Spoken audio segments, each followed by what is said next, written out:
until one of his students, named Yethusiel Gordon, who was studying in Padua but was originally from Vilna in Lithuania, wrote home some letters. We have the text of some of these letters, and I'm going to paraphrase, but basically they say things like, "Dear Mom and Dad, thank you very much for sending me to the University of Padua. I'm having a great time here.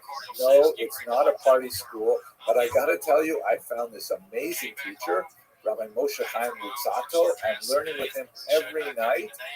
And guess what, Mom and Dad?" He actually didn't write to his parents. I'm trying to make me a little bit more music. He says, "The Ramchal is receiving these nightly visitations from a Magid. Isn't that fantastic? I found the best rabbi." And don't forget, this is before Chabad. There's no Chabad houses. But, to imagine finding a Ramchal, incredible. And now this is really what got the Ramchal into trouble. As part of the unfolding of the story, incidentally, his teacher, Isaiah Pazan, wrote to them, because we have the correspondence of the Ramchal, a lot of his letters to his teachers and others, and letters back to him. And Isaiah Bazan says to him, "Why did you tell everyone about the Maggid? And in particular, why did you tell a Litvak? Don't you know that the Lithuanian and the Polish Jews, they don't know how to keep a secret? They're going to go home, they're going to blab to everyone." And that's exactly what happened, right? Now, the reason why this is significant is because this letter made its round in Lithuania, and it came to the attention of Rabbi Moshe Chagiv. Rabbi Moshe Chagiv was actually a professional heresy hunter who followed in the footsteps of his father, who was also a great heresy hunter. Heresy of the day was named Shabbatai Jew. So let's just take a quick moment to refresh ourselves on this sad story that occurred about 75 years prior to the event. Shabbatai Jew was this infamous failed Messiah, but he was quite famous among Christians. The whole idea of a Jew proclaiming and gathering literally thousands of Jewish followers from all over Europe, all over the many of whom sold all of their property, their homes, at a fraction of their value in order to follow him on the assumption that he would initiate the Messianic era, they would all return to Jerusalem. It was like big news for Christians. It was fascinating. They followed it very closely. In a particular rendition, you can see that in the background, there's chicken scratches on that's the artist's imagination of what Hebrew letters must look like. Instead of having a Shabbatai Tzvi, he was originally a young man. He was actually the subject of many marriage proposals, did not accept so many. Later on, when he was older, he would actually get 3 times, and most times it was actually to an actual Torah scroll, meaning like, the Torah scroll itself. He got married to. It was very kind of like irrational and unusual behavior. But around age 22, 24, he began showing signs of what later historians have postulated were signs of some kind of bipolar disorder, perhaps depressive illness, because he would have these periods of euphoria, which he called illuminations, during which he would claim to be able to access, huge realms of thought, or would perform supernatural activities like levitation or teleporting and things like that, which would then later periods of depression and quiet. And this was just kind of like an unusual idiosyncrasy of this well-regarded young man until he hooked on named Nathan of Gaza, who was unfortunately a very significant enabler of the worst aspects of Shabtai work donations, and this blew the whole messianic up to a point where many were caught up. You can see here as actually a prayer book that was composed in the Sabbatean movement, which, by the way, persisted for a good century and a half after the movement formally ended, as I would describe. Here's an example of a Christian showing Sabbath in blessings to several people wherever he goes. He was fond of, like, handing out global honors, like naming friends the Sultan of Africa, King of Europe, and things like that. All promising the eventual redemption, doing away with fast days, renaming them holidays, all kinds of fascinating and unusual and definitely very behavior. Here's one of my favorite images that actually shows Nathan of Gaza, his familiar deathing thousands of Jews off to Constantinople, where they were to demand the return of Jews to Shabtai, who would then bring about the Messianic era. What actually happened in the 1660s is Shabtai Tzvi presented himself to the court in Constantinople and didn't deign to meet with him personally, but sent an envoy who made a counteroffer. The envoy said to him, "Listen, Mr. Tzvi, or if I call you Shabsi, we're not going to give you Jerusalem as you request. However, we will allow you to remain alive if you accept Islam as your faith." And to the great disappointment of Shabtai Tzvi's followers, he did. Muslim. His wife at the time, Sarah, also became a Muslim, and the movement collapsed as Jews returned penniless to their homes in Europe and had to start all again. A small number, some 300 families, decided that if Shabtai Tzvi, who was the Messiah, would convert to Islam, that must mean that all of us Jews must also convert to Islam as part of the unfolding of the end of days. They converted. They constituted this group in Turkish society called the Dinmet, who actually were present and very active in political life right up until the 20th. But that's basically the whole debacle. After his demise, fascinating stories that happened with Shuba, some repentance, and his last request. He was later imprisoned by the Sultan because he was just forgiven. One of his last requests in prison was Kipper's prayer book because he wanted to. There was, after the debacle ended, a huge outcry, and Chagi's family in particular spent their energy hunting out any vestigial remains of Sabbateanism and extirpate it from what's called a strange phenomenon to have prominent rabbis who are actually still in 2.0, nation rabbis. What is going on in Padua? Do you know what's happening over there? I heard about this guy, Rabbi Moshe Sato, rabbis in Padua, you've got to investigate it. The rabbis in Padua said, "Oh, Moshe Chaim, he's a wonderful guy. We all love him. He has beautiful middos. He's such a learned guy. He has a study circle every night. You must be talking about another Ramchal." But they said, "No, this is the one we're looking for. This is what he's doing." And they said, "Okay, look, he's a little bit eccentric. There are some eccentricities, we'll admit. One of those eccentricities, for example, was the fact that he was clean-shaven.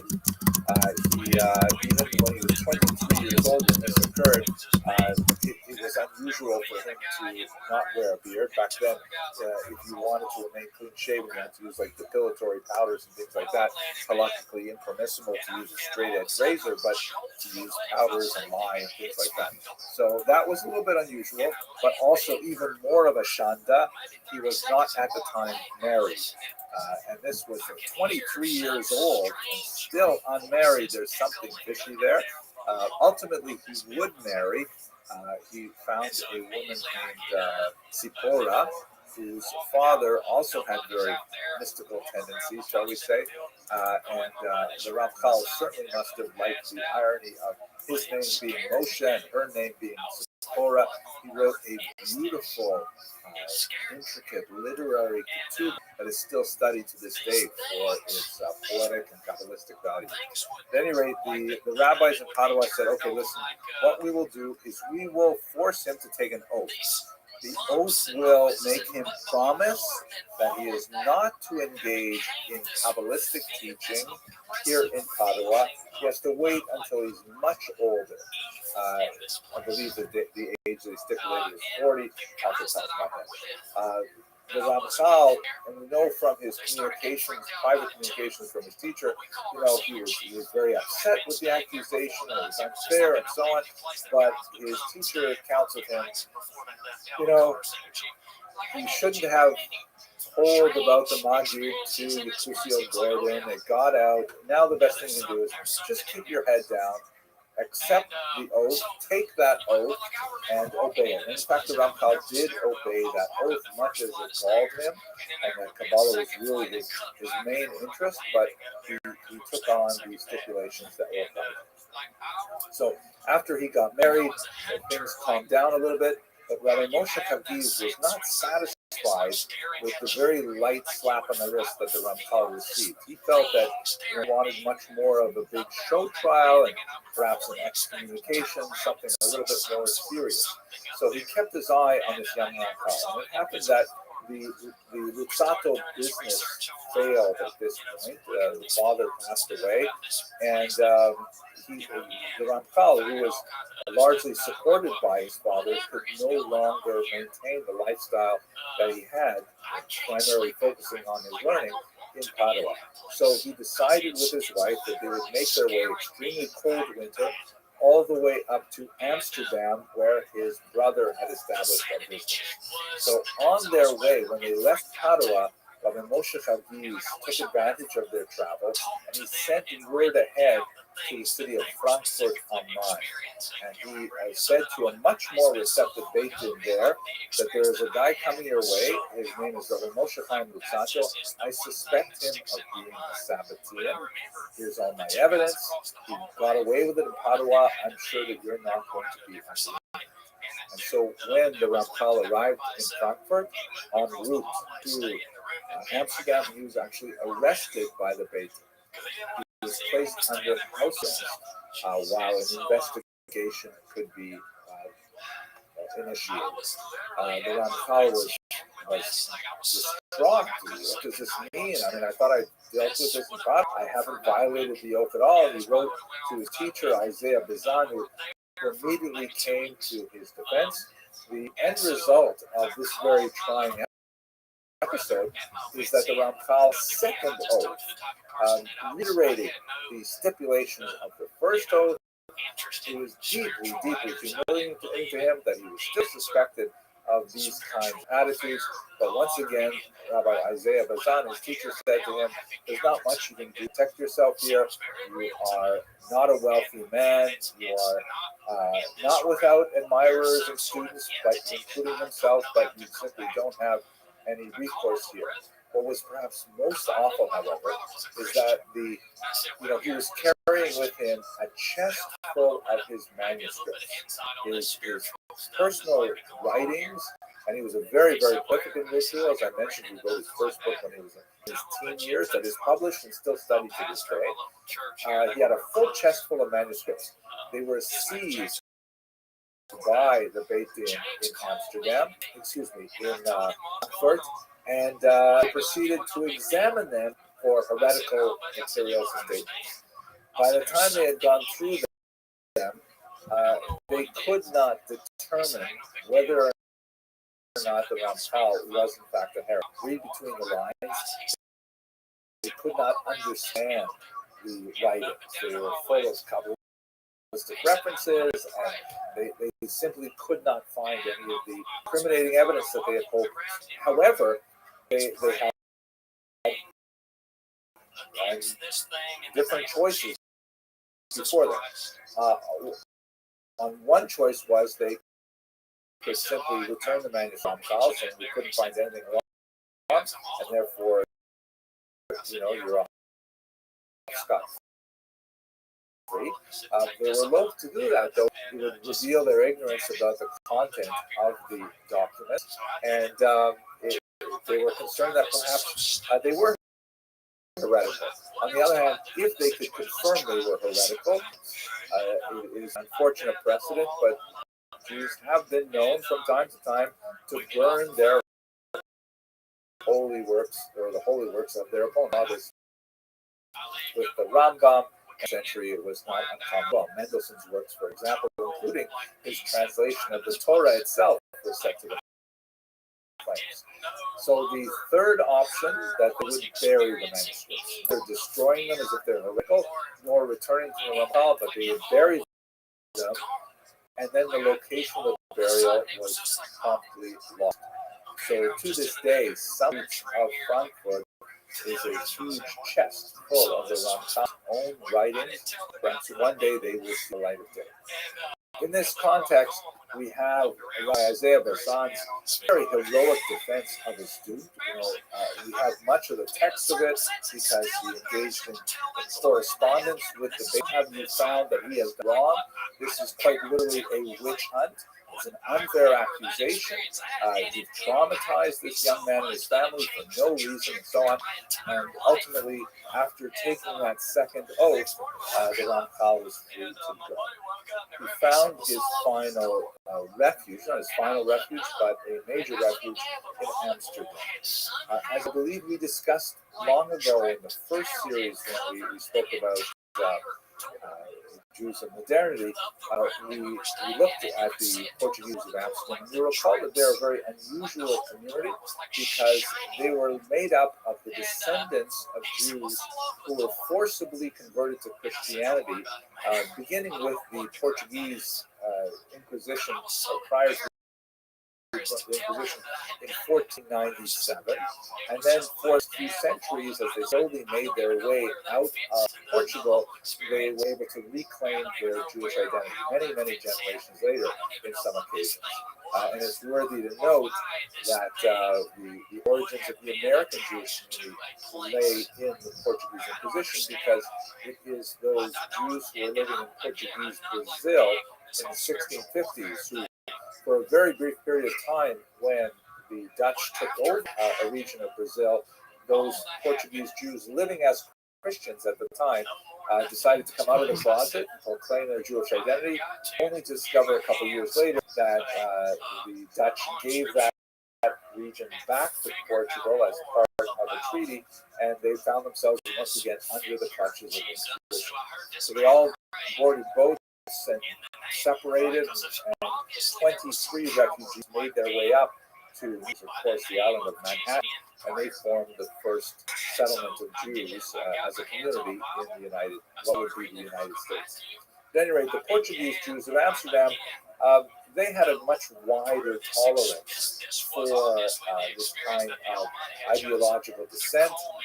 They recognized in the Ramchal, in many ways, one of their own, and they gave him a fairly respectable position in the Talmud Torah, in their school there.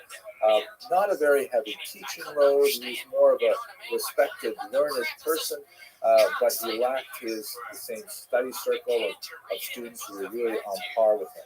Portuguese Jews were also cognizant of the huge tumult that occurred when Rio da Costa was forcibly excommunicated there, and later, of course, the issue of Spinoza, which was them. So they treated Ramchal with kid gloves, and they gave him a respectful position. It is at this time that he began to write the works of his great maturity, but also Dust, some phenomenal classics that are widely studied to this day. However, this was spiritually insufficient for the Ramchal. He felt that he longed to move to the land Israel to make Aliyah, and he was approaching his 40th birthday. He wanted to begin to teach Kabbalah publicly, which would have represented, the end, the restrictions of the oath that he first took in Padua and then had to repeat again. And so he made plans with his wife to sell all of his belongings in Amsterdam and then make his way to Israel. He landed at Akko. He wrote a few pieces of correspondence back to his beloved students, and then shortly after arriving, he died of a plague, and he was buried in Israel. His legacy, however, is quite fascinating, and in many ways he occupies the same kind of position that we discussed last week when we were talking about the Rambam, who was another figure who was revealed and yet reviled in his lifetime.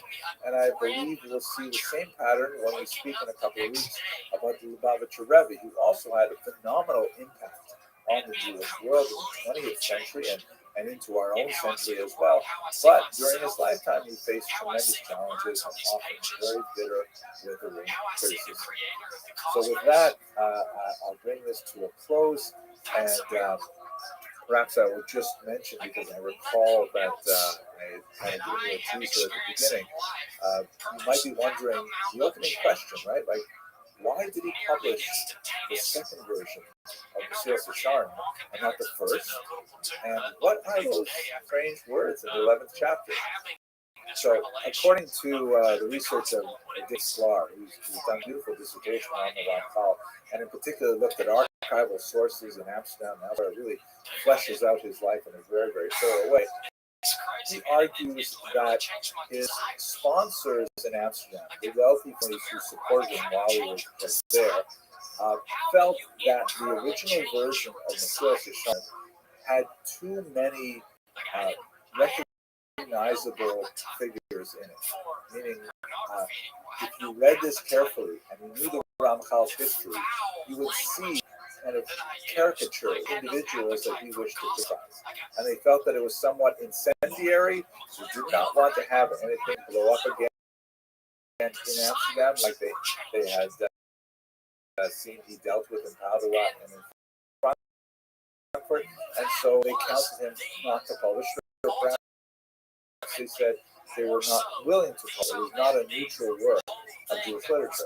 And so the Ramchal's best friend, who thanks in a very florid manner in the conclusions of the work, quickly edited and reshaped it into the standard, more neutral, kind of frontal discussion. Ramchal perhaps grudgingly signed off on this new version of the fine, and he just set aside the manuscript dramatic version. In this context, when we think about what the Vilna Gaon, that nothing is out of place until the 11th chapter. There's one passage in the 11th chapter where the Ramchal is speaking about negative character trait vengeance. And he seems to just like step out of tone for a moment. Like for most of the books, he's got this kind of even, soothing, just gets a little sharper than you expect. And in that context, when he's writing about vengeance, he says, and I know that taking vengeance would be as sweet as honey. And it ends out like an unusually personal kind of revelation or a personal kind of sharing that he really felt that deep. And that's my theory as to Vilna Gaon's words out of place in the 11th chapter, that perhaps he was reflecting on his own experience and the way he was hounded across Europe, literally, and it would have been as sweet as honey. But nevertheless, it was incompatible with the personality type that the Torah demands, and would have been inconsistent with the values of Mesilas Yesharim. With that, I want to thank you once again for your endurance. I really appreciated the opportunity to speak with all of you, and I think we have some time for some questions. Sometimes don't you have moments of doubt? Well, yeah, I'd be a liar. Think about what I believe. Yeah. Like, sometimes don't you have moments of doubt? Yeah, I have moments of doubt sometimes. for sure, man.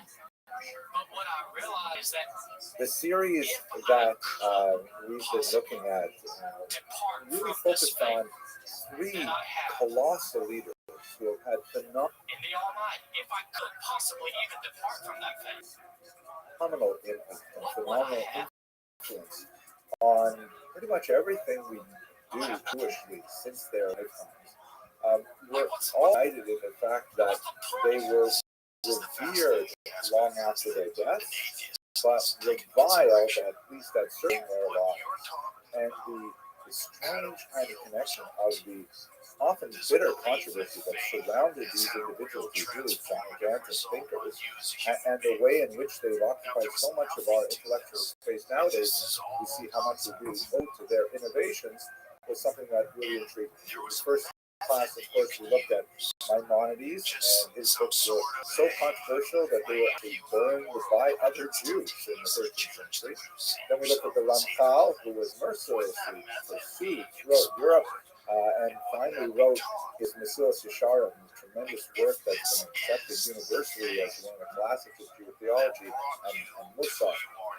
He wrote that only after enduring tremendous criticism.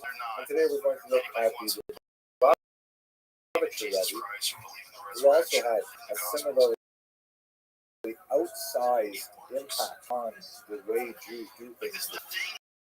But during his lifetime, which overlapped with many of our own, I'm sure, he wrote in many points of controversy. So what I'd like to do over the course of the next 45 or 50 minutes is to take a broad 1,000-foot view of his life and work, and then to zero in on some areas in which he encountered significant opposition, around controversy, and try to reflect on what that means for how we treat leaders of this time.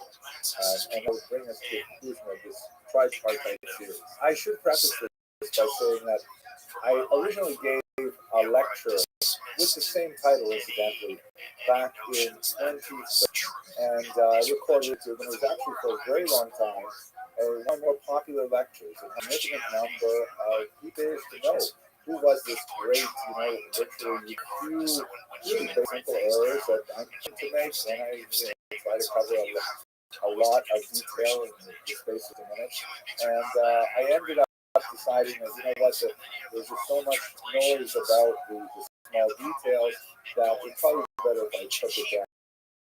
So I actually have made a project for the past 2 years or so, but I really wanted to come back to it. I was also disappointed in myself. I first gave that lecture, and I was thinking about a smaller audience, really just a very focused audience in the synagogue where I governed, and I put it on YouTube thinking there'd be a similar kind of audience.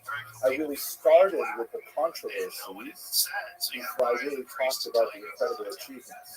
And I think a lot of viewers, as time went on and the controversies began to become less and less significant, they began to see me in a light that I didn't think was a very fair kind of criticism. So I figured, let's just take this offline. But now, Baruch Hashem, I finally have the opportunity to address this individual who I have to say has had a remarkable impact on my own life. Just like the Rambam and the Ramchal, he's one of those figures that has really shaped the way I think about my own Judaism, about my own relationship to God, and my family, and my community, and to the world as a whole, and what little I can achieve during the 2 years that I'm given and willing to exist on this earth. So with that said, let me tell you a little bit about the sources that went into this particular topic, because I am confident that many of you will want to read more about the Rebbe if you haven't tried to. Part of the reason for my difficult first foray into this topic was because the first real book that appeared after the passing of the Rebbe in 1994 was this book, a very scholarly book published by Princeton University Press, by Samuel Heilman, who's a scholar that I have a tremendous amount of respect for, Friedman, whose work I was not as familiar with. And this book, although it was incredibly useful and very detailed and eye-opening, it tended to take a more of an academic critical approach that I value, but read more of the literature that comes from students of the Rebbe's or followers of the Rebbe's. I think that some of that academic criticism is not entirely appropriately placed in some regards. Maybe we'll have an opportunity to discuss that in the question and answers here. There is, on the other hand, speaking about the student memoirs, there is this wonderful book by Harab Steinsaltz, which is definitely written as an homage to the Rebbe. It is written with his classic scholarship, but nevertheless is written as someone who is distinctly a follower of the Rebbe and wants to encapsulate and embody his own values in his own life. This volume is far more popular, and you see it all over the place. It's Joseph Chilishkin, a very talented writer, who I believe lives out where you are, and I've long relied on his wonderful surveys, literacy, and Jewish humor, and so on. And his book on the Rebbe is really quite amazing.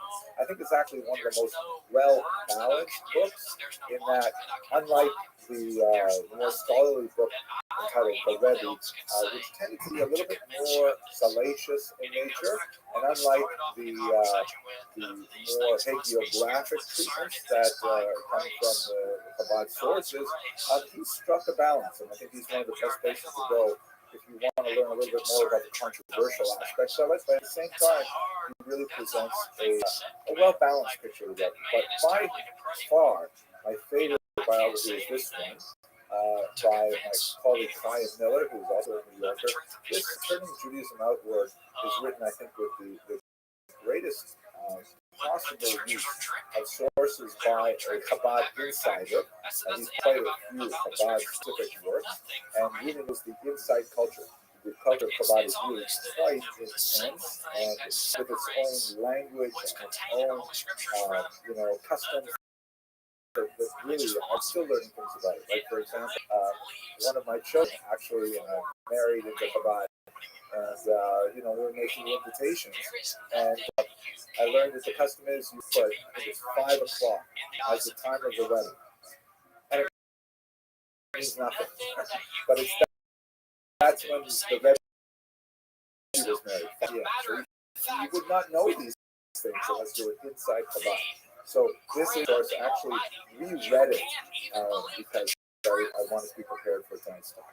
So with that kind of like personal and biblical background, let's look at his life itself. Why don't we start with his formative years? Here's a beautiful picture of him at 2 years of age. He was born in 1902 in Nikolaev, Russia, and at a very young age, he moved to which is a city that's on the eastern end. After the Communist Revolution, they decided to rename it because the Katalinoslav was very hard to pronounce, so they switched it to Dnipropetrovsk. That's actually, I don't know if you can hear that too. But today it's called Dnipropetrovsk. It was a fairly new town, Jewishly speaking, because it was rapidly expanded in the 20th century in connection with all kinds of efforts, specifically the building of a young, growing Jewish population of collar workers and their families, blue-collar workers who went out there to the 20s and the 1930s when the work really expanded dramatically. It's strange for someone who would ultimately become the head of the entire Chabad Hasidic movement. He didn't have a typical Chabad yeshiva experience. He was trained primarily by his father, who was a remarkable scholar, and he served as a communal rabbi in Dnipropetrovsk.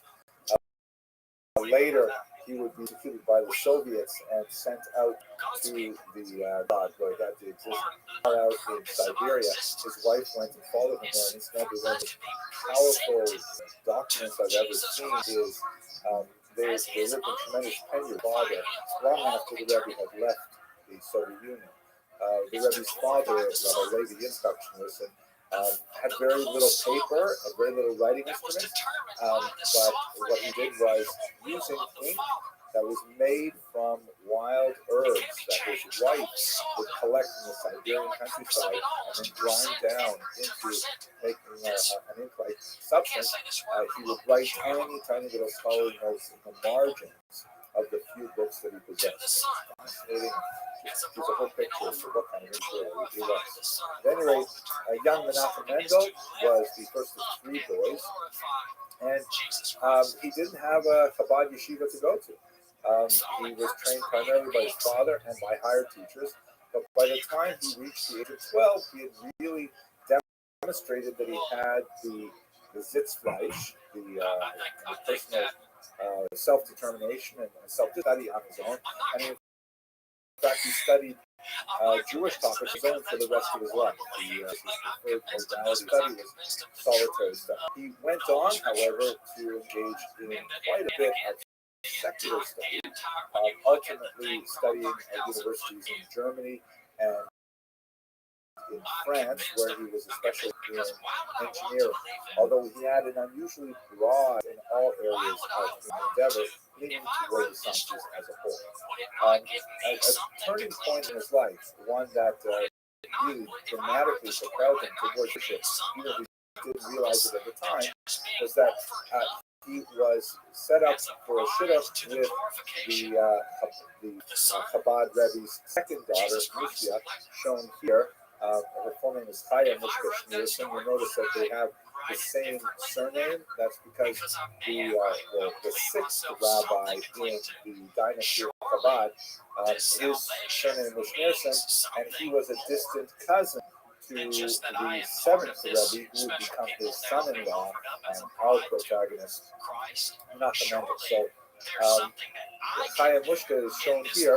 She was the second daughter of the existing Chabad Rebbe, and for some time there was reputation of this young boy from Tnikopetov who showed tremendous promise, and eventually he was brought to the Chabad court, which at that time was bouncing between Poland and Latvia, depending on the political circumstances at the time, and ultimately they were married.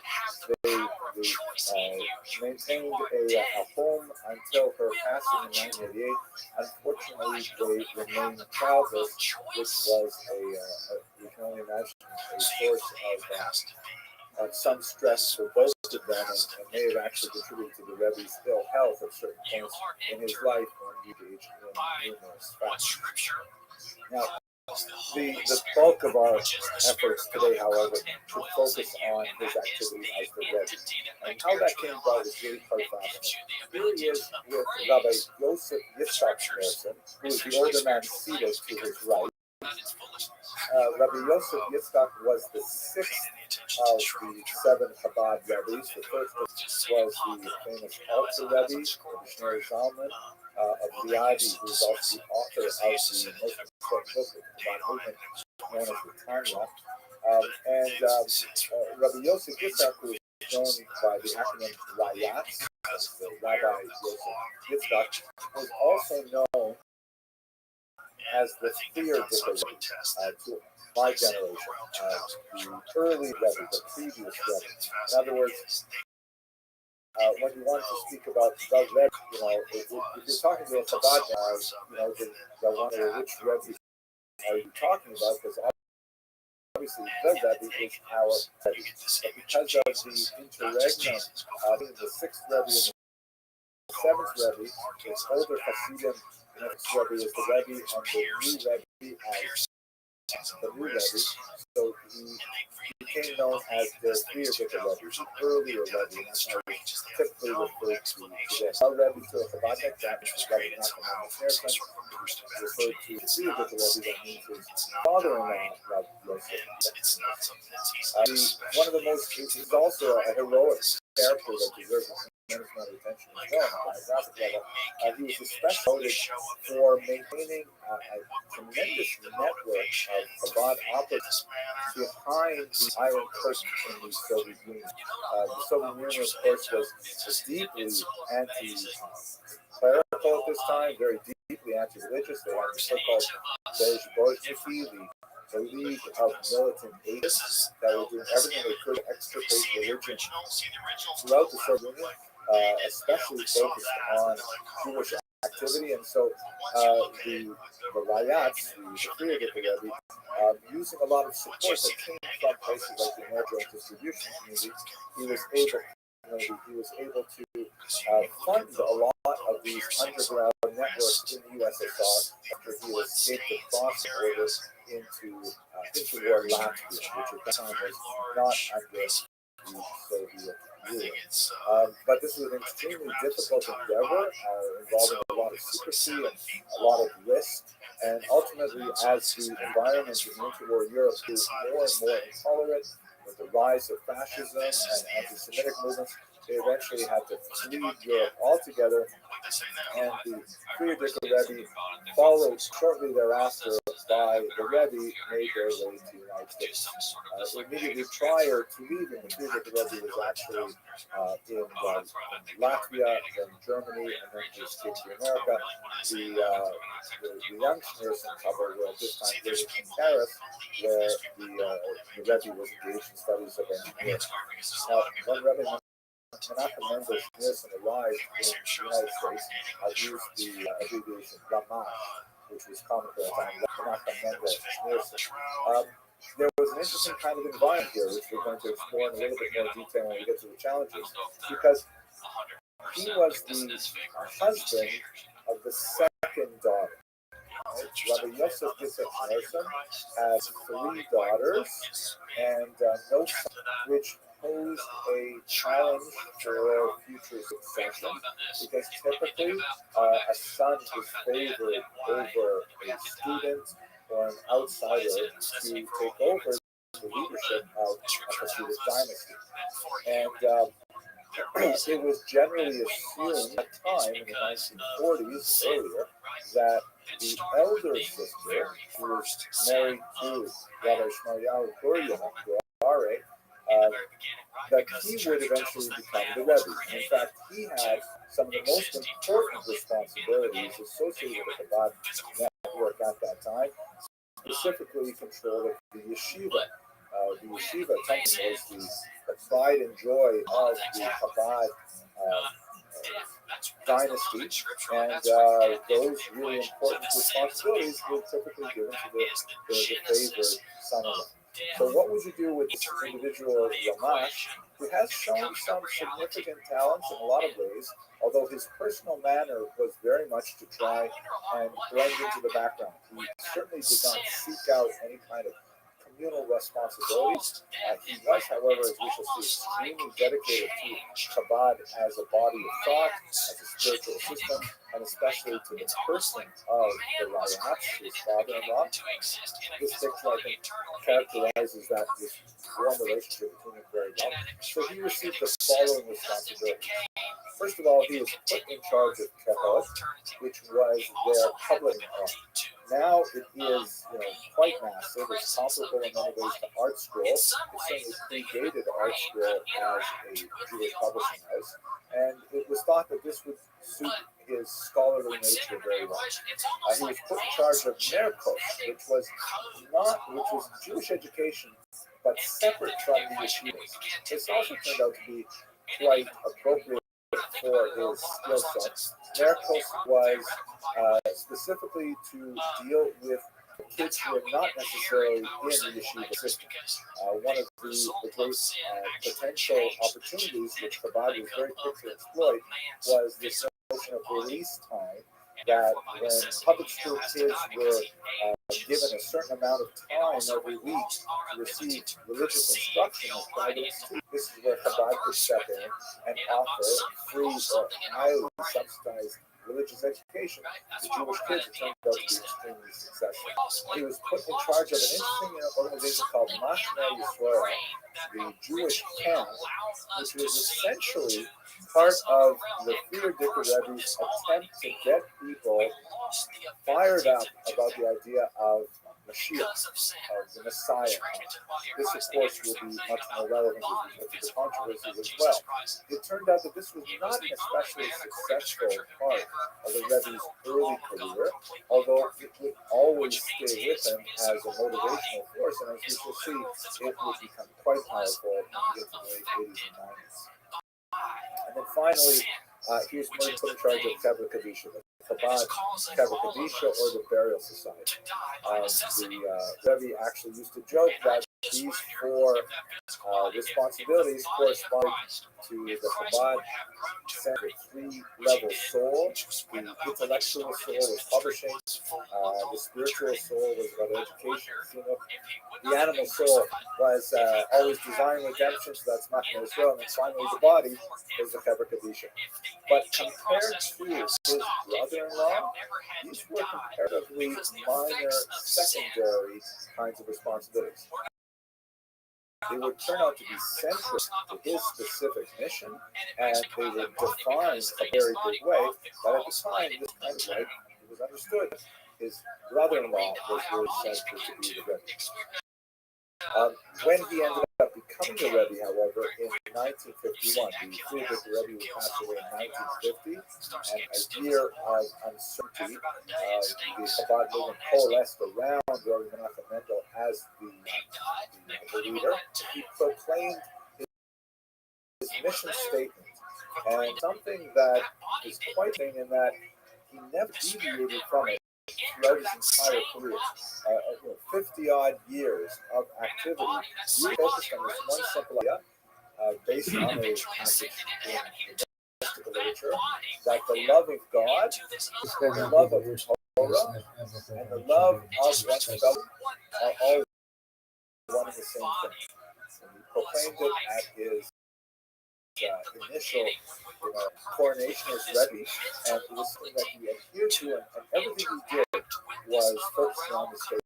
It's a fascinating thing because, when you think about how all of us in this call are models, that there are fanatics, right? To the right, fanatics to the left, and things like that. And what this statement says to me, and for some people, they're focused on, let's say, the love of Torah, but they tend to ignore the love of fellow Jews and sometimes the love of God. And there are those Jews who are so absorbed with God. This guy sucks. Joe, just tell this motherfucker shut the fuck up. But in reality, the Rebbe was trying to say that each one of these things is essentially the same kind of thing as the other two. The goal is to try to recognize the value of each of these things and to appreciate where they're coming from. I've been waiting you so that I can focus whooping your ass. Where you living, pimp?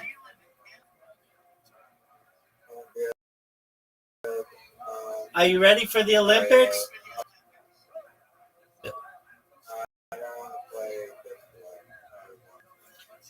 Jay, did you want to jam? Yeah, and I did sing it, and it goes like this. Rocky Top, you'll always be home, sweet home to me. Good old Rocky Top, woo! Rocky Top, Tennessee. He sang that.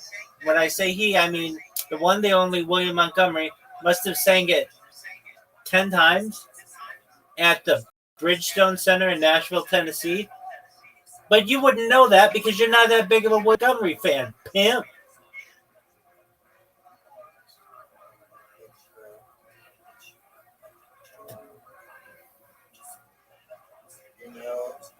How many photos are taken on a daily basis worldwide? Are we counting individual photos? Are we counting storage? Because isn't there an argument to be made that every video frame is a photo? Well,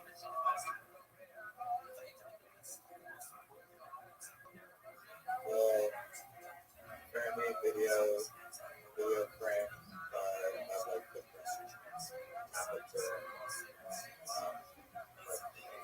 I disagree with that. I mean,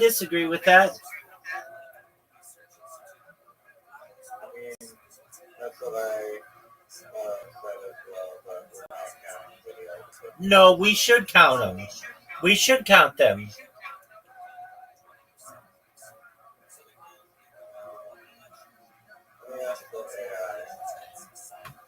Yeah, dog.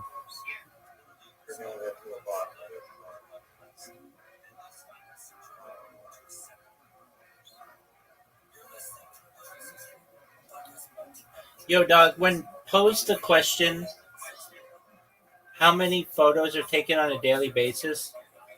Couldn't technically you include every frame of every video as an individual photo in addition to the people who are just taking pictures? Yo, dog, that's a great technical observation. And yeah, you're totally right. If you're being literal and counting every frame of a video as a photo, the number of photos taken daily would skyrocket way beyond any typical estimate. Let's break it down. Most estimates of how many photos are taken daily, like the often cited 1.8 to 2 plus trillion per year, so around 5 billion per day, usually refer to actual photos taken, phone, camera, webcam, screenshots, etc., not individual photo video frames. But videos are just photos in sequence. Exactly.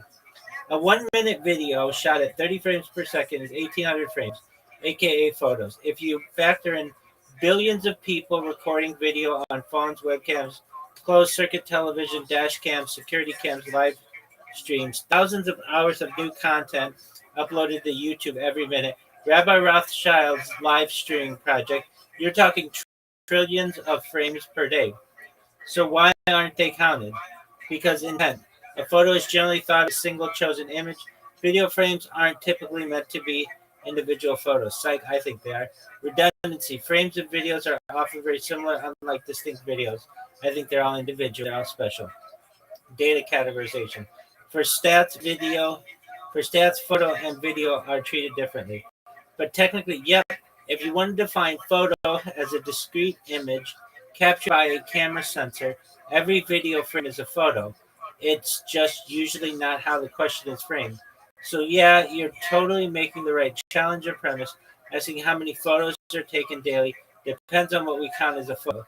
And if you're being technical about all image captures, then the number is astronomically higher. You're welcome. How are you? John Dick, how you living, pimp? What's good, son? I'm about to play on Play-Doh. How about you? Just living it up, baby. Live 365, 24/7, every day of the week. 100%. You know how we, How many? how we do it. How many classic, like generally speaking, not video, but how many photos do you think are taken per day on Earth? Well, per day. Right. I'd say like in like the 100. Like 1 to 4. Yeah, he is close. It's like 1 to 2 billion. That's close.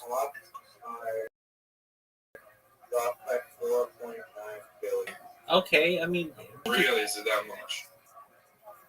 And that's just that video frame. Photos, yeah. Far out. That's a lot. Would you say that any reasonable jury would that the frames in the video qualify as photo? I mean, I guess that is just photographs and everything really fast. exactly. So when you talk about video, it's in like frames per second, and the frames are photo. You know? Exactly. I agree too. Yeah. So if you include, What are you guys been up to? It's way higher than 5 billion. Yeah. slang a dick like it's going out of style, Think about how many photos you've generated recording Rabbi or your live streams. I know it's got to be in the trillions. Fucking heaps. You can calculate that pretty easily if it's, it's 30 or 60 FPS. Oh, I imagine it's 30. Okay, so let's do it. If I have 22 live streams going on, let's say, conservatively 15 different platforms over the course of 3.5 years of 24/7 content, how many individual pictures is that? Fuck ton. Word, dog.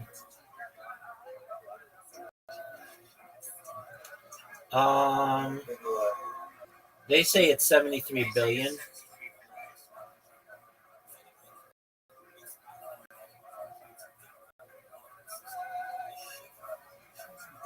I'll take it. It means I've had 73 billion pictures taken of myself, which is like basically more than anyone ever. That's the world record on its own right there. Word, dog. The most amount of Pictures taken of them. single person. Yeah, dog. How do you like that? That's pretty sexy. I think That's so. fucking sick. Word, dog. John Dick, do you want to play games with us? What are you guys playing? Download Plato, Plato. We'll play mini golf On phone? Like iPhone? on the phone, yeah. Later. Okay. Rabbi, I reckon you should get in contact with Aiden Ross. Dude, I'm live in his Discord right now. Oh really? Yeah, he's been in my stream.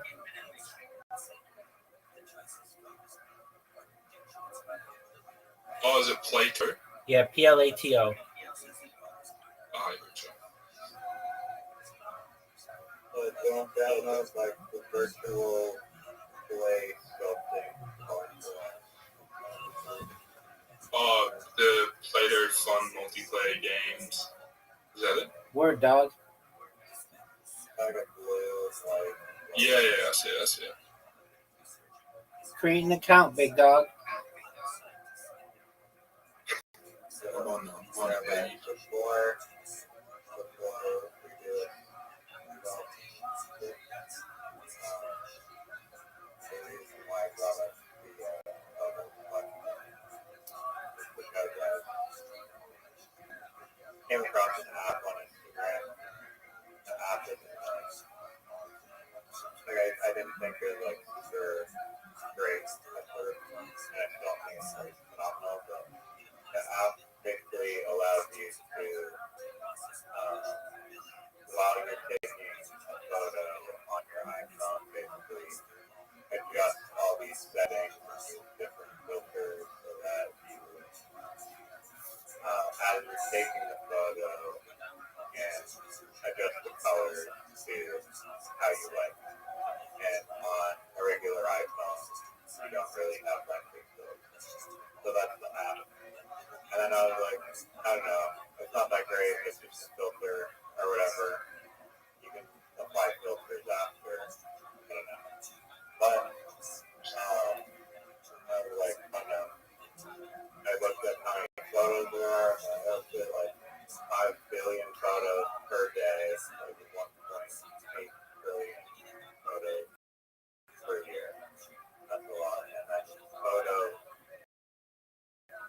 like signify like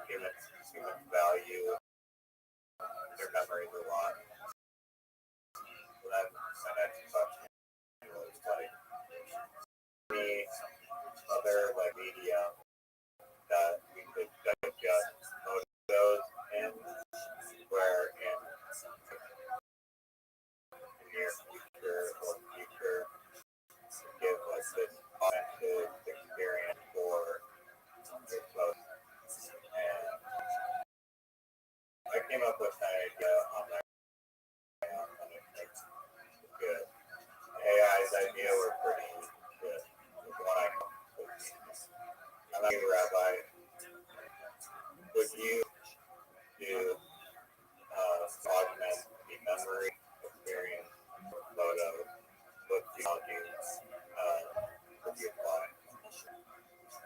Basically, have AI be able to compilations of a person's life. You would be able to watch that in either augmented reality or virtual reality or even in a hologram form.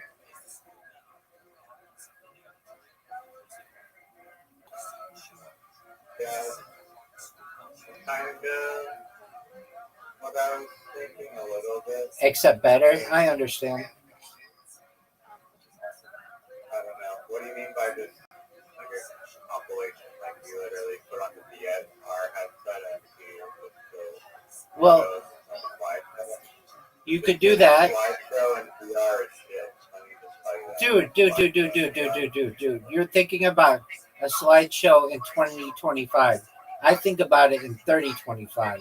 So basically, imagine more processing than all of the processors on Earth combined, all in one machine. I mean, we're talking like giant amounts of advancement here with computing power.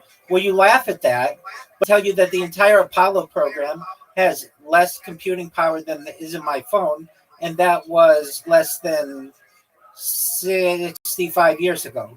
So, like, Not laughing because I don't think that that will exist.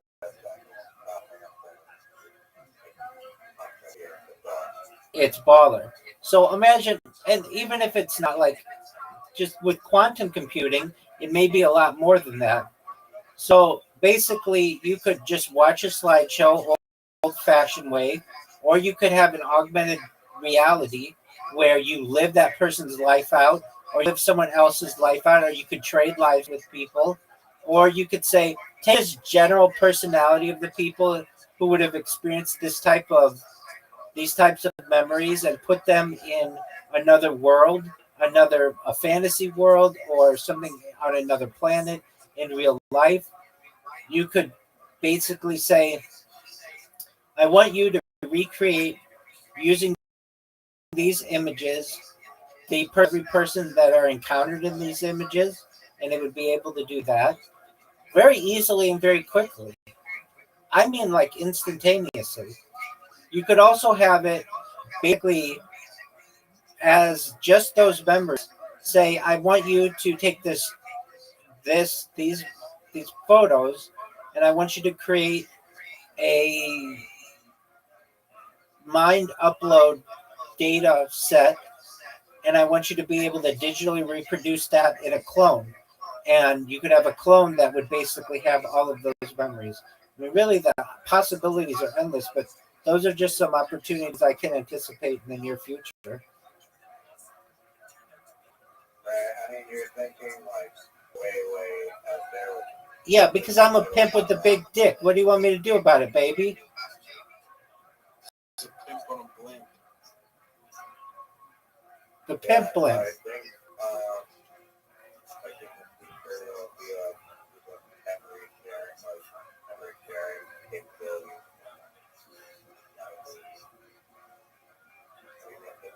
Enough technology, reality, kind of this way to do whatever. But do you have any suggestions for like in this lifetime different ways to experience hologram? Well, My idea was I do consider it in this lifetime because of life extension technology and mind uploading technology. Yeah. They could do some like VR thing with like AI. yeah, no, I was if you know like photogrammetry is or like Gaussian splatting, basically it's like used today, like you can upload an image or you can upload a video and then the AI will basically like create a 3D object or scene around Yeah. the data that you feed it. And so my idea was like you basically reconstruct the atmosphere and like environment of wherever the photos took place, and then like VR, like if data is like a photograph of like Rome with like family or whatever, you VR goggle, and then all of a sudden you're in Rome, you're walking, you're like looking around. The people, it's like a 3D. You're living in the photo. Yeah. I would possible. That's like completely possible right now. The quality may not be like excellent, but that is possible right now. I reckon they could do, like, I feel like that's already kind of a thing, but there would be, like, glitches and stuff, like, fucking, it would fuck up sometimes, though. I think it is, like, a very cringe idea, but, I don't think that's, I mean, it's not very, an extreme right now, for sure. But I think that there's a big market for kind of like augmented memories, too. Yeah, like, have you played Fallout? Fallout 4?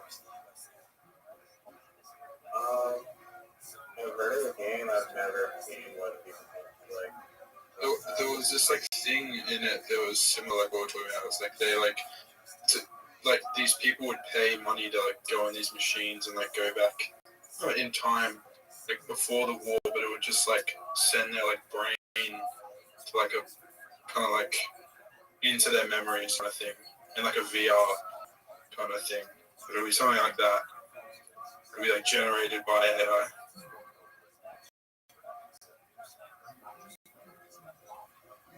Like people Yeah, like before, like the fucking nukes exploded, and people would pay for it, like it's like drugs.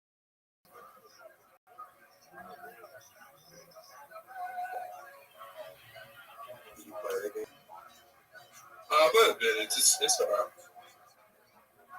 Oh, you guys are still on what's it called Play-Doh?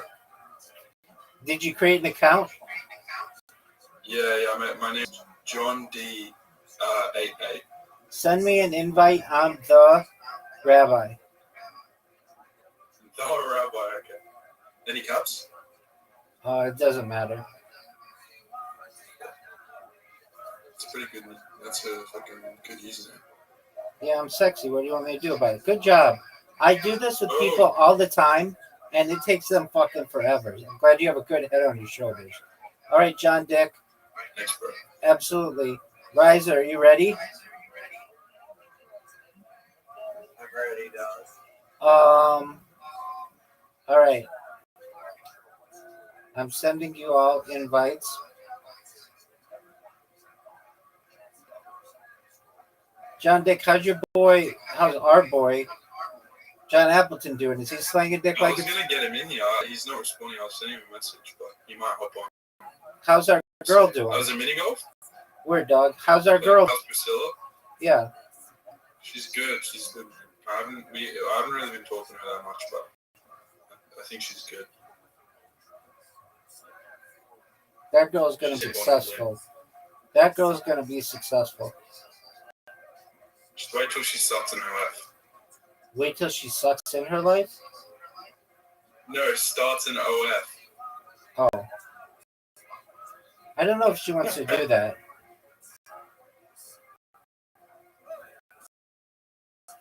Alright, how do we... You'll see, Pim.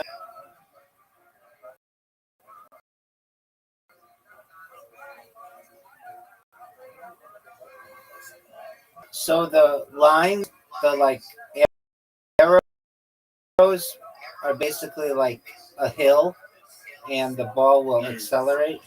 The Oh, yeah, okay. Wait, should I hit the cow? Oh, the arrows. Yeah, cool. So, fuck. that's okay. Blue is water. The light blue or white is like ice. The Yeah. the tan is sand, and then on other holes they'll be like black, and that's like tar. Actually, it's worse than tar. It's like it's, and then there's pink that's like a bubble, but you'll see it on other holes. And we'll make. Look how sick this shot is. Riser, what did you think? How good I am. Riser, have you ever seen somebody so fucking good at this game? Riser. Riser, do you want me to interview you after seeing that shot? What it's like to perfection?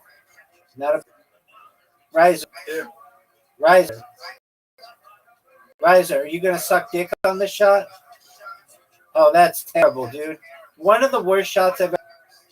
We have Dick who literally has never before, and he's playing, and you are in the sand.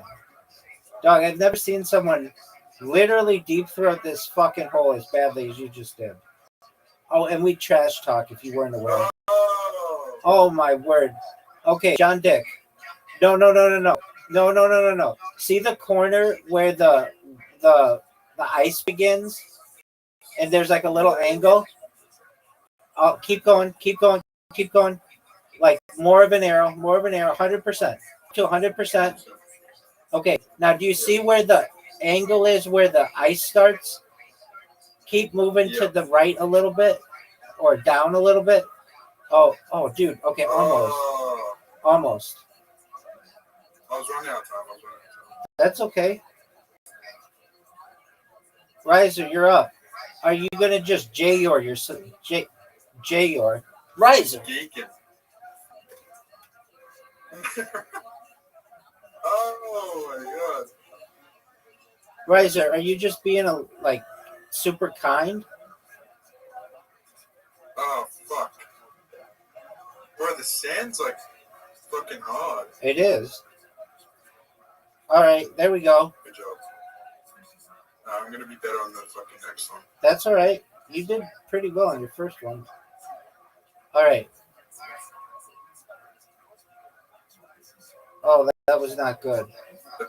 So the pink stuff is like bubble gum. The blue is That water. slows you down. It's like you get stuck in it. Worse than the sand. Okay. Riser, you gonna go or are you just gonna J-Yor? If you're wondering what J-Yorn is, because Riser takes so much fucking time, I've had to use an acronym because it just takes time. And so J-Yor is an acronym for jerking yourself off raw. What? That's, oh, fuck me. Not a bad shot. It's better than mine. I'm behind this fucking wood. It's a good one. I agree. Oh, that's a good shot. Riser, are you proud of that shot?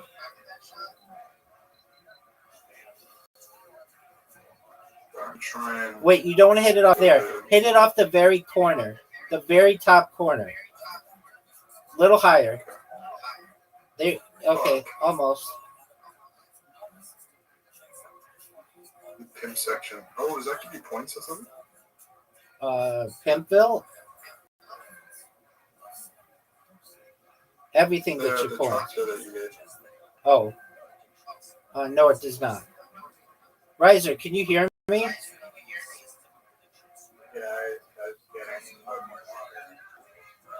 Dog. Because it sounded to me like you were J-Yoring.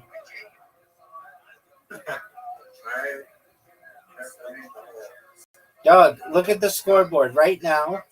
Oh, what a shot. Dude, John D, you got your first fucking points. That was great. Hell yeah. You are. Wait till you see the amount of wins that Rabbi has, and then take note of Holy shit. Bro. How many fucking wins do you guys have? take note of how long it takes. So it's fucking game. Is this app like big in the US? It's got 35,000 people playing it right now. Fuck, I've never heard of this app before. I mean, it's cool. It's like all these little mini games. Right. They're fun and they're perfect shot. Perfect shot. Oh, you got fucked, son. I got anally raped. Get there. Oh, nice. What are you gonna do, I get Riser? John Appleton on you. What are you gonna do, Riser? What are you gonna do, Riser? Riser. Oh, Nice. fuck you, Riser. Oh, Motherfucker. not what you wanted.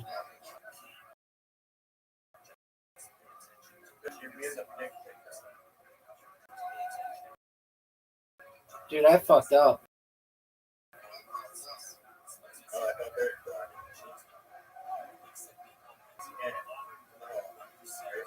Oh, great shot. That was fucking baller, dude. Oh! You have to get it up for like Yeah, I'm still. Well, we've played this game a lot. like for 12 hours a day on a daily basis. Like people so you can get an accurate read on the right percentage and you fight out all that. Yeah. Great shot. Great shot. What a shot. Yeah, we have a friend, and I live like he's played this game more than I have. Like if you think I've played a lot, the guy's played it more than I have, and you I think could beat him straight up right now. Oh, so that tile resets your board. Yeah, we should have told you that. Oh, that's right. So if you go in the water, you have to go back to your previous shot. If you go on the tar, you have to start at the beginning. Right. Oh, fuck! Oh, I missed it. Shit happens, man.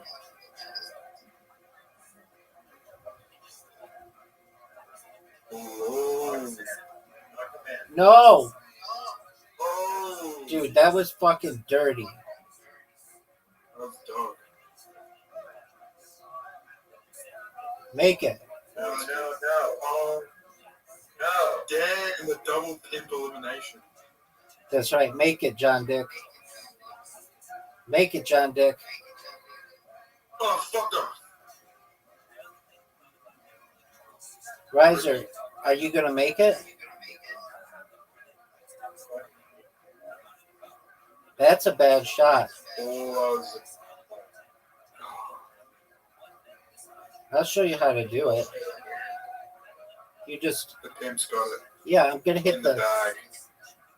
Oh, fuck. Oh. It's a good strategy to hit the balls. No, I overshot it. Oh, make it. He made it. Oh, almost.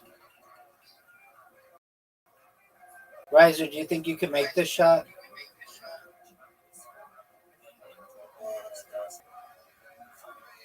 Oh, you're going to make it? But he's got it. Oh.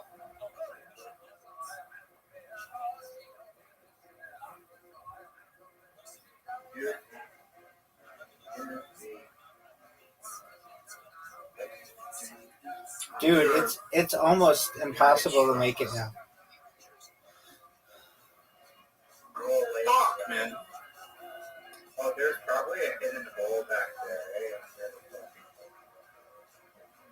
Sometimes there are holes under that stuff.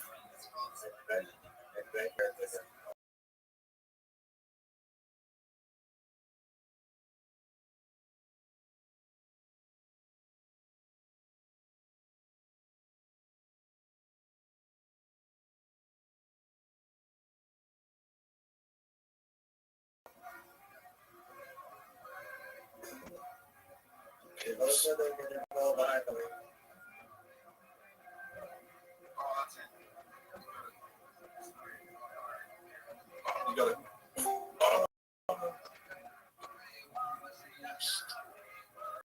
Good idea. Bing. Get there. Get there. Slow up. Ooh, last shot. Yeah, hard.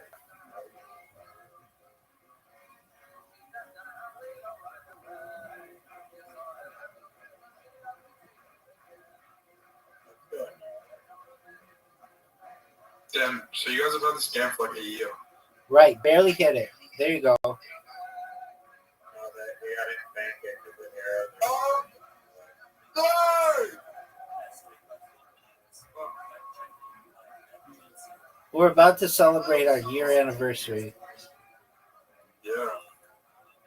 in 3 days, at least for me. Robin, have you had any projects on the go? Like I know how you did the crypto stuff with Obama, Sputnik 180 or whatever it's called. Have you had anything else like that done?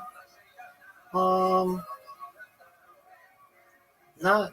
I mean, that was kind of a unique thing. No, I've Yeah.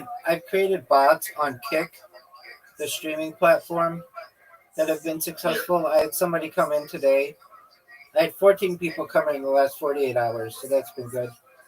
Riser, you're a dick. Yeah, that's fucking Dick, good. Riser, you're a fucking dick. And that was not cool. Do that every time. Riser, that was a douche move. I want you to try to do it again. Hey, douche, try to get it to do it again. Douchebag. Ooh, Oh, hit my ball. sweet spot. Riser, you proud of that shot? Grab like another traveling on the dance and breaking.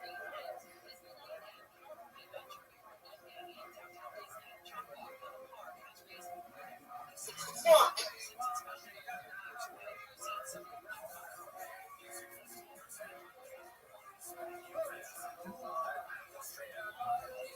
Robert, have you been IQ tested? Yeah, 160. Plus, I have a big dick. What do you want me to do about it, baby? Yeah, true.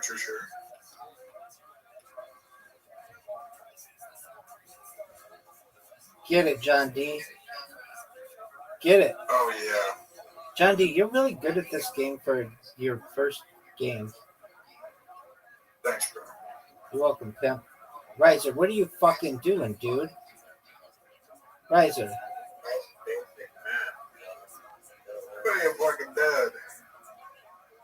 Riser, that was a pretty baller move.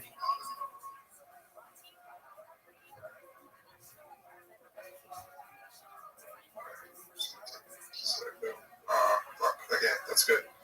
Take that.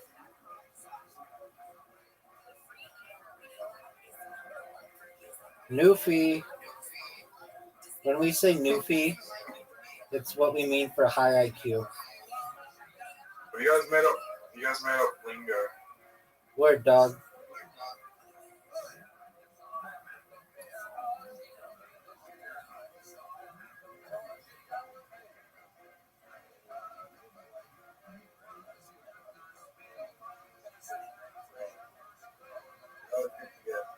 That might be perfect. A perfect shot. Make it. That was baller. When did you find rubber?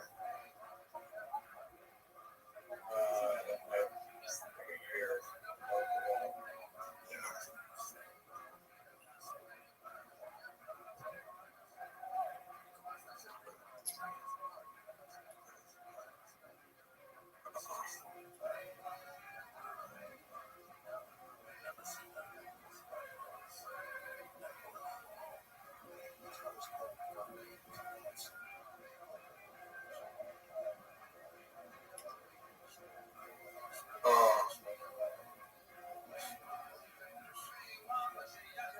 nice. Really? Oh, so that was a whole game. Yeah, we're You've gonna. done fucking. That's it. Oh my gosh, 1,200. That's only wins. That's not total games. Oh yeah, shit. Bro, are there any other good games on this? Or is it just something you guys want to do? Tons. Carol. Let's do basketball. All right. Yeah, let's do basketball. That'll be fun. All right, and I think it'll be easy to pick up at for a new person. Good move. Okay, basketball invite. Riser, are you ready? I just want John Dick to know that I've played this game against Riser like 60 times, one-on-one, and he's never beaten me. What? Imagine if I beat you first try. That's what I want. Oh shit, what do we do? What do we do? So we You just flick the ball. You flick the ball into the... Riser goes first, so you'll see. Watch the ball for no reason at all. Is it? Oh, so you get time. Okay. Yeah, you just flick it. He's doing really well. Oh, yeah. He usually doesn't do this well. This is round as well. No, it's not good at all. You know it I was don't know good. use my thumb or use my middle finger. My pointer finger. Whatever you want to do, big dog. But you just flip it. Oh, dude, he's fucking a natural. Dude, he's a natural. You get it past those two shots. Dude, look, he's going to beat you. Oh, He's really good. go one more. Dude, he beat you. Riser, do you want to be interviewed for your dog shit performance? How many wins does Robo have on this? Yeah, look at him go. You know why he has such good fingers? Because I fingered so many chicks. It's from all the news presenter MILFs. Word, dog. Yeah, that's Oh, shit. Riser, did you know that I doubled your score?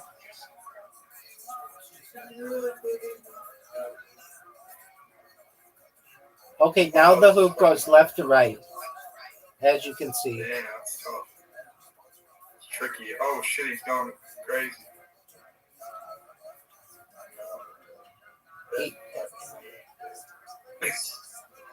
I love how you'll be doing really well, and then all of a sudden you'll just throw it directly to the left or right, like way off. All right, Riser or John Dick's turn. John Dick, Fuck. you're pretty close, dude. Oh, Oh, dude, he fuck, man. he has tied. It's tough. He's tied Riser. wait till all the milks find out you got a switch on number two. Yeah.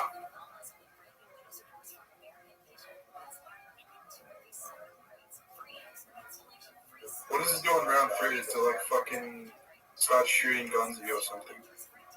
It goes up and down and left to right. Oh my god. Fuck, you're a pimp, bro. This is insane. You're doing good. Superman does good. I'm doing well, baby. Oh, it's tricky. Oh, Riser. Riser. With this, Riser. the double swish. Riser's building a house here. Riser's building a house here with all his bricks.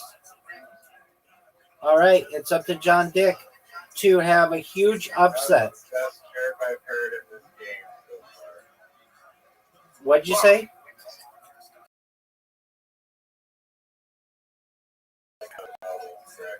You like No.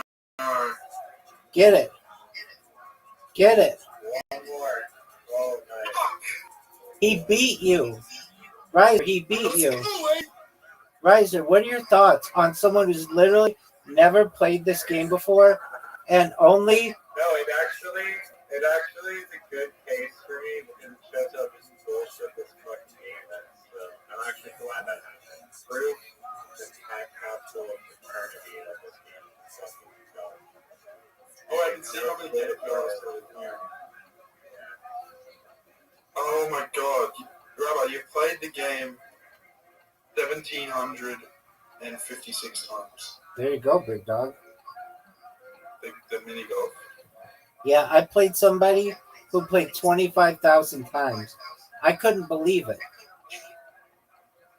What the fuck?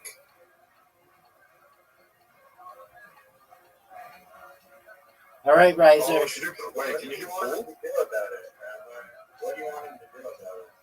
Whatever he wants to do about it. I think pool is 2 people. Some of the games are only 2 people. Riser. Okay. Riser. Oh my god. 11, dog. Fucked off. That was great. I think I'm gonna use my thumb this time. Riser, do you remember I told you that thing? Why they call it a bull market? Because bulls go upwards and bears bear down. Do you remember that? That is true. That is Fuck, true. man. You got a lot more points than the last. That's good. No, he got 7 last time, and you got 6.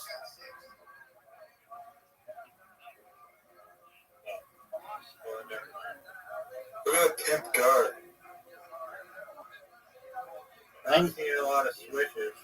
I'm not I'm either. seeing any switches. Oh, you're done. You're done. Get out of here. Are you proud? Damn. No switches.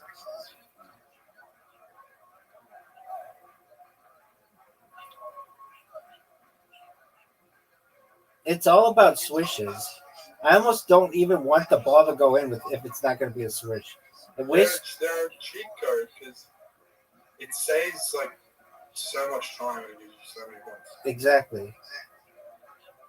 I'm gonna try and fucking get some switch more.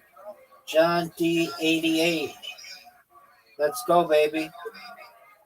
Swish. Oh, that should have counted. Dude, Yeah, that should have. dude, look how many he's made. 3? Motherfucker. 4, 5. Bro, some of those should have been swishes. That was a bit sus. I agree. Definitely sus.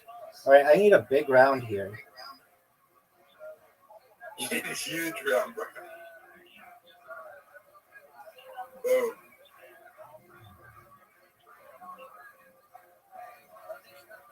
No. Oh! Alright, you got saved at the end there. I'm not. It looks like we might have an upset No, here. no, don't worry. It's gonna be a fucking good performance. He's gonna fumble. No, he made it. 2. Oh! Swish. Oh! He's got it. He's got the win. Oh, Turn out the lights. no. The party's over. Are you serious? Let's just fucking come back.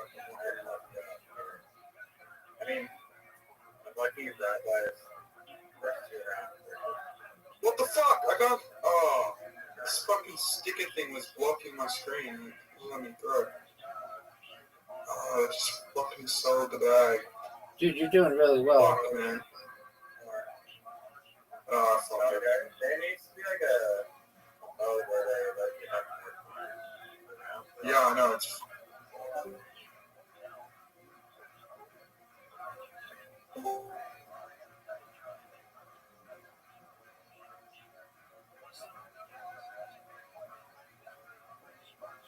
Oh. Oh, wait. This. Oh, shit! Damn! That was close. Yeah, but you've never beaten me one-on-one. Reload. What's, what other games are there? Oh, bowling. We should do bowling. Is that fun? Yeah, we could do bowling. Archery. I play with a lady. No, Bowling should be. bowling is. I play with a lady every night before she goes to bed. And Ooh. I can tell you that I've gotten good at it. And Riser's never beaten me at bowling. Shit. Before she goes to bed. Word, dog. She's a really nice The person. pimp does what the pimp wants. Yeah, dog. Sometimes she comes in during the day and plays. Oh, I fucked up. Oh, I fucked up. John, oh don't play that one. yeah. Do I leave? No, It's on. don't resign. Just let it go. I'm going to send it. Okay.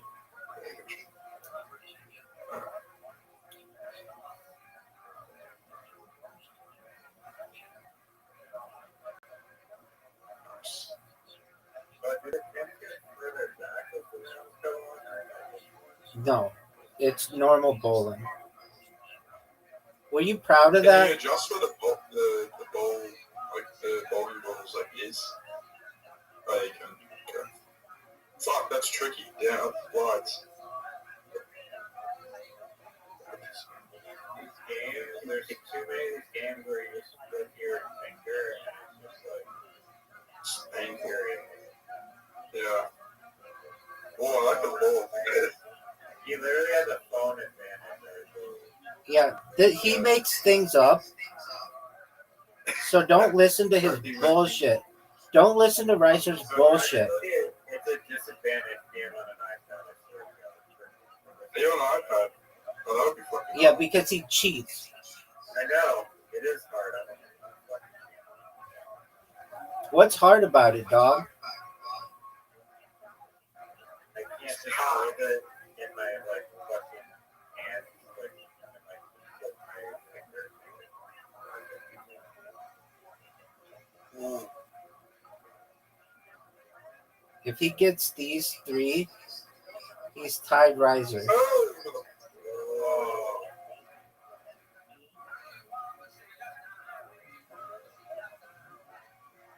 Not good.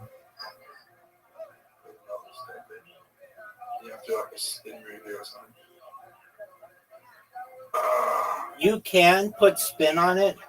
I won't recommend it though because it's really difficult. But you move your finger like a C. But it's really difficult. Yeah.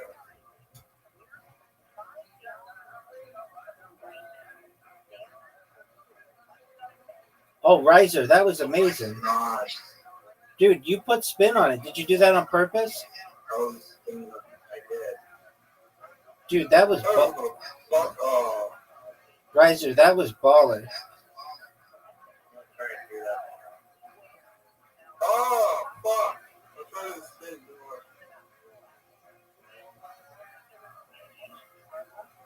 What the fuck? Oh, the pimp. Why didn't it How go? did that not get a strike? That's what we were wondering. The strikes in this game a bit retarded, like. Reiser, let's see your fucking dude. 7-10 split. The hardest shot in the game. Get it. Get it with your spin.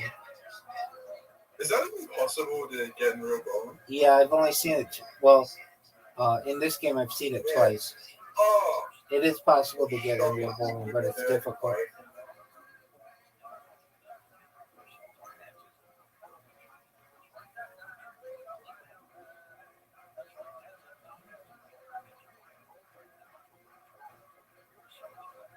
Strike.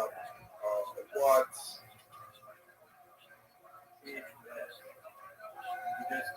You get like extra turns on the last round, but you get like a spare like Word, dog. That's how bowling works, baby. Oh, look at you, dude. That spin is amazing.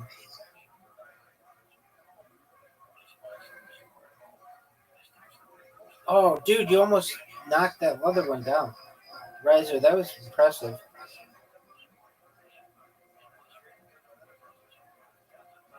Dude, our first strike. John Dick might beat Reiser in his first. Get it again. Get it again.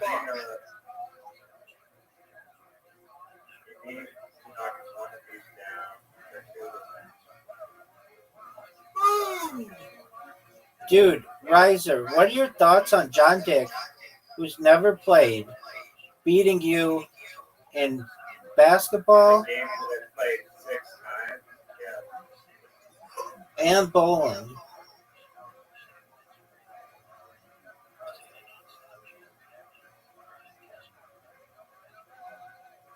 Oh shit. Pimp going at it. Absolutely. What else you want to play? Oh, you want to run it back? You want your ass kicked twice in a row? Son, Let's do it. I'm going to do the Charleston on your face.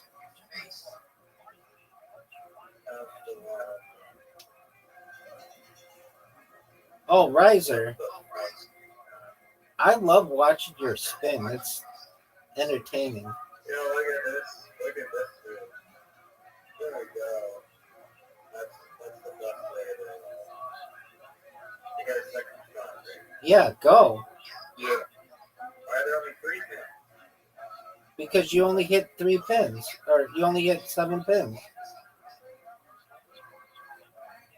Like, it shows the ball slowly down the gutter. Oh no. Did I hit 4 of them? You hit 7 in the first round and 7 in the first part of the frame, and It shows the ball slowly roll against the gutter. I mean, I don't know what it showed on your end, but on our end, you did pretty well.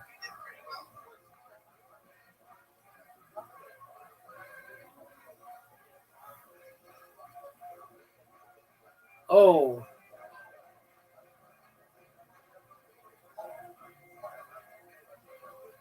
Get it, Razor. Dude, that should have gotten it.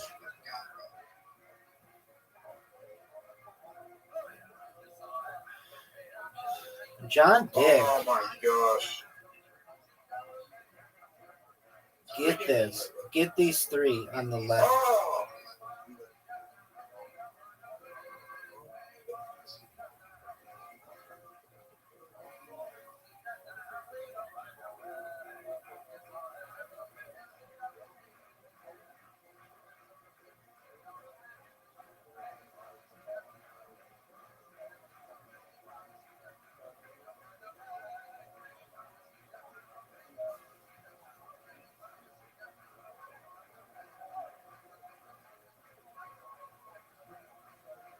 That was a great spare, dude.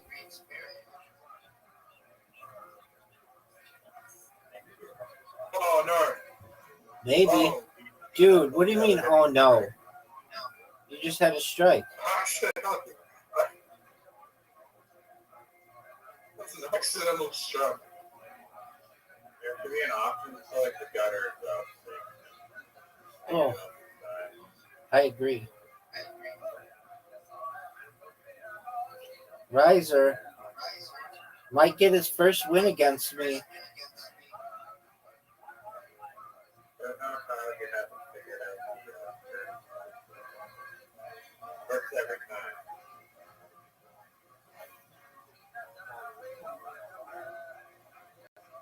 John Dick. Dude, he might win. 2 strikes in a row. Turned on my axe. Oh my days. Oh, this one's the one that It's the pimp. there.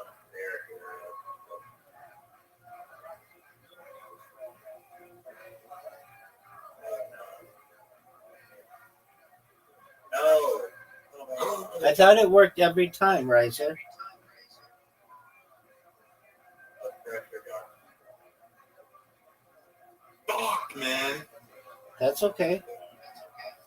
You're beating Riser. Oh, no. Oh, it almost. Get the ricochet. He's got it. Oh, man. The pimp. This is the sidearm. If I beat the rap. Oh. Oh. I was gonna miss it. Wow. Better ball. Better ball. Dude, John Dick beat you 2 games in a row? Damn. What do you want me to do about it? Improve. What about his darts good? Dude, darts is amazing, but it's only 2 players. Oh, what? What else is there? Cribbage. Texas Hold'em, Seattle. Draw together. John D, We you got got so an many invitation. games. You have an invitation. Do another bowling? Yeah, we're doing it. Let's see Riser beat John Dick. Oh, Good start. that's perfect, dude. Oh, damn. I missed him. Figure out how to get it.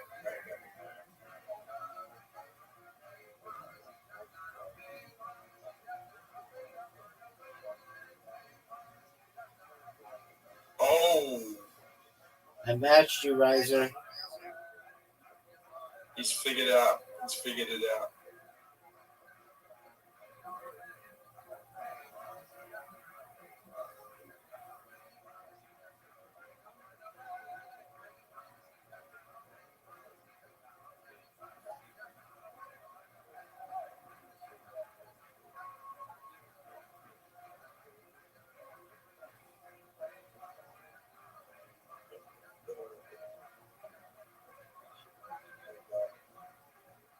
Great spare.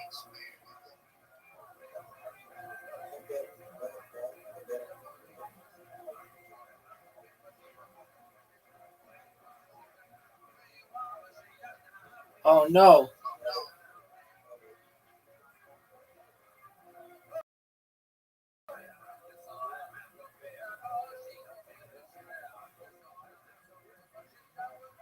Great strike. Dude, he's untouchable. Oh, what?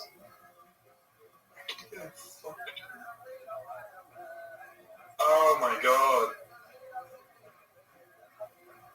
That might have been it. Oh my days.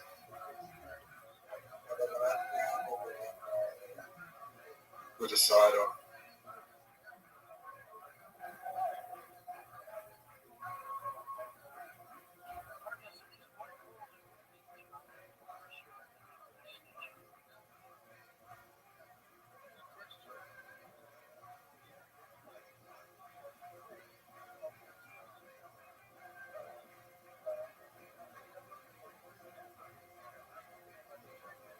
Perfect. Oh, if that wasn't a strike, I don't know what it is. Like, it's the most picture perfect shots. Get it.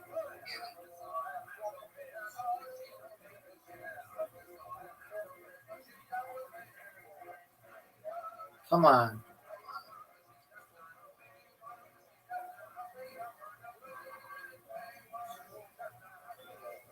That was a big shot.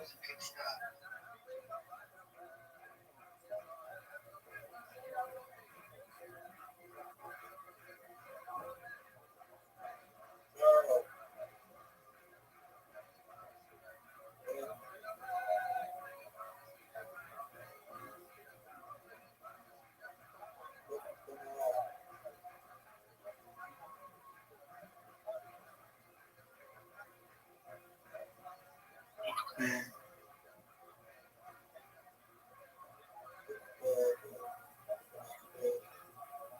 I don't.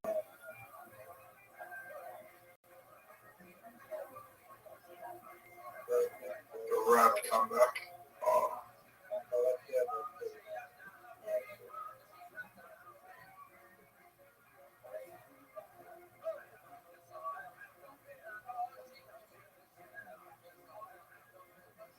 Oh my gosh. Alright, lads, I gotta head off for this. It was fun. John Dick. It was fun playing. John Dick, very impressive. What'd you say, sir? See you guys around.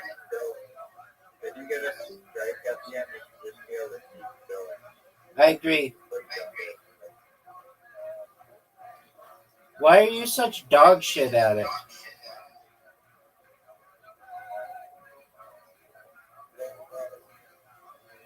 Are you ready for an invitation to Karam? You have an invitation, dog. Rocky Top, you'll always be home, sweet home.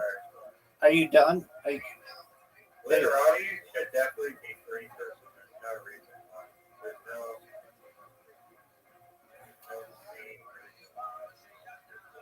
I am in agreement. Dude, where do I hit this ball? Or this thing?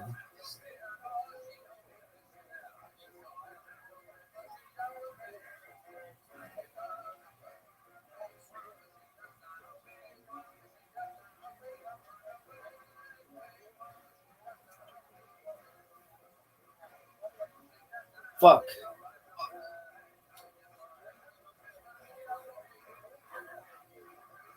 Riser, you want to know something? You've never beaten me one-on-one in bowling, and you've never beaten me at all in, or you've never beaten me one-on-one in basketball. You've never beaten me at all in bowling. What are your thoughts? And you're more times than I can count. Gala for archery, which are the games here that require actual and mini golf. What about literati? If you want to brag about literati, you just make up words actually. You know,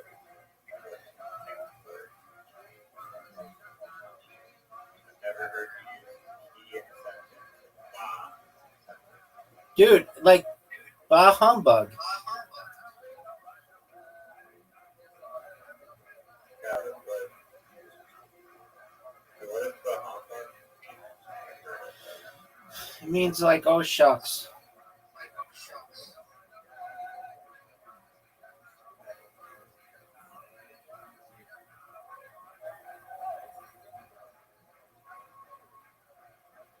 You just start getting a 160. 160 sucks dick.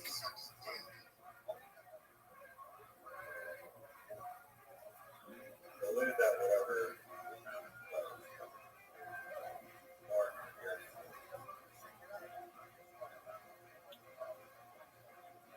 This is what you call it. I'm ready for it. That was good. Show me another one. That's a miss. Psych.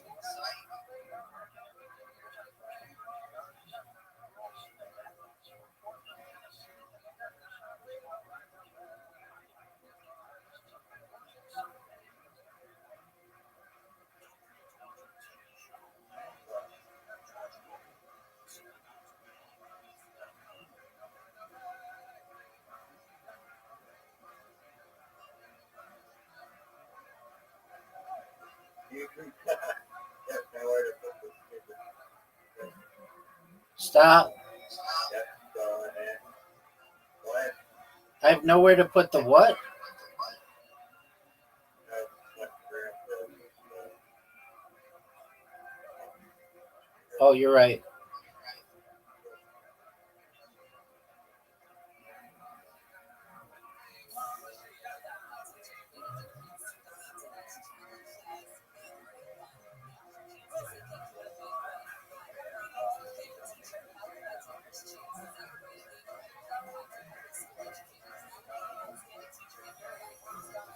Fuck. Fuck.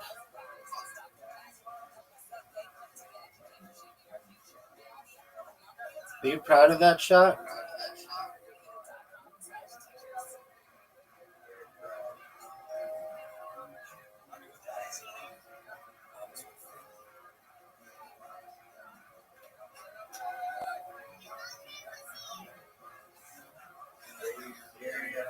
That was one of the most dog shit performances I've ever seen.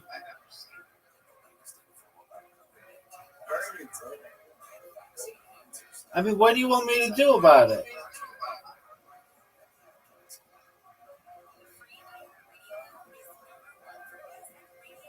You ready for perhaps the biggest Newfie shot we've ever seen? How'd you like that?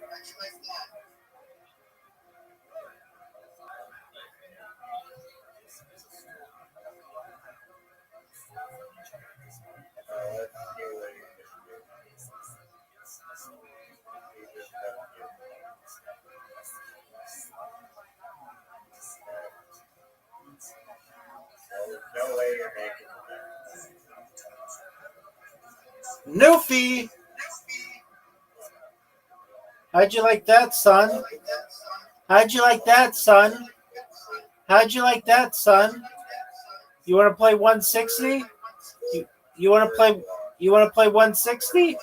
Yo, dog, you want to play 160?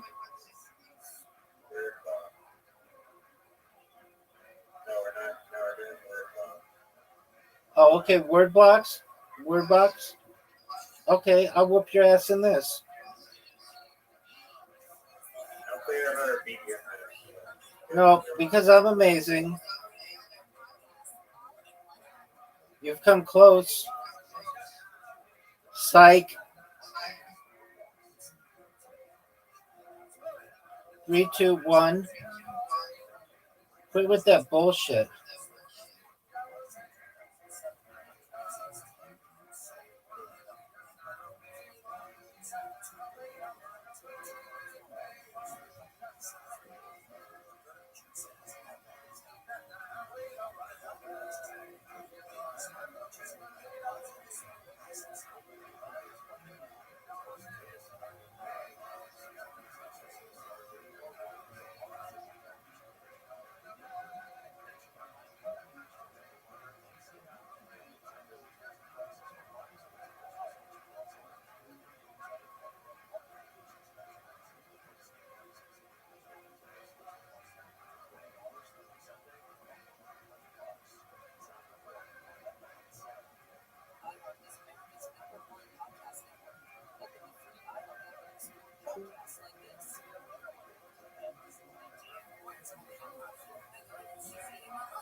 Next round.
I got sneeze.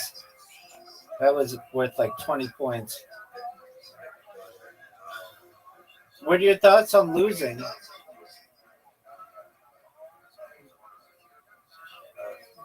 suck at the word game. You lost.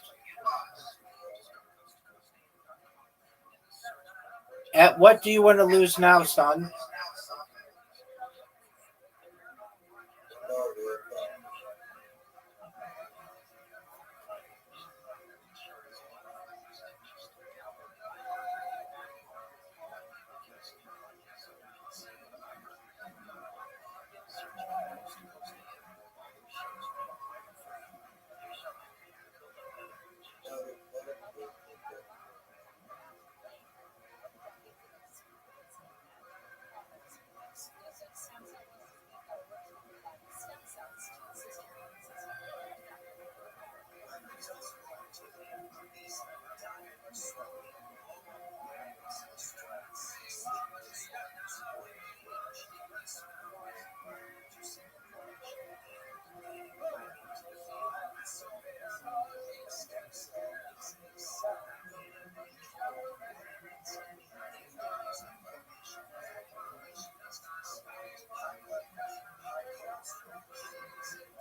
Dog, what's it like to get your ass kicked so many different times in so many different games?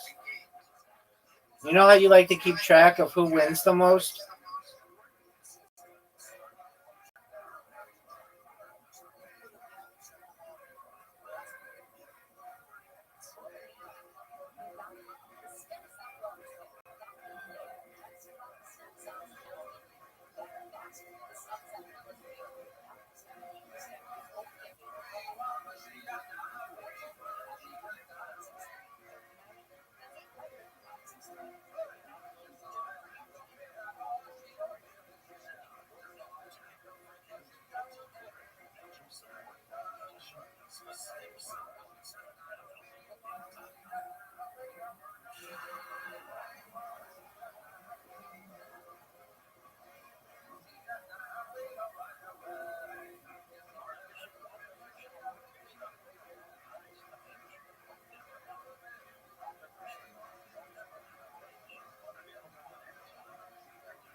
It's over, baby.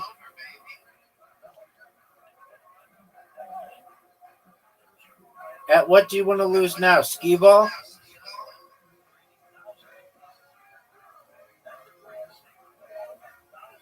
I can't hear you. At what do you want to lose? Fuck your quick draw.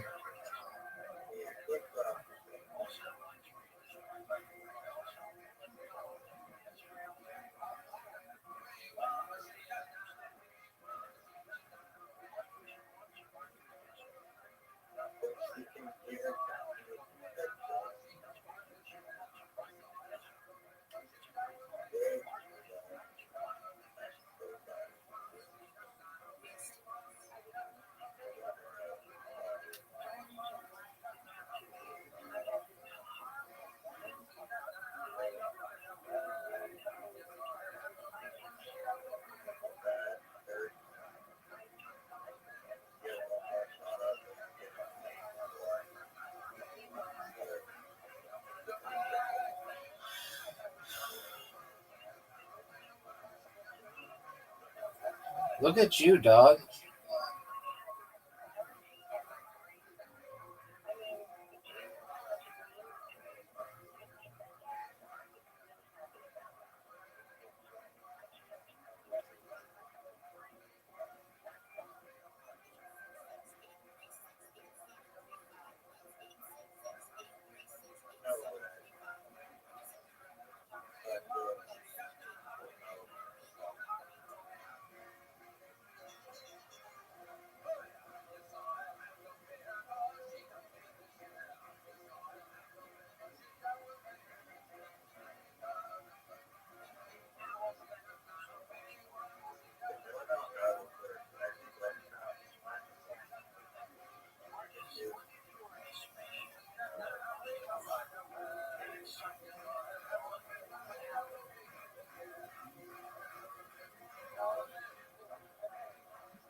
No way.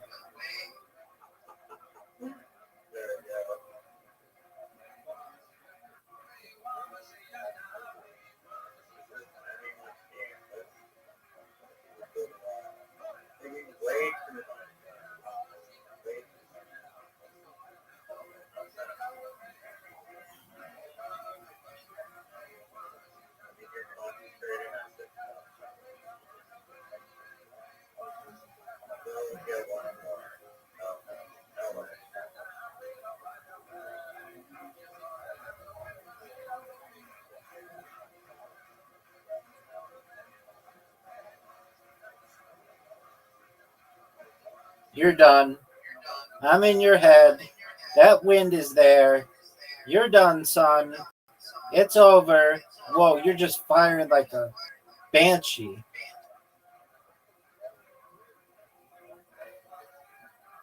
No way. No. How did you miss the last shot? I flushed it with on it.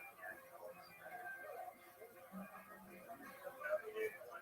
I need 7 or something. 4 in a row. Finally won a game.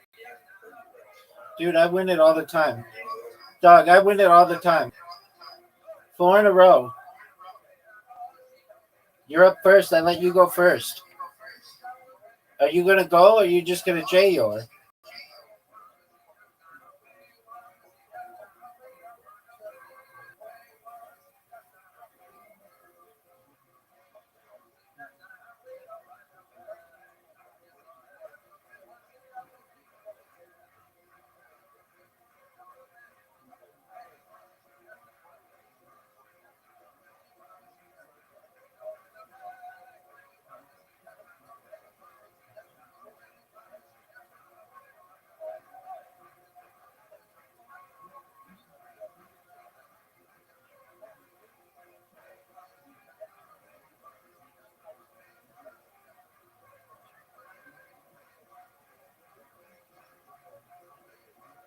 Thanks.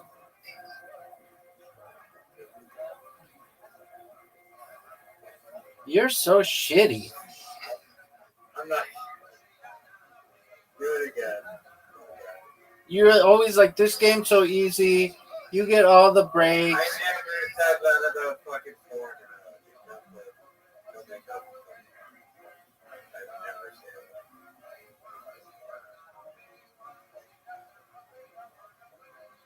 You're up, pimp.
Thanks, dog.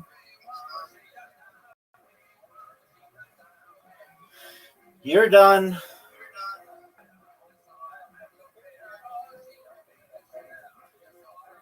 Are you ready for some skee ball?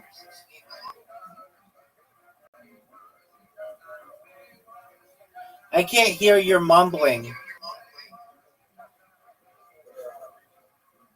Oh, dog, of course.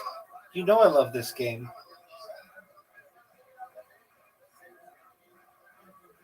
I've beaten you at like the last 30 games we put, not just in this game. I'm saying today. I beat you in basketball a whole bunch. You got me in golf. I beat you in bowling and in archery and in 4 in a row.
It's a proper noun, baby.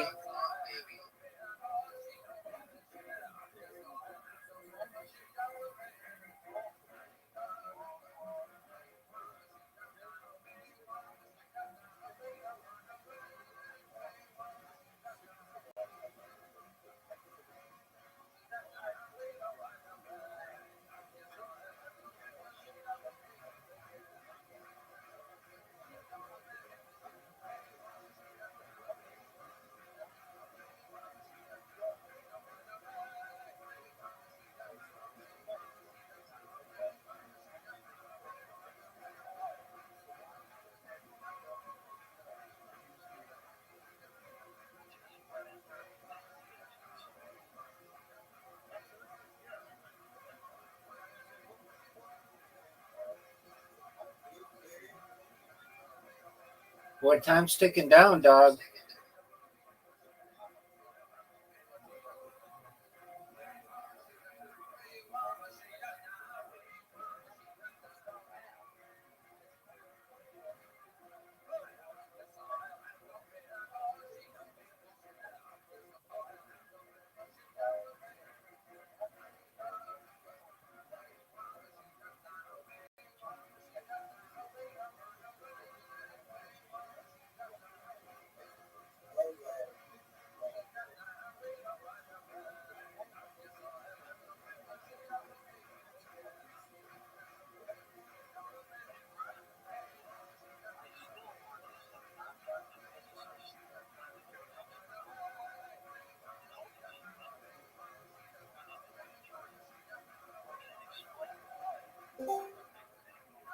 Welcome.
Are you?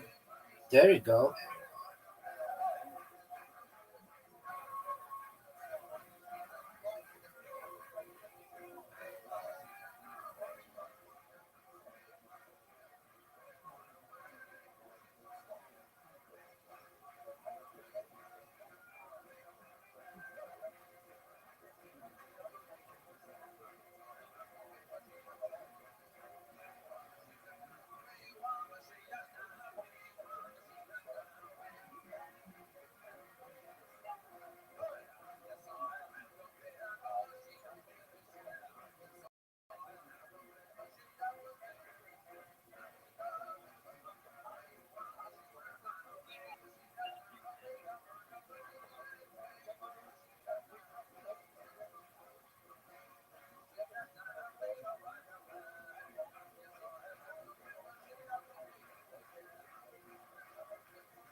Dude, what the fuck, man? Dog, don't blame it on the letters.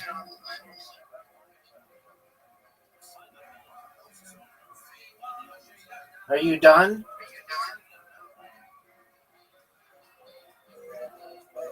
Darts.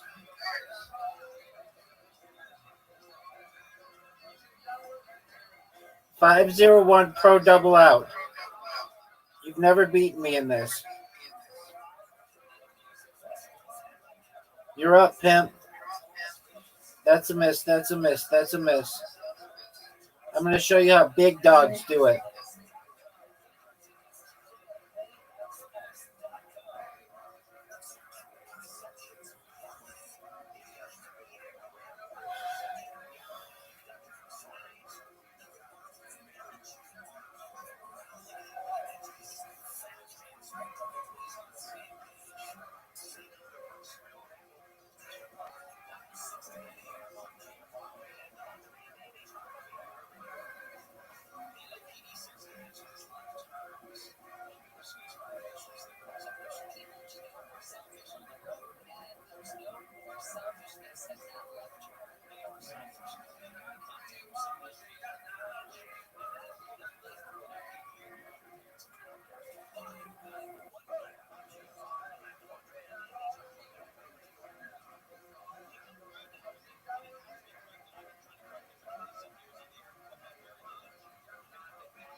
Nice bullseye.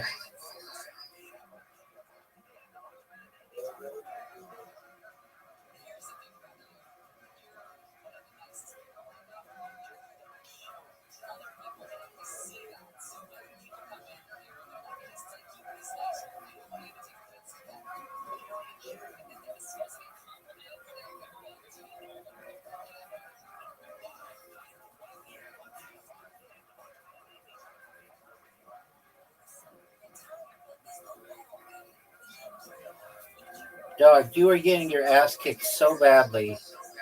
It's like not even funny.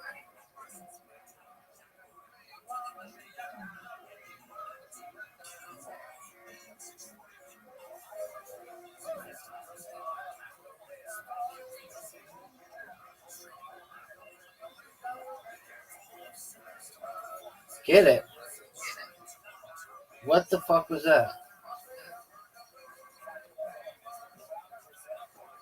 I dedicate this shot to Puff Daddy. Shoot.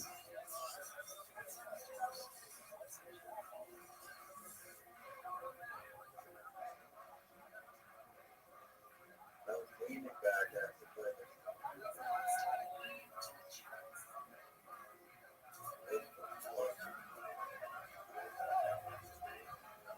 I dedicate this to Zoot's comedy career. You're done. You got beat by 303 points.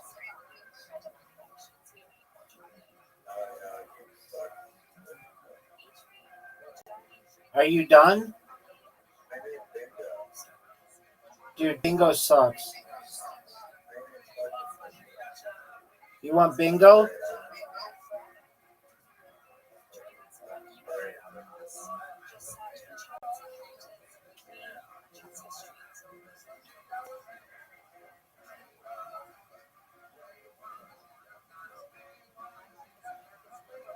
Yo, dog. You have an invitation.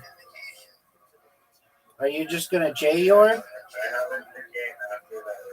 Are you just gonna J-Yor?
it's called that. I think it just automatically does it.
He's never defeated Monster.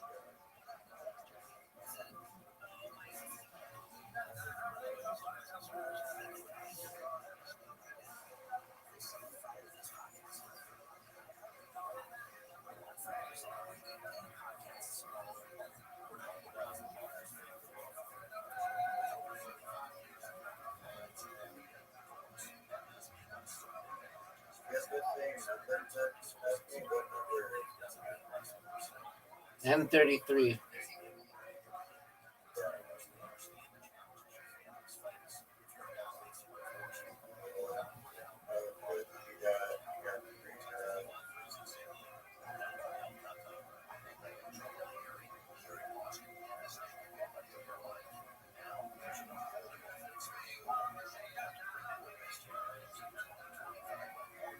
I'm gonna just fake you out.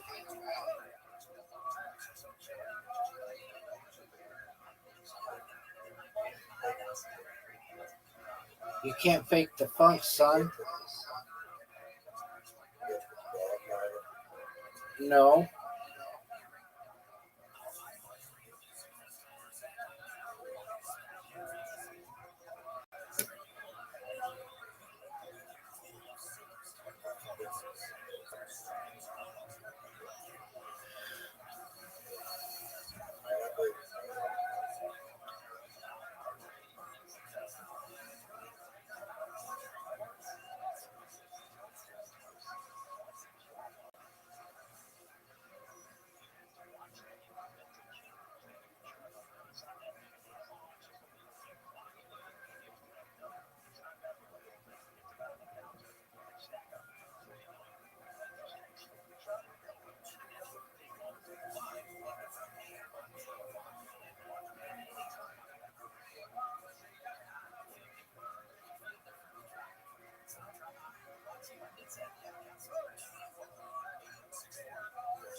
What do you want to play next?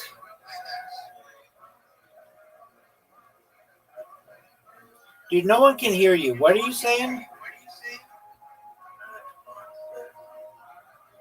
I hate this game. It's Zoot's favorite game, though.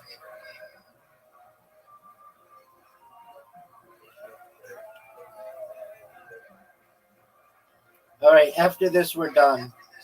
I've beaten you at too much.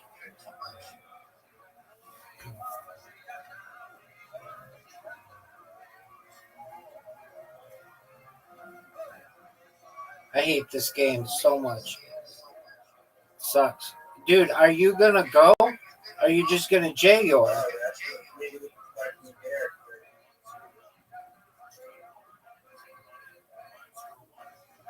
I hate this game because you have to purchase shit.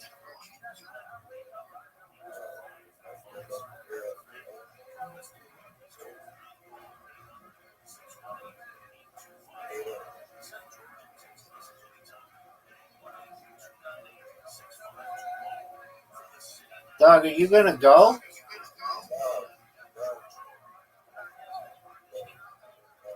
You're the one who wanted to play this dog shit game.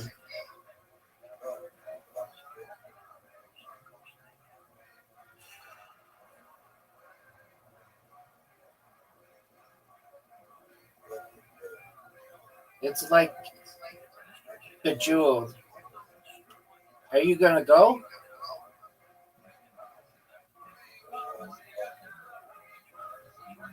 That's a mistake. You're gonna lose because of that move. Terrible. Terrible.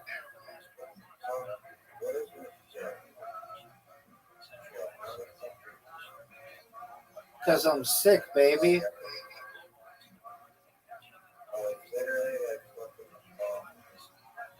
It's like Candy Crush, pimp.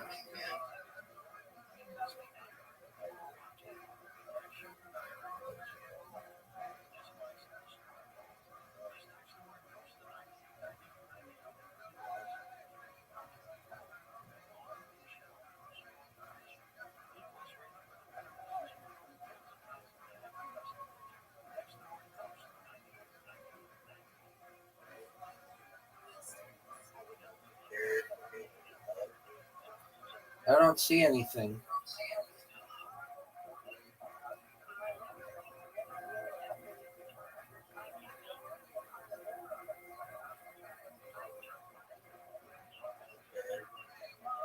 You're up, pimp.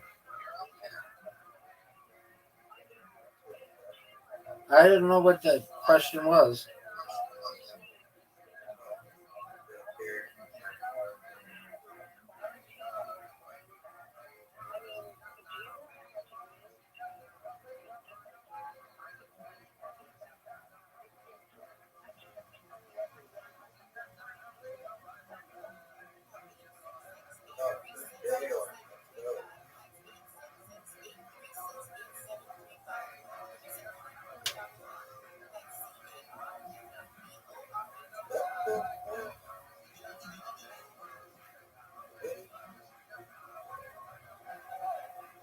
That was literally what I was supposed to do. Okay, well, what do you want me to do about it?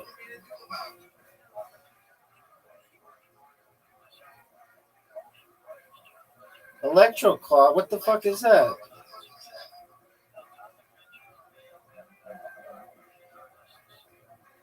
Dude, you did really well. Another Electro Claw?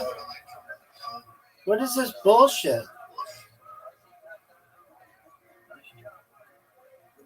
And you get to go again? What the fuck?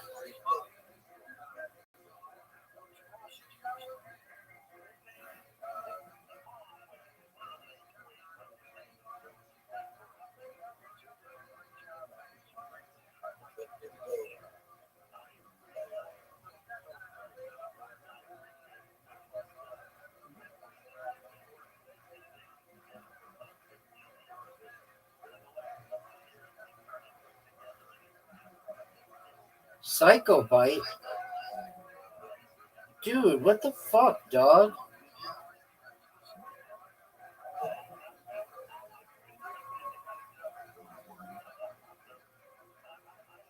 Electro Claw? What is that bullshit?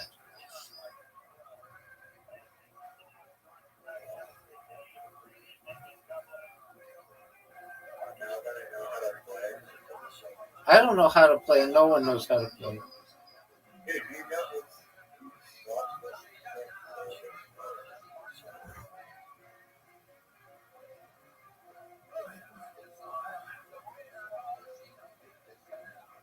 Oh, you have to get what those things are?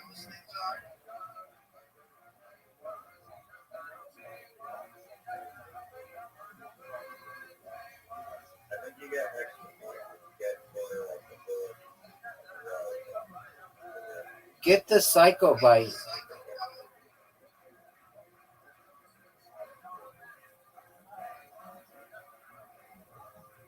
So, quick JR, let's go.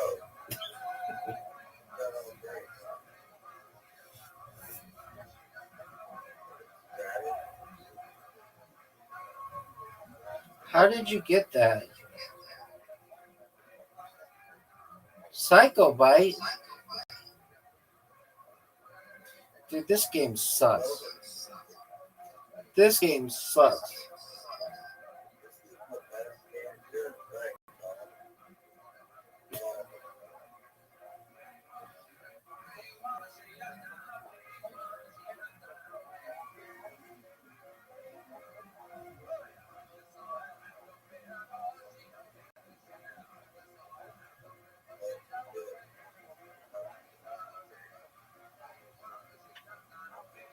Nothing for that? This game sucks. Are you gonna go or are you just gonna J your? Extra move. Oh no. Psycho Bite. Are you gonna go? Electro Claw? What the fuck?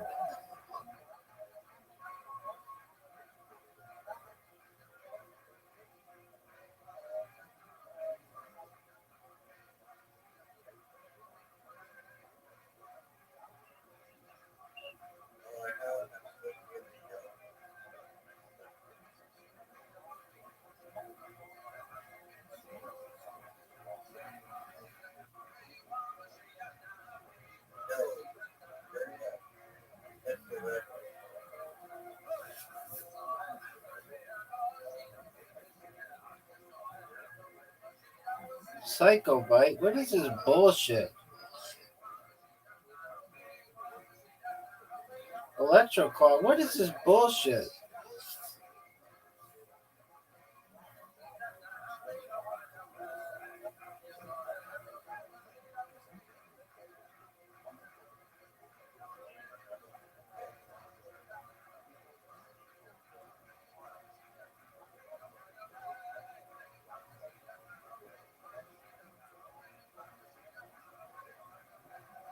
Hydro Rush, pimp.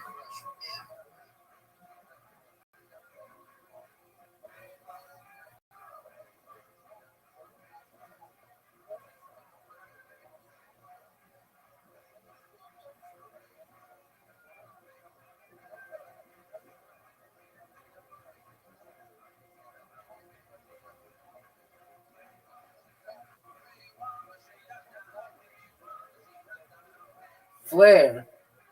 Go fuck yourself. And those four. This is big time. Extra move.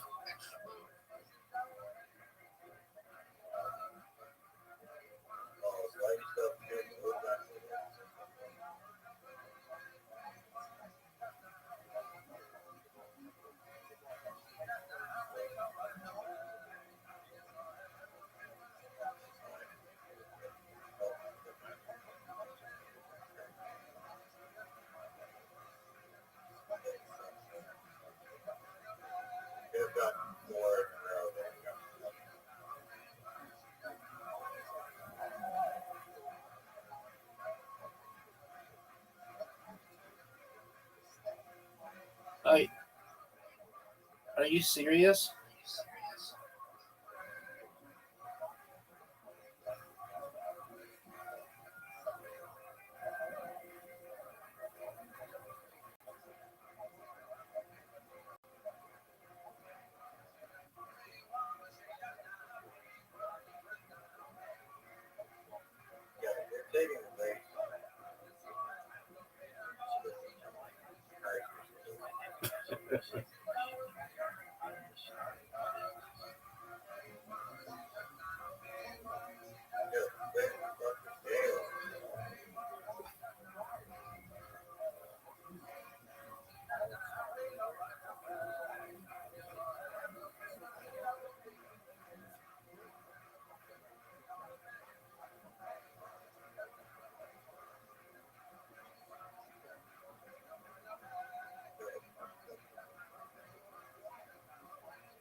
Riser, it's your turn.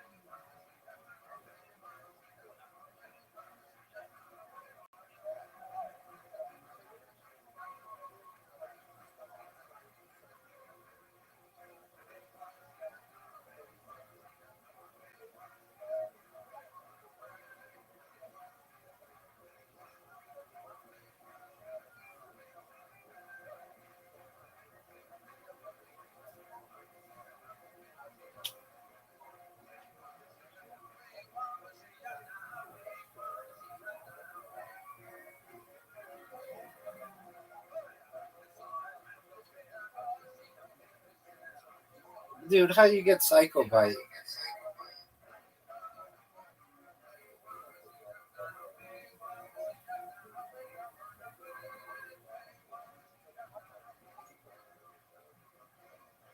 Electro Claw.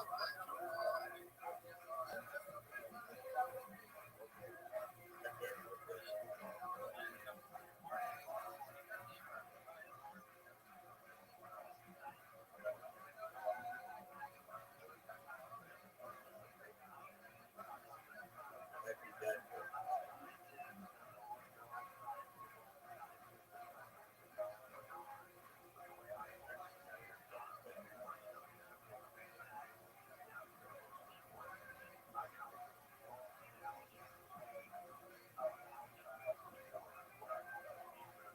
Maybe the other dog.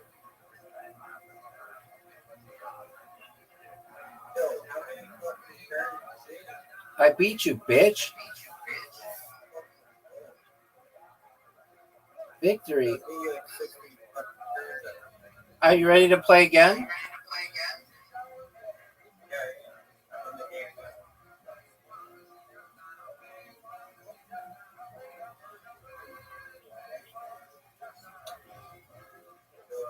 So now they know how to. Are you gonna go or are you just gonna J your?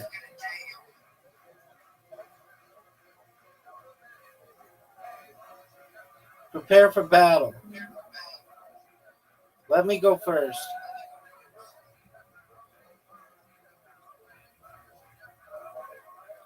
Hi.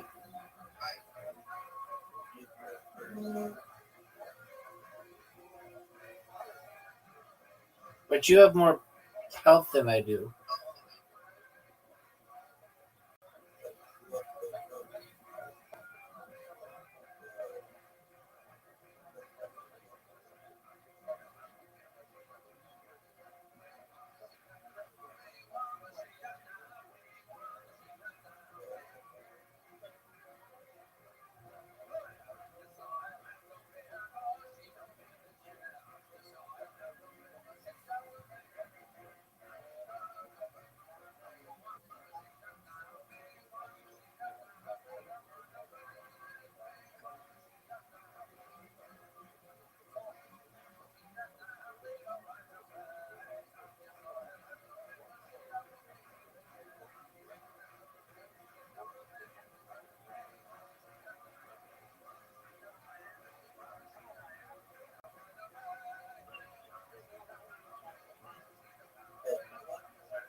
Dude, I didn't get to go.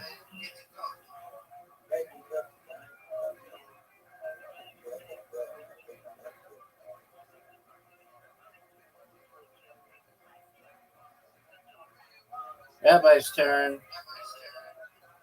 Fuck you, dude. Psycho Bite.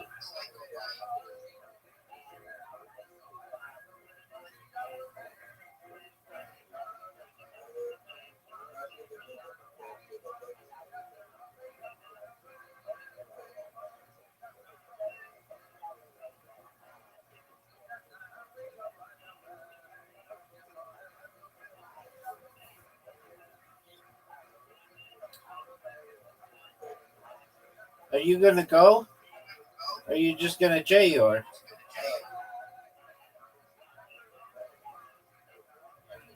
Everybody's waiting on you.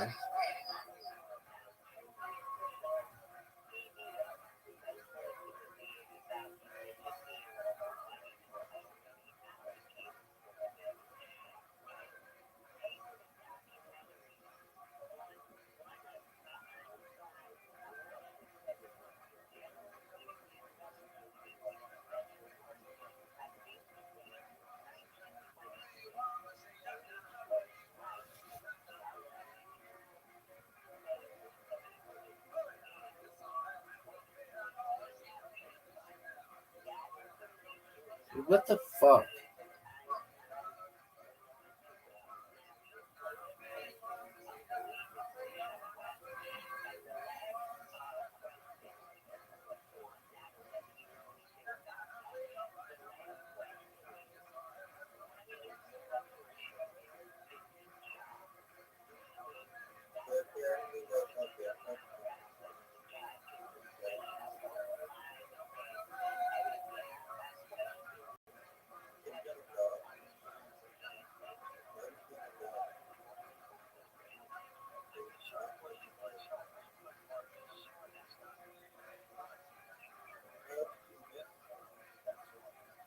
Are you gonna go?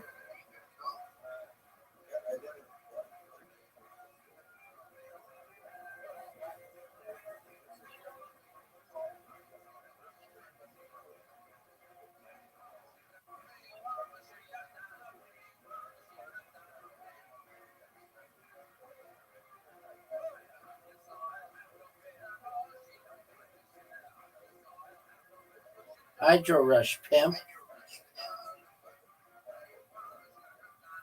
Are you ready for this move? Yeah, You ready for this move? extra move. Block.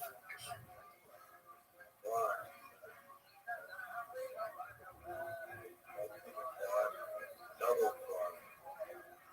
Double block. Never seen a double block. STFU, dog. STFU. Are you gonna go? Or are you just gonna J or? Watch how it feels.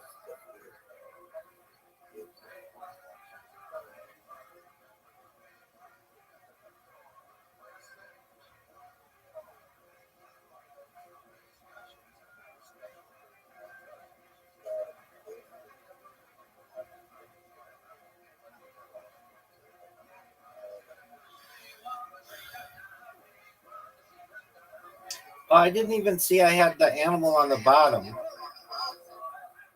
Oh, so that's how you get the Psycho Bite. No wonder I kept doing the same fucking move. I don't know how to play this game. Are you gonna go? Or are you just gonna J or?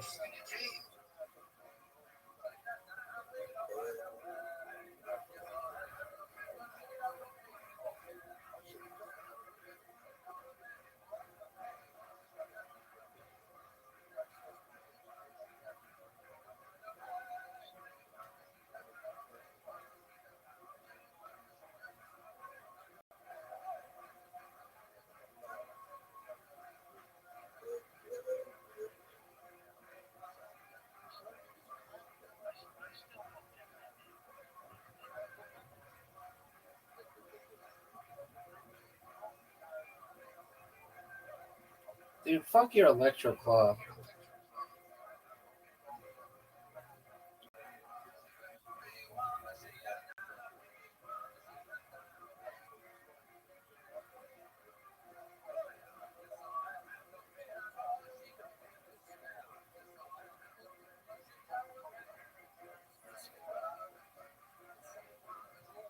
Hydro Rush, bitch.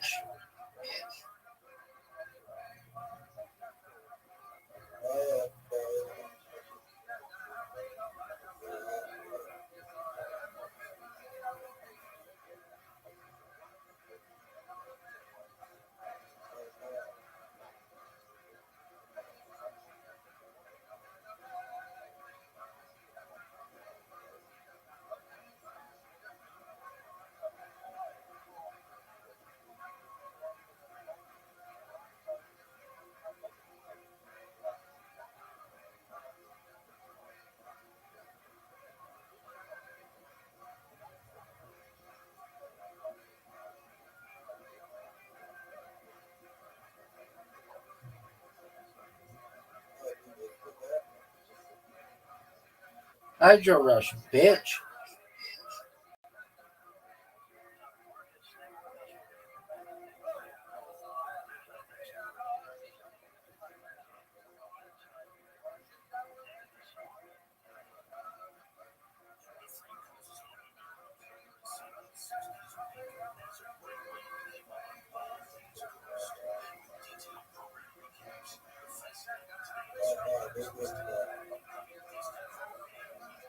What did you just say?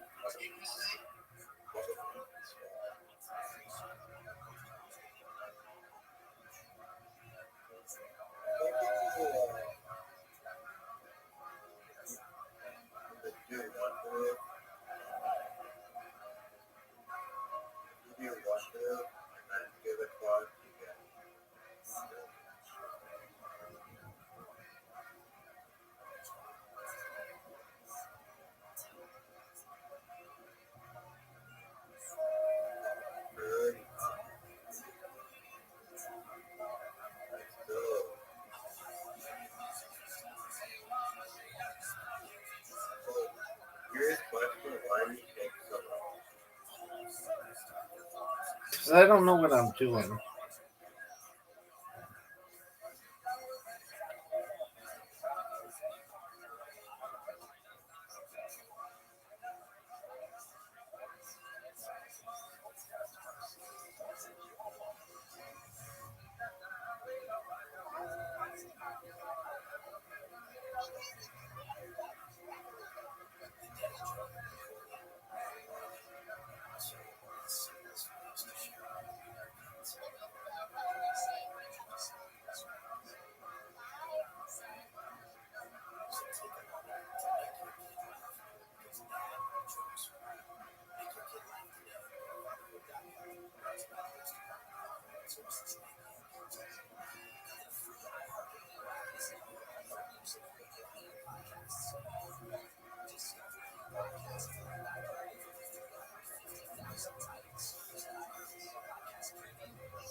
Psycho Bite.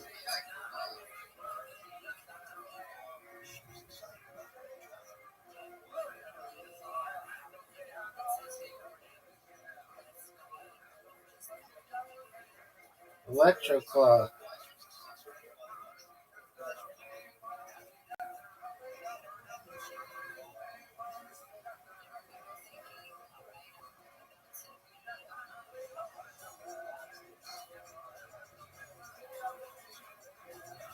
Extra move.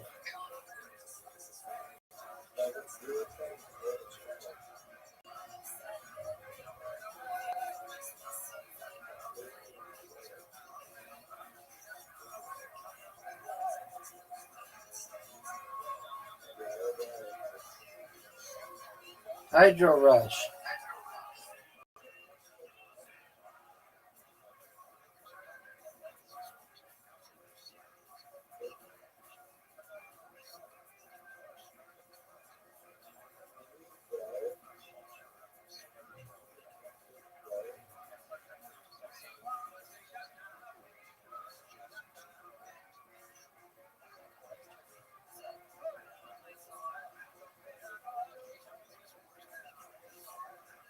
This is it.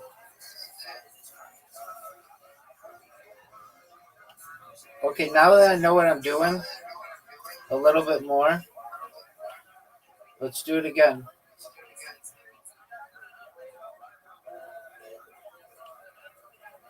No, no one can hear you. Okay.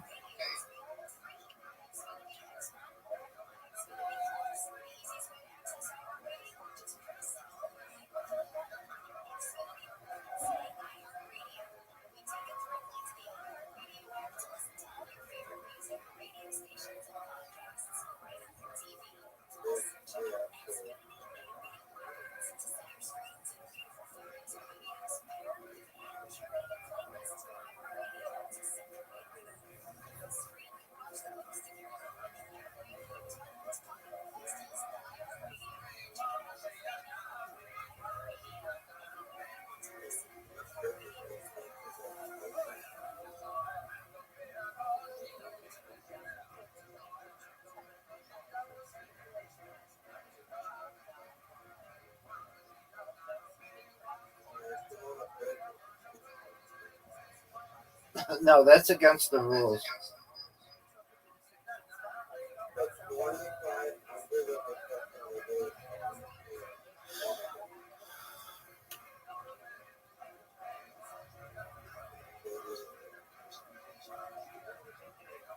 now the interesting because it goes back to the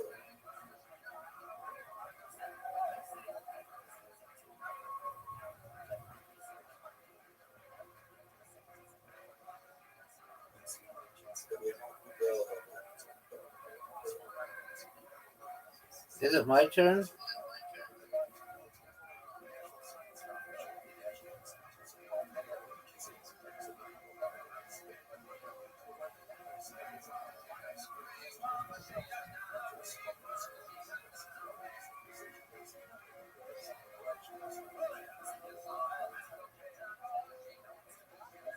What is the what do the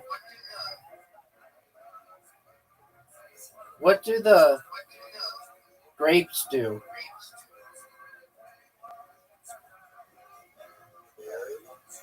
Yeah, whatever, dog. What do they do?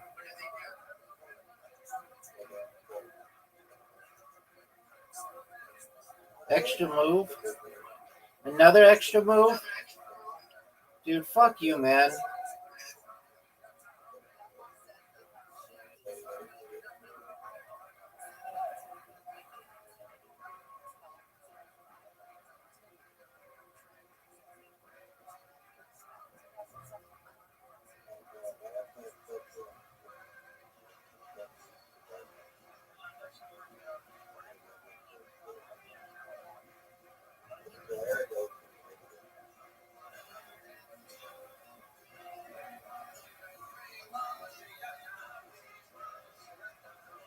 Are you gonna go? Are you gonna just jail? What do the berries do? What do the berries do? What do the berries do?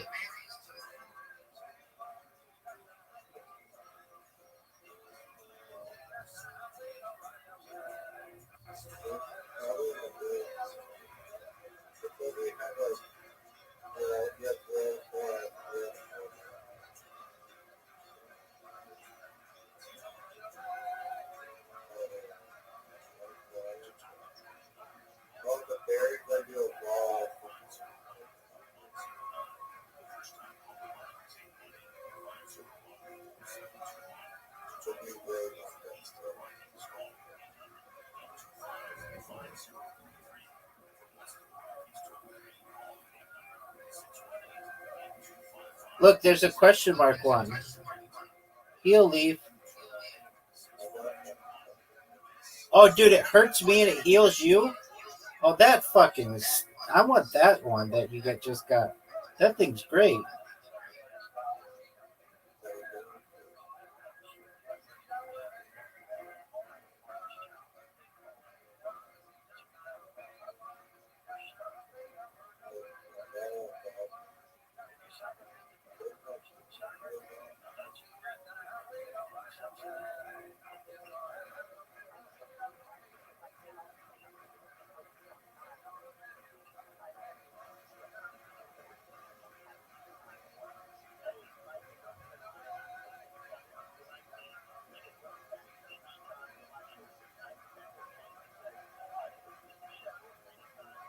What are these fucking question mark ones?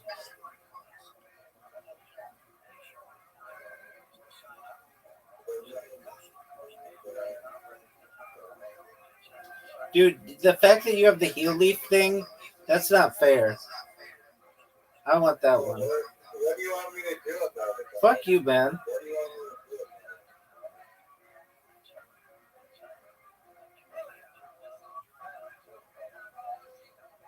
I haven't needed 25. Flare.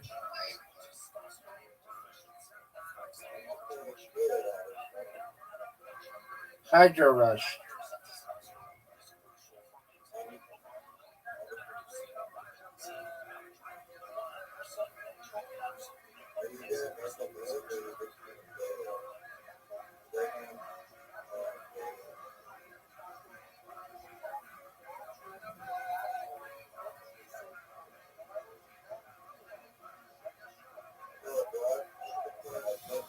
No one knows, dog.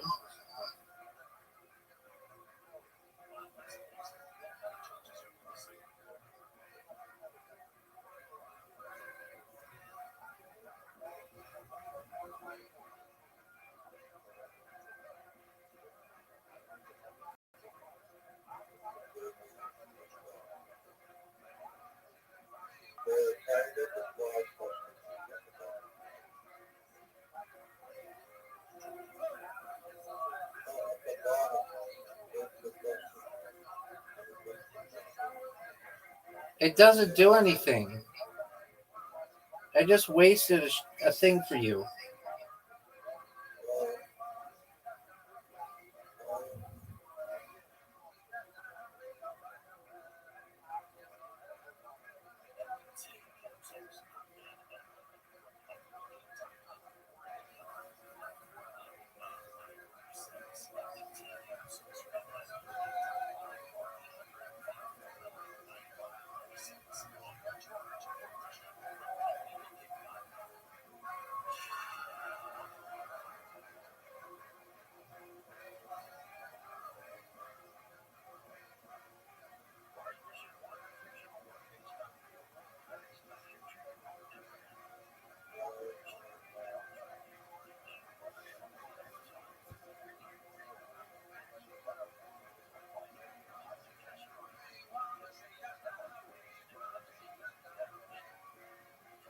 Extra move.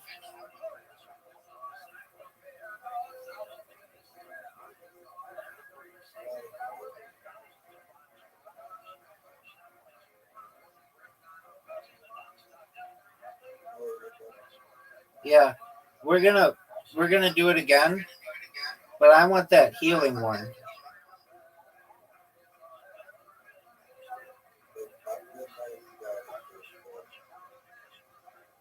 No, you stole my um the water one.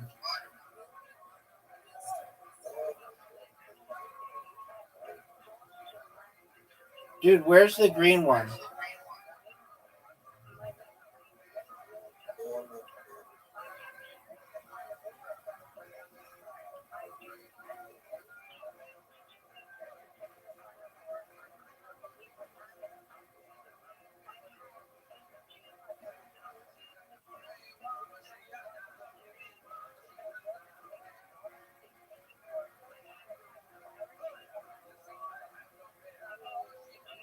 Dude, I can't find it. Shut the fuck up. Shut the fuck up. You can slide to the left?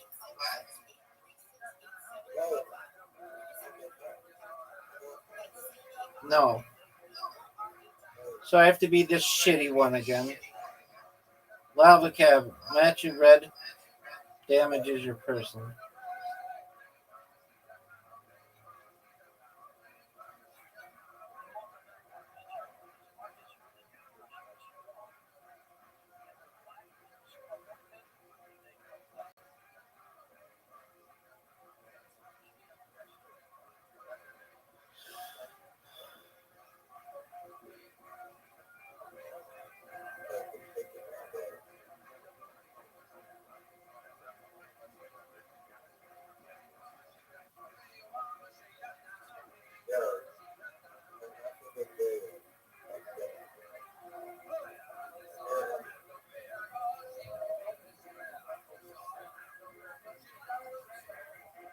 Dude, you fucking psycho bite.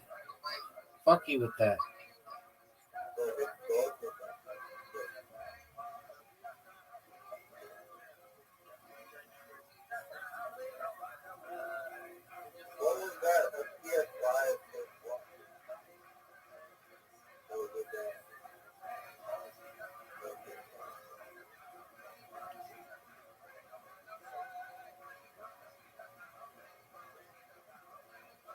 There isn't anything good.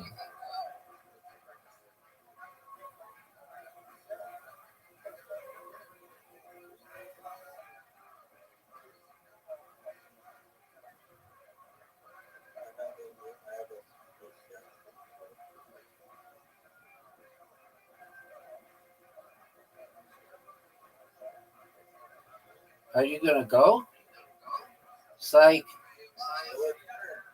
I know. If you take literally, you're like I want that healing one.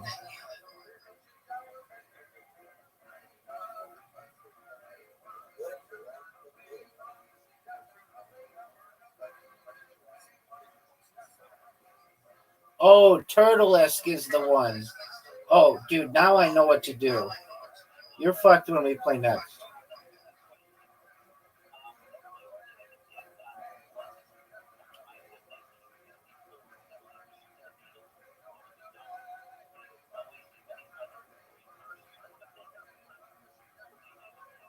no, why would you do that?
Yeah, do you see how my turn took 2 seconds? You have a bulletin?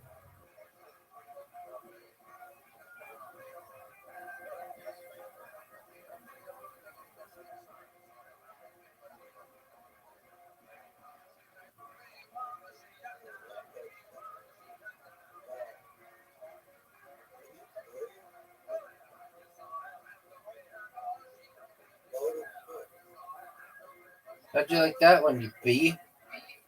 All right, let's play again.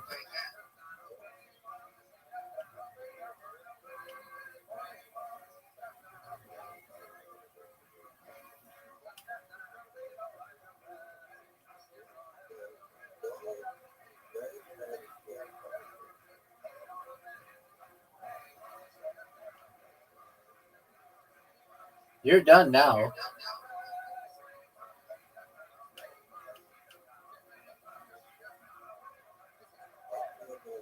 Let me go first.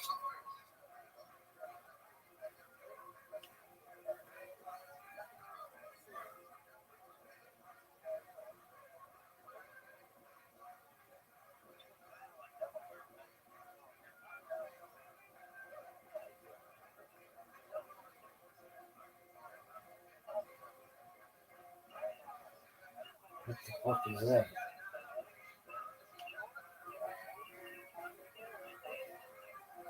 He'll leave.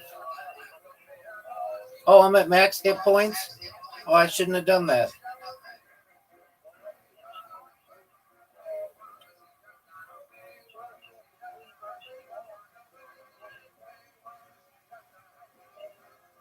that's a back-to-back squad, right?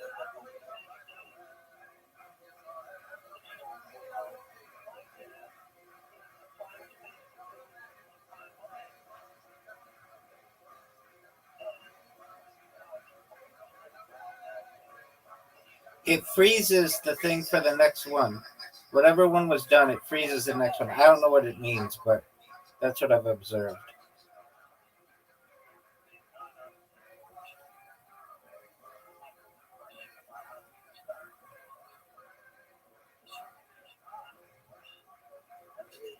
So that was great.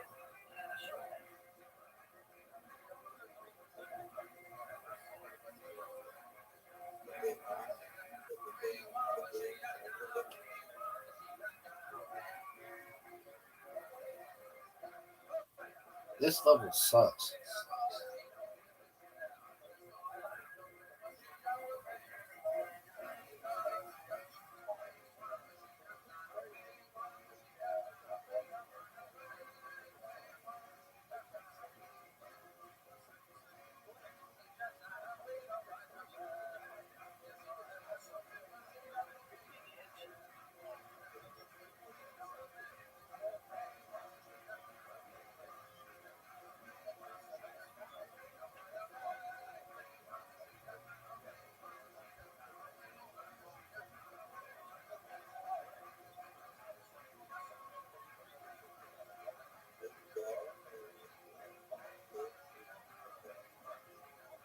Extra move.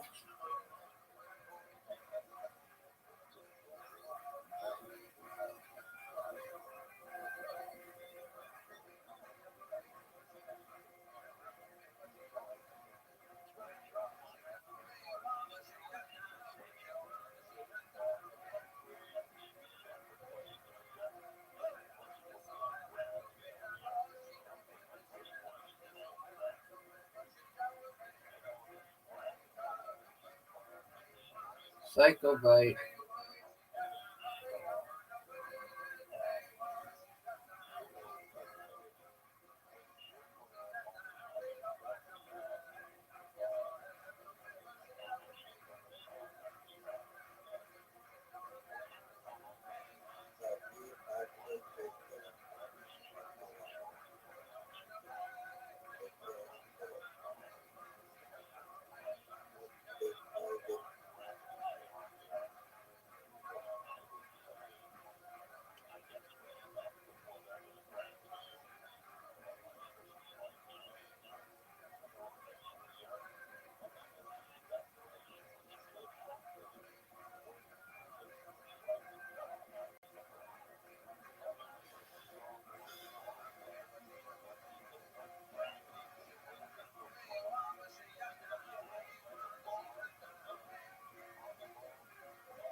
What the fuck is this? I just took off.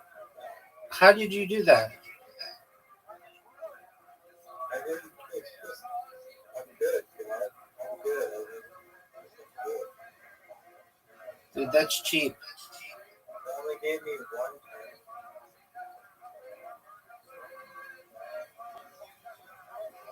How do I evolve my guy? I don't know.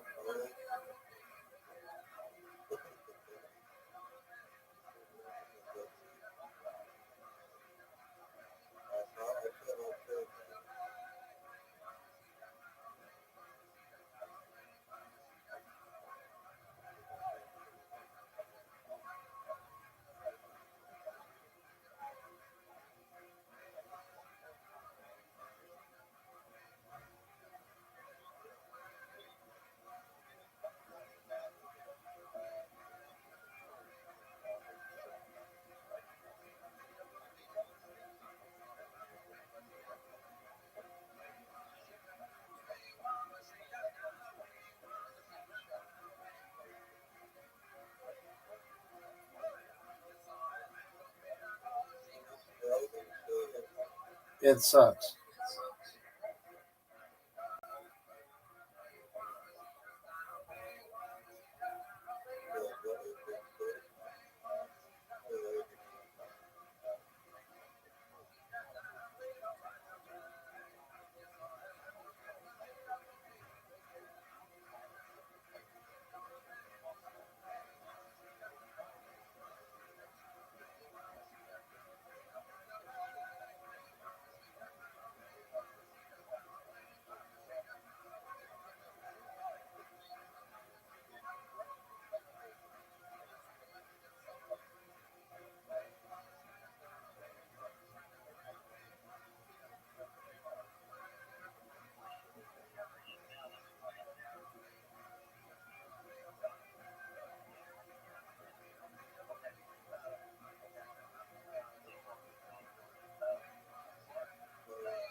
Dude, you fucked me with the reds. Good move.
Why do you call them cherries? They're obviously grapes.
You cunt.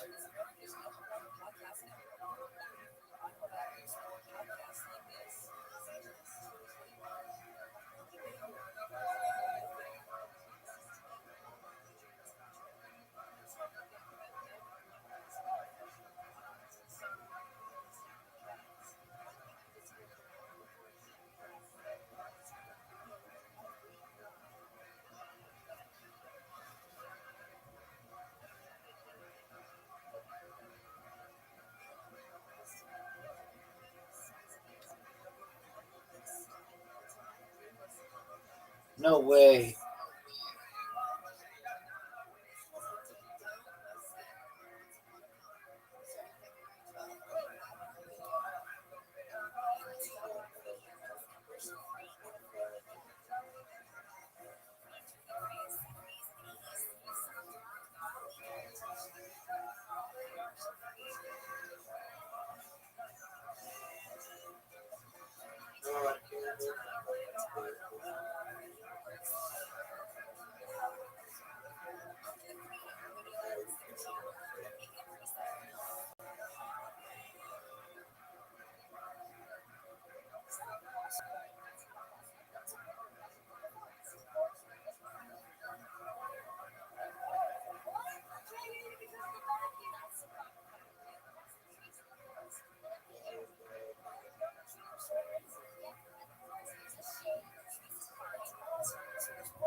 Yeah, but now I know what to do and I know how to evolve.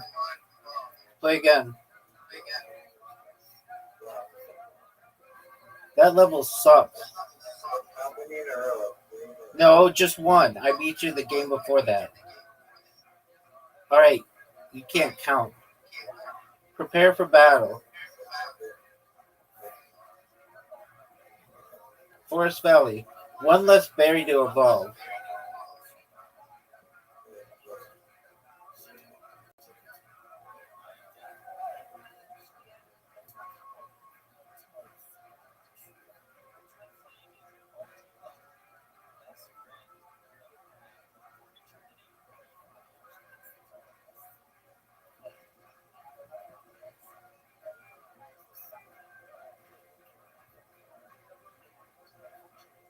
Oh, dude, that was big time.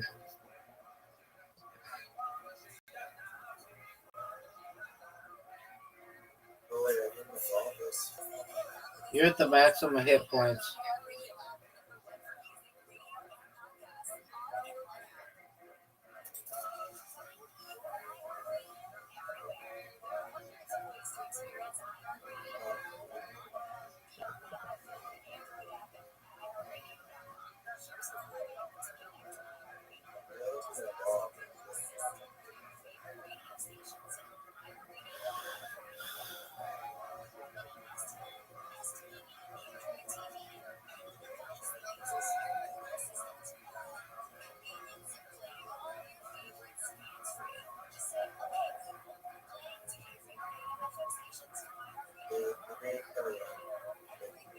Oh, it's my turn. I didn't realize.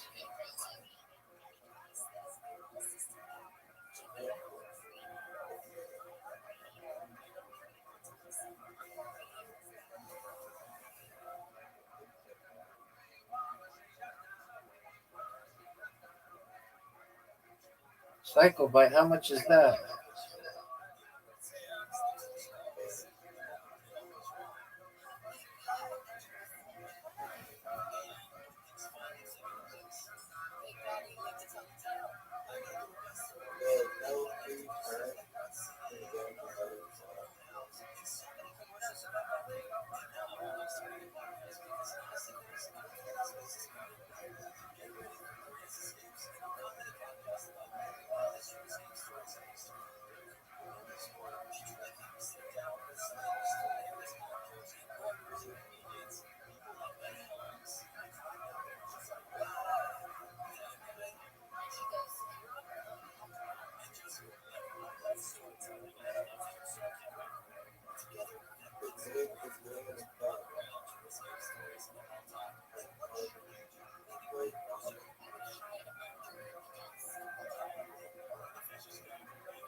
Oh, I don't get another free turn? Why don't you get another free turn?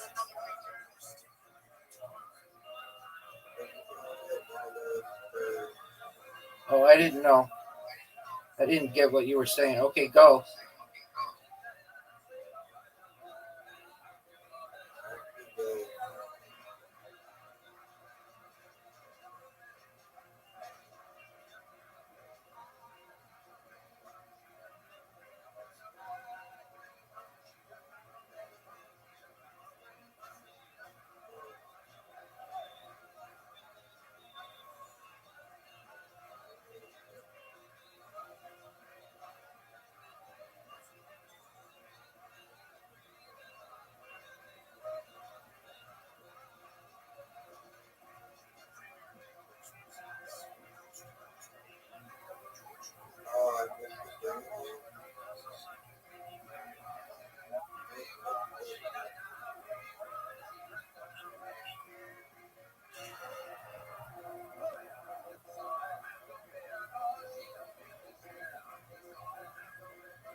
Oh, that's big time.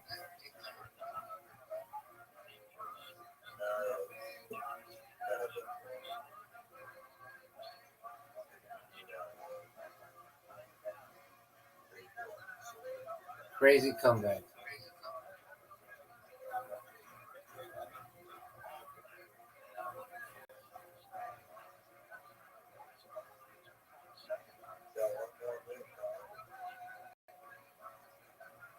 You can get the cherry as well.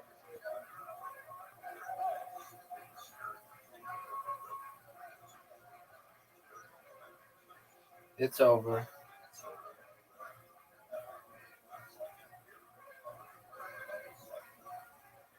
Oh, maybe not.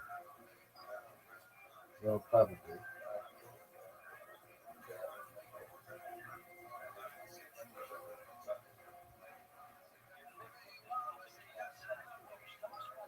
It's over. It's over.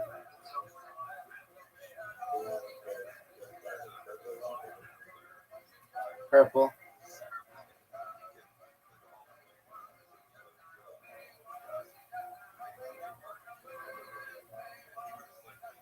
Yeah, you're gonna lose the next one though. When you're like, oh yeah, I'm the green one. I didn't know how to use them. Now I do.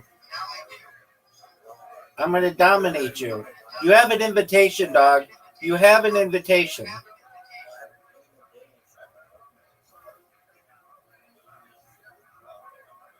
Any place with that ice level. 2 tiles are electrified.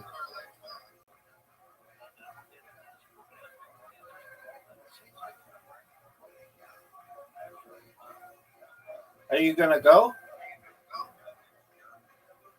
I got 30 seconds.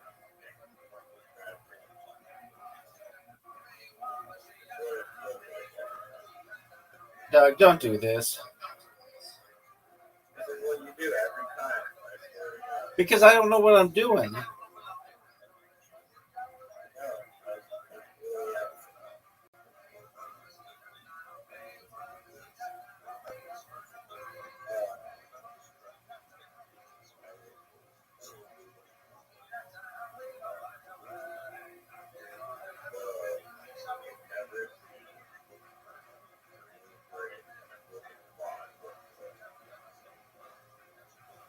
It's a new strategy, pimp, for sexy beasts. Dude, fuck you.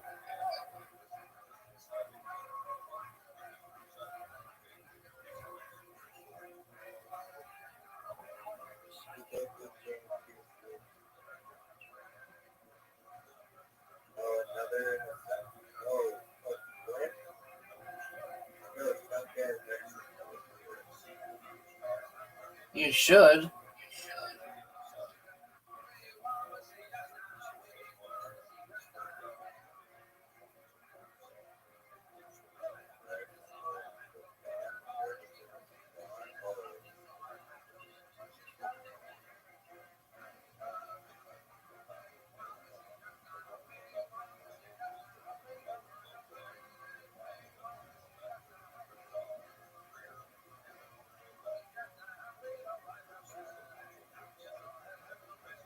Nobody cares about that.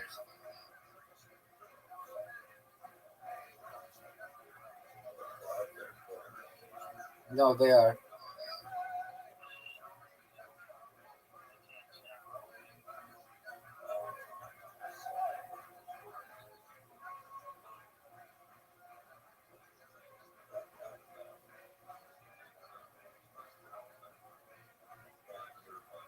No, what the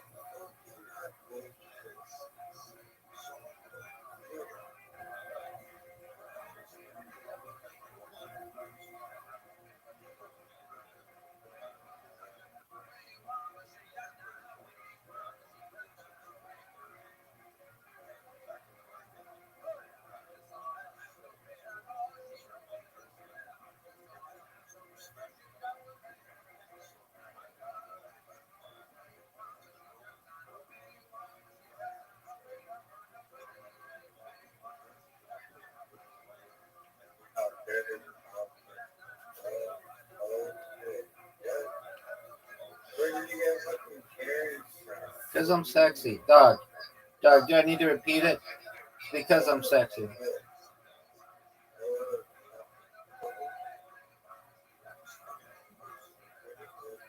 Yep.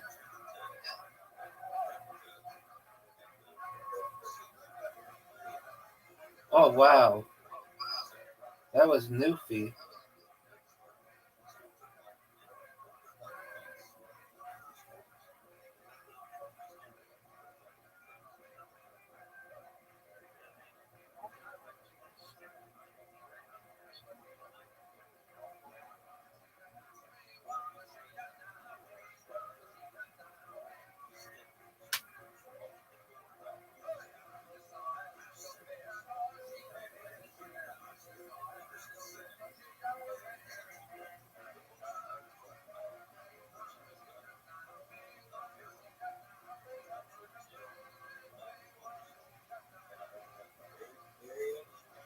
Big time, baby.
Dude, you keep getting so fortunate.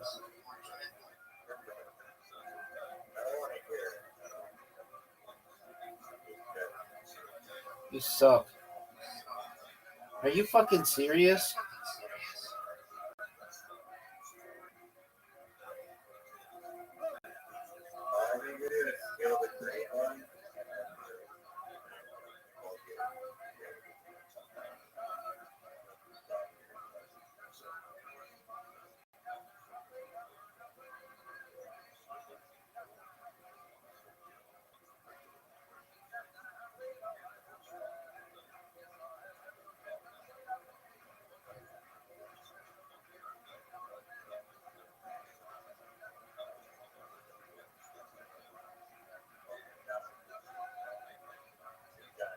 Be my turn.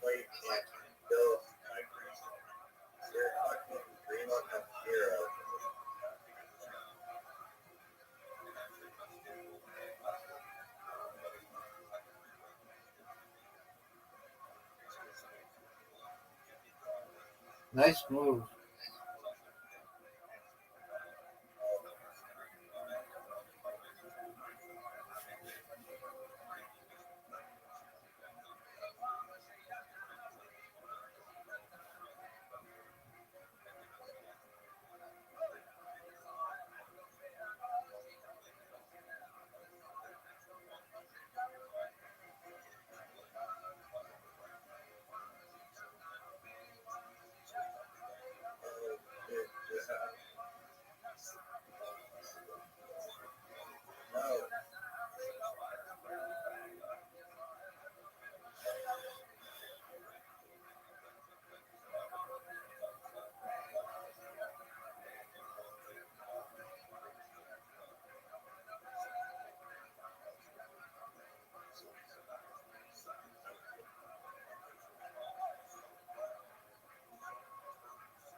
I lose right here. You're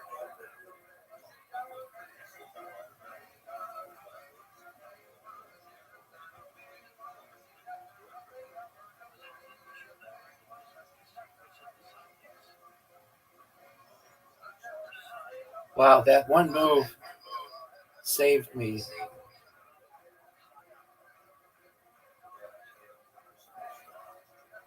Great move. I'm not even gonna fuck around. That was very smart.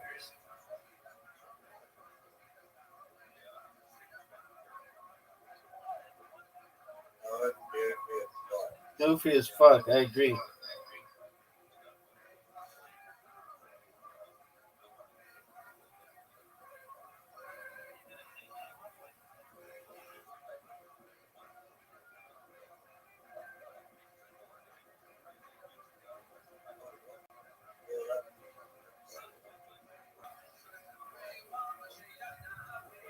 I just fucked myself.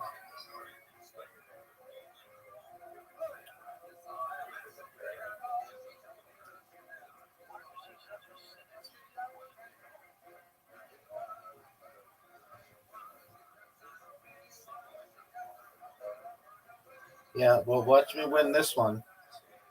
Watch me win this one, big dog.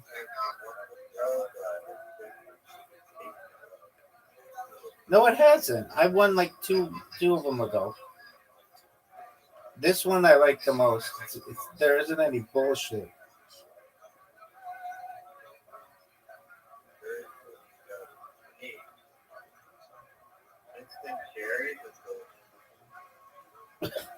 Quit calling them cherries. They're grapes.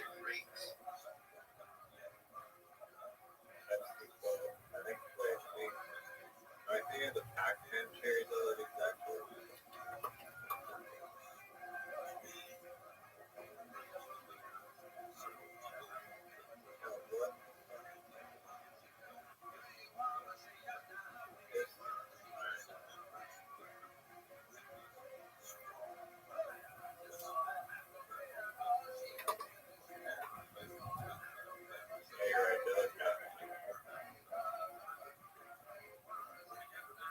The Pac-Man does have cherries.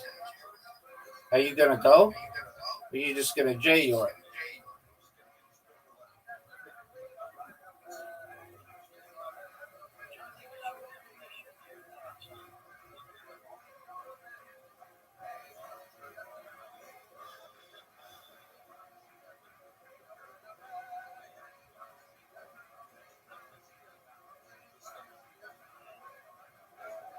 Take as long as you take on.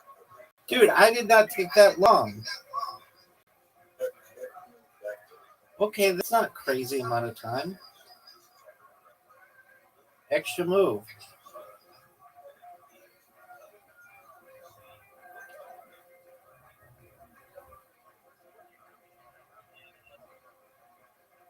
Psycho Bite.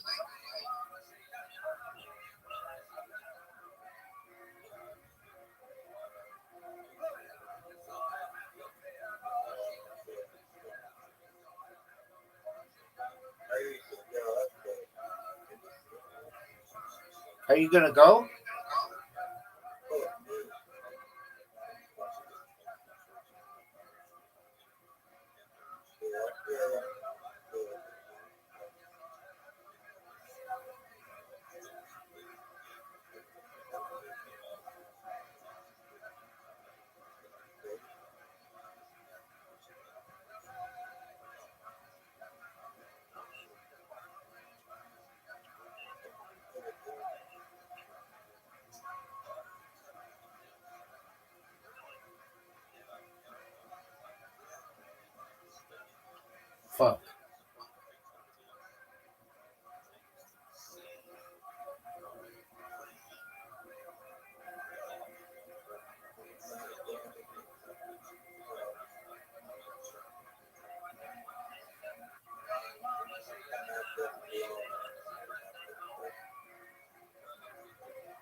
Dude, you stole my shit. And you get that? Dude, fuck you, man.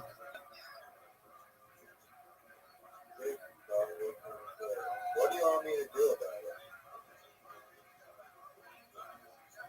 I don't choose to control me.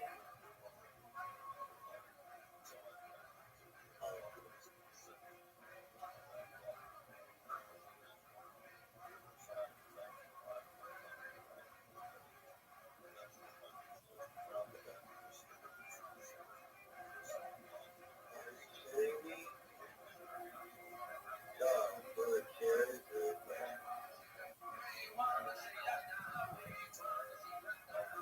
They're not cherries, they're grapes.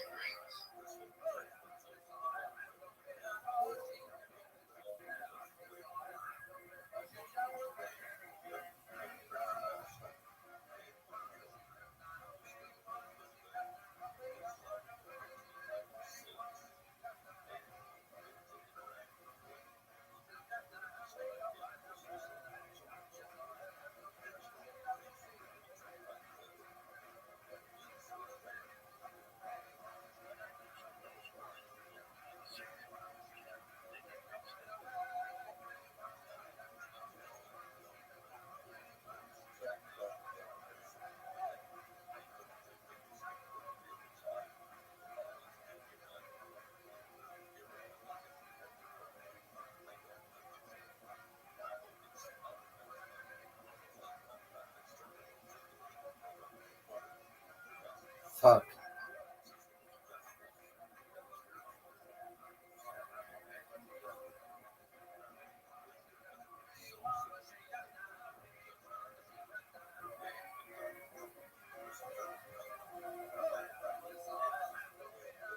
What? I just had 3 in a row.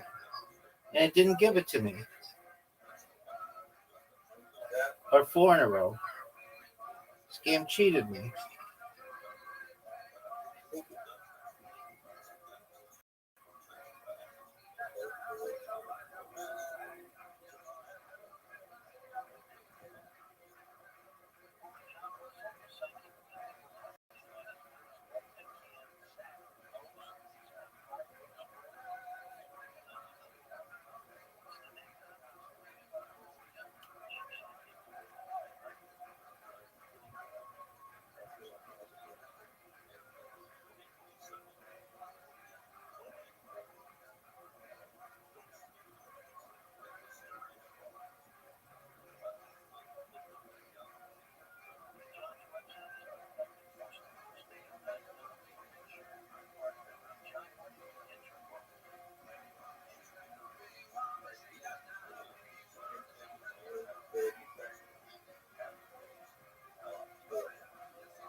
If she don't talk to her, I don't talk to her.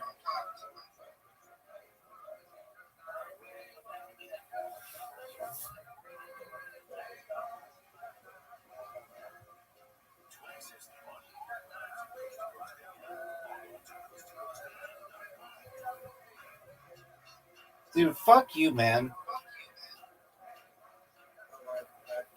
Oh, where's that thing?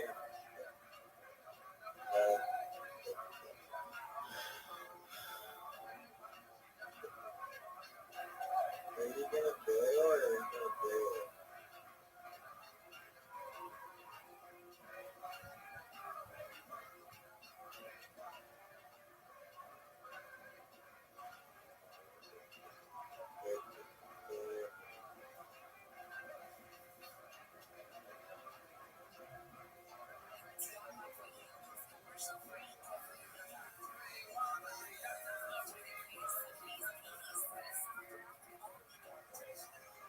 Dude, you keep stealing my shit.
Fuck.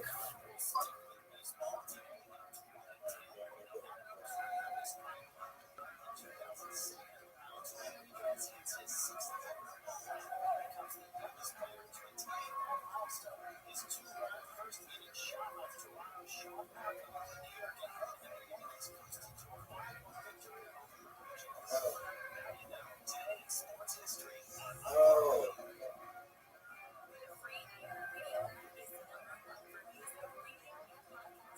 are you serious? It's over, baby. It's over, baby. Huh? How many in a row did I fucking win?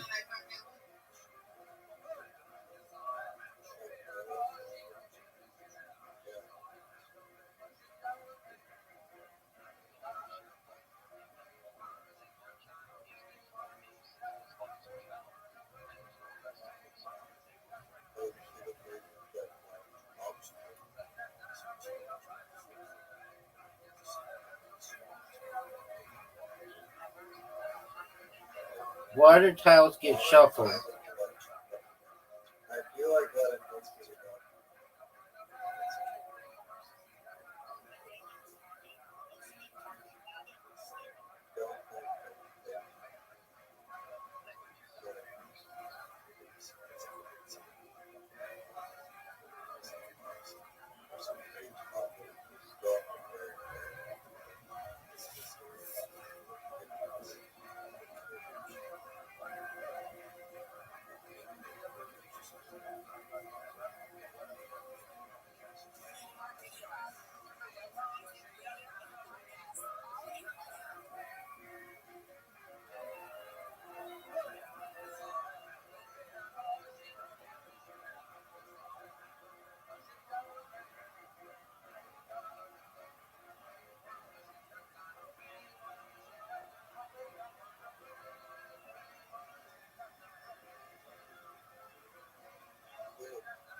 Are you serious? Are you fucking serious?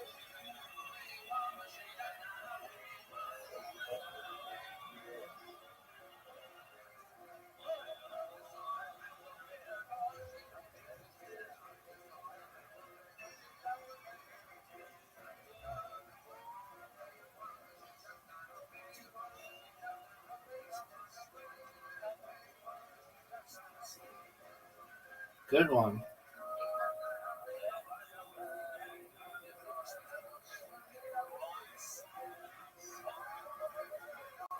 Why did it shuffle the water tile?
Fuck.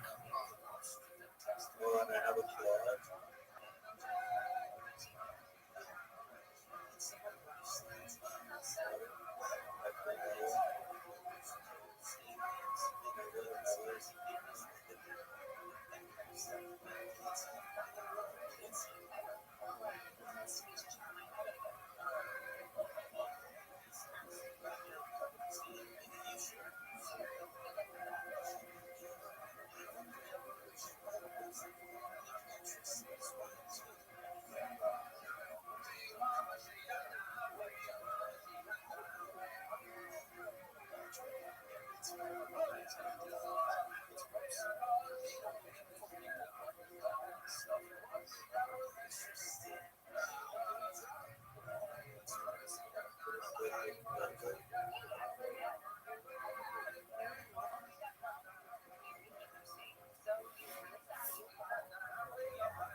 Fuck you, dude. Fuck you.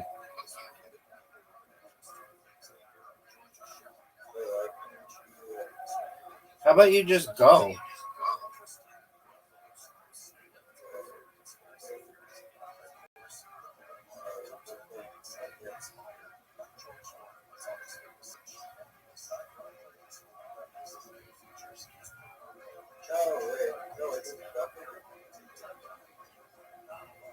What?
Fuck you, dude.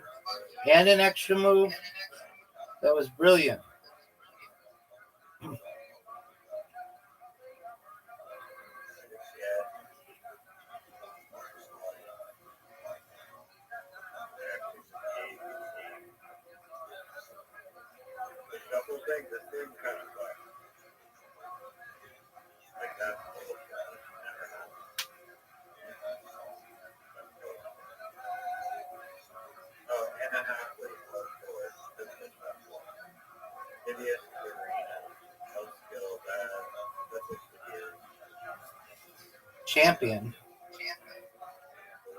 2 in a row, baby.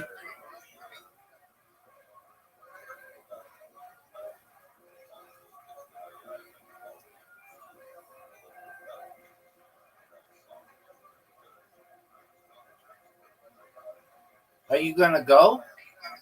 Or are you gonna J-Yor?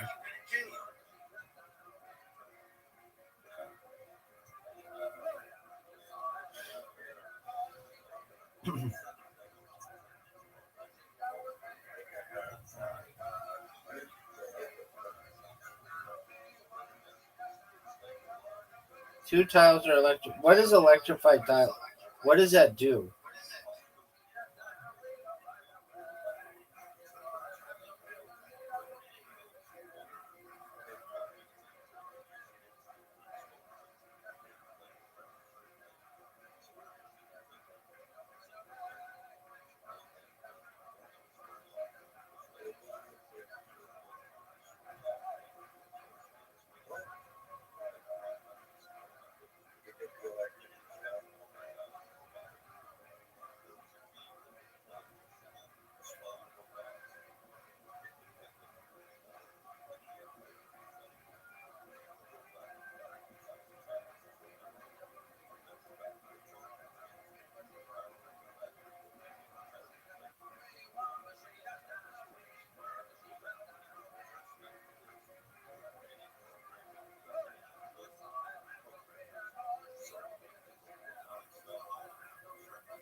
You fuckface.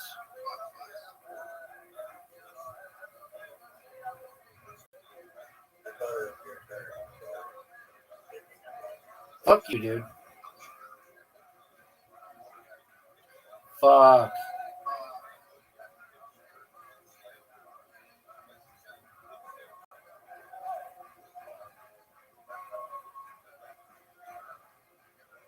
Psycho bite.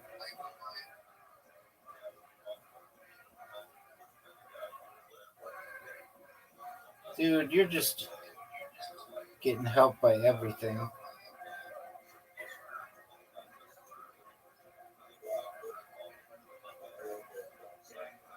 STFU.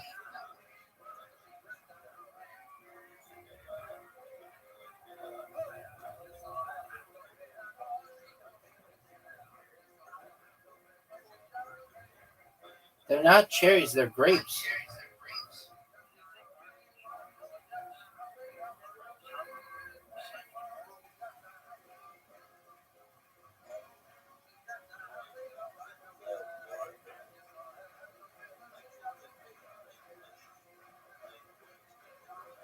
Dude, what the fuck? There's so many purple ones.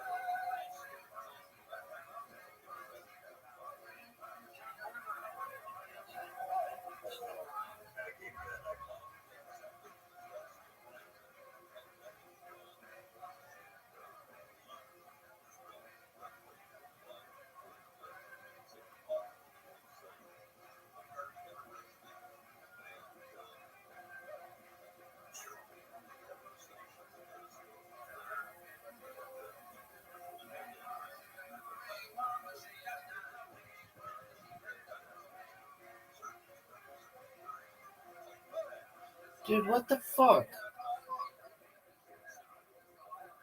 Why? Dude, shut the fuck up.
Fuck. Fuck you, man. This game sucks. Don't try it. Sorry, it's still we're tied.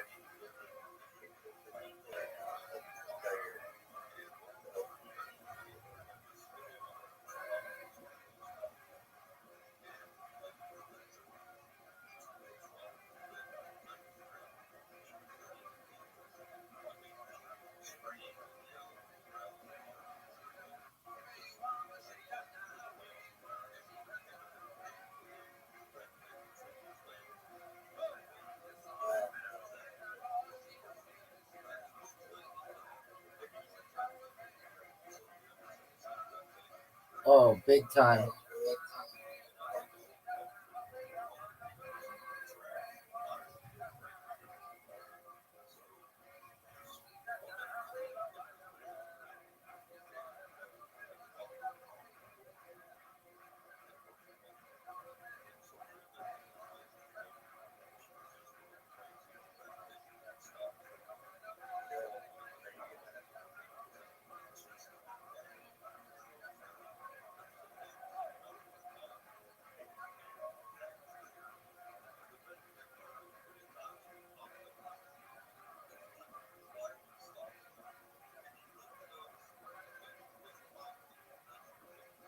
Of course. What do you want me to do?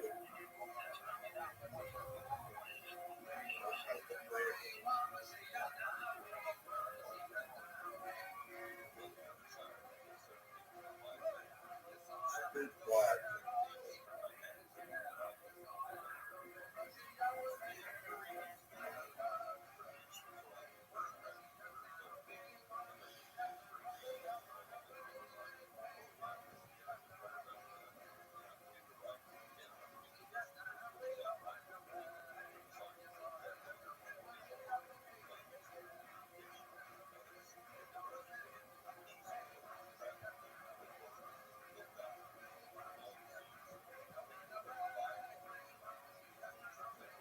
Oh, what?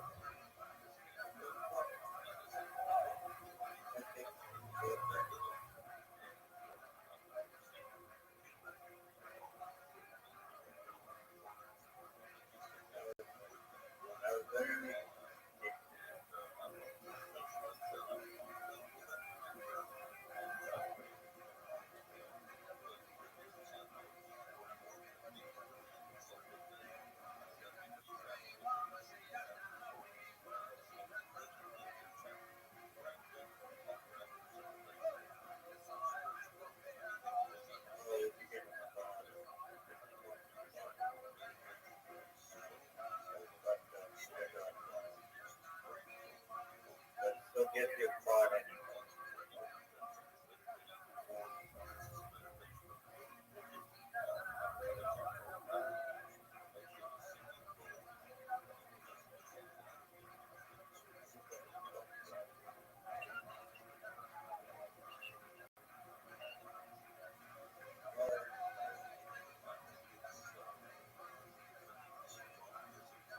Fuck. Fuck.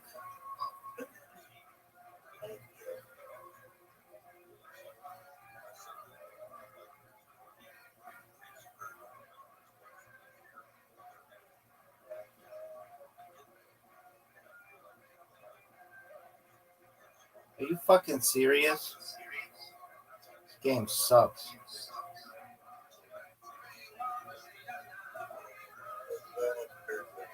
Why do you level up your thing?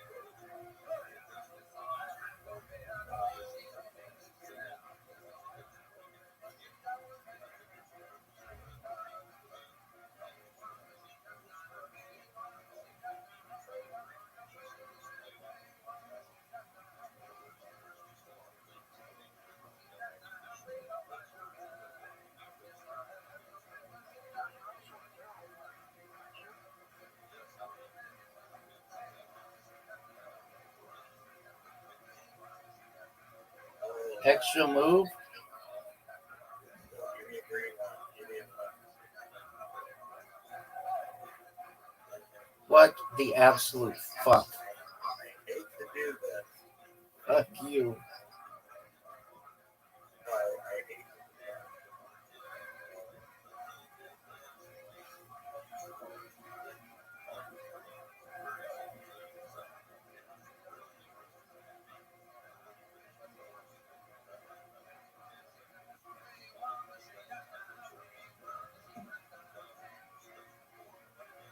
I wonder what's going to happen.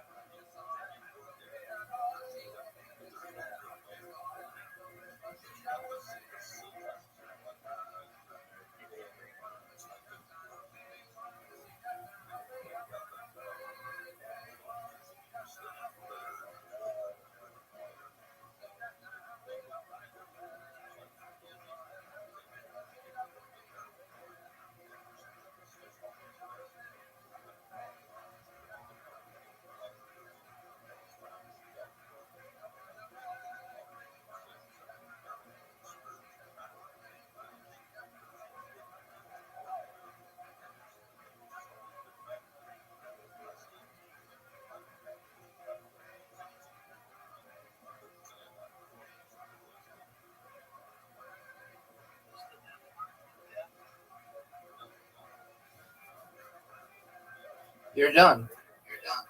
Because I'm the West Side pimp. And I'm the East Side gangster. I'm the East Side Gangster and the West Side Pimp. Dog.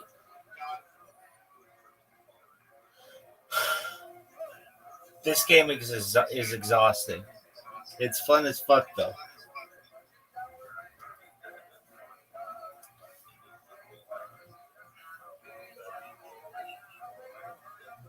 I'm good.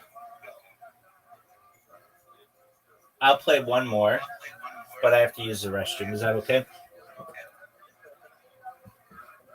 Oh, man. I gotta drain the snake, son.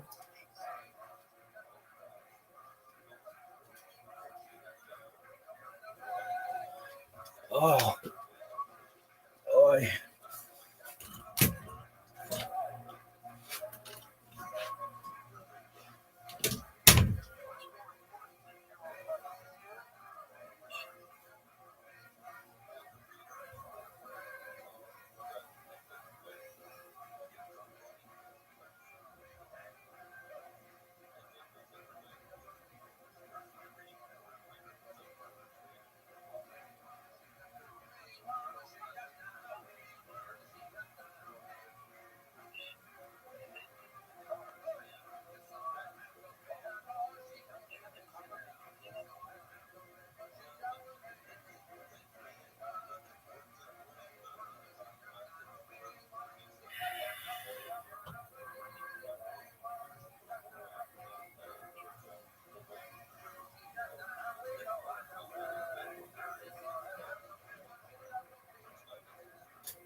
All right, Pimp.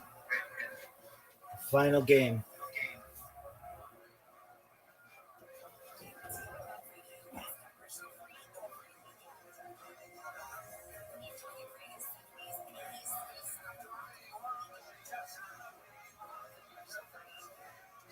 You're up, Pimp. We're waiting on you. You just J-Yarn?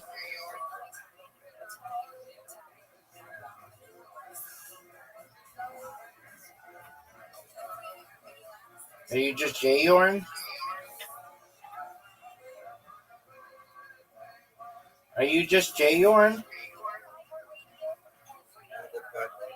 Yo, Pimp. Does it take a long time to pee? Yeah, it does. I had to wash my hands and stuff. No, because if you're giant, gland, it takes a long Weird, dog. I'm starting, finally. Hey, look, the thing is different. Are they blueberries now?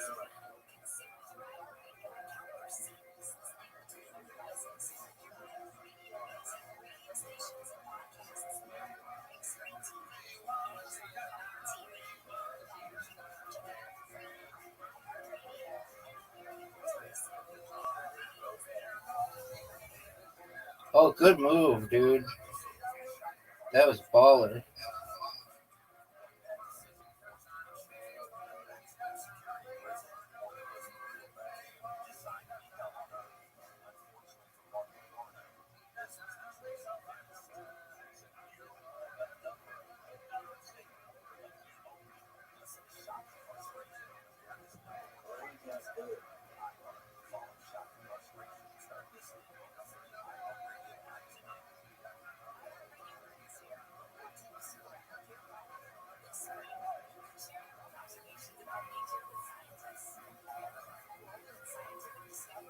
It's an obvious move.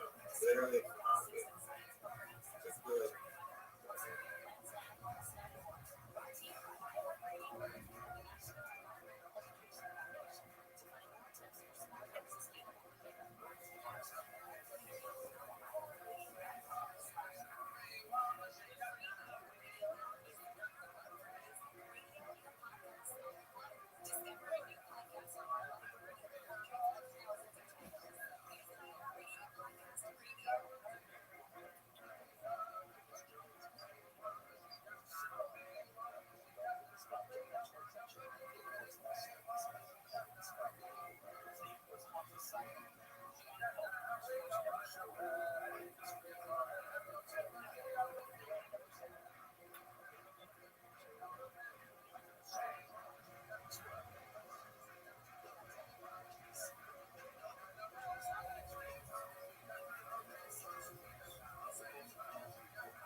Oh, fuck you, dude. Fuck you.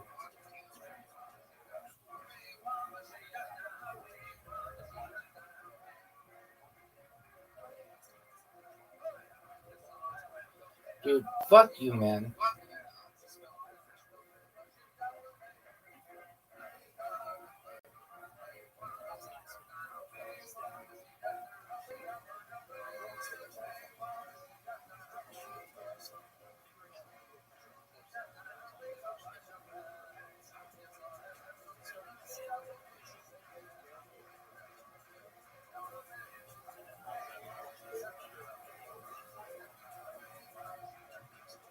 They're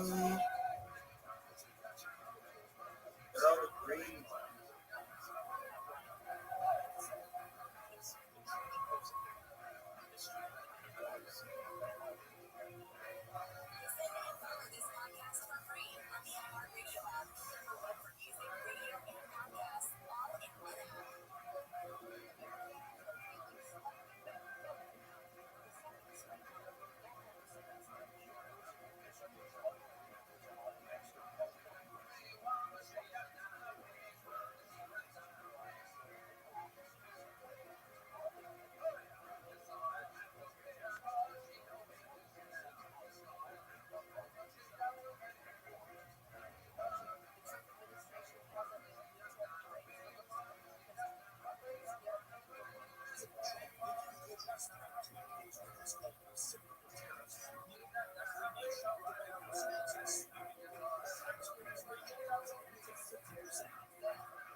Hey, look at the scoreboard. Who's the champion overall?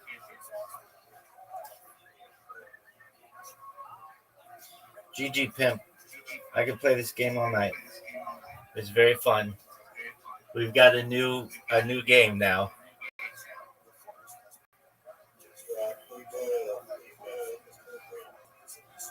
I've been trying to. I mean, it's 1:08, so it's still pretty late.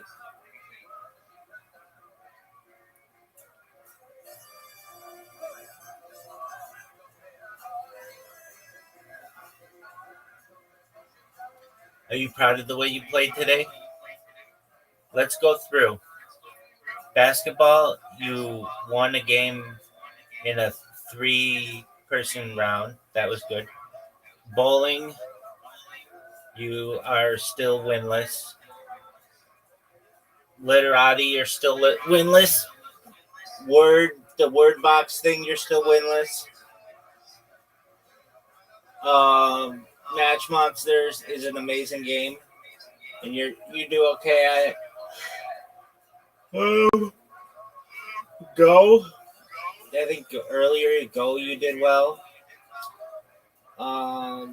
That one with the boxes you did well at.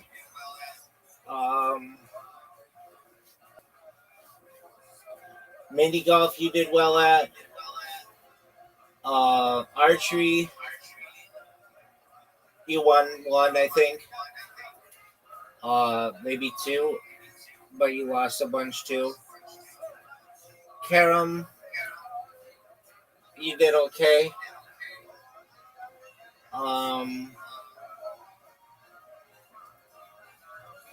Skee ball we did not play.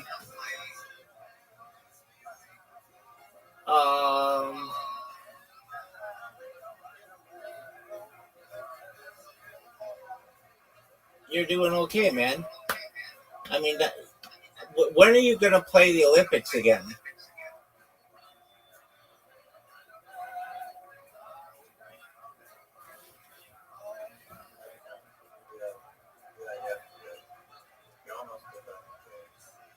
Yeah, but we have to. You have to tell me, hey, we're doing the Olympics, because then we'll keep track of the games.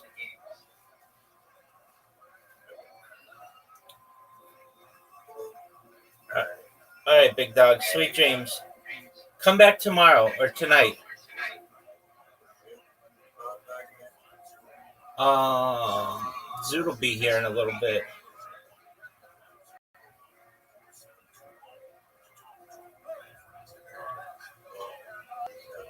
Peace out, Girl Scout. Good games. GG Pimp. Get good. And I think that's very characteristic.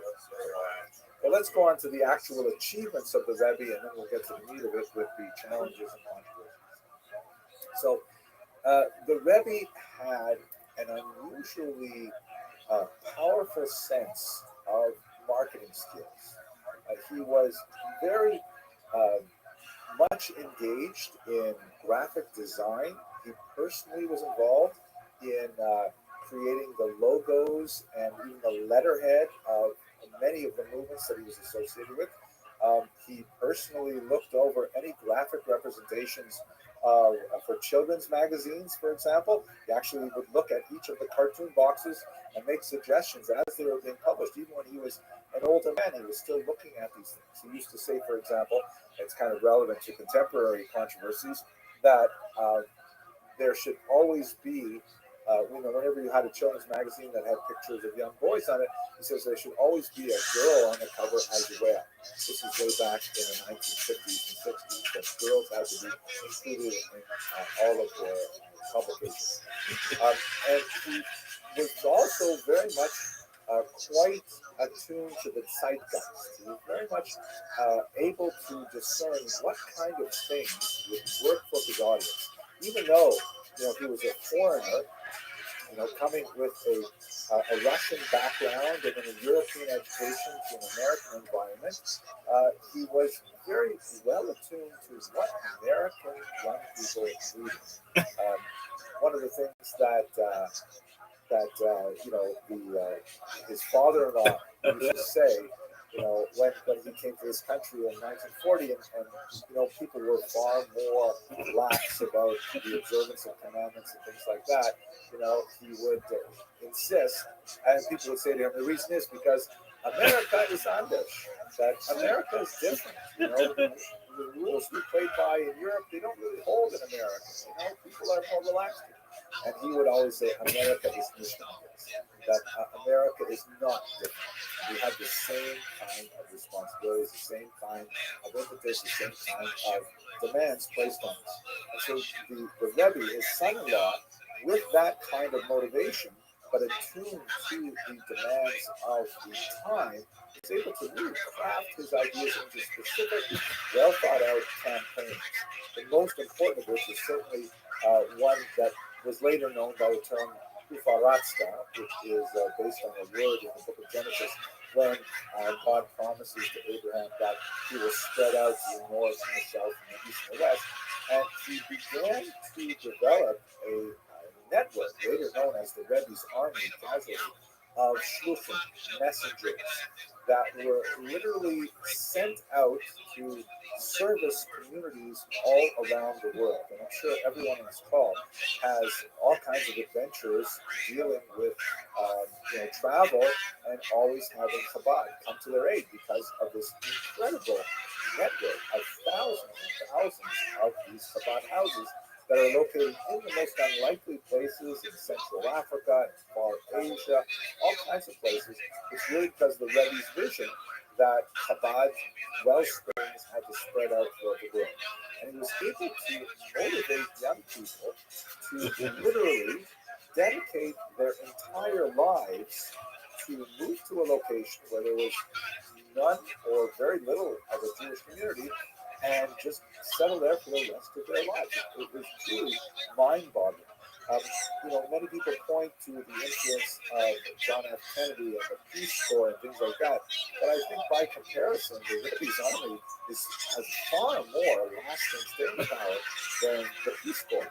But nevertheless, the Rebbe was able to tap into this idea of this selfless life determination and dedication, and put this on young people and say, great, go out there, make your own decisions, we'll give you some seed money, we'll help you as much as we can from the central offices, but go out there and do what you can. He was able to craft specific focus campaigns that somehow touched what a lot of people were feeling. They were very simple, very straightforward, sometimes quite audacious, and we're all familiar with so many of them. For example, the Neshet campaign, which stands for Ner Shabbos Kodesh, the lights of the Holy Sabbath. Simply promoting women lighting candles on Friday night. And if you look at some of this contemporary artwork, that you can see that the message is so clear that handing down from mother to daughter, it's a very simple thing to do, just light the candles Friday night.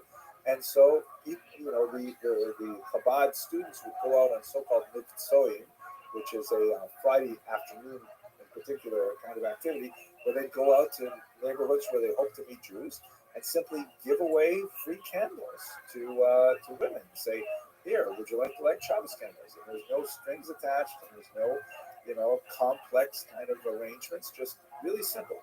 Light the candles. Candles bring peace.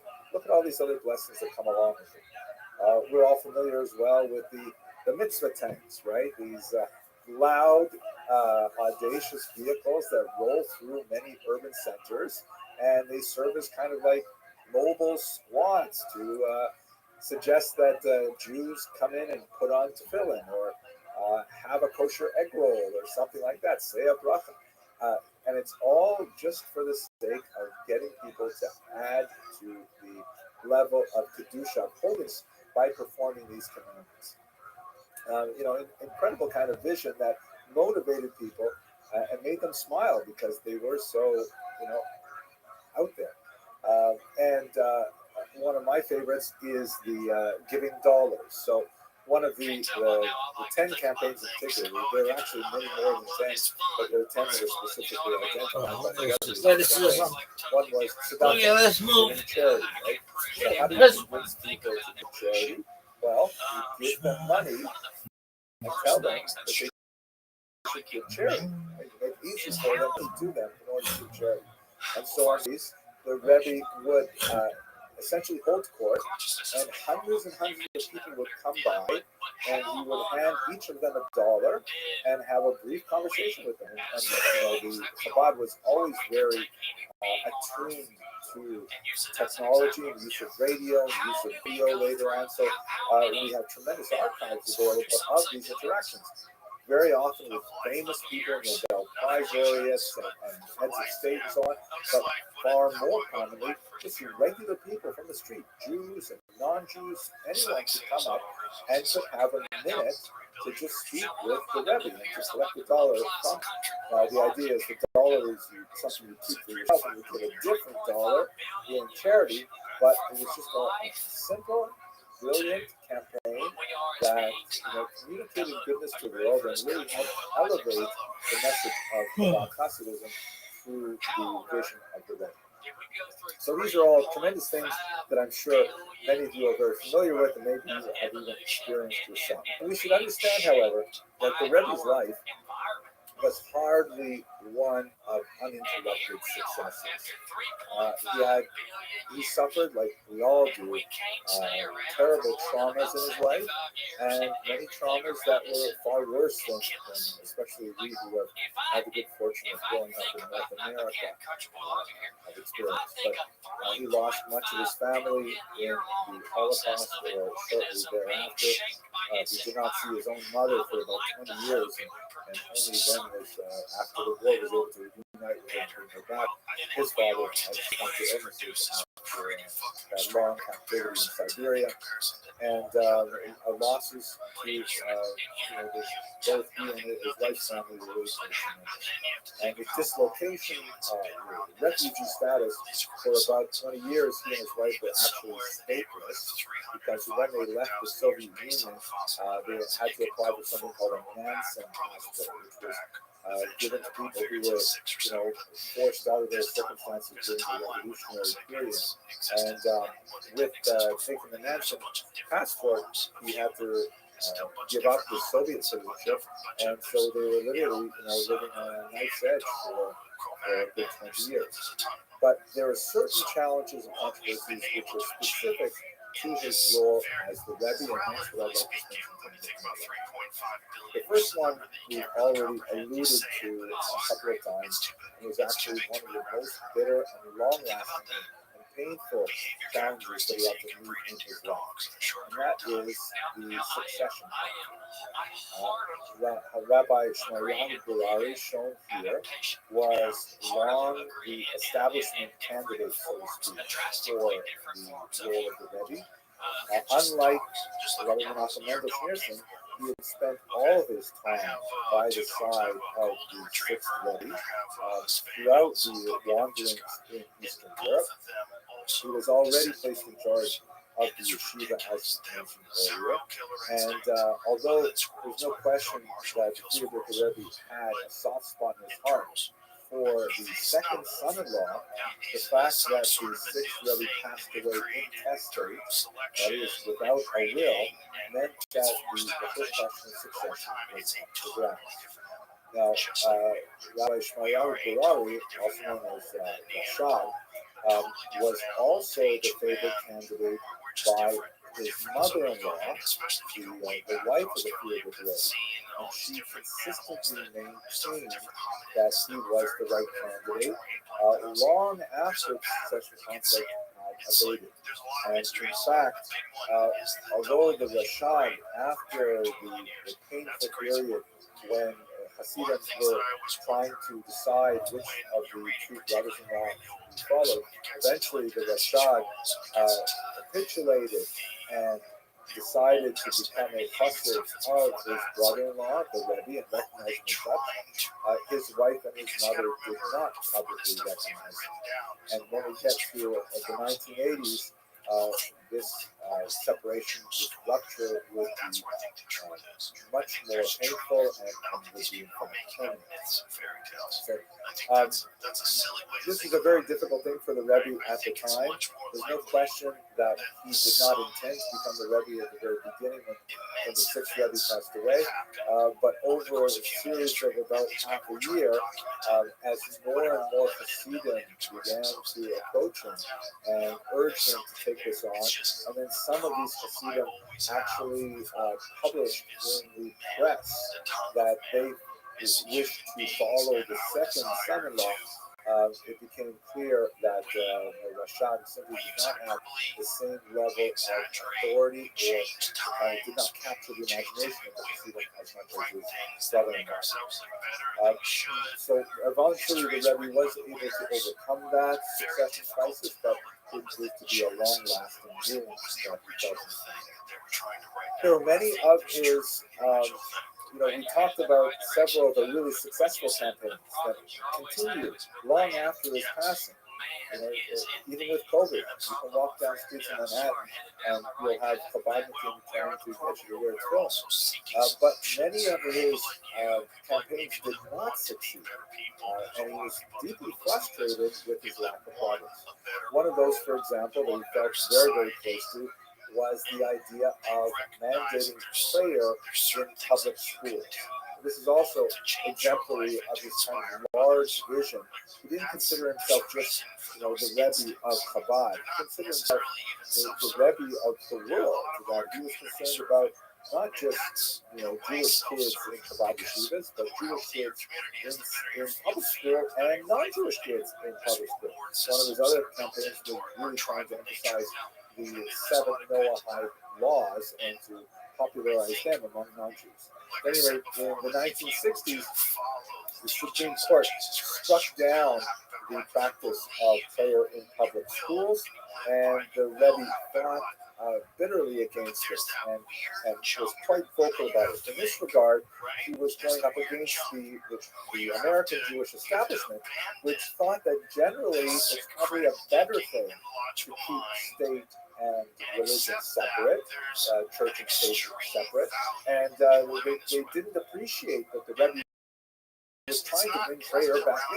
If we bring prayer back in, it's going to be Christian prayer. So, I can tell you by my own experience, public school, just a little bit later than this, and I was in Canada. I don't know how the Canadian environment was shaped by the Americans, but I went to public school from about 1969 or so into the 70s, and I grew up reciting the Lord's Prayer every morning.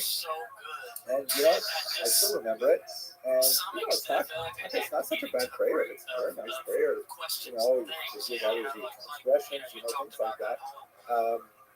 But I remember that when I was about in middle school, it abruptly stopped. And then we had, for about a year or two, this kind of, I guess it must have been a response to the same kind of argument. We had this kind of multicultural moment of religious thought every morning, where the principal would read over the intercom some, like 2-minute Buddhist teaching, or my favorite were the Native American teachings about Manitou and all kinds of things like that. And occasionally there would be a Christian teaching or a Jewish teaching. And the idea was kind of like all religions. And then eventually that disappeared. We had a moment of silence, but that was, just too hard to maintain. So we eventually they did away with it altogether. No more prayer, no more moment of silence, no more religious thoughts. But the Rebbe really wanted to make this happen. He argued strenuously for a moment of silence as well, and he was not able to succeed. He was deeply frustrated with it, and he was often the only person in the room screaming for this, but he simply could not achieve it. And he met with a lot of opposition within the Jewish world.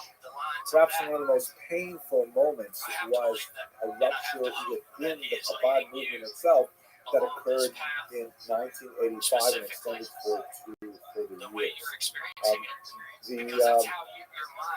The rift over succession, which had kind of scabbed over when the Rashad accepted the by the National Mental Person as the Rebbe, had not totally healed. And 30 years later, one of the people involved, the librarians with the extremely valuable Chabad library, which had hundreds of volumes from the 16th and 17th century, very, very rare volumes that were rescued from Eastern Europe, noticed that there were key volumes that were suddenly missing from the shelf. And they didn't know what was happening, where were these books going? And so they installed a security system, and they discovered to their dismay that the Rebbe's nephew was actually taking the books and then selling them privately. Now, that certainly, didn't sound very nice, and he was taking them at night surreptitiously and so on. But when they challenged him, saying, "What are you doing with the books?" He insisted that in fact he was only taking books that already belonged to him, because he, as the Rashad's son, was the grandson of the Frierdiker Rebbe, and the library belonged to his grandfather. And so therefore, he was really the inheritor of these books. And although, Chabad was free to use them in their library and consult them, if he chose to take some of them and sell them on the private market, that would be fine. Obviously, the Rebbe disagreed and said, no, these are library books. These are books for the entire community. Because the Frierdiker Rebbe left without leaving a will, there was no way to really clearly understand what was his intention with regards to his multi-million-dollar collection of books. There was quite a fractious dispute over this, and ultimately the Rebbe decided, again very controversial for the time, to take this to secular court. He chose not to bring it to a Beit Din, that is, keep it inside the Jewish world with a Jewish court. And there are a lot of interesting theories as to why he decided not to do that. Perhaps it would have placed too much pressure on a Beit Din to have to, judge something so weighty as a Rebbe's claim to a library and so on. But ultimately, they went to New York State courts, and in very dramatic testimonial, what really swung the decision in favor of the Rebbe was when his wife was questioned or took a deposition regarding what she thought was the true ownership of the books. And the real question was, were they the personal property of her father, the father-in-law of the Rebbe, or were they the property of the Chabad Hasidim as a whole? And when questioned, Chaim Husker said that the library and her father belonged to all the Hasidim. So in other words, with that very clever answer, the judge was satisfied, and in fact he ruled that the books belonged to the Chabad Association. It was a public library owned by a private library owned by this institution rather than a single person. The books had to be returned. This particular date, the 5th of Teves, when this decision was decided, was declared a Chabad holiday, and it's called Didan Natsach, which literally means in Aramaic, our side won. But it showed a tremendous rift in the families that showed that the antagonism over how the succession would be played out was not yet solved. It was made even worse when a deranged Chabad supporter, reacting to a very fiery speech that the Rebbe gave regarding the disposition of the books, broke into the home of the Hamadina Shneurson, that is the widow of the 6th Rebbe, and beat the 86-year-old woman senseless, sending her to the hospital. And this was literally the end of the relationship between the two sides of this family. They were both again separated, very separated. It's a very sad internal family conflict that went along with the challenges of leadership. But perhaps the controversy that spread most widely after the Rebbe's death were the swirling controversies regarding his view of messianism.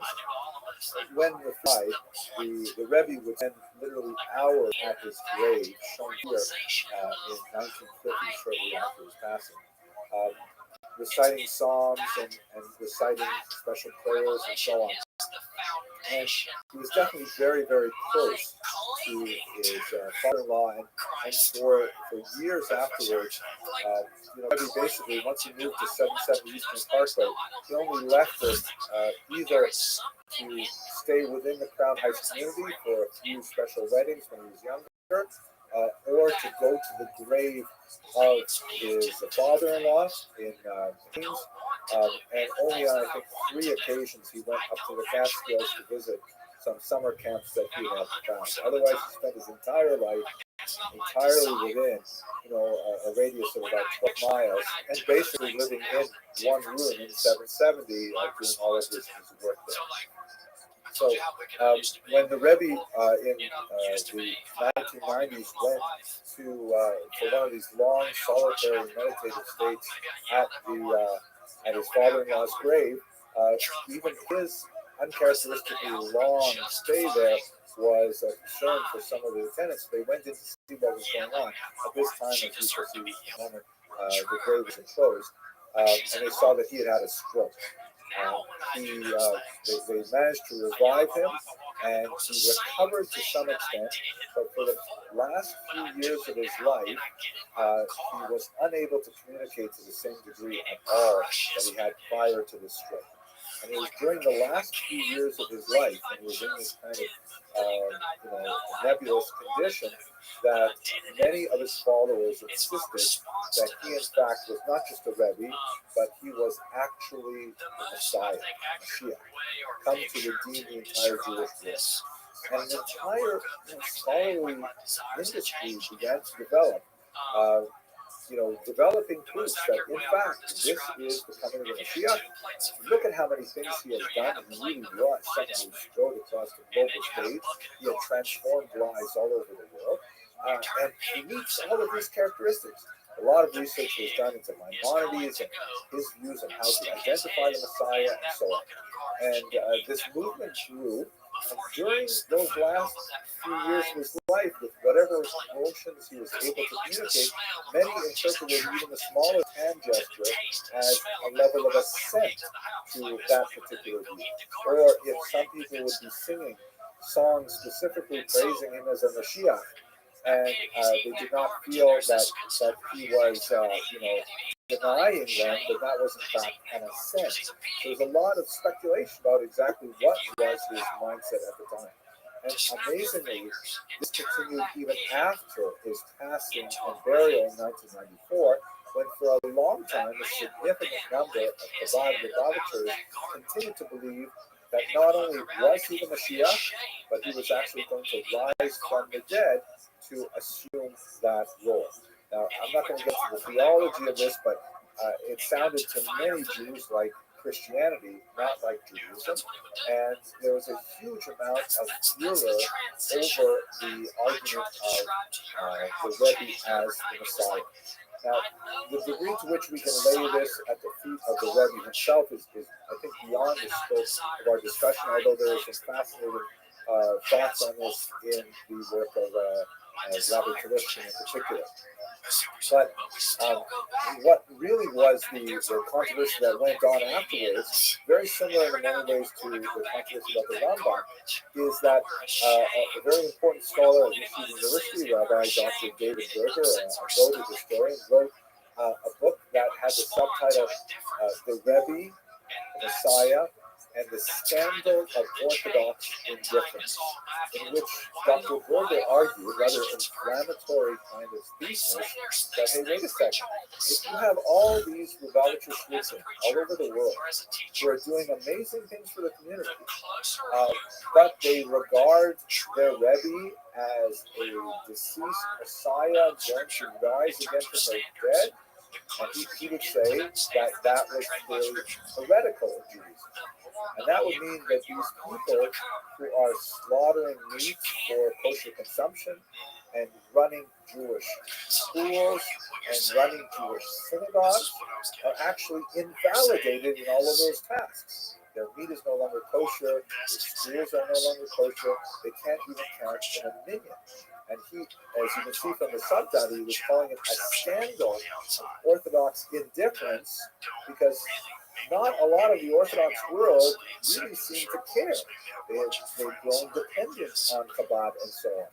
And, if Chabad individuals, and there's a lot of debate over exactly how many Chabad actually felt this way, in my limited experience, there's a whole spectrum. But this is a huge shanda, to use the Yiddish term. It seems, however, that where are we now? We're like 30 years on from his passing. That much of this has really faded into the background, and I'm not sure exactly how all Chabadnikim have made their peace with the Rebbe's passing. There are definitely some who definitely still believe that he is the Mashiach, but it remains to be seen whether the younger generation will continue that. Nevertheless, it is fascinating that we're even talking about the younger generation. But amazingly, the Chabad movement has actually expanded exponentially since the Rebbe's passing, which I think is more of a testament to the strength of the Rebbe's leadership, that it could actually grow after he is no longer at its helm than anything else. Let me conclude by just taking you on a little bit of a virtual tour of the Rebbe's grave, which we saw in our last minute. It's a site called the Ohel. And I'm thinking that because I'm speaking to people on the West Coast, you may not necessarily have seen this particular location. It is, I have to say, one of the most powerful experiences, and it is one of the few truly Jewish religious pilgrimage sites that we have in America. It's basically a cemetery in Queens, filled with thousands and thousands of graves of regular people. Right at the border of the cemetery, there's this welcome house where you come in, and there's a synagogue there, there's a mikvah there. You can borrow books, you can learn, you can buy books, you can watch videos of the Rebbe speaking and so on. And when you're in this little house, then you go through this really remarkable ritual. I myself am not of Chabad persuasion, but I find it very healing and very cleansing spiritually and very meaningful. You sit down and you privately write out a small note called a pigeon or a pigeon nefesh, which is essentially a petition. There's a lot of interesting theology about what exactly are you writing or who are you writing to. The basic idea is you're writing to God. It's a form of a prayer. You write, in certain particular formats with referring to your mother's name and so on, but you write what you really care about, who you want to succeed and be healthy, and you think about your family and things like that. And then, you take off your shoes, because you're going to be walking into a holy place, like we have in this week's parasha. You give a little bit of tzedakah. There's a big place where you can put in a quarter, $1, or $100, whatever you want. And then you walk to the actual grave itself, which is located, there's kind of a special walkway so that people who have to be concerned for ritual impurity, like Kohen and so on, can actually follow a distinct path. And this structure is called the Ohel, or the tent. It's not a very good tent because it has no roof, right? It's just the walls. And it's surrounded by the regular basic people. You go in the door there, you light a little candle, and then you walk into this area that's really quite unusual. In this particular Instagram photograph is the grave of the sixth Rebbe is on the left, and the grave of the seventh Rebbe, or the Nathaniel person, is on the right. And there's kind of like a half wall enclosing them. And people around are reciting prayers and reading psalms and so on. In the back are the women from this photograph and the front area and that. And once you've recited your psalms and things like that, then you take out a piece of paper that you've privately written, and you quietly read its contents aloud, and then you tear it in half and you throw the paper into the grave area itself. It's kind of like a physical embodiment of your prayer. really beautiful kind of experience. This is part that's going to sound And crazy, relief. but And I think that this is such a phenomenal way that Chabad keeps the Rebbe still in their lives, because when people really want to pour out their soul to God, and I myself have done this, if you go to the OHEL, and it allows you a place where you have a special level of focus, and in the merit of all the righteous people who are buried there, including the Rebbe and his father-in-law, you can incorporate your prayers to be more directly channeled to God. It's a very beautiful experience. But that's not the last thing that I'd like to leave you with. The custom is also that when Chabad young people become engaged, before they announce their engagement, they will go as a couple to the OHEL itself. And they will recite their Figueroas, they'll pray for their teachers, and then only after, as it were, revisiting the last remains of the Rebbe, they walk out of the OHEL, take a photograph, they only sent by their Instagram or whatever, and they begin their lives anew as the next generation of that proceeding. And I think that's the greatest legacy of the Rebbe for me. So with that, I really appreciate your attention. We've gone on almost to the end of 60 minutes, but I will be very happy to answer some questions, as long as they're not too difficult. Thank you so much, Dr. Really, just stimulating and all of the so far. And with your request, like, hopefully, thank you for getting through the lecture so beautifully, and hopefully you stay well. And so before I just share a couple of questions that have come in, I wanted to just make sure that we get on the record to give you our appreciation for what everyone here on the Zoom and in the community was informed by the so on behalf of all of us, definitely want to share that. A couple of questions that have come through. How do you explain the post-Rebbe legacy in that clearly, at least in terms of its personality, no one person has come up as the embodiment of leadership of the way the Rebbe has. Well, that's a great question. I should let your audience know that, I was trained in the history department. Those in the prophecy department are considerably more advanced, and I never got a chance to take any of those classes. But I would think that probably the most obvious reason is that, the Rebbe was a colossal towering figure. It's hard to imagine many people in our lifetime who could generate the same kind of output that he had with the same kind of single-minded focus. And he really was a figure that there were very, very few people who equal.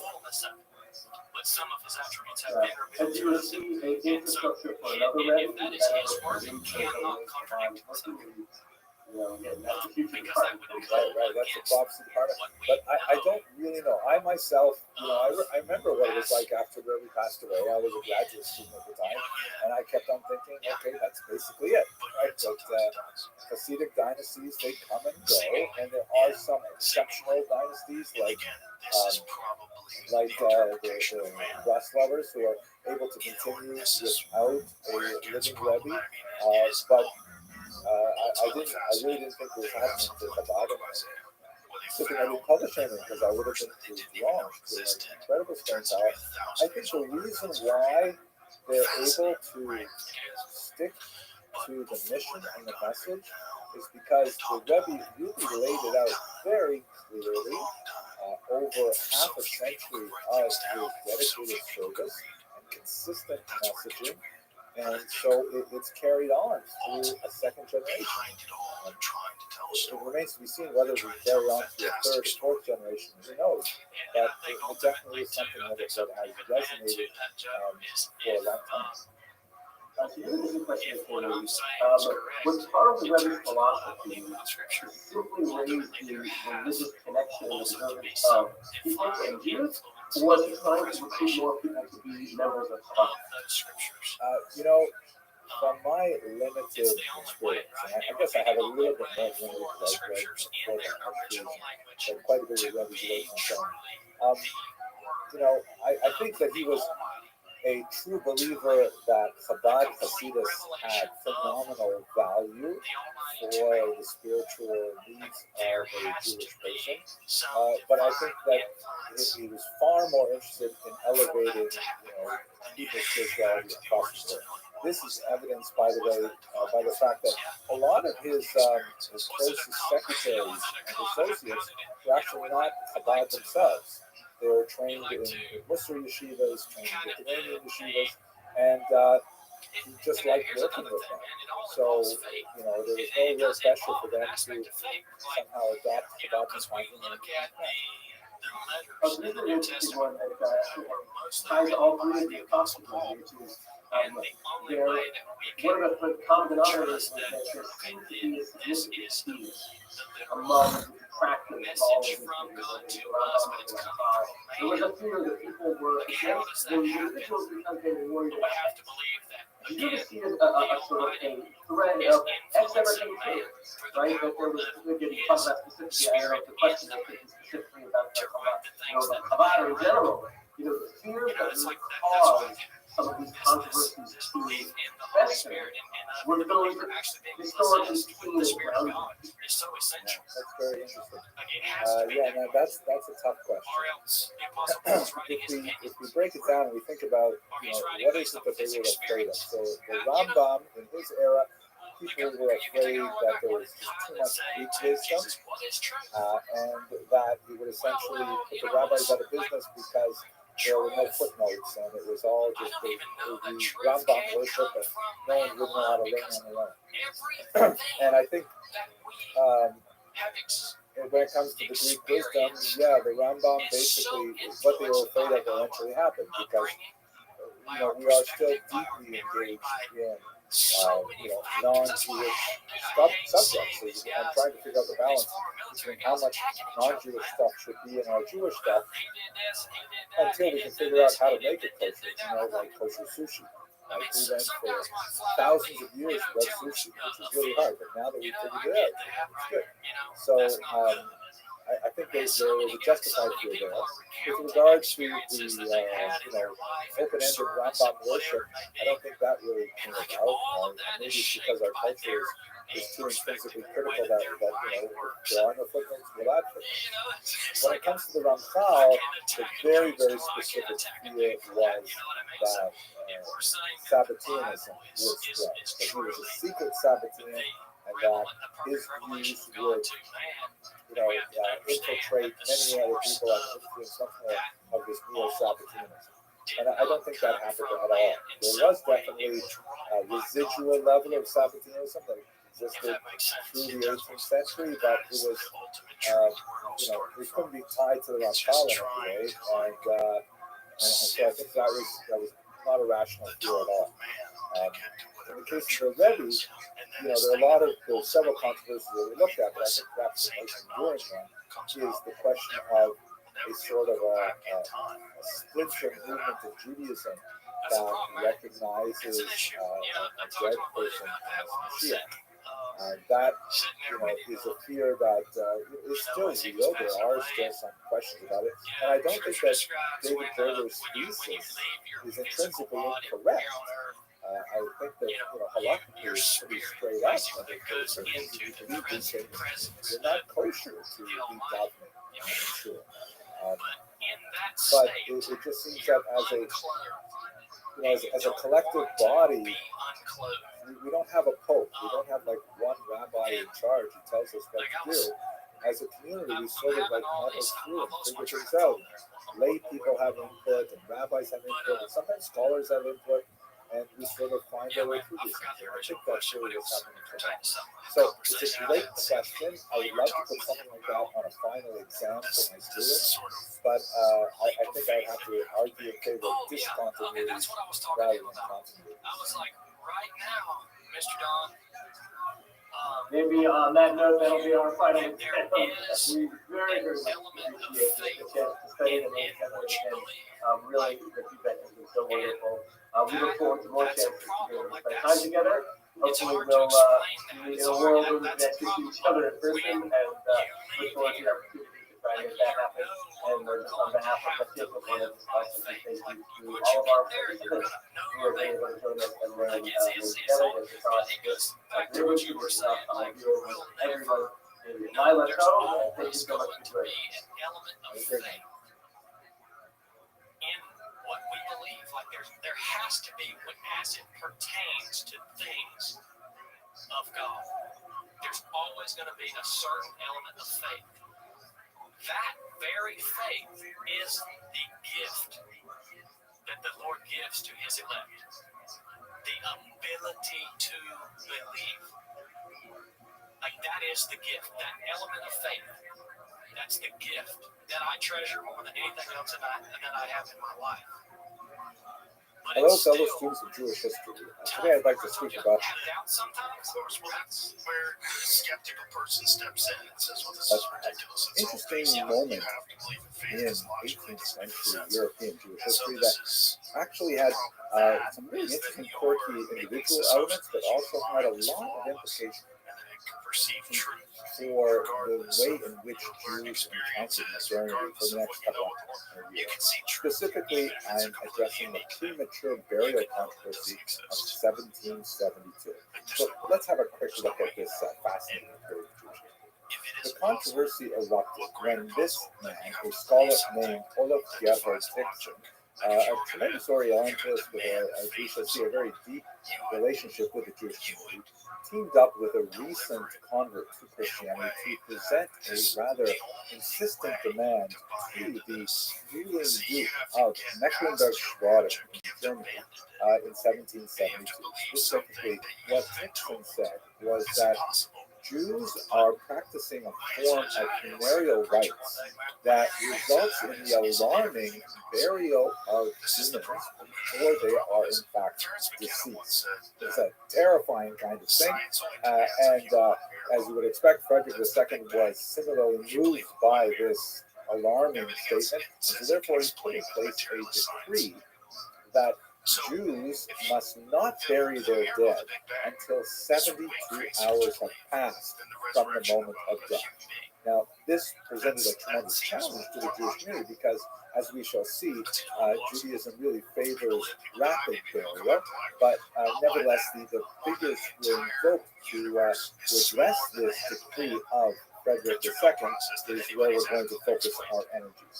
Nevertheless, before we go there, I have to say something really bizarre about this particular individual, Dixon. He was actually a student of the great Yonasan Ibishus. He attended many of his lectures in Altona, and Rabbi Ibishus was a very well-known rabbi, one of the best-known rabbis of the 18th century. And here's the most bizarre thing about this Christian scholar, Dixon. Apparently, he actually received rabbinic ordination. I know, it's so weird that a non-Jew would receive the title of rabbi. Now, I just have to take a moment to look at this little footnote to Jewish history. Here's a piece by Dr. Sneer Lyman, which is absolutely fascinating on this unusual individual. And he cites the actual Shtar HaSmicha, the document of ordination that is signed by one Rabbi Moshe, son of Rabbi Tzvi Hirsch Lipschitz.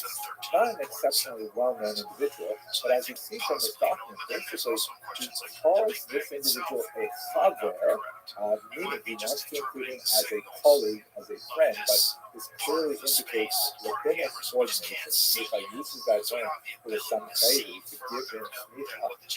And as you can see in the English translation here, that there's tremendous respect for this individual, and we know from the scholar's later work that in fact he was very closely related with Jews and was very well regarded with Jews, but still to give him smicha is a big leap. As much as I'd like to, I'm not going to follow that particular fascinating footnote. And let's go straight to the premature burial controversy, which I'm sure you'll agree with also quite fascinating. So apparently in the 18th and into the 19th century, and even poking into the 20th century, there was a Europe-wide scare of premature burial. This extends all the way into the New World of the Americas. And as a result, there was this kind of this new industry that focused on finding ways, for example, to build what were called safety coffins.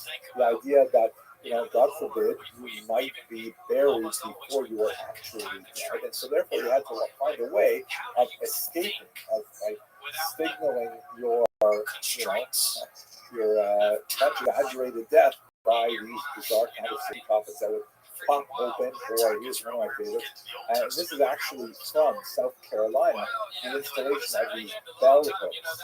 I don't know if there's any connection between this term and the famous writer who took the pseudonym Bell Hooks, but nevertheless, this is a bell hook, and they will be installed just outside of the gravestone, and they will have a bell attached to it and a rope. As you can see in this diagram, the rope or string would be extended through the ground, through a hole in the safety coffin, and held in the hand of the presumably deceased. And then, if the deceased would realize they were not in fact deceased, then they would pull dramatically and forcefully on the string, which would cause the bell to ring and hopefully draw the attention of passersby who would come and rescue the individual from the early grave.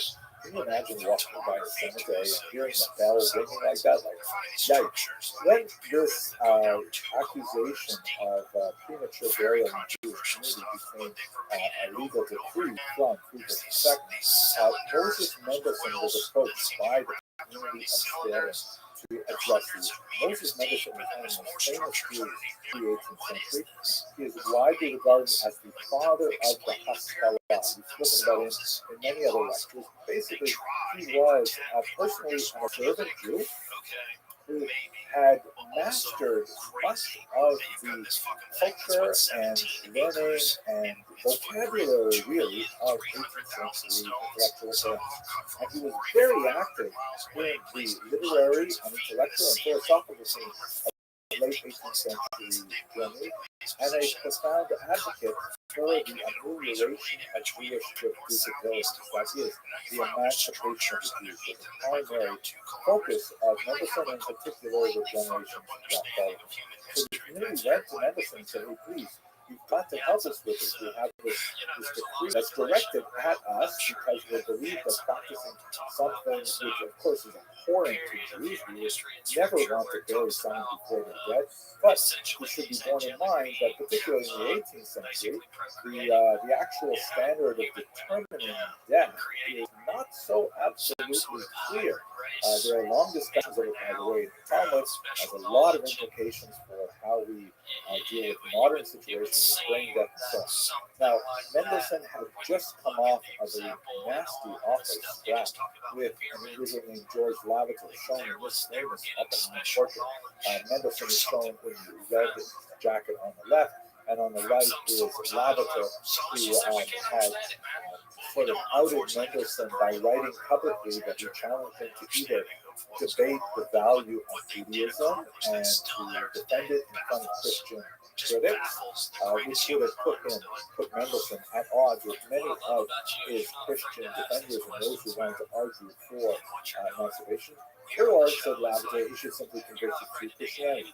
And he argued that Mendelssohn secretly wanted to convert to Christianity, but was not able to because of familial entanglements and things like this. Now, this is something that was infuriating to Mendelssohn because he found it very difficult to choose whether to engage in debate, which would have sunk to Lavater's level and deny the statements that he made, or to remain aloof and then through his silence perhaps to be perceived as somehow, not necessarily as forceful a defender of Judaism. Ultimately, he chose that discretion was the better part of valor, and he did not engage in a wide open debate. And Lavater was widely criticized for this rather Jewish literary activity. And Lessing, who is shown in the blue here, by the way, Lavater is shown in white, despite the yarmulke not being a Jewish guy. And Lessing, the great playwright, composed a tremendously complimentary allegory called Natan der Weise, which essentially put Mendelssohn in kind of a Solomonic role as being the wise and overseer of a multi-religious environment that pertained to Central Europe. At any rate, Mendelssohn had just kind of escaped this. He would later, by the way, address Lavater indirectly in his most famous work of Jerusalem. That's not correct, but the views of sharing what went to him and said, listen, you are the most well-known Jew here. You are so articulate. You have the ear of the educated elite of Germany. Would you please defend the Archbishop of burial practices? To which he ultimately agreed and was successful in removing this dispute. Now, the background to this, however, is quite fascinating. It wasn't only to Mendelssohn that the Jewish community wrote. It also wrote to a much more senior and very well-regarded rabbi, Rabbi Yaakov, and who incidentally was at loggerheads with the previously mentioned Rabbi Yonason Eibishus that we shown earlier. Rabbi Emden had a much more traditionalist viewpoint, and he initially demurred, saying, listen, I can do this for you, but the right person to do it is really Moses Mendelssohn, and he handed off the task to the younger man. So Mendelssohn did the job, and he convinced Frederick II that Jews certainly had no intention of burying people before they were dead, and they made sure they were dead before they buried them. But in a private communication back to the Jewish community fair, he said, look, I did what you asked me to do, Baruch Hashem, it worked, but I don't really know that that was such a correct thing to do, because in reality, this seems like a reasonable public health measure, right? Like, why shouldn't we make sure that people like that before they're buried? I mean, what a horrible thing to think that a person is buried and they're still alive. It makes sense for us to adopt these kind of sensible health measures. Now, I'm not going to take back my position, and I'm glad I did it, he said, but essentially, I really think we could have simply gone along with this Frederick II. Now, by the way, why? What's the point of reasoning for both sides? The traditional Jewish practice, and the traditional, I mean, the overwhelming part of the last couple thousand years, Jews have struggled to bury their dead quickly, primarily because the decomposition aspect of the post-death process is connected kabbalistically with atonement. That the idea of returning through the dust is actually something which is considered beneficial to the deceased, and so therefore, there are all kinds of customs. Like, for example, in Israel, they don't even use coffins; they bury people directly in a shroud in the ground to accelerate the decomposition process. In countries where coffins are required, they always drill holes in the bottom of plain pine boxes. They are not designed to be like airtight and lead filled and things like that. And the reason for the holes in the bottom is so that the dirt can actually make contact with the deceased.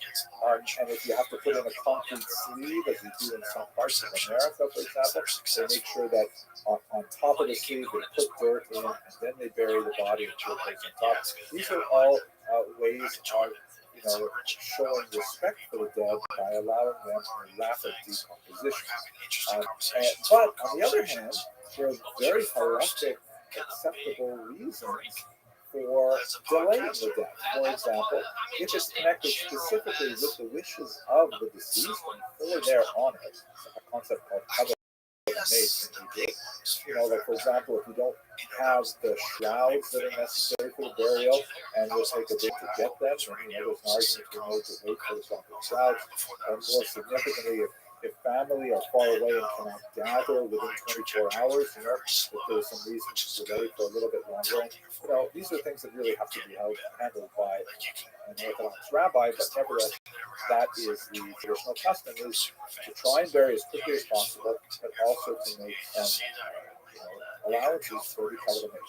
And secondly, Mendelssohn argued, if you look back in Jewish history, and you don't have to look very far, just look from the Talmud to the minor tractate Snachot, which means happy occasions, but that's actually a euphemism. The actual title of the tractate deals with sad occasions, rather than titling it sad occasions, we call it happy occasions, which deals with funerals.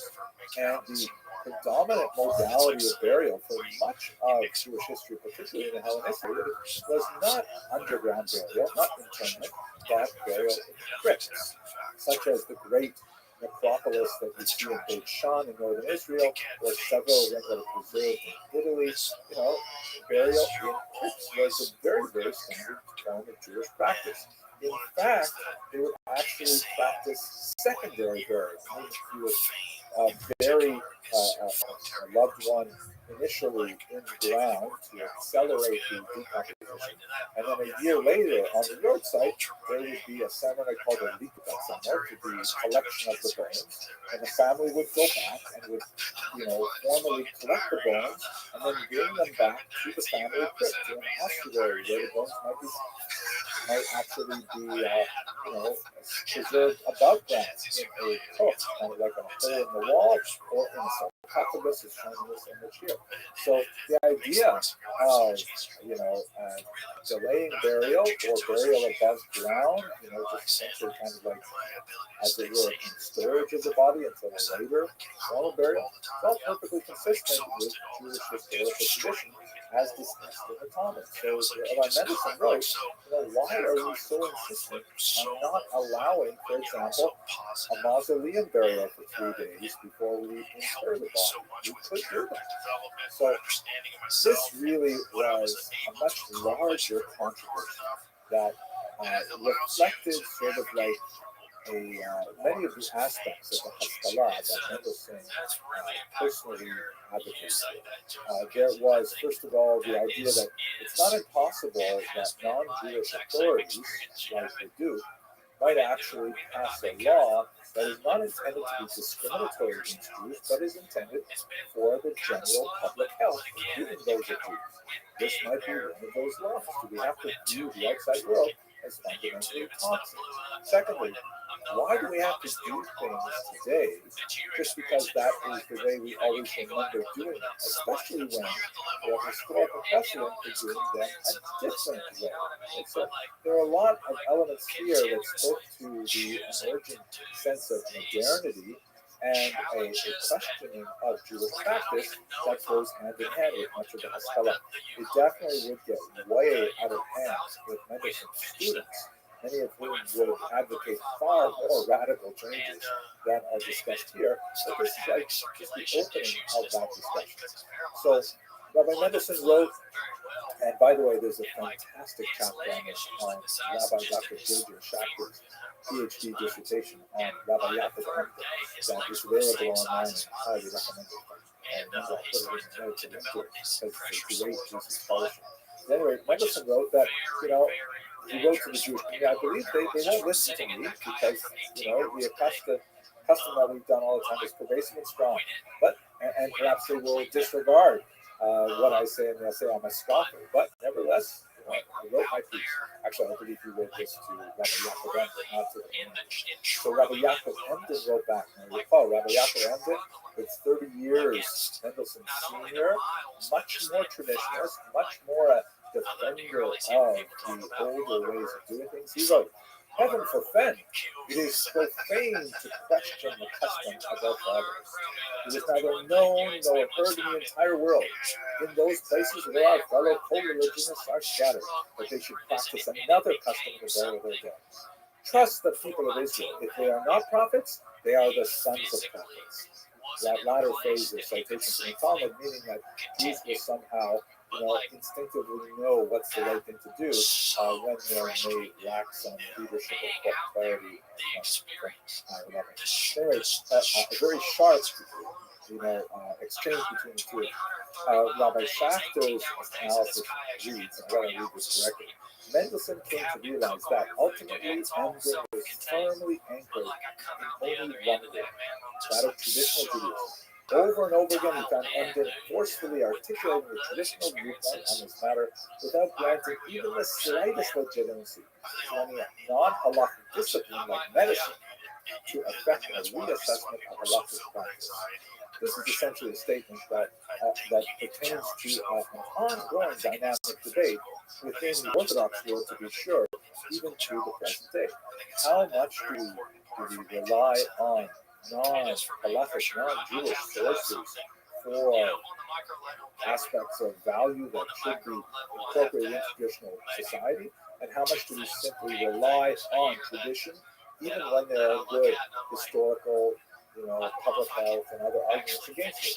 fascinating. You know what I mean? And then it Here's an forces interesting me book to that was published shortly after the debate by Marcus Hertz, a strong defender of the Mendelssohnian approach. That's when you And get this is actually a if I very want to fascinating turn kind of image. Look at this toughness and artwork how here. this It's just kind great. of It shows someone keeps you who is going through life. Like, that's where standing in an attitude of mourning, but it looks like he's got kind of a smile on his face.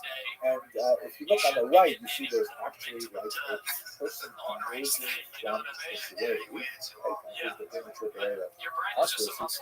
But the man who has come to the cemetery is there to mourn the loss of, you can see in the gravestones in Hebrew, Hechacham, the wise person, Rabbi Moshe Edessa, which of course is one of the ways that Moses Mendelssohn was so called.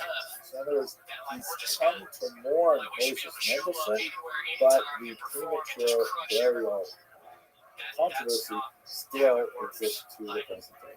Every one of us, It's fascinating. we have to prepare and train. So the legacy of this is quite complex.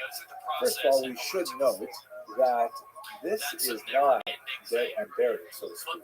You can see out here I've provided a few examples of some very reputable news organizations like Reuters and New York Times and Newsweek. I've also included Fox News as well.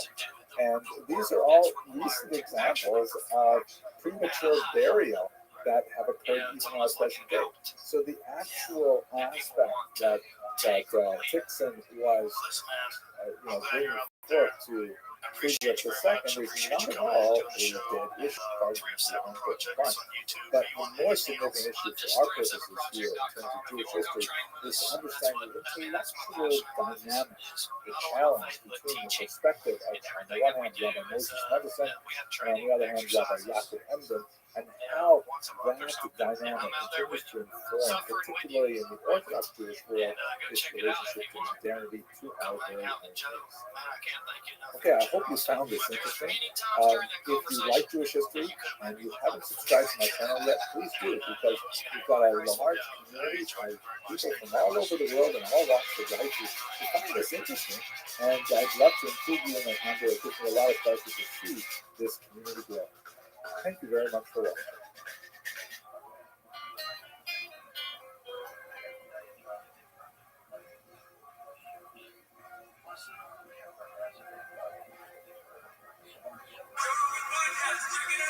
The Joe Rogan Experience. Drink my day, Joe Rogan podcast my night, all day.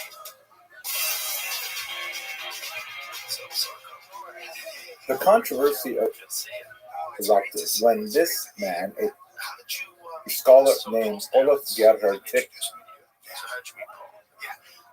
So I was aware of Paul for quite some time. And this past psychedelic science, I was shadowing people and working to help people. teamed up with a recent convert to Christianity to present a rather insistent demand to the ruling Duke of Mecklenburg-Schwerin in Germany in 1772. Specifically, what Tixon said was that Jews are practicing a form of funereal rites that results in the alarming burial of humans before they are in fact deceased. This is a terrifying kind of thing. This is not dead and buried, so to speak.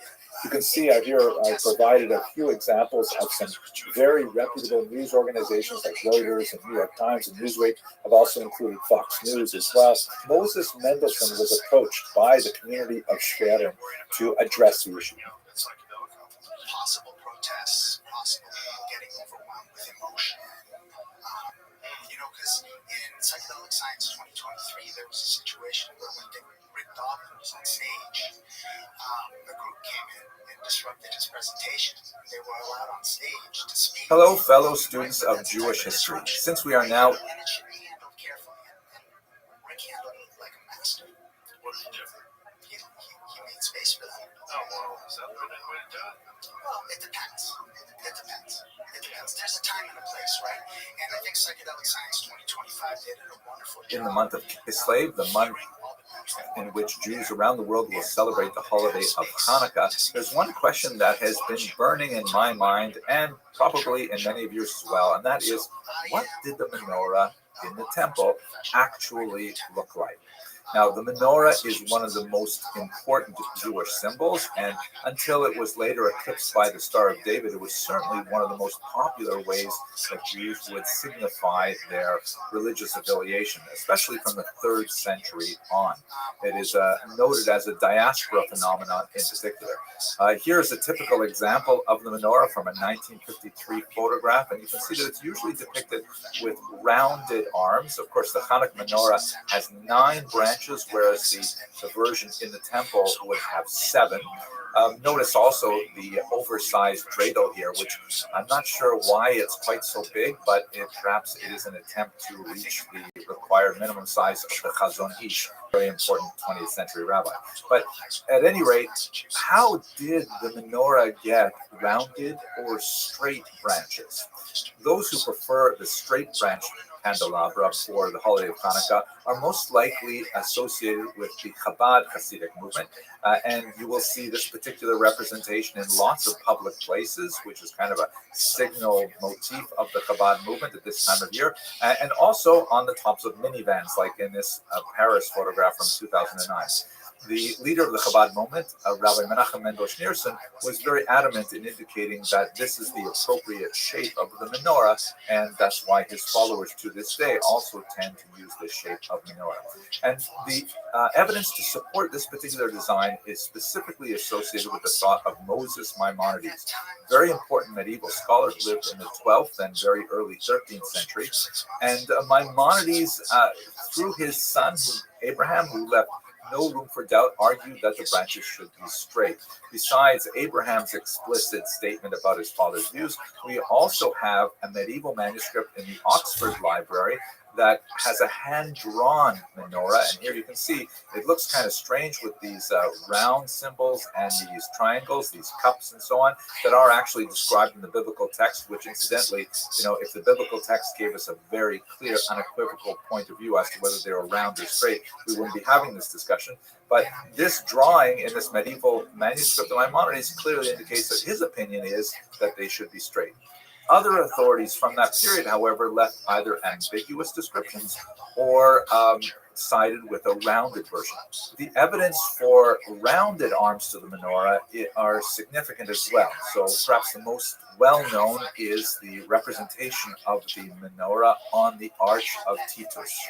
The Arch of Titus was a ceremonial arch constructed in the late 1st century under the Emperor Domitian, and it was designed as a type of post-war propaganda to commemorate the victory over the Judean rebels. On the inside of the arch, you can see there's a bas-relief that actually presents the carrying away of spoils from the temple, and the menorah is prominently displayed here, clearly having round arms. And this is in conformity with the depiction that we have from Josephus, who was the major historian of that period. What is significantly at dispute is the base of the menorah, which does not conform to other descriptions at all, but we're going to focus specifically on the shape of the arms for now. So the question is, do we rely on Josephus and Roman representations of the menorah, which seem to have some historical validity, or do we rely on these medieval thinkers like Maimonides, who presented an entirely different tradition? Well, if you look at some of the rest of the 1st century archaeological evidence, and in particular, I'm going to rely very heavily on the research of Lee I. Levine, who's a professor at Hebrew University, who did some amazing work with this. Stephen Fine has also done some remarkable work with menorahs in particular. But Professor Levine points to several other examples that all come from the late 2nd Temple period, that is right up until the destruction of the temple in the year 70. For example, if you look at this archaeological remain of Jason's tomb, this is a tomb from the era of the Hashmonaim, that is the Maccabean generations of kings in Israel, and this is a tomb that's located in Israel. When you go up close under this arch, you'll see that there's actually some bars that have been placed there to prevent people from actually going into the crypts themselves, where there are loculi, which are kind of like little niches in the wall or in the floor that are designed to accept bones, like ossuaries and things like that. A funny story, when I visited this tomb many years ago with my wife and our first two children, and we're looking through the bars at what's going on there, my daughter, who was just about 2 years old at the time, actually slipped through the bars and went straight into the tomb and was looking into these loculi, and we were like, not sure what to do, trying to get her out, but that's another story. At any rate, she got out. She's okay. She's living in New Jersey now. And okay. Anyways, what do we have inside this tomb? There's some interesting graffiti. And if you look at this image from Professor Levine's book, you can see that number 3 there, there's kind of a stag. And below it, there's an interesting boat. And then number 4 lists 5 representations of a menorah. Very crude, obviously, but they all clearly have gently curving branches. So it's impossible to say how this connects to the menorah in the temple.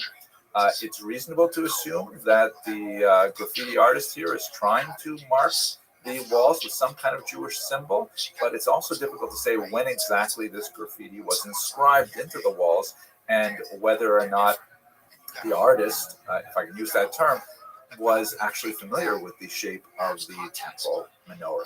So let's skip past this particular example, although it's quite tempting. We also have a coin that's printed by King Antigonus in the year 37 before the Common Era. This is one of the kings of the Hashmonaim, and one may assume that he had a good look at the temple menorah. And this particular coin also represents the arms of the menorah as gently curving. And finally, there are a few other examples, but I'll just include one from Professor Levine's book.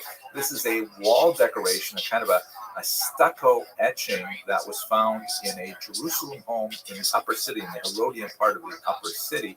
And it clearly also portrays gently curving arms. So to wrap this all up, we don't know for certain. Maimonides offers one particular vision of Hanukkah menorahs, which has been followed by the Chabad tradition in particular. Others suggest the arms were rounded, and there is some archaeological evidence that suggests that that may be more accurate. I hope you found this short video entertaining and maybe even a little bit inspirational as you light your Hanukkah menorah this year. I want to mention that I'm hoping to produce a series of videos on Jewish art and artists over the course of the next few months in connection with my preparation for my cruise with Kosher Riverboat Cruises in the region of Italy, which is, of course, going to be packed with lots of discussions of Jewish art. Please visit the website to learn more about this particular cruise. There are several others, and they're just absolutely fantastic. This particular cruise is going to be especially interesting because I'll be co-teaching with Rabbi Edward Reichman, who is a medical doctor who is also an expert in medical history, medical ethics, and many other areas. This particular cruise is going to be CME accredited for those of you who can use those credits for your professional life. And I think it's going to be an absolutely amazing cruise. Okay, I hope you enjoyed this video. I wish you a lichtigen Hanukkah. Thanks very much for watching. And we're upholding a lie. I think the problem is politically, it's very difficult to say what you're saying if you're anyone who is running for office or anyone who's currently seeking re-election. Right? Because it carries with this taboo, this narrative that has existed since the 1970s. Hello and welcome to another edition of Jewish Art and Artists, which is a series of brief videos on You're just going to waste away. You're just escape reality. They're for weak people, they're for losers and addicts. Or you couldn't have summed up the problem better.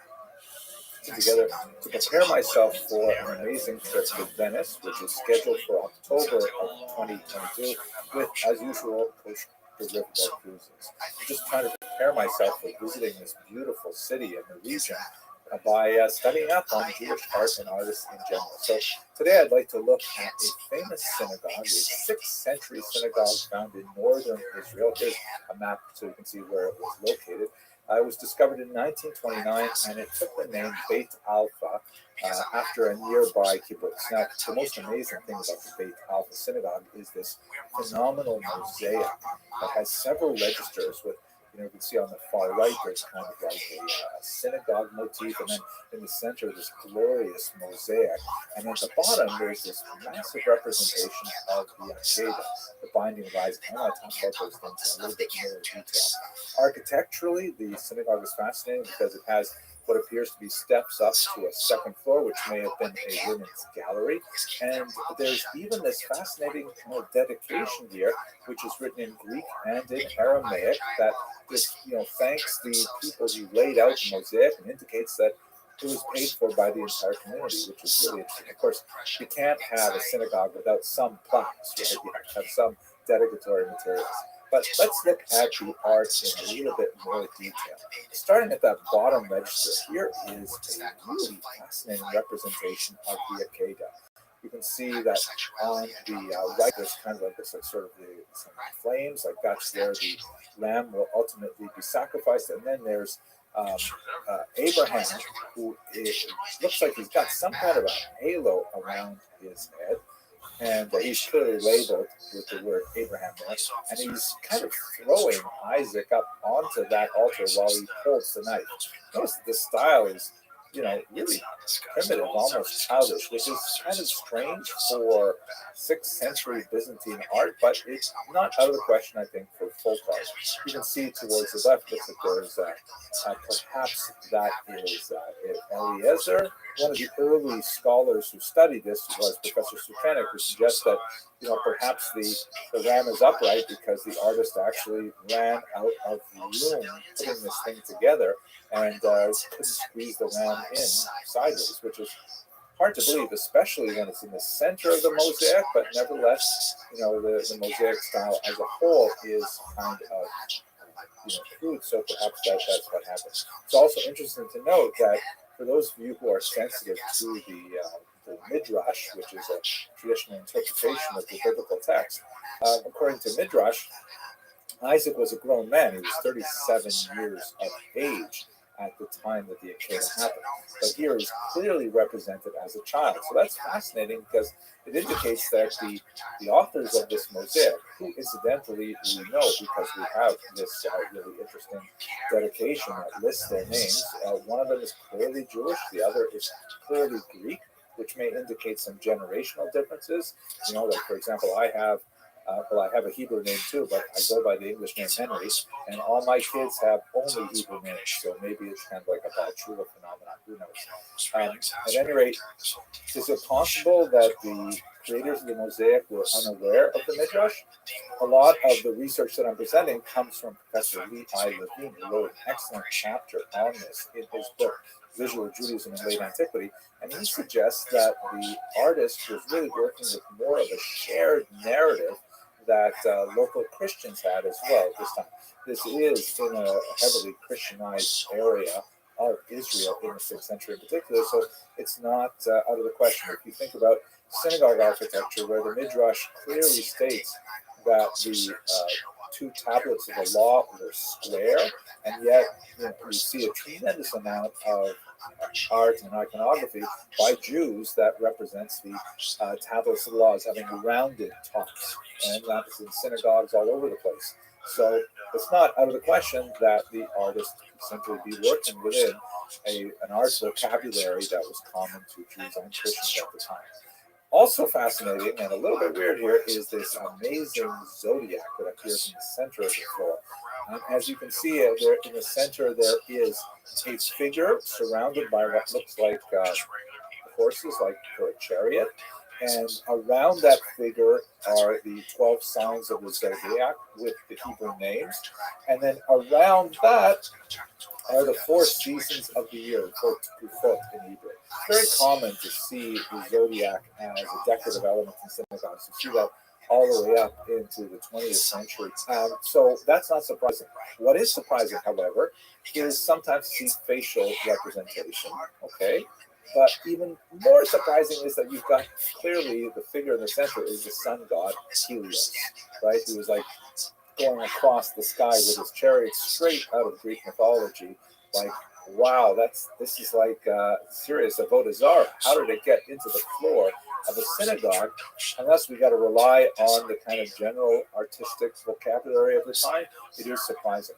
Also, on the outsides, the foot, the seasons do not correspond, as they do in other 6th century mosaics. They do not correspond with correct months of the year, meaning they're not lined up winter with the winter months and so on. So, is it possible that the artist was perhaps a little bit confused about these things? I think that's certainly quite likely.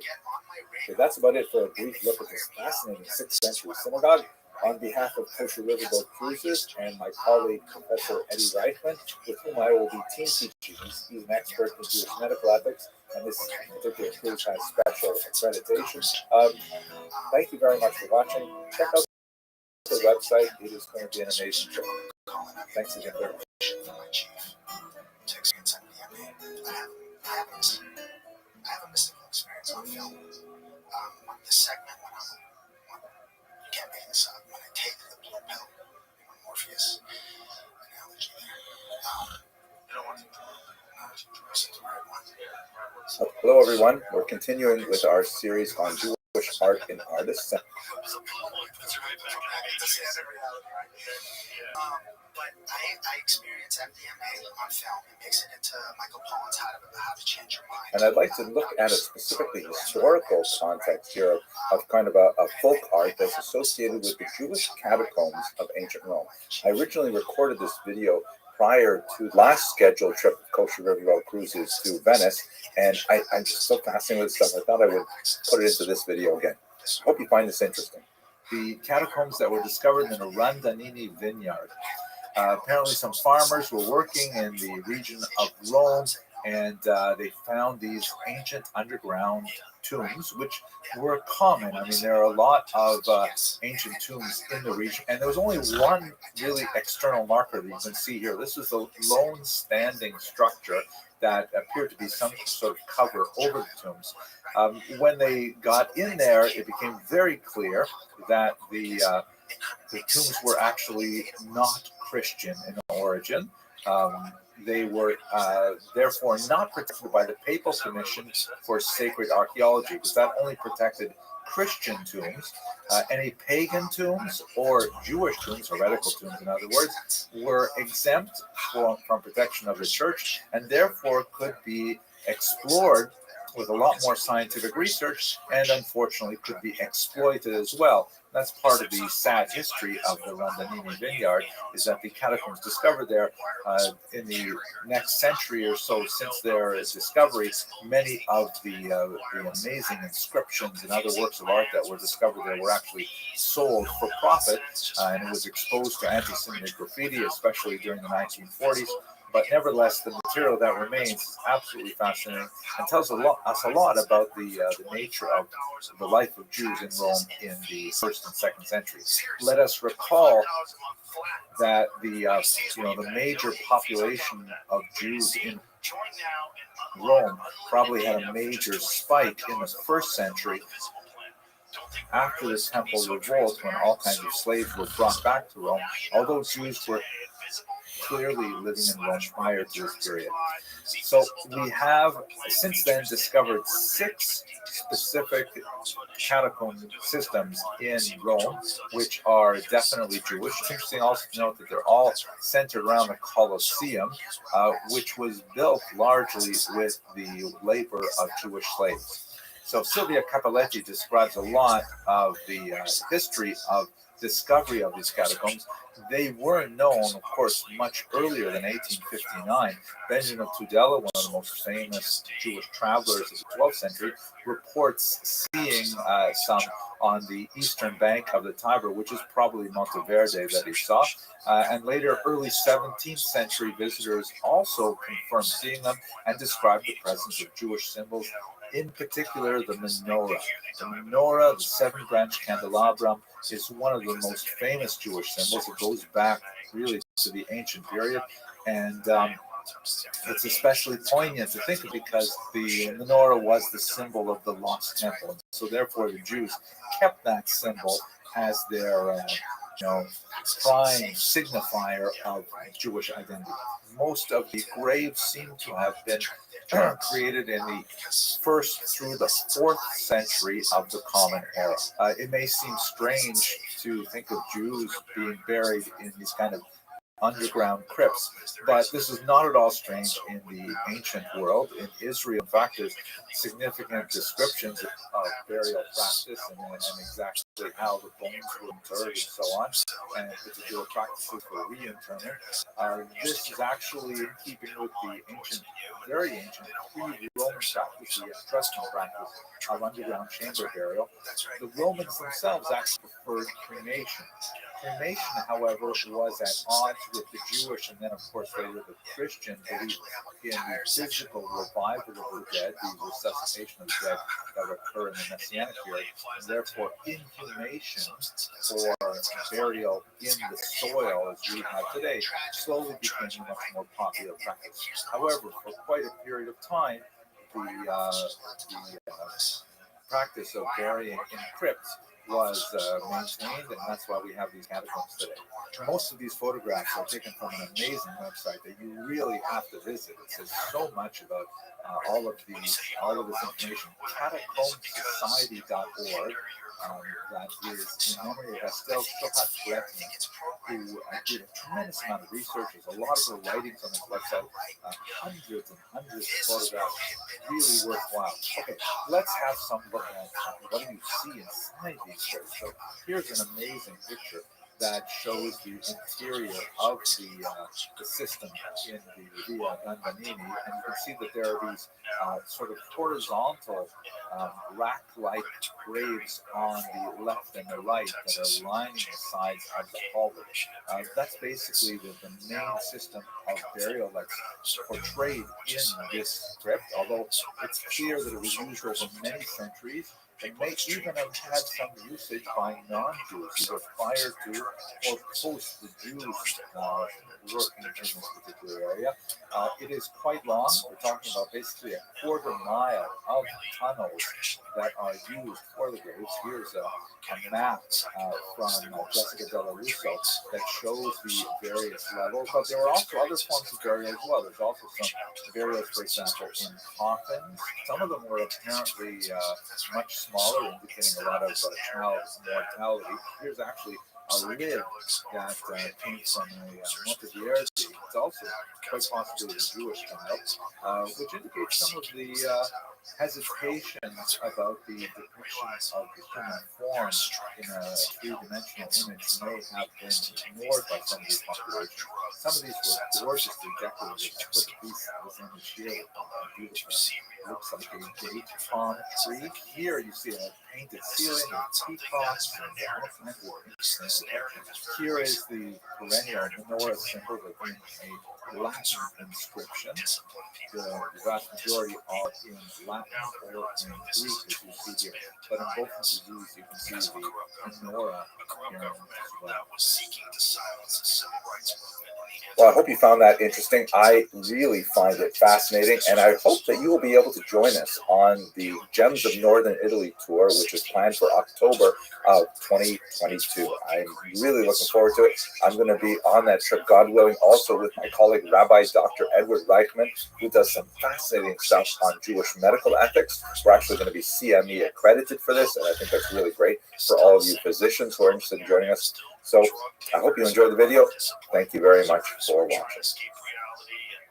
want my kids doing drugs and that same shit that you hear over and over and over. That's right. That's right. It's crazy and extremely tragic. And let me take that narrative thread that you just brought in, and let's go all the way back to the times when the Spanish were colonizing. Hello and welcome to a new series of lectures which I'd like to call Jewish Heroes and Heroes. And the reason for this series is because I'm preparing for a new set of lectures to go along with another regularly This get time, X. the Jews with most riverboat cruises as always Drugs. on the Well, that's same gone on level, forever, right? especially That's the for Eleusinian and mysteries. because we will The be Romans specifically silenced that. looking He's at go to Normandy and Siberian focusing shaman. on The Romans, D-Day I mean, and they were events silenced of by the First and the Second World powers that Wars. be in This those whole days. series, It's which I just hope to always release been the case once a for month people or so, to is going to be take on things that a allow select them to individuals understand who I the think methods of exemplify control certain inflict aspects of upon them Jewish heroes and and Jewish how to heroes. escape Just that. look at the And cruise then they get a itself. bunch of other people that It's going to be follow so them and they don't want to listen to fantastic. propaganda anymore. We're going to And people visit go, hey, the this is a real Seine problem. River. What's We're the going to cause of start this? here Oh, in it's these Paris, fucking and then dudes we're go going to to make our way up Ulysses to and the they northwest, figure out following life. the Seine River We gotta out stop to that. That's right. Normandy Now we gotta and put a the region of fucking Le Havre. kibosh on that. And they Especially spread all looking throughout for the world to try to Saint do it. which There it is. has He been went behind it. Let's recently bring that thread all featured the way to in the present. some Let's see if archaeological I can studies see that because making we this found point. very old evidence of a medieval Jewish It community has in now Rome. It's going to be absolutely hijacked. fascinating. But let's go to our topic at hand. Since we are entering the month of Kislev and we want to talk about heroism, it seems obvious that we should talk about Judah Maccabee. Judah Maccabee is one of the most remarkable heroes and military campaigners of all of Jewish history. And I specifically want to look at one battle in particular, the Battle of Emmaus, which in many ways is characteristic of the kind of military thinking and strategy of Judah. So just to place this in context, we are of course speaking about the Hanukkah rebellion, which broke out about the year 167. It's often, especially in primary school, portrayed the war against the Seleucid Greece, that is the successor kingdom to Alexander the Great Empire, but it really was a civil war in which Jewish Hellenizers, that is, those Jews living in Israel who really wanted to assimilate to Greek norms, were leading a charge to try and make Jewish culture much more like general Greek culture and strip it rid of all of those fanaticism and things like that. This was actually a time. This led to, and some great examples of that are the high priest Menelaus, who was quite an dislikable character in many ways, who ended up getting the position of high priest, a highly corrupt position at the time, largely sponsored by the Greek emperor Antiochus Epiphanes IV. They faced a dramatic last rebellion led by Maccabee and his sons, who were known as the Maccabees. After Maccabee died, the leadership clearly went to Yehuda Maccabee, who, as you can see, was an especially talented military. So let's look at this specific battle in the context of the Civil War with a lot of major support from Syria. So here we are in the year 166 before the Common Era. The battle was at Emmaus, a very important city also in Christian thought as well. And General Lysias comes down here at the behest of the Emperor Antiochus with 40,000 well-armed professional troops, 7,000 horsemen. I mean, it's an incredibly large force to bring to bear here. It is so overwhelming in nature, facing essentially a guerrilla revolt by peasants, that slave traders all around the region began to descend on Israel You have a bunch of enforcement officers that aren't doing anything anymore. Then you have William Randolph Hearst, and then there's a machine. By the way, much of this information comes from the Book of Maccabees, allowed them to not effectively included process in the info. traditional And Jewish it was always a very difficult plant to process, and what outside Eli books, would eat known as the Apocrypha. It is ironically included in the Christian Bible, reasons which are too complex for us here. when they created the cotton But gin, the first Book of Maccabees was likely took written by over someone who actually saw these So events firsthand. cannabis, But anyway, the forces under Judah gathered at Mitzvah, not too far away, about 3,000 volunteer first draft of the educators, Declaration of very Independence is made on no hemp match paper. at all It's a for this superior professional. textile. But It's a the superior description in paper. the first Book of It's a Maccabees is commodity. fascinating. When they You can realized that take they were going to be an attacked by such a acre large and professional force, they land that fasted, you're they put using on to grow sackcloth, trees they on, specifically went process and looked at the paper. Torah for It'll take you guidance. What should years we and be doing? years to And in regrow fact, the they trees followed in order to have the the same amount of dictates that paper are in laid there. down in the Book of responded to the letter. It's instantaneous almost. It grows very quickly. And within a few months, you have these plants again. You harvest the stalks. You're going to decorticate them. So in whatever it was, 1930 something, cover of Popular Science magazine hemp the new Ideological purity because of this invention.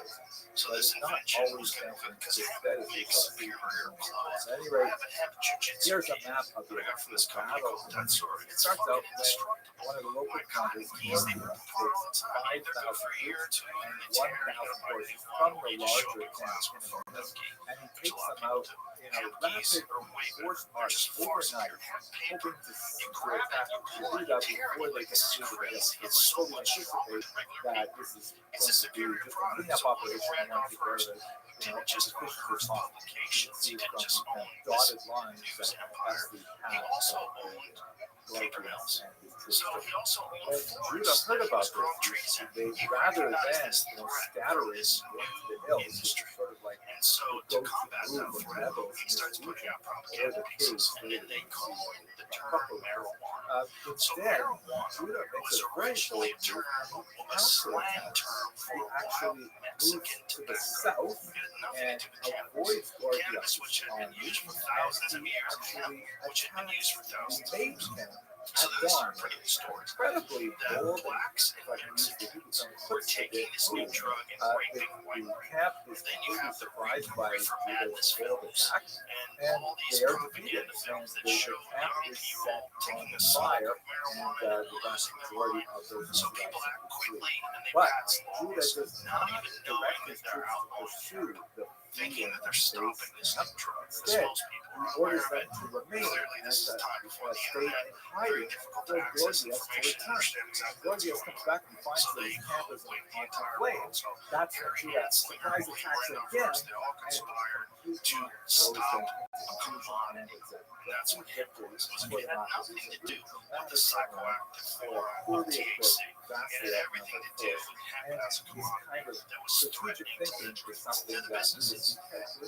Just to this day, you can make Now, hemp there's a cream. lot more to It's a say about superior the building Chemical material. Rebellion. It was not It's a flame one battle war. resistant, There it's were many lighter, battles, it's some of which stronger, were it definitely lasts reversing longer. for the You can Maccabees. build And I houses with discussed it, this you in can some make detail. clothes But with I think it. the Hemp terms of oil Maccabee, one of the is things it, we it had the discussed on is that seeds of although a he had this technology that good for you, laser-like they focus contain on all the the amino task ahead, acids. and he was a It's a brilliant superior commander, protein he source. was unable It's to like hemp adapt protein to powder is the fantastic end for of you. the It's like war, really when good a stuff lot in of so the many different victims, the ways. Jewish And they victors, put the thought that, kibosh on okay, that this is in the the time where we 1930s. should And compromise now, and we should make 90 peace. fucking He years seems later, unwilling to do it's so. In fact, still he continues this the war this even anchor around our after necks. the majority It's of still his this. loyalists And abandoned him. one asshole in the 1930s Nevertheless, didn't it's want to phenomenal compete with him example. and have this incredible I power hope you found this because he little owned the video useful, newspapers. and He I started would this. love to That's see you right. on this That's cruise. right. I'm tracking. We'll You ever see seen a that lot article? more Pull up that about this. article, him, the new Thank $1 you very billion drug. much. It's wild to watch. Because this machine, this decorticator before that, it was brutal back-breaking work to take the hemp fiber and break it down because it's such a durable plant.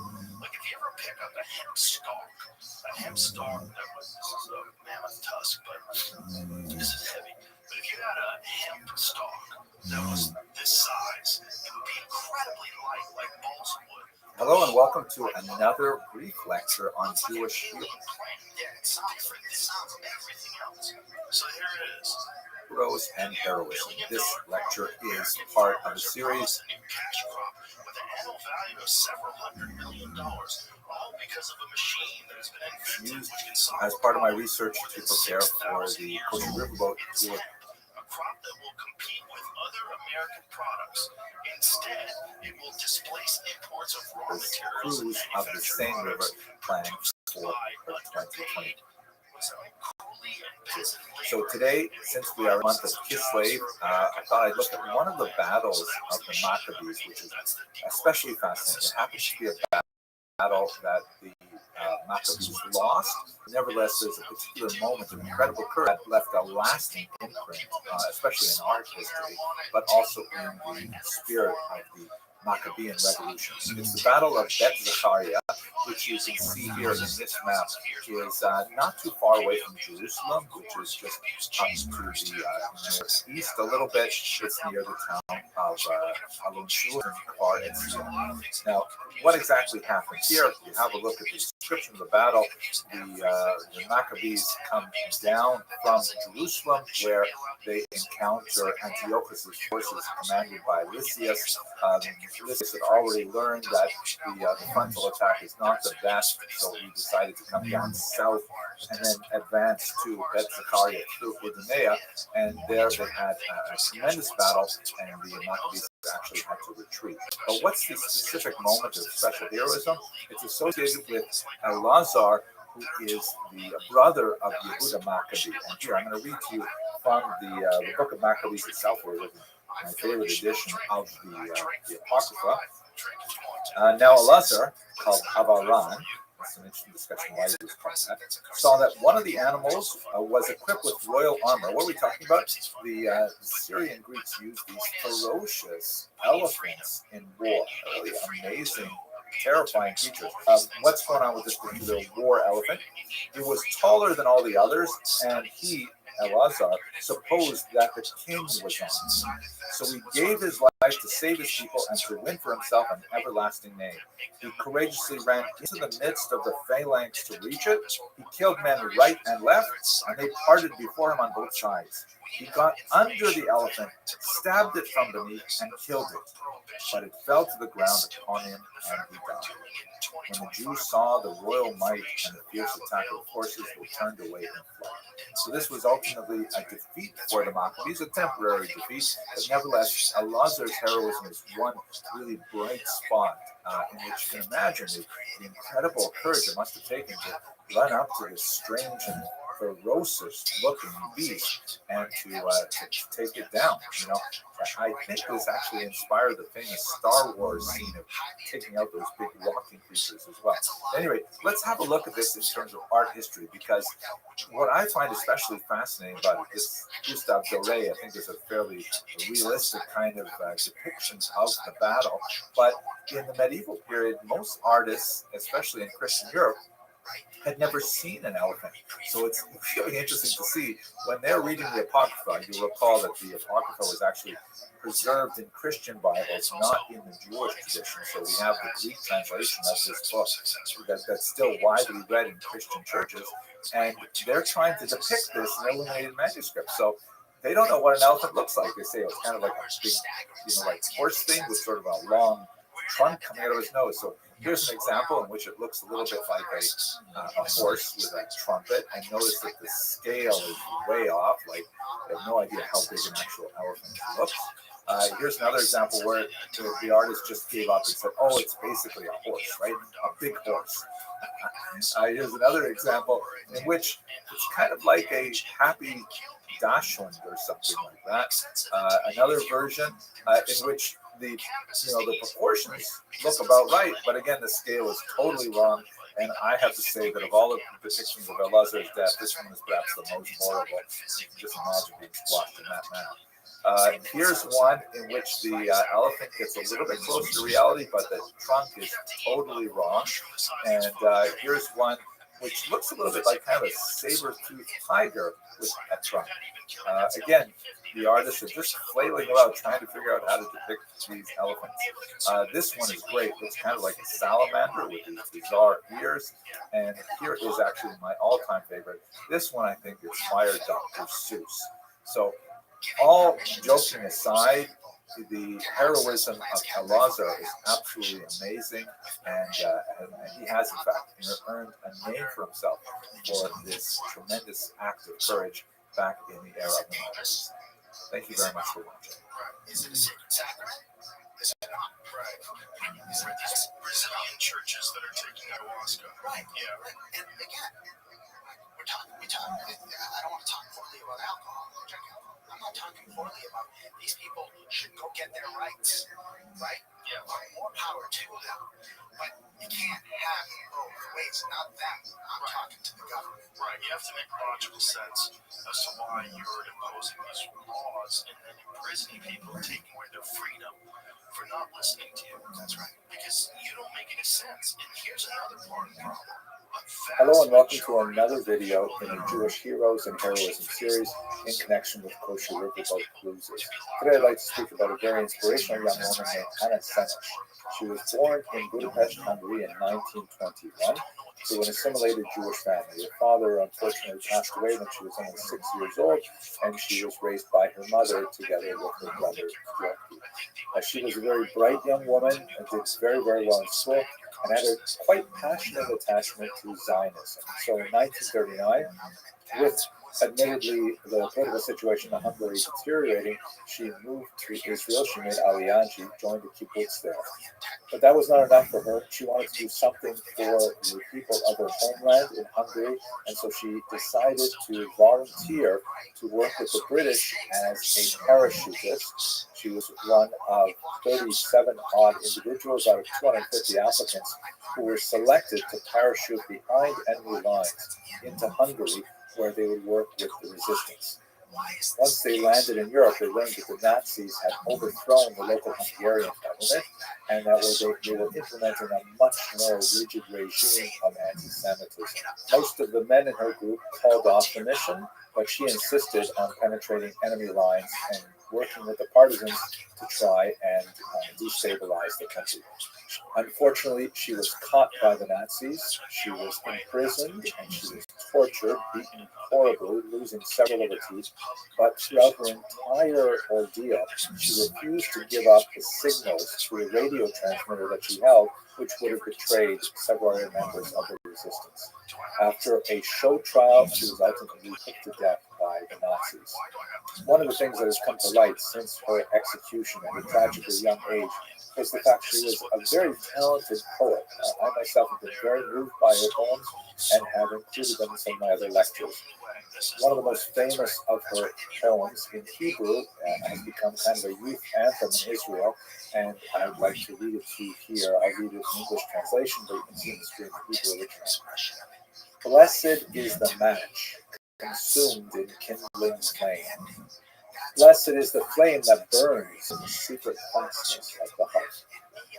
Blessed is the heart with strength to stop its beating for honor's sake. Blessed is the match consumed in kindling flame.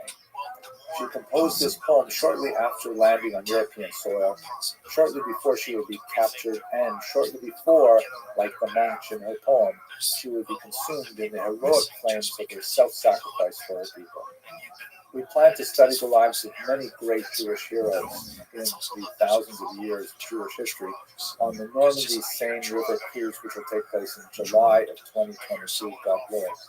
This is going to be a special opportunity since we will be in the region of Normandy to show special tribute to Jewish service members during World War I and especially World War II, marking D-Day and the Somme.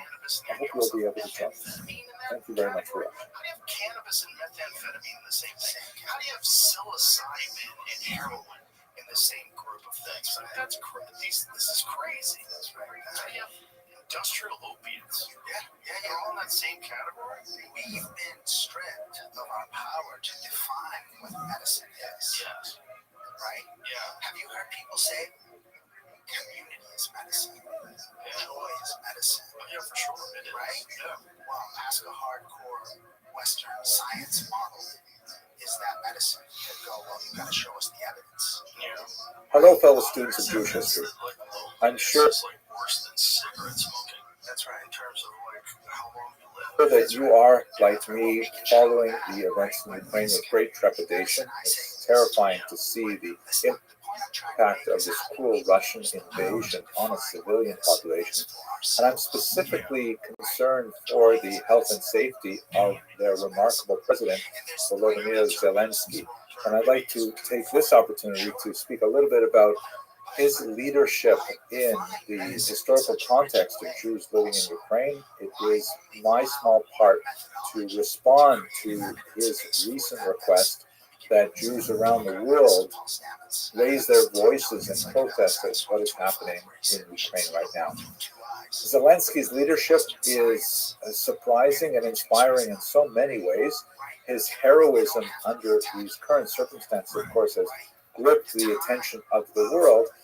But it's also remarkable, especially to many Jews, and especially Jews in America and Israel, because of the prevailing stereotype of Ukrainian anti-Semitism. First of all, I'd like to provide some basic information on President Zelensky's biography. Secondly, I'd like to place his leadership in the broader context of the history of Jews in Ukraine, and to respond to the question of how unlikely is it for a Jew to be the leader of this country. And thirdly, I hope to achieve in my small way to contribute to the chorus of voices that are all praying for the safety of this leader, for his family, and for all the citizens of Ukraine that are suffering under this savage, unprovoked, and pointless attack. So first of all, who is Volodymyr Alexandrovich Zelensky? He is 44 years old, president of Ukraine. Prior to his role as president of that country and really inspiration to the world, he was actually a comedian. He has been declared, however, the #1 target of Putin, the leader of Russia, and he has so far survived several assassination attempts. Now, Gail Beckerman wrote a fantastic piece in The Atlantic recently, and she wrote, what is remarkable, truly mind-blowing in the long sweep of history is that his Jewishness has not stood in the way of his being embraced as a symbol of the nation.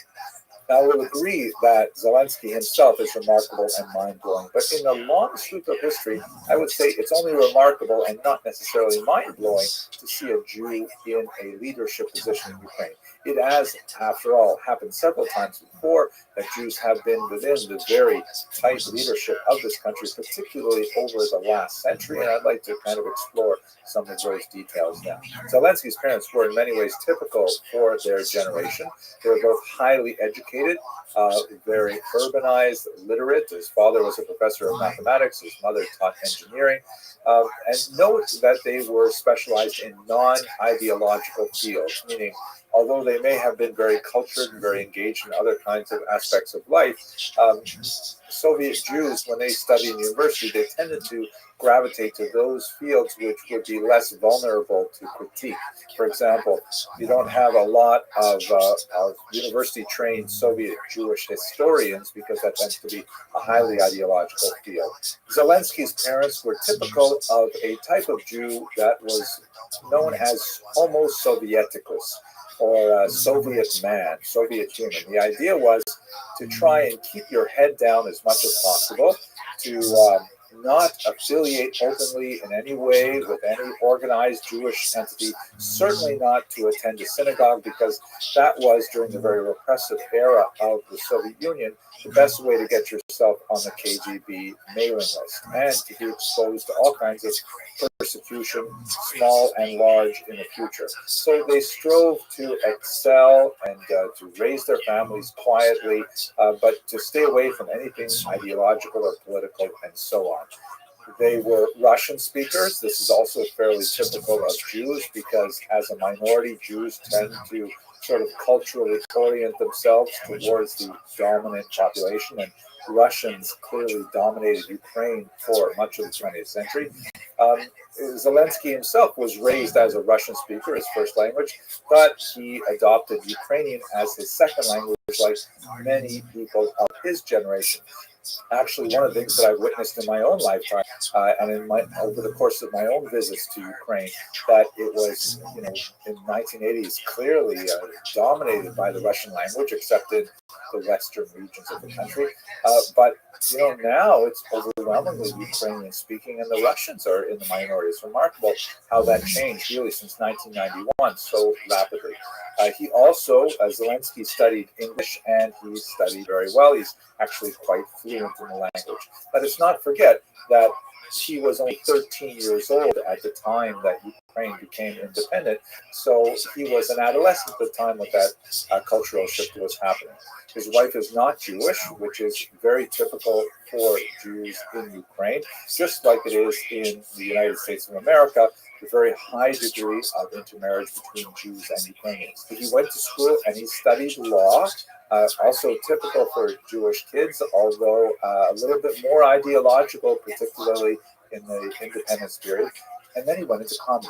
He got involved with a comedy troupe that was called Studia Kvartal, 95 or Kvartal 95.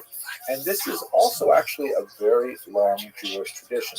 Let's not forget that for much of Ukrainian history, Jews were much more urban than Ukrainians. They tended to concentrate in villages, in towns, and whenever they were allowed to live in them, in cities as well.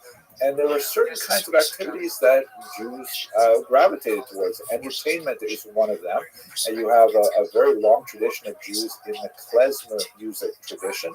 And Zelensky fits very well into that kind of paradigm of Jews in entertainment. We, of course, see that tradition in America as well, with Jews gravitating and in many ways creating Hollywood and the film industry and so on. His comedy troupe recorded a TV sitcom that proved to be extremely popular. It was called Sluga Narodu, or Servant of the People, and it ran from 2015 to 2019. Zelensky played a mild-mannered high school teacher in his 50s, still living at home with his parents, who was caught on a cell phone video in a tremendous rant against corruption in the country. That video was uploaded and became viral. And in the series, Servants of the People, he ends up becoming elected to be the president of Ukraine. It's a hilarious sitcom. And then the great irony of it, one of those cases where art imitates life, imitates art, some Kvartal 95 employees decided to start a real political party with Zelensky at its head in 2018, and they ran on the platform of the fictional character Vasil Petrovich Holoborodko, who was elected in Servants of the People to be president, and Zelensky himself was then elected in a remarkable landslide to be the actual president of Ukraine. In the April 2019 election, he won 73% of the vote, which is just amazing. Now, it's not overwhelmingly amazing because here in this country, of course, we have Ronald Reagan, who was an actor who ended up becoming, one of the most memorable presidents of the 20th century. But Zelensky in Ukraine, that's his story. He made brilliant use of Instagram and social media to communicate his platform to ordinary Ukrainians. But those are skills that really served him well in the current crisis as well. Now, we see, though, that Zelensky himself is not just a TV character. I mean, it was hard for a lot of people, myself included, to take it really seriously that he was elected to this position, but he has really come into his own. And besides the obvious heroism that we're seeing in the current conflict, the Times of Israel published a really interesting interview with David Horowitz in which they write about the time when his own prime minister spoke poorly about Zelensky behind his back, what would be called in traditional Jewish thought, Lashon Hara, and a recording of that was leaked, and then the prime minister, embarrassed, submitted his resignation.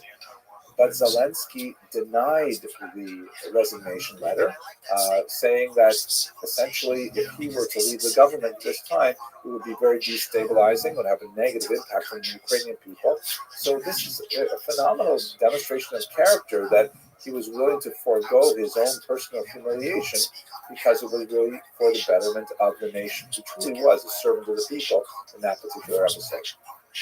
Now let's try and understand a little bit more about how is it possible that Ukrainians could specifically elect a Jewish man to be the head of their government. Now, let us recall that why are we even asking this question? Primarily because here in the West, there is a deep-seated stereotype of Ukrainian anti-Semitism.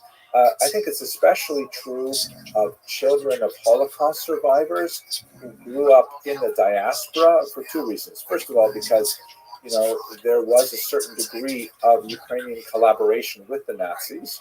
That is, of course, Putin's go-to line, which is absolutely absurd and offensive, that Ukraine needs to be denazified. That's ridiculous. But there is definitely a history of this that I've explored in other videos of a little more sophistication at length.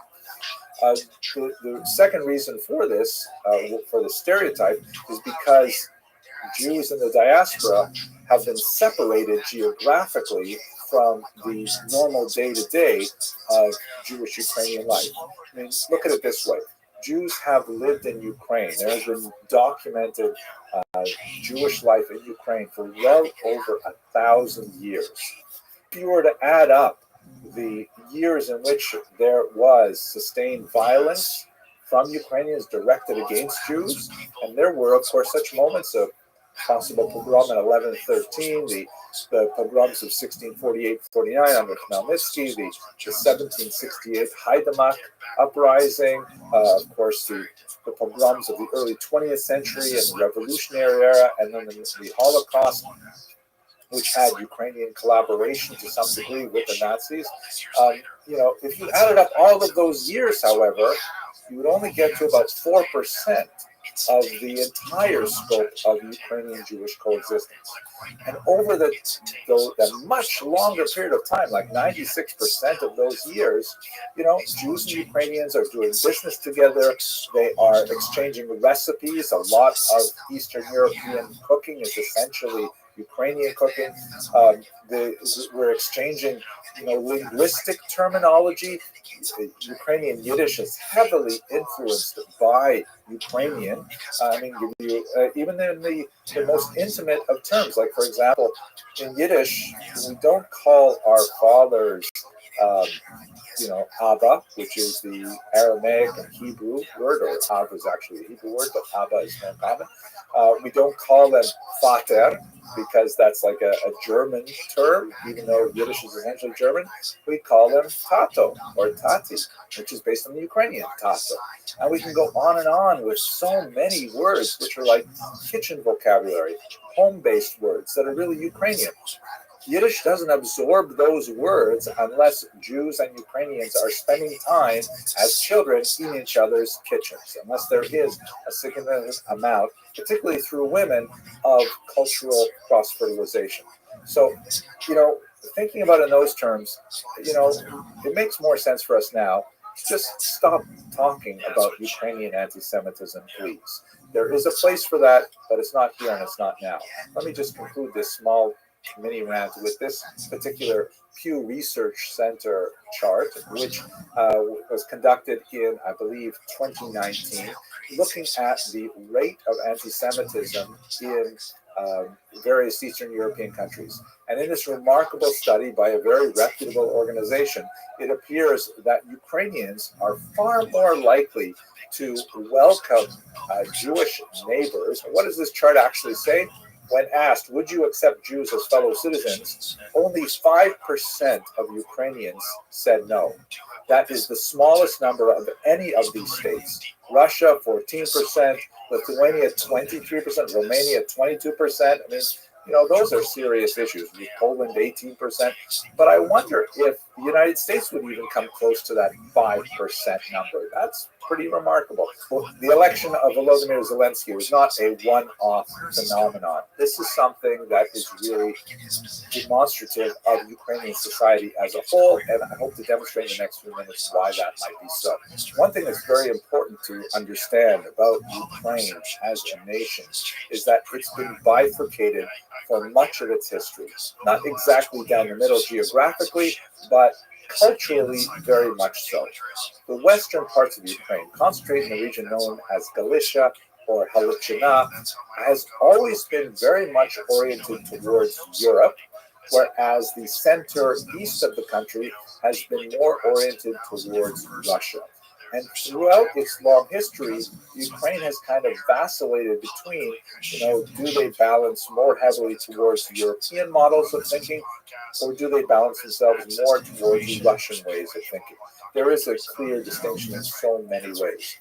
This kind of balance between East and Western ways of thinking really begins to find pragmatic expression in the late 19th, especially the 20th centuries, when you have an era of national awakening that affects much of the region, and Ukrainians themselves have to sort of say, okay, well, what are we? What do we believe? Who are we like? We see this in particular in the revolutionary era, that is after the fall of the Russian Empire in 1917. As Ukrainians attempted to articulate an actual political organization, they found it was essential for them to forge relationships and alliances with the Jewish minority. The Jews had a lot of advantages that Ukrainians did not have at the time. Jews were overwhelmingly urban and literate and numerate, were a lot more conversant with the types of work that was necessary to actually create an administrative apparatus, skills that were not necessarily well developed in the far more agrarian, rural population of Ukrainians. And so the smaller number of Ukrainians who were urbanized and educated, literate, and so on, they formed these alliances in an organization called the Centralna Rada, the Central Soviet, would be one way to translate, or the Central Council, which was distinct from the Soviet councils to the north in Russia. In fact, Russia would invade Ukraine in 1918, and that would begin a civil war between Russians and Ukrainians. A civil war because they were originally both part of the Russian Empire that would ultimately result in much of Ukraine, although not the western part, being conquered by the Russians. But during this brief period of collaboration, which was actually the subject of my PhD dissertation, the Ukrainians and Jews established a remarkable level of cooperation that was kind of Zelenskyan in its scope. They had a Ministry of Jewish Affairs, they had money printed in Yiddish, they had correspondence in Yiddish. It was really a remarkable kind of thing. It ended in disaster because ultimately the Ukrainian state, the independent state, was unable to hold back the waves of popular violence that surged across the country. The Soviet invasion, the remnants of various anti-Soviet forces active in Ukrainian territory, and ultimately it simply could not sustain itself. But there was a flash of the possibility for a very brief period of time that we would see later flourishing in the beginning of the 21st century. It was during that time that you really saw expressed, if only for a few months, the orientation towards the West, towards Europe, and its values of modernism, tolerance, multiculturalism, democracy, transparency, and so on. Now, if we focus in on the Soviet period during the 1920s, we see a lot of these things happening, albeit in a fairly restricted form, during the 1920s. This is the era known as Korenizatsiya, a period which was, it's hard to translate that term, it's kind of like indigenization, meaning allowing local cultures to express themselves. This is before Stalin really was able to cement his own power, and so as a result, you see an effervescence of Yiddish, of Ukrainian, you see a lot of new cultural possibilities that begin to, express themselves in all kinds of artistic and cultural venues. It comes to a crashing halt as well in the 1930s when Stalin takes over. This is the era of the Holodomor, the incredibly tragic famine that was artificially engineered by the Soviets that affected so many Ukrainians, millions of Ukrainians. Stalin's ideology called for the repression of all kinds of national expression, and we see this carried through after World War II by Khrushchev and Brezhnev, really up until the final years of the Soviet Empire. Now, if we move to the Nazi period, this is obviously, in terms of Jewish-Ukrainian relations, the darkest period of their interaction. So what exactly happened during this time? Well, again, I would refer you to other videos on my channel where I discuss this. It requires a lot more elucidation to understand properly. But basically, the Nazis were able to capitalize through very effective propaganda a widespread anti-Semitic sentiment that was especially present in the area that Professor Snyder calls the Bloodlands. That is, those regions that were temporarily controlled by the Soviets between 1939 and 1941. The Nazis were able to really capitalize on the local anti-communist sentiment by specifically playing up the idea of the Judo-Kommuna, the Jewish communist conspiracy, which was also a farce. The idea that communism was dominated by Jews, which was certainly not true, especially after Stalin purged so many Jews from the party. The Nazis were able to direct a lot of the anger with communism against the local Jewish population. The Nazis enlisted the help of local populations, not just Ukrainians, but also Poles, Lithuanians, and Latvians, really the entire area of the bloodlands, to react against the Soviets by attacking the local Jewish population, however unfair that was. And it was during this time that the so-called Holocaust of bullets took place, when the Nazis used primarily firing squads to destroy the little Jewish Stetlach that dotted the population. Perhaps as many as 2.5 million Jews were killed in these, the most notorious of which occurred in Babin Yar, in the middle of Kiev, where 33,000 Jews were killed in the space of a few days. The Nazis would go on to use Babin Yar for many months afterwards and killed upwards of 100,000 people at this point, including lots of non-Jewish Ukrainians. But during this time where you have a minority of the population who are Hilfswillige, you also have a minority of the population who are later recognized by Yad Vashem as righteous Gentiles, who are also cognizant of the local ties that they had with their Jewish neighbors and protected them from the Nazis. So there's a lot more to say about this. It's a very complex situation. Perhaps I'll just say one last thing. One of the heroes of this period is a remarkable clergyman named Metropolitan Andrei Sheptitsky, who was the leader of the Ukrainian Catholic Church in the West. He was actually very friendly with Jewish populations before the war. He actually mastered Hebrew. One of my first scholarly articles was a translation of some of his Hebrew language correspondence written in his own hand. And during the war, he directed his network of monasteries and convents to save some 200 Jewish children. He was definitely very pro-Jewish. Yet at the same time, he conferred a blessing on the Waffen-SS division that was made up of Ukrainians called the Galicia division. And like people have said, how is that possible that he could convey a blessing on an SS division? So we should understand that the Ukrainians who joined that division were largely thinking of themselves as the first Ukrainian division, that they were going to use the Nazi support in order to fight against the Soviets. That was the overwhelming mentality. So there's a lot more to say than I can in this short video, but it's complicated. It's not at all straightforward. Someone with undeniable moral fortitude. Sheptitsky also, by the way, complained to the Pope himself, saying, why are you silent? Why saying we need more support for the Jews? We need, to have a stronger voice that condemns this violence. But even he could see value in Ukrainians joining the Nazis to fight against the Soviets. So it's complicated. After the war, and this is a period that's especially relevant for Zelensky's parents, there's tremendous repression of both Ukrainians and Jews who are striving to express their national identities. It was like incredibly dangerous to study anything Jewish, to promote Ukrainian ideas, and to talk about certain Ukrainian historical figures or even historical periods. And this is the era when there was a tremendous amount of dissidents who were arrested and sent off to the Gulag, sent off to prison camps in Siberia. It is ironically at this time when a new kind of Ukrainian Jewish rapprochement is forged specifically by that generation of dissidents. People like Anatoly Sharansky, the so-called Shestisyatniki, the 60s generation was extremely important. And when this began to thaw, particularly under Gorbachev, then there was a tremendous upswelling of support for national expression by both Jews and Ukrainians, and mutual expressions for each other's support.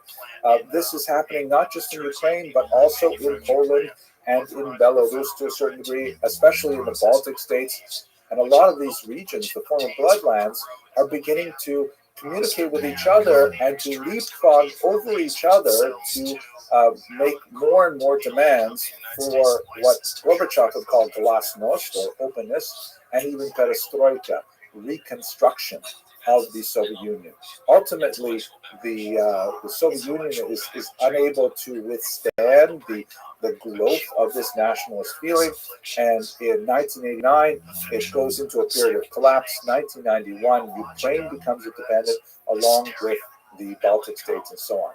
And that's when Jewish life really flourishes. This is when Zelensky himself is just a teenager. There's tremendous development in, for example, Dnipropetrovsk, which has this remarkable center, which claims to be, it could be, the largest Jewish complex anywhere in the world, the Menorah Cultural and Business Center. You can see here it has some remarkable architecture that's designed to evoke a 7-branched candelabrum called a menorah, which is associated with the ancient temple in Jerusalem.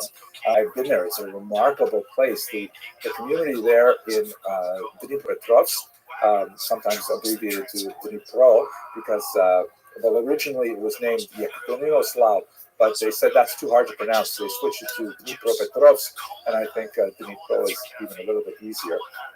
But a tremendous effervescence of the Jewish population there, and Zelensky is coming of age in an era when there's so many possibilities for Jews. At any rate, let us return to the present moment. You know, I'm comfortable speaking about contemporary events because I studied in the Department of History. The Department of Prophecy was down the hall, and they seemed a lot smarter than I was. But I do want to take this moment to once again express my concern for Volodymyr Zelensky, an incredibly heroic figure who is determined to remain with his people in Kyiv. He is really like his namesake, a servant of the people. And I'd like to conclude with a sentiment that, you know, you'll hear the expression right now. People say Slava Ukraini, like glory to Ukraine.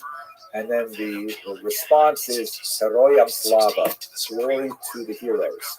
This itself is a beautiful phrase, but it has a bit of a complex history. It predates the Holocaust. It goes back to the great poet of Ukraine, Taras Shevchenko, and it was used during the revolutionary period, beginning of the 20th century. But it was also really capitalized by some of the much more pro-Nazi groups during World War II. So it's a complex kind of phrase, and it's hard for me to really say it with full enthusiasm. But what I can say is it's remarkable to see, as a Twitter colleague of mine posted online recently, this T-shirt worn by a man in a cafe in Lviv, which is also pronounced Lviv in Western Ukraine. It says "Kavod to Ukraina," glory to Ukraine in Yiddish. And to that I can clearly say, "Kavod to Giborim," glory to the heroes. Thank you very much for watching. Let us hope that the Russian advance is halted and that a ceasefire is declared and that the people of Ukraine should be safe, along with their remarkable leader, Volodymyr Zelensky. Thank you very much for watching. What do you do? It's a gray area. 140. A monstrous, oh my God. 140 for zero sugar. A regular monster is 160. 160. Mountain Dew Rise has 180. Beyond Raw Lit. That is Hello, fellow students of Jewish history. 5-hour I'm energy really shots. enjoying That's my 200. research and preparation Holy shit, for the man. Those little tiny energy shots. Those 5-hour energy drinks. That's 200 Jews on the milligrams of same this caffeine. year, where there are going to be 3 main attractions. First of all, Has 300. Holy shit, man. And Coca-Cola led the battle. What was the that? natural 1911? beauty of the Seine River and the countryside of Caffeine. that part of France. Interesting. Well, it's like people have always tried to control other people. Also, the 1,000 years of Jewish history that goes way back in the region. And finally, of course, special emphasis on the history of Jews in the armed forces of several countries. We're going to emphasize in particular World War I and II. And today, I'd like to speak to you a little bit about Jews involved in D-Day. But let's start by having a quick look at the route that we're going to be following. Here's where we'll be beginning at Paris, of course. You can see the Seine River flows sort of to the northwest into the English Channel and ends up at Le Havre and Honfleur.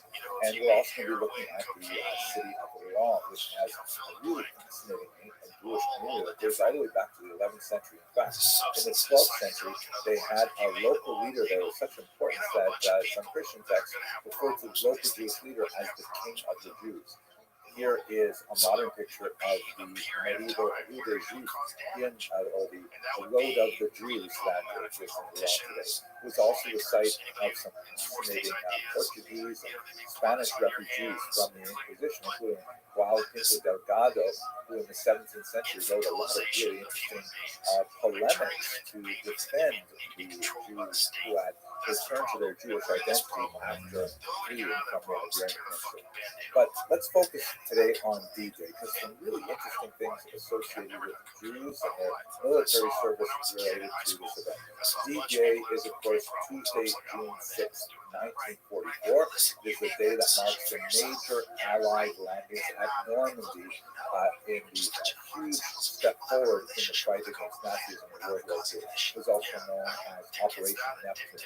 This represented the largest seaborne invasion in history, with 24,000 paratroopers landing in advance to prepare the region as best as possible for the landing of 7,000 sea vessels and nearly 200,000 naval personnel participating in total.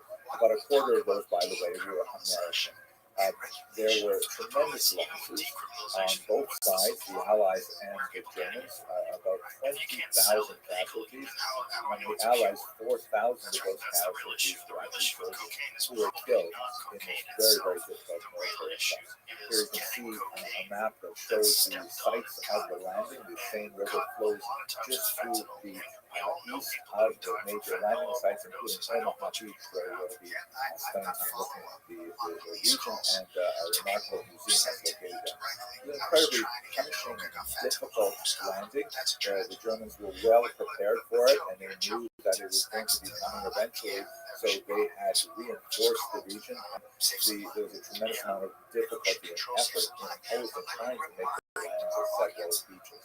Now, let us understand how Jews related in particular to this war and especially to D-Day.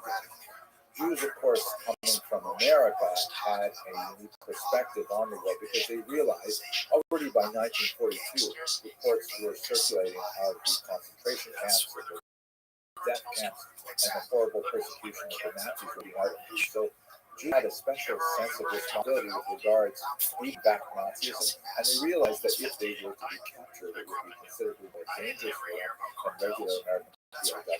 And so you see Jewish efforts in several different regions of Italy.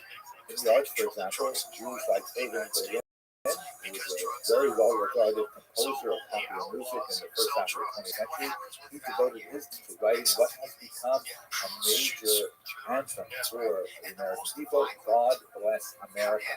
And in the lyrics of that song, Berlin specifically alludes to the war in Europe that was on the horizon in 1938 when it was first broadcast. The lyrics include, while the storm clouds gather far across the sea, right? 1938, this is the Kristallnacht, the Sudetenland crisis, and so on. Let us wear allegiance to a land that's free. Let us all be grateful for a land so fair as we raise our voices in solemn prayer. God bless America, a land that I love. Understood in this context, from a Jew who had fled persecution in the former Russian Empire, coming to these shores and achieving fame and fortune by dint of his talent, you can really understand how much he really did attach himself to America. And this kind of anthem has a tremendous impact on the larger population. Now, of course, in terms of the actual war effort, perhaps the first place we should start is Jews activating intelligence. Before the invasion, there were about 200 Jewish codebreakers working at Bletchley Park in England, which was the headquarters for deciphering Nazi communications. This is the site where Alan Turing worked and others were really an important place for the intelligence activity kind of war. Among the Jews who were active at Bletchley Park was Max Newman, who was a British-born child of Polish Jewish refugees, outside Berlin somewhat earlier. He was a chess prodigy, a math major. These were characteristics that he shared with many of the other Jews there at Bletchley Park. He headed a department that was casually called the Newman League, that called for the design of the world's first programmable electronic digital computer, the Colossus, that was instrumental in determining what were the German war plans. Also in the preparation for D-Day, you have people like Fred Balcom, shown here in this photograph, from the left on the top row, who flew meteorological flights of 20,000 feet to determine the best weather conditions to allow the invasion to happen. He actually was responsible for delaying the invasion by 2 days to ensure that there was the best possible conditions without an undue delay. Turning to the landing themselves, so looking at the overall participation of Jews in the armed forces, there were about 550,000 American Jews who served in the U.S. armed forces during World War II. 36,000 of them were decorated, 24,000 of them were wounded, and 10,500 were killed in action. About 40% of all Jewish physicians served in the military, a remarkable number. In the landing at D-Day, about 4.2% of the soldiers making that assault were of Jewish origin, and that is, like all these other numbers, quite disproportionate because at the time, Jews made up only about 3.6% of the population. Let me look at a few of them because they're really quite fascinating. Let's look first at Lieutenant Robert Halpern, who was the child of a Ukrainian Jewish immigrant named Aaron, and I think this combination of Ukrainian and Jewish and heroism is something that we're seeing in our own day as well. He was a part of a self-force U, which was one of the first units that made their way ashore to mark the landing sites so that later boats could safely hit the shore, avoiding both attack from the Germans and friendly fire from the Allies. Here's a quote from a contemporary war correspondent named William H. Stillman that Halpern was involved in an intricate job calling for as much brain as courage and barrels of both. He is certainly making a hero of himself again this morning on D-Day, doing a job on which the success of our assault depends, and which not one man in 1,000 would like to have. For his efforts there, he received the Bronze Star. He was specifically cited for bravery in saving several soldiers from drowning. He went on to receive the Silver Star and another kind of medal, an Olympic medal for sailing for Team USA in 1960. Another Jew among the first to arrive on the beaches of Normandy was Abraham Conchiotti. His boat hit the shore within 60 seconds of each hour. He was possibly the first of all American soldiers, and maybe even of all Allied soldiers to actually attack the beach. He was 22 years old at the time, a Sephardic Jew from Brooklyn. The Jewish Telegraphic Agency reported at the time that when his parents were told that their son was involved in the invasion, they went straight to synagogue and they engaged in nearly 4 hours of prayer. I think as a parent, I probably would have done something like that too. On that same boat was Captain Leonard T. Schroeder, a 25-year-old from a Baltimore neighborhood. He was featured in a French magazine in 1994 describing the heroes of Normandy, and he said at that time that today I realize that to be the first man ashore is an immense honor, yet I do not merit it more than anyone else. 5 of my men died down there in Normandy. They alone are the heroes. I hope this video gives you a sense of the importance of the Jewish effort behind D-Day and of those hallowed beaches that absorbed the blood of so many soldiers who went on to fight the great fight against Nazism in World War II.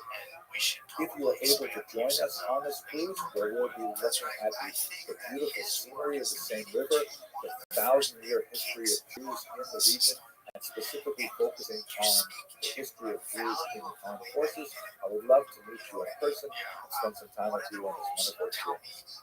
Thank you very much for watching. What kind of data do I have to create? Well, let me make that data. How do I access the compound? How are you going to let me? Right? And if we don't know how, we need the rules. And sometimes the rules weren't there. And Rick and Maps had to push, right? And in our system, how do we map? What's the appropriate way to unleash violence? It's with lawyers, right? It's frowned upon to physically be violent. So he had to fight. He had to fight with the government. And what really makes me That's Jones. Hello, fellow students of Jewish history. I, for one, am really looking forward to our scheduled July trip on Kosher Riverboat cruises as we explore the Jewish history of the same river. We're going to go all the way up to the English Channel and going to especially be concentrating on the beaches that are associated with D-Day we spoke about in the last video. Today I'd like to speak about one location that's going to be halfway along the cruise. That is in the medieval city of Rouen. Now, Jews lived in Rouen from about the 9th century, and then they were expelled in the 14th century. But there wasn't a lot of actual architectural evidence of their existence there until August of 1976, when people were doing renovations to the remarkable 16th century Palace of Justice in Rouen, and you knew that it was located in the old Jewish neighborhood from before the expulsion of 1306, when a car dramatically collapsed in a huge sinkhole right in front of the steps up to the appeals court. It was really remarkable. And when they opened up that sinkhole, they found that there was this remarkable medieval building, and upon closer examination, it turns out that not only was this a building in the Jewish neighborhood, it was actually a yeshiva that had at its head the most remarkable figure of Normandy at the time, the great Rabbi Shmuel ben Meir, the grandson of Rashi himself, a really important commentator. Oh my gosh, I'm telling you more about that. But let's have a look at this building here at the beginning. Here's a great book that came out to celebrate this discovery. This is a sort of a museum catalog kind of thing. Was published in January 2020 in the city of Rouen. And the title, by the way, is Focus. La Maison Sublime, the sublime house. I'll tell you why they call it that in a minute. The oldest Jewish building in France. This is what this is. It's the oldest Jewish building ever found in France. The great Professor Norman Gold, who's really written a lot about the ancient world, the medieval world, wrote fantastic stuff on a Khazarian document found in Geniza, and also some great things on the Dead Sea Scrolls, rather controversial theories. But he had just published in Hebrew 2 months prior a book about the Jews of Normandy, France, that exactly coincided with this finding. So he was brought in to try and examine this excavation and try to determine what exactly was it. And you can see it's got this remarkable Gothic architecture. We estimate about 11th century architecture with some amazing views and some interesting kind of decorative elements throughout. And when reconstructed by an artist, these are like kind of the basement and foundations of the building. It probably rose up, judging by the height of the walls and things like that, to 3 stories. It must have been a rather magnificent building.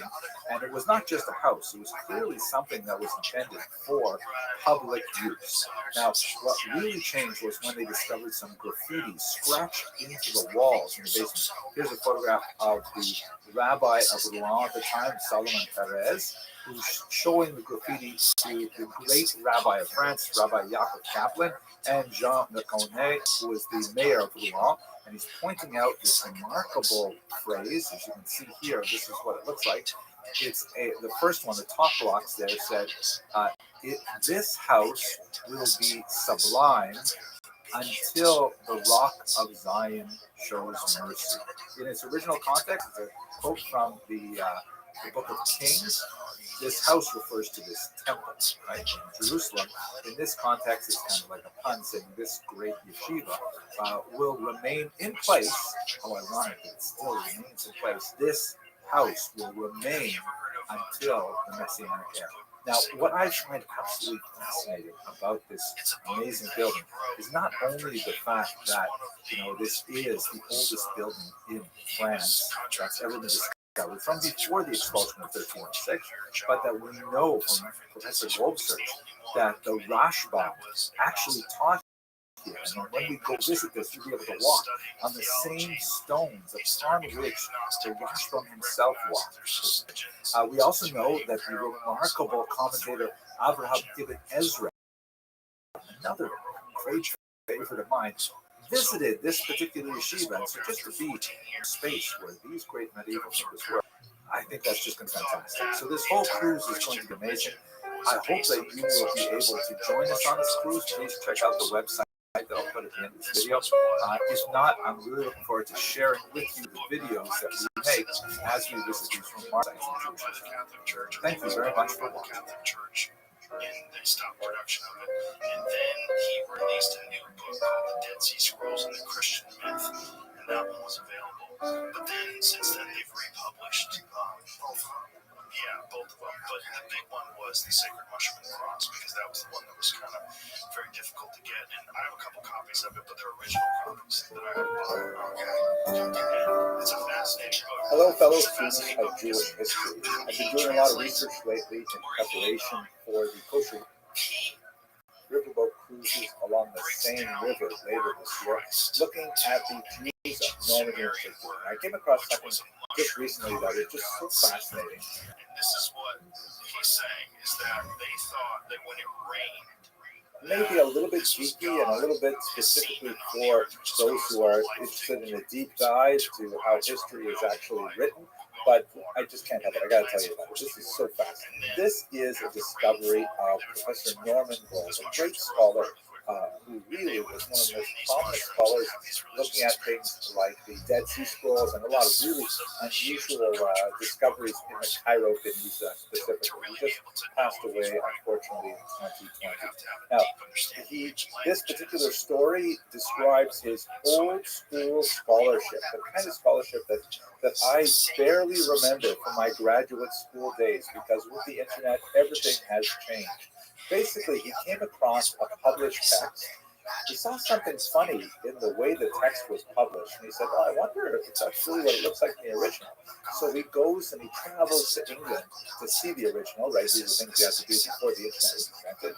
And by looking at the original, he was able to discover some amazing things about the Jews of Normandy and really to correct the historical record.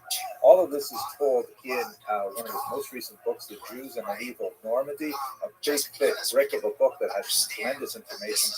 If you're intending on going on this particular cruise, don't read the book in advance, because then you'll end up asking you really hard questions. I'm just kidding. You can read the book in advance and you'll have a lot of fun talking about it. At any rate, what's the story here? So we have to first go to Cairo, where, as you may be aware, an amazing discovery was made in the 19th century of a phenomenal trove of medieval documents that describe really Jewish life around the medieval basin as a whole.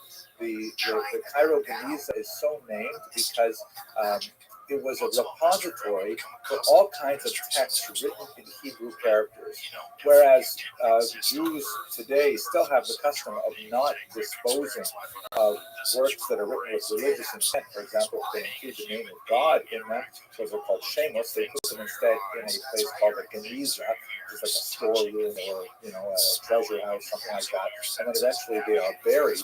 But the Jews of Old Cairo, a place called Fustat, actually regarded anything written in Hebrew characters, regardless of the nature of its content, as deserving of, going into the Geniza, and they sat there for hundreds and hundreds of years until the 19th century when they were discovered. Here's a picture of one of those great researchers from the turn of the 20th century, Solomon Schechter. You can see him here hard at work at his desk, deciphering the many, many fragments of the Geniza archive, which is still, undergoing tremendous research. We're not even close to finished going through all these little scraps of paper putting together. But let us remember that our story begins actually with a printed text. A scholar named Jacob Mann worked with a lot of these early texts in the beginning of the 20th century, and he published a book called The Jews in Egypt and Palestine Under the Fatimid Caliphs, which was published in 2 volumes in Oxford in the 20s. And he found one particular document that had such pathos that he actually printed it in full. It deals with a man named Mar Ruben Ben Isaac. Mar is like a title of respect. He apparently was some landowner. And Jacob Mann identifies this place of origin as one Rodez in France, which is in the region of Languedoc, which is nowhere near Rouen or Normandy is in the south. But the spelling of the Hebrew text did not seem right at all. It would have had to have been spelled Reish Vav Dalet Samet Rodez, but it was spelled Reish Dalet Vav Samet, which would be something like Rodez. Now, it's unusual for the scribe of an original document to make a mistake like that when a professional scribe is actually recording a document. It's like kind of like a notary public. They don't want to make mistakes. So how is it possible that it was recorded as Rodez? So Professor Gold went to England to find it. Now, for those of you who were born after 1980, you might be wondering, like, why would you go all the way to England to find this document? Why don't you just look it up online, right? Like Google? Now, you have to remember, of course, this is in the era before Google. It's the only way to see these things nowadays. But I did, in fact, since I'm in that transitional generation, I was born sometime before 1980. I went and looked it up at the British Library, which has wonderfully digitized so many of these Cairo-Tunisian manuscripts. You can see here that the catalog information still records it as Rodez, according to Professor Mann. They'll probably update this once they see this video, or once they read, Norman Schultz's book on Jews and Normandy. And here is the actual document. Isn't this great? You can actually see the document up close. What does the document say? Well, basically, it's a letter of introduction. One Maruben ben Isaac went to this scribe named Abraham at a Mediterranean port, probably the city of Ar, and that would mean that he likely took the same river and then connected in Paris to get to the Rhone River, and then it made its way south. And if you're curious, yes, Kosher Riverboat Cruises does cruise both the Seine and the Rhone, so you can actually duplicate Maruben ben Isaac's itinerary. At any rate, why did he leave this place in France, Rodez, apparently? It's because he tells this very sad story that his son was killed in a forest by brigands, and he went to the local authorities to seek some redress to find the criminals and things like that. But the authorities, discovering that this was his only child, it's so sad, the authorities decided to simply dispossess him of his land. Since he had no inheritor, they said, fine, you're not going to leave your land to anyone else, we're going to take it for ourselves. Now, this was, by the way, a huge transgression of medieval law in many different places, as Professor Gold describes in his book. And part of the reason why his document was so fascinating was because it indicates a breach in what would have been the normal circumstances of that era. At any rate, Maruben ben Isaac, heartsick at the loss of his son, devastated by the loss of his physical property. He was, of course, a landowner, which is also significant. He decided he wanted to go to Jerusalem and to settle there and ultimately to be buried.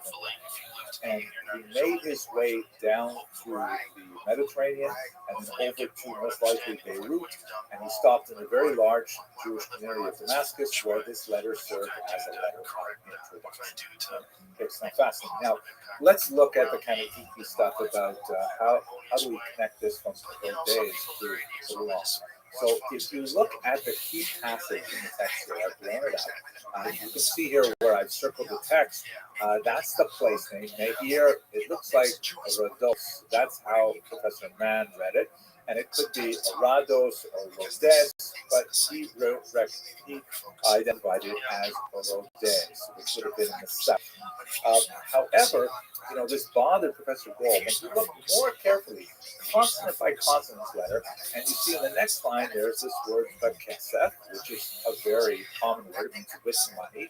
And if you look at the third letter, of course, Hebrew written right to left, it is the third from the right, there's a summit there, an S sound. And it looks significantly different from the final letter in the first word of Rados.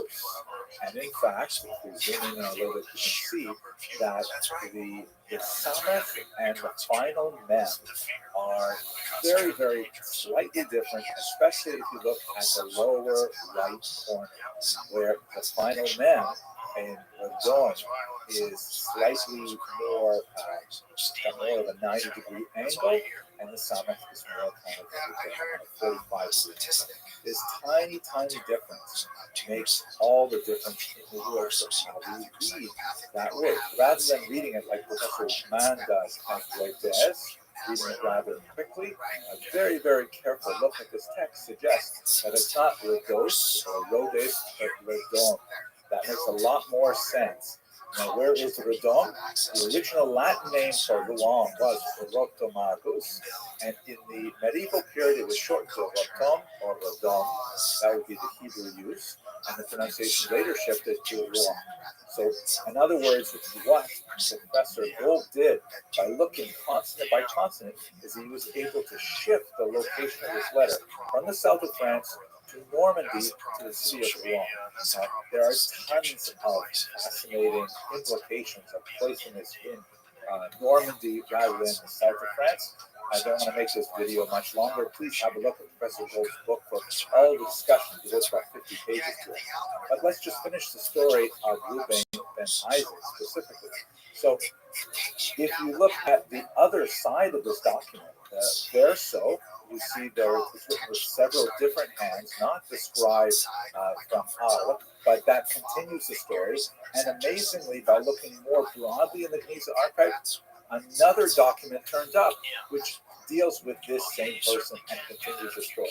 I'm going to quote from that second document found in the Geniza now, which is clearly identified without doubt as being associated with Ruben ben Isaac. This man, the other document states, the bearer of this letter, was one of the most important members of the community where he lived and was wealthy. The ruler of his land cast a punishment on him, and he fled, coming to Damascus for the land of Israel. But brigands attacked him and plundered all that he had, inflicting wounds on him. He was thus in great despair, and when he came to Jerusalem, he said, I will go on to Egypt. Perhaps they will give me some provisions for the way, so that I can return to my place. Your custom, dear Lucian, is to do good toward all who come to Egypt. Do so the same with this man. Perhaps he will eventually return to his place. Right, so now we can put the whole story together. The man suffered tremendous tragedy in Normandy. He decided, I'm going to retire to the land of Israel and be buried there.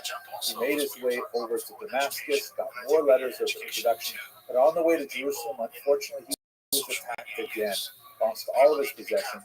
He was not able to make a go of it. He could not make Leah. He decided, I'm going to head back to France. I'm going to go via Egypt, which also had a strong Jewish community. I will get, one last burst of support in Egypt, and then I'll make my way to Rouen. I'll try to put my life together again. It appears that he was unable to return to Rouen because he would not have left such important documents behind. Chances are he simply ran out of energy and decided to settle in Egypt and eventually died there, and his documents eventually made their way into the Cairo. It's a fascinating story. Sorry for taking it down a little bit of a geeky path into how historians really do the tough work, but I hope you found this interesting anyways. I hope you'll be able to join us on this amazing cruise on the Seine River.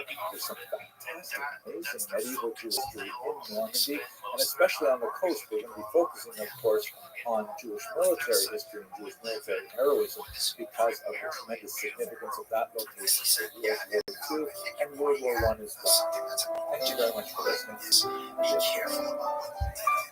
Yes. Right. I think that's a universal principle that's eloquently shared in Buddhism, where they say guard your dharma gates. Right. Your eyes, your ears, your nose, your mind, right? Your senses. What are you taking in? Yes.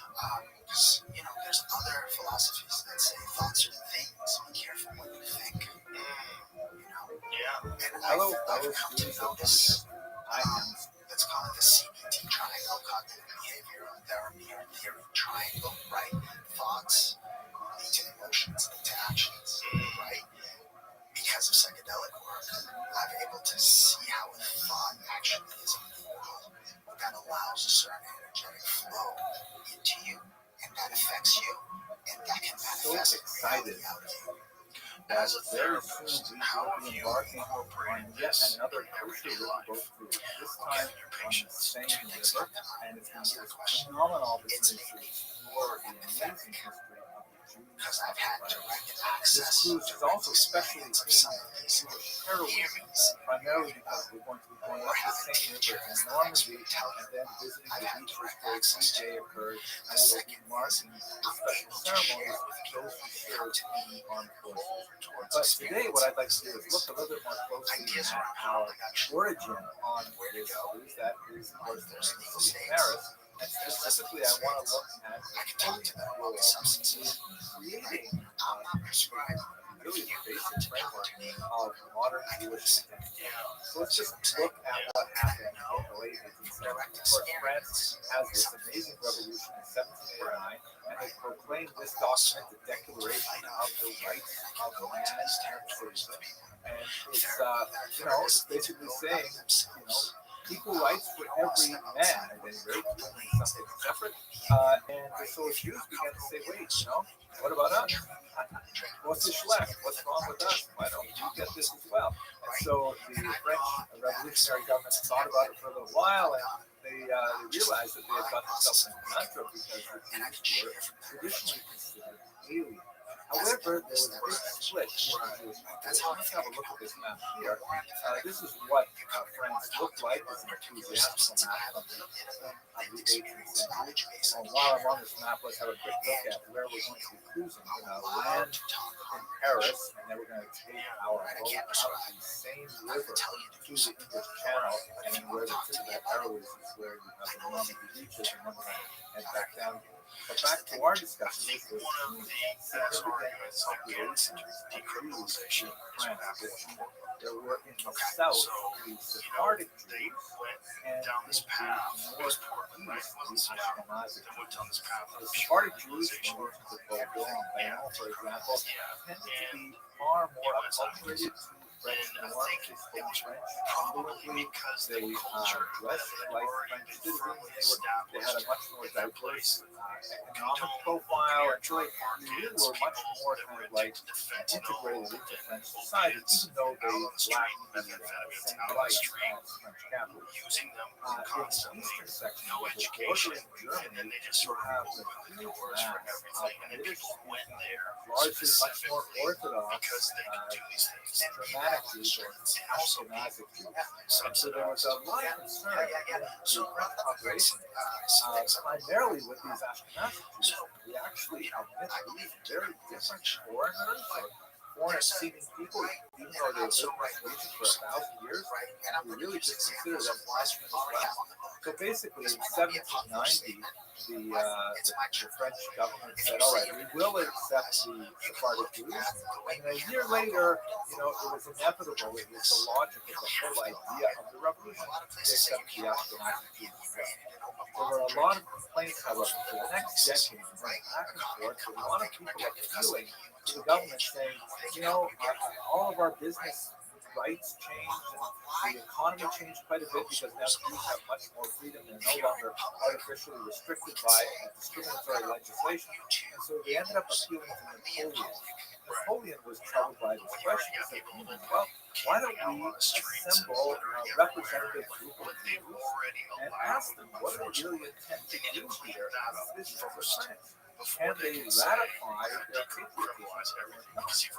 And in his perfectly grand kind of way, he said, I think we should assemble these Sanhedrin, which is, of course, the great court of 71 judges that had not sat for 1,900 years. But Napoleon liked to think big, so he said, let's put it together again.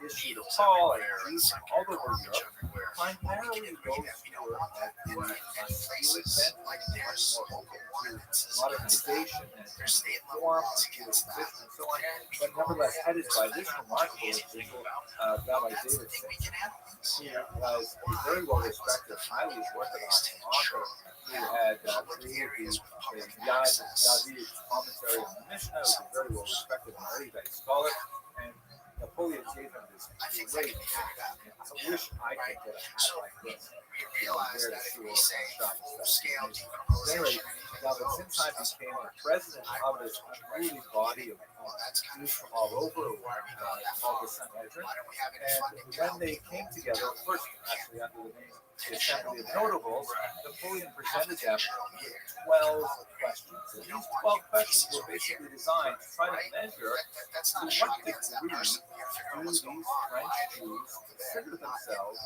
essentially French. How about If, have a for location example, where there's France one were to be attacked by Germany, which happens with regularity, would these Jews on the border defend France, or would they, God forbid, join with the invading enemy?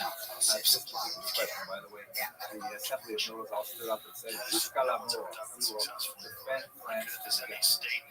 Napoleon asked a lot of really interesting questions, 12 of them in total. Rabbi Zitzheim was in charge of formulating the written responses, and essentially his draft response sort of articulated a way in which French Jews could maintain their communal identity and a degree of independence, while nevertheless being patriotically attached to the French nation, recognizing their responsibilities to the larger civic quality of France, and so on.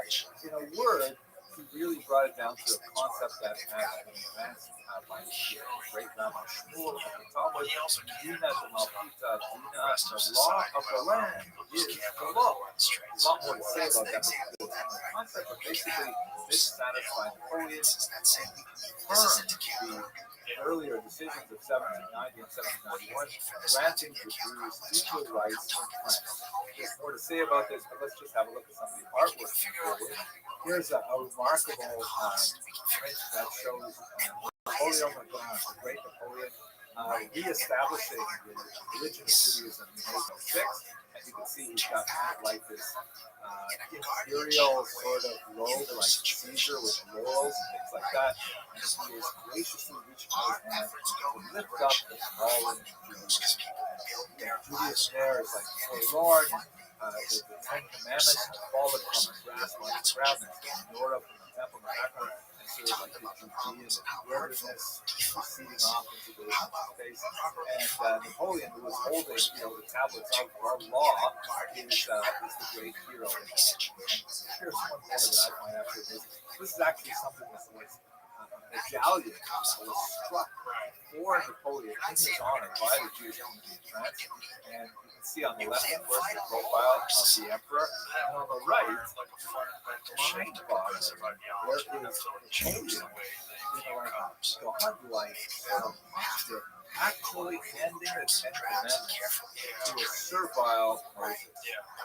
Now, I don't know how they were thinking this was anywhere near acceptable, but nevertheless, this is the kind of slavish honoring of Napoleon that went on, at least among some circles of French Jews. I should point out that while there were some Jews that regarded Napoleon as being tremendous, and in fact they looked at his name Bonaparte as translated as Caleb, good fortune, and they had almost messianic pretensions for him in a way. There were other Jews who violently opposed him. The Hasidic Jews, further to the east, regarded him with great suspicion. And in fact, there were some measures that Napoleon put in place that would lend credibility to that particular. He's like, then what are you going to do with that? Anyway, that's a very quick look at a key moment in French Jewish history that had implications really for Jews and modernity as a whole. As many countries moved towards a civic democracy, what was the rules and how do they deal with distinct communities like the Jews within their population? So, more to say about that. I just want to put in another plug. I'm really so excited that we're going to be cruising again. It's been so long. For those of you who are interested, it's a fantastic experience. We have, about 100 people on these boats, and they're kind of like floating steps. We have meetings 3 times a day on the boat. We have amazing food from mouth to mouth. And I imagine those bus tours are a lot of fun too. But one of the really nice things is you don't have to unpack and go to another hotel and pack again. The hotel travels with you on the river. all you do is you stop, you talk, you walk, so on. And it's a manageable group, like 100 odd passengers. Just because they know what's going on. get to know people, and we have friends that my wife and I have made years now. So if you're able and interested, I would love to see you on the cruise and spend time with you. Otherwise, I hope you enjoyed this particular video, and I look forward to Actually, not going to lie to you because I'm playing this Thanks very much for watching. on stand once. I'm not here. I'm not here to snoop around to find something that I'm willing to charge you with. I'm here to see what you need to not die and not have my detective show up and put you in a cage. That started and went from over 10 years ago. It's called Clear Community Law Enforcement Assistant Recovery. Well, that's wonderful. You can expand something like that. I think we have room to expand it. Hello, fellow students of Jewish history. On Sunday, we'll be marking Yom Yerushalayim, Sunday, May 29th, 2022, which falls out of the Hebrew calendar on the 28th day of the month of Iyar. If it's not traditional enforcement based, And Jerusalem Day is a modern event that was commemorated by the State of Israel on the first year after the conquest of Eastern Jerusalem, which allowed the city to be united again after 1948. So what I'd like to do in this brief video is to give just a little bit of a historical overview of how this came to pass, and look very briefly at some of the ongoing political controversy that surrounds this particular event, and also a little bit of the religious controversy, because even though the unification of Jerusalem is something that obviously Jews look upon with tremendous favor, there are nevertheless differences of opinion over what to do about this particular event. Okay, so let's do the history. First of all, Jerusalem. It is the ancient capital of the Jewish people. The earliest mention of it, however, is in the pre-Israelite period, when the Egyptians mentioned it in their execration texts. Execration texts are really amazing things. They are these kind of like clay tablets, or sometimes they're shaped like figurines, and the Egyptians would list all the people and places that they really didn't like, and then they would, have some kind of ritual humiliation or destruction of that object, smashing them up, burning them, sometimes even worse things. So Jerusalem is mentioned in an execration text that dates from about the 19th or 20th century before the Common Era. The Canaanite inhabitants were the Jebusites, and they are described in the Bible as the inhabitants that were conquered by King David, and that's when David named it his capital. His son Solomon, of course, would build the temple there, and ever since then, for the last 3,000 years, it has been the undisputed capital of the Jewish people. Although they did have a civil war, of course, Samaria became a very important site, and so on, but we'll skip over that. The city was conquered many times over the next 3 millennia, and it received many other names, such as Isla Capitolina by the Romans, Beit al-Maqdis by the Fatimid dynasty, and finally Al-Quds by Arabs in the contemporary world. By the time we get to the 20th century, Jerusalem is held by the Ottoman Empire based in Istanbul, and when it fell in the context of World War I, then the British took it over on December of 1917. The next few decades are known as the era of the British Mandate, because technically the land of Israel and also surrounding areas as well was given to the British as a mandate from the League of Nations to basically administer it. There was always a Jewish presence in Jerusalem from ancient times right through to the modern times, but sometimes it was very tiny. But when we get to the 19th century in particular, from about the 1870s and 1880s, there is a growing stream of Jews who are seeking to make Israel their home, and the population in Jerusalem in particular is expanding. There is also a growing Arab population at the same time, as there is increasing wealth and prosperity in the region. When these things go hand in hand, there's a lot more migration from outside the land of Israel, both Jewish and Arab. After several decades and World War II, the British are ready to leave. They ask the United Nations, which is the successor organization to the League of Nations, to say, we're having a really hard time. Tensions between Jews and Arabs in Jerusalem and in the region as a whole are increasing, and we'd like to leave, please. So they asked the United Nations to come up with a plan to somehow deal with the competing claims for Jerusalem and the entire region. The United Nations come up with this partition plan in 1947, which was actually pretty bizarre. It involved dividing the land of Israel into 7 distinct sections. Here you can see a period map that shows on the left the 3 green areas belong to the purported Jewish state. And this basically corresponds with more or less where they're concentrated the settlements were. And on the right, you see the sort of goldenrod color. That is the regions that were to be given to the Arabs. And the 7th, so there's 3 and 3, that makes 6. The 7th area was Jerusalem, which was to be an international zone because nobody could agree exactly how they would divide the Holy City. What ends up happening is the Jews, even though it is kind of a strange plan, they agree to the plan because, after all, it represents the very first moment that Jews are able to reestablish their sovereignty in the land of Israel since they were exiled in the first century of the Common Era, and war ensues almost immediately.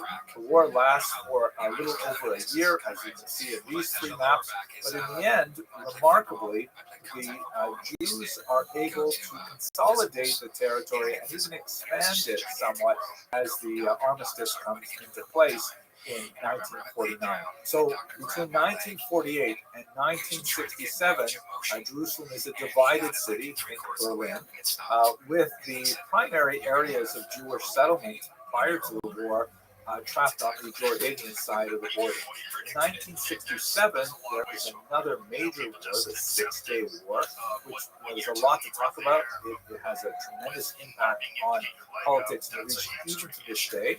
But basically, the Israelis stave off an impending attack from the Egyptians and the Syrians in particular, and remarkably, largely through very effective use of air power, they actually consolidate their territory even more and expand it to include, as you see in this map here, which is provided from a more left-wing source. So you can see some of the names. People will always argue about what names are used in different places. I don't want to get into that, but the map on the left, you can see that Syria loses territory in the Golan Heights. Egypt loses a massive amount of territory, the Sinai Peninsula, and including the Gaza Strip, and then the so-called West Bank, because it is on the west bank of the Jordan River. Many Israelis prefer to use the Hebrew names like Shomron for this region. That is occupied by the Israelis. Now, there's a lot to say about this as well. It's heavily populated by Palestinians who are certainly not happy to be under Israeli sovereignty at this time, but the Israelis do not annex it outright. What they do annex, meaning take for Israel permanently, is East Jerusalem with a large Arab population. And that means that Jerusalem, the city, is once again united, but at great cost, which of course still has contemporary political ramifications to this day. It is the reunification of Jerusalem in 1967 that is specifically celebrated on this day, Yom Yerushalayim. Now let's just talk very briefly about 2 ongoing issues regarding Yom Yerushalayim. Obviously, for Jews, and especially for religious Jews who see the establishment of the State of Israel as perhaps the unfolding of the Messianic era, that this is the Reshit Tzmichat Geulatenu, the beginning of the flowering of our redemption. This is a hugely important event, and it's really of cosmic and metaphysical proportions. So there are many Jews who find themselves in that particular ideological camp who say, oh my gosh, we should go full on with a holiday. We should, recite specific prayers that are only recited at times of great celebration and so on. But others say that, wow, this is really a great political event for the Jews, but maybe we should hold off on some of those other things. Who says we're qualified to establish holidays? And still other Jews will say, no, we disagree with this either religiously or politically and want to downplay Yom Yerushalayim. I'll leave that up to you to decide exactly where you want to fall in that particular spectrum. And at the same time, the second issue is, of course, that Jerusalem is reunited or reunified, at least on a political level, on an administrative level, but it is hardly unified in terms of the peace and stability of the region, which, of course, sees Jerusalem not as the city of peace, but rather as a city of strife. Hopefully, we will one day see a resolution of all of these events, and we will be able to celebrate Young Yerushalayim with a full heart of enthusiasm for the happiness of all the residents of Israel and the Middle East and the globe as a whole. Okay, that's taking you very quickly through a historical perspective on what exactly is this day Yom Yerushalayim. I also want to say that I prepared this video as part of the promotion for the Kosher Riverboat Cruises, which is an organization that I'm really happy to be working with. I love cruising with KRC. We're going to be going to the Seine River in just a little over a month now, and we're going to cruise from Paris along the Seine River up to the coast of Normandy, and we're going to have some special moments there on our visit where we will be commemorating Jewish heroism. And that's really the connection with this particular topic. Not only does Yom Yerushalayim fall out on the 28th, this coming Sunday, it's also a moment of great Jewish heroism as the Jews were able to reestablish themselves in their ancient capital after 3,000 years. Okay, I hope you enjoyed this video, and if you are free and able to join us on this Kosher Riverboat Cruise, we'd love to have you and talk a lot more about these things. Thank you very much for watching. It's great. You do that before you lift weights, before any kind of training, actually. Yeah, because there's been some negative press lately on cold plunges and hypertrophy, but it's all about doing it right after lifting weights, which is you're never supposed to do that anyway. You're not supposed to. The whole idea about lifting weights is you're breaking your tissue down. Inflammation helps you, right? As your body heals, and then it gets stronger. And you don't want to kill the inflammation right after you work. And the cold is killing the inflammation, right? Exactly. So I do that. We just moved into a new building, gym in the building. Oh no. And that's great. Yeah, we just bought a condo in New York right in time for socialism. Hello, fellow students of Jewish history. Today I'd like to speak to you about the Blois incident of 1171, which is a disturbing moment in French Jewish history. This video is intended for educational purposes only. I prepared this video, of course. This is the first time you've had your own place? Yes. Whoa. Yeah. Oh, well, no, not the first time I had my own place. We rented for 4 years. This is the first time I bought something. Context of my research, getting ready for the Great Kosher Riverboat Cruises trip to the Seine River, which is going to be so exciting. It's just a few weeks away, and we have only 6 cabins left. I'm very excited to see the response to this particular book. But to dive into our material in particular, the scope of Jewish history in France, which is so fascinating, has nevertheless a big lacuna. Basically, from the early 14th century until the later part of the 18th century, there's not a lot happening Jewishly in France. And why is that? That's largely because of the series of expulsions that the Jews endured in France from the early 14th century on, fewer than even earlier.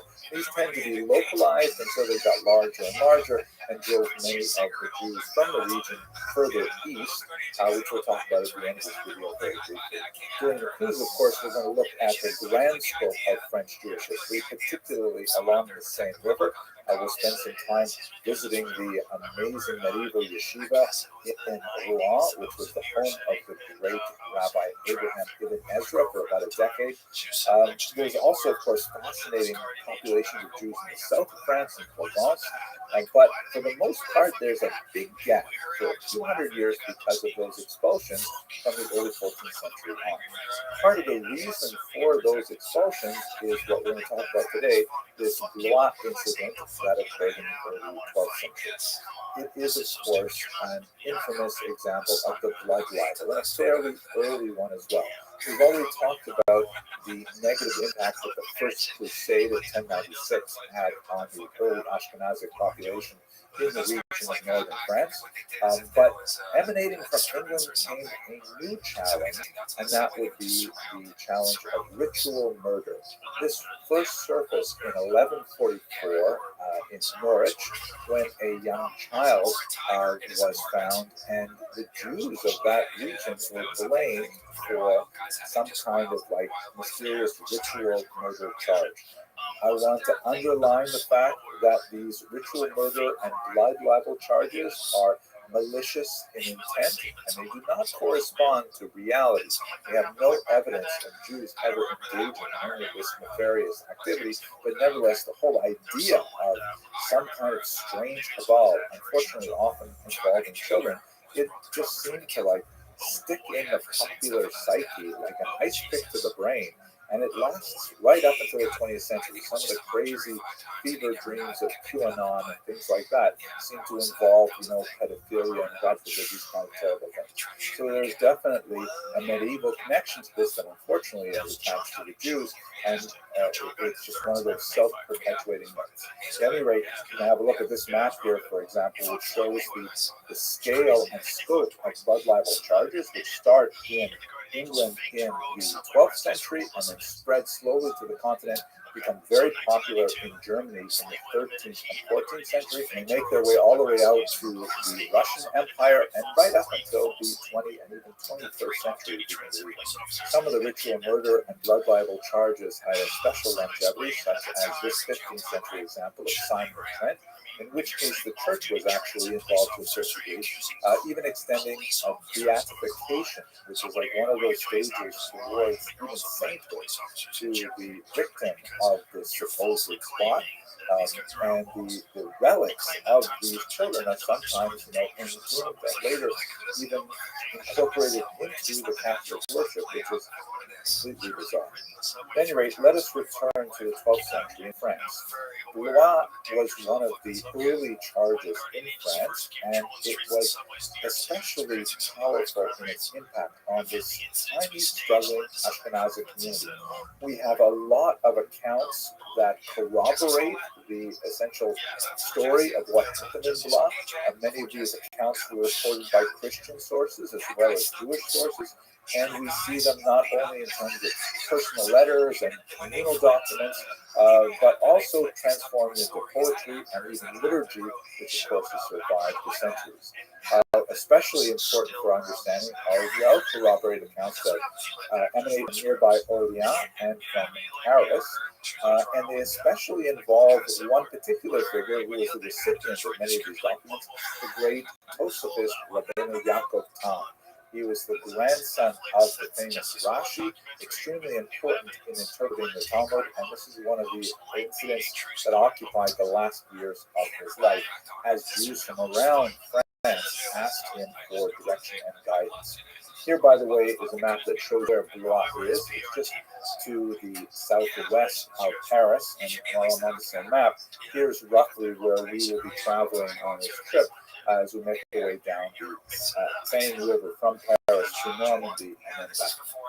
One of the most important secondary sources that analyzes the events of Blois in 1171 is an article by Robert Chazen. Dr. Chazen is one of the greatest medievalists that we have in the field. I had the great privilege of studying with him at Oxford on an NEH seminar, and it was absolutely fascinating. He wrote research on Blois in his youth. He published an article in 1968 in the Proceedings of the American Academy for Jewish Research, and he essentially takes us through the story. What exactly happened? So apparently there was a Jewish traveler named Isaac ben Elazar who was passing along the Loire River with a load of untanned skins, right? A leather worker, basically, to make leather, you've got to flay an animal, and then you've got to, scrape off the excess meat, and then you have to soak it in various solutions until it finally make it into leather. So apparently he had some skins, I imagine it was on some kind of wagon load, early in this process where they were still quite bloody and so on. And as he's passing along the banks of the Loire River, one of those skins came loose, and it frightened a nearby horse that was connected with a Christian servant who mistakenly took this bloody skin for the body of a child.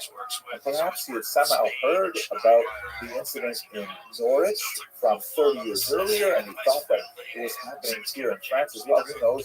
But he went and reported it, and it reached the local nobleman, a Count Thibault of Blois. Now, Thibault of Blois was an interesting character. He had some kind of unspecified relationship with a Jewish woman named Selina. Now, this relationship, in one of the sources, the word that's used to describe his feelings for her was ohev, from the word ahava, or love. In Hebrew, the word ohev can mean love or like, and so many scholars have tried to interpret this as perhaps a closer relationship, a more romantic relationship even. But other scholars have said it maybe meant more like favor, that he favored her. Who was this Selina? She was apparently a very successful moneylender. We discussed in other videos the role that Jews played in early commerce and credit at this time of year. So Selina was arrested by Thibault. Why she was arrested may have more to do with Thibault's wife, Alex, who, although we don't necessarily know the nature of Thibault's relationship with Selina, we certainly know that Alex was full of animosity to Selina, some kind of jealousy perhaps, or it could also be due to the fact that she was heavily indebted to this moneylender. And this is a pattern that we also see in many Jewish communities, where moneylenders, if they're good at their job and extend a lot of credit, then at some point, sometimes the debtors begin to feel resentful and they expel the Jews. You see this happening throughout Europe at this time. At any rate, Thibault, perhaps acting with the strong urging of his wife Alex, imprisons not only Selina but also for the entire community. About 31 adults, and later they would actually be burned at the stake. The entire episode, by the way, is so moving that I mentioned how Robert Chazen wrote this article in Restream. The great Genesa scholar S.D. Goitein, he wrote a play on this in 1927, which is really quite amazing. At any rate, the community responded right away with collecting a bribe of £220 to try and release this community of 30-odd people who were arrested, and this amount was rejected. Professor Chazen suggests that perhaps the amount might have been too low, because after the incident, they ended up having to find £1,000 to indemnify the entire region against further attacks of this nature.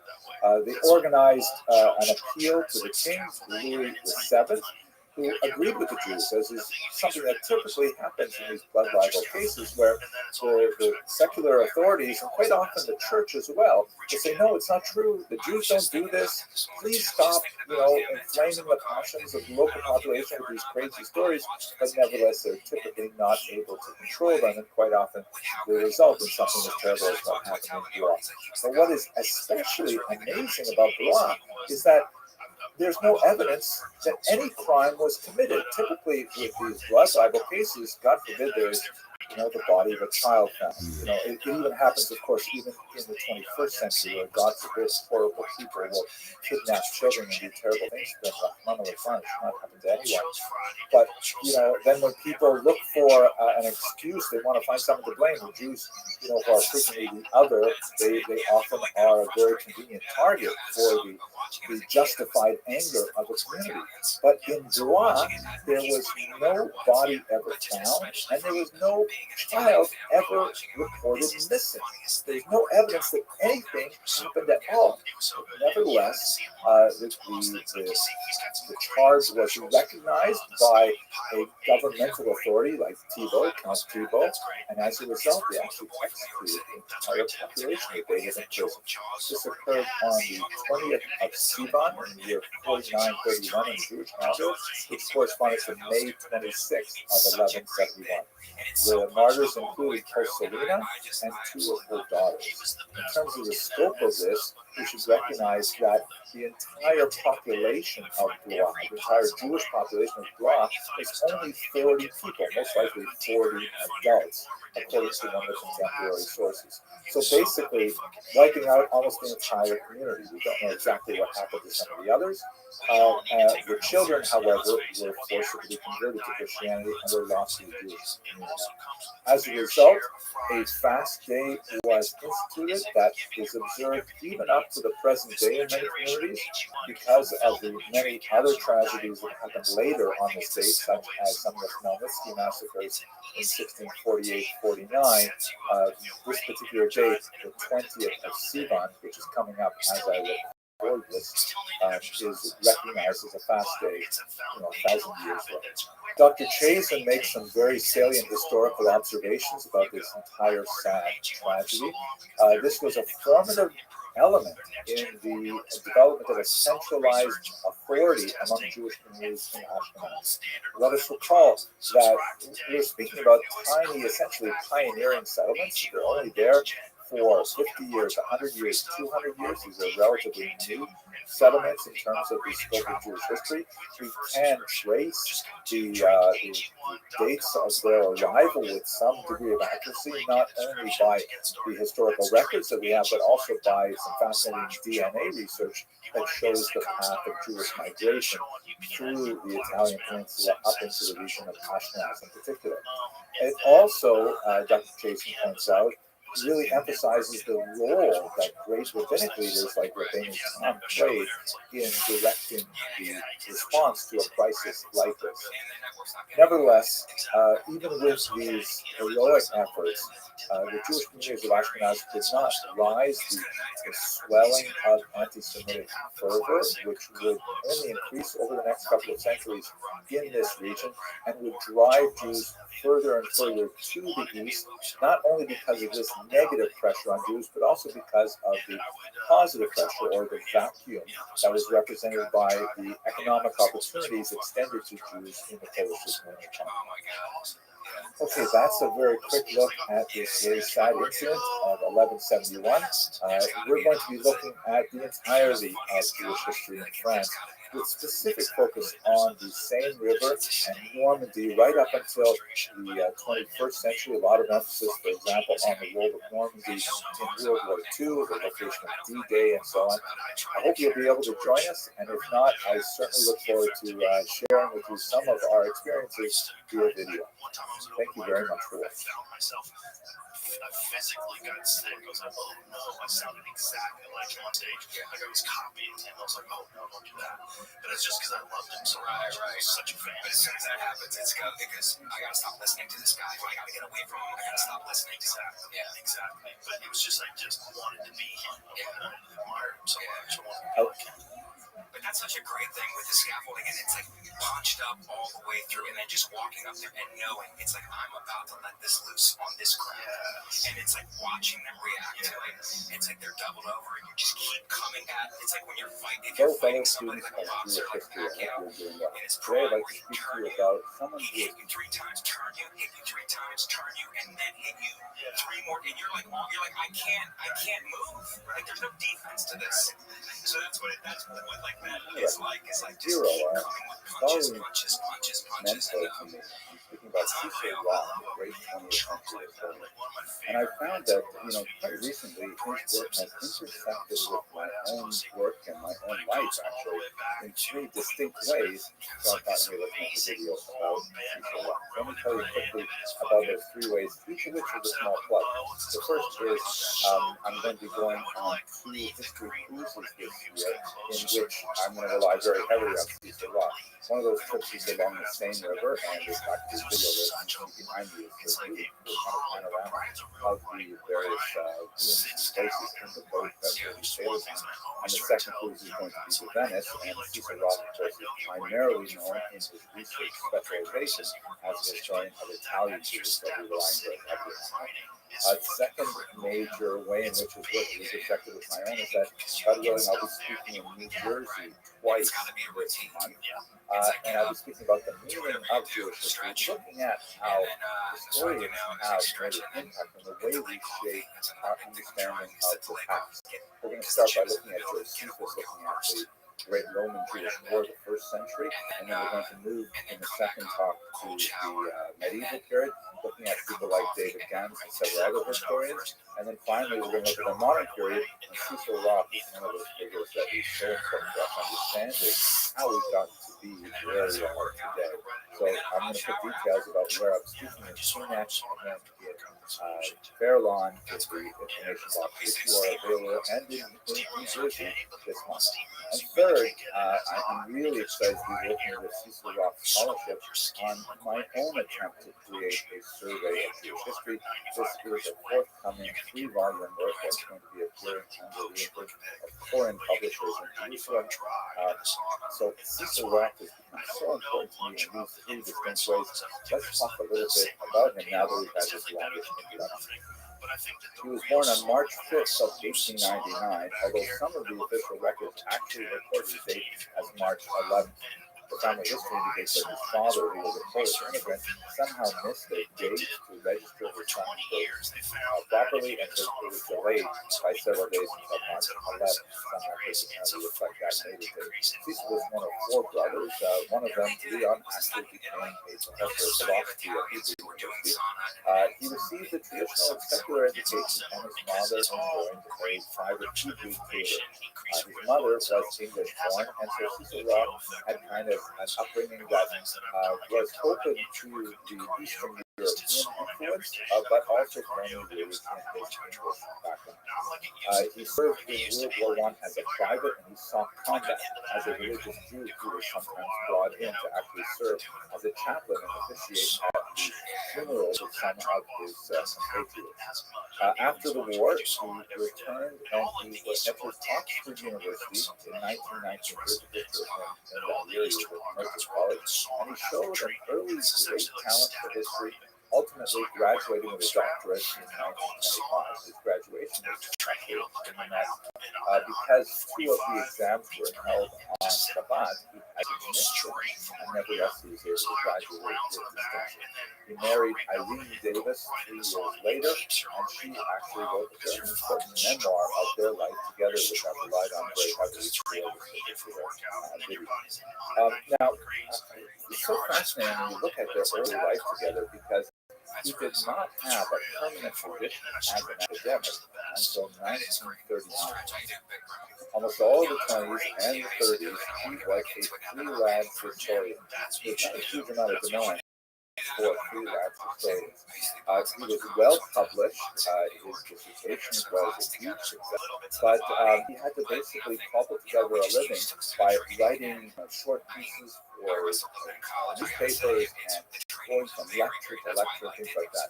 Part of the reason for his being passed over for positions was certainly the general, challenging situation, especially in the West. But there was certainly some anti-Semitic prejudice as well. Despite his really stellar career as a student and then as a young postgraduate, he was never honored by becoming a fellow at the college from which he was graduated. And he overheard people saying that no students of the Jewish persuasion would be welcome in the senior commonwealth. This came apparently from senior he engaged, however, in incredible output, despite his precarious finances, and his total number of publications, as we shall see, numbered into the hundreds. He ultimately was appointed to be a reader in post-biblical studies at Oxford in 1939. The position was created specifically for him, and he remained at Oxford teaching as a beloved instructor until 1954. Later he went on to have some visiting appointments at Queen's College in New York City, also Stern College at Yeshiva University, and as we shall see, a rather unfortunate appointment at Bar Ilan University. His activity during the late 30s and into World War II shows a tremendous unification of his scholarship and a personal heroism as well. He was interviewed for a position with the British war effort that would have taken advantage of his Italian skills. He was, of course, fluent in the language and one of the world experts on Italian Jewish history and Italian history in general. But he was turned down ostensibly because he only held the rank of private for the 1 year that he was eligible to serve in World War I. It's not impossible. There was some anti-Semitism that held him back as well. His life was personally threatened several times by Nazi sympathizers in England because he was such a vociferous opponent of Nazism. And he did this in two ways. One way was by collaborating with Arthur Schick on his really impressive agenda that had a very strong anti-Nazi tone to it. And there's some excellent research forthcoming on some of the hidden messages in the Haggadah.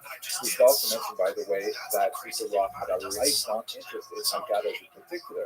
He was very deeply involved with the Sarajevo Haggadah. He published a version of the Chinese Haggadah, the Haggadah of the Chinese Jews and so on, which I understand has an absolutely delicious set of recipes, not just his major work on the Holocaust was a book called The Jewish Contribution to Civilization. He published this in 1938 as a direct response to the rise of Nazism. Whereas Hitler and the Nazis wanted to show how the Jews had somehow ruined Western civilization and were responsible for its downfall, Cecil Roth pushed back with the skills that he had at his disposal, which was to demonstrate over and over again the contributions, as the title indicates, the Jews made to civilization. There's a fascinating note in an article by Elisa Lawson, who wrote a dissertation on Roth's contribution to English in particular. And I hadn't seen this myself, but apparently he dedicated a different book directly to Hitler himself, a book on the Sassoon dynasty, again, speaking to the idea of the Jews making tremendous contributions to world history. And with his uniquely fluid style, Elisa Lawson quotes an open letter to Adolf Hitler that Cecil Roth published in his book on the Sassoon dynasty, expressing, here I quote, profound execration and abhorrence, not merely as a Jew and as an Englishman, but as a human being, for you, your ideas, your ideals, your methods, and all that you stand for. Very powerful kind of statement. He and his wife Irene also engaged in heavily charitable activities. They opened up a soup kitchen for refugees, serving 1,600 meals a day. He resigned all of his honorific posts with various Italian learned societies because of his opposition to Mussolini, who was, of course, an ally of Hitler. But in the 1960s, the Italian government reached out to him again and reappointed him to many of these honors, including awarding him the Order of Merit from the Italian Republic for his tremendous contribution to their history. Here's a rather remarkable point on the value of his talk. He was, of course, subject to scholarly criticism, and it's impossible to avoid this. And one of the reasons why his work was criticized was because he had kind of like a level of scholarly ethnocentrism, which demonstrated deep enthusiasm for the history of the Jewish people. He once said, a man can call himself a Jewish historian only if he loves his people and if, in the light of that love, he presents the events in their history. It should be noted that a lot of this criticism was really overblown, and in fact, lumping him, as some historians have done, with the Lachrymose school, that is most notably associated with the criticism of Saulo Baron, very important historian also of the 20th century. Lachrymose means full of tears, and there's this kind of idea that historians have used this notion that Jewish history is all about books and long books and right, like discrimination and all kinds of violence, followed by scholarship and huge achievements. Now, there is some merit to looking at history that way, but Cecil Roth could probably be called a member of that school, and he often pointed at, a penetrating searchlight on some of the darker aspects of Jewish history as well. And he has been defended by no less a scholar than David Ludeman, who wrote a tremendous article championing the kind of work that Cecil Roth did and criticizing the critics who overstate his idealistic view of Italian Jewish relationships. He's really a much more objective designer than some of those critics credit for. Nevertheless, he was definitely a strong proponent of the Jewish people in a much more nationalistic sense. She wrote that he would have been overjoyed to hear that one of his most popular works, A Short History of the Jewish People, was translated into Russian and published in a Samizdat edition, meaning a self-published pirated edition, which is circulated hand to hand during the repressive era of the Soviets. When people would get a book, they would translate it, and then they would laboriously type it out with like tiny onion skin thin papers, trying to type up to 8 copies at a time, and then circulating them just through networks. And she says he would have been delighted to hear that his book was pirated in this way. And she wrote that he used to say, if any work of mine has been the cause of even one Jew of uncertain allegiance to Judaism to return to the heritage to which he was born, he often said, I would not consider that my work had been in vain. You get a sense of his attachment to Judaism and how he expressed that in his work. He wrote tens of monographs, general histories of the Jews, works on art history, analysis of Haggadahs, things like that. The last count of his bibliography extends to 779 publications. Incredible. Many of them translated into other languages. He loved biographies in particular. He wrote, when he was criticized sometimes for looking at strange individuals, he said, if I have preferred the picturesque to the drab and devoted space to the curious as well as to the important, I do not feel that an apology is needed. Which we get such a sense of humor as well. I wish there was some YouTube of him speaking. In fact, I'm going to go search right after this video. But his most colossal contribution, which is often overlooked, is the fact that he served as the editor-in-chief of the massive, multi-volume Encyclopedia Judaica, which is without doubt the largest, most far-reaching piece of comprehensive piece of Jewish scholarship since the Babylonian Talmud. It is a massive book of scholarship. I myself use it quite frequently. I refer to it very often. And every now and then when I'm reading, I come across a passage and I say, wow, this is like so well written and well expressed. And I look down and I'll see the little initials CR, that in fact that particular article was written by Cecil Roth. But just to get a sense of kind of his approach and his skills that should bring to bear in producing this particular massive work of Jewish scholarship, when he wrote that aforementioned book, The Jewish Contribution to Civilization, in 1938, he had one of his senior students prepare an index. When he went and he looked over the index, he was horrified to see that it did not include any names of women. So he went back to the student and said, well, how come there are no women mentioned here? I wrote about so many women. He said, well, I didn't think they were important enough to make it into the index. So he checked the index, and he went and he asked his wife Irene to go over and repair that law, and of course that's how it was published. Irene said this was the primary contribution to her husband's scholarship. So it gives you a sense how here in the 1930s, he's thinking very seriously about this. He was a great popular historian, involved in all kinds of multimedia activities as well. Here you can see an interesting picture of him with Cecil B. DeMille, the great director who produced the Ten Commandments and many other films. And he once wrote a note from one season to another season. Although Cecil Roth's people name was Casala, I don't know if Cecil B. DeMille. Towards the end of his career, he made more and more trips to Israel. He had visited when he was a much younger man, but ultimately settled there for the last decade of his life, as he was especially working with the Encyclopedia Judaica, based in Jerusalem and later also in office in New York. Here you can see a photograph of he and his wife Irene on the tarmac arriving in Israel. Back then, I actually remember, getting off trains and walking across the time. I don't think they do that too often, especially in international airports.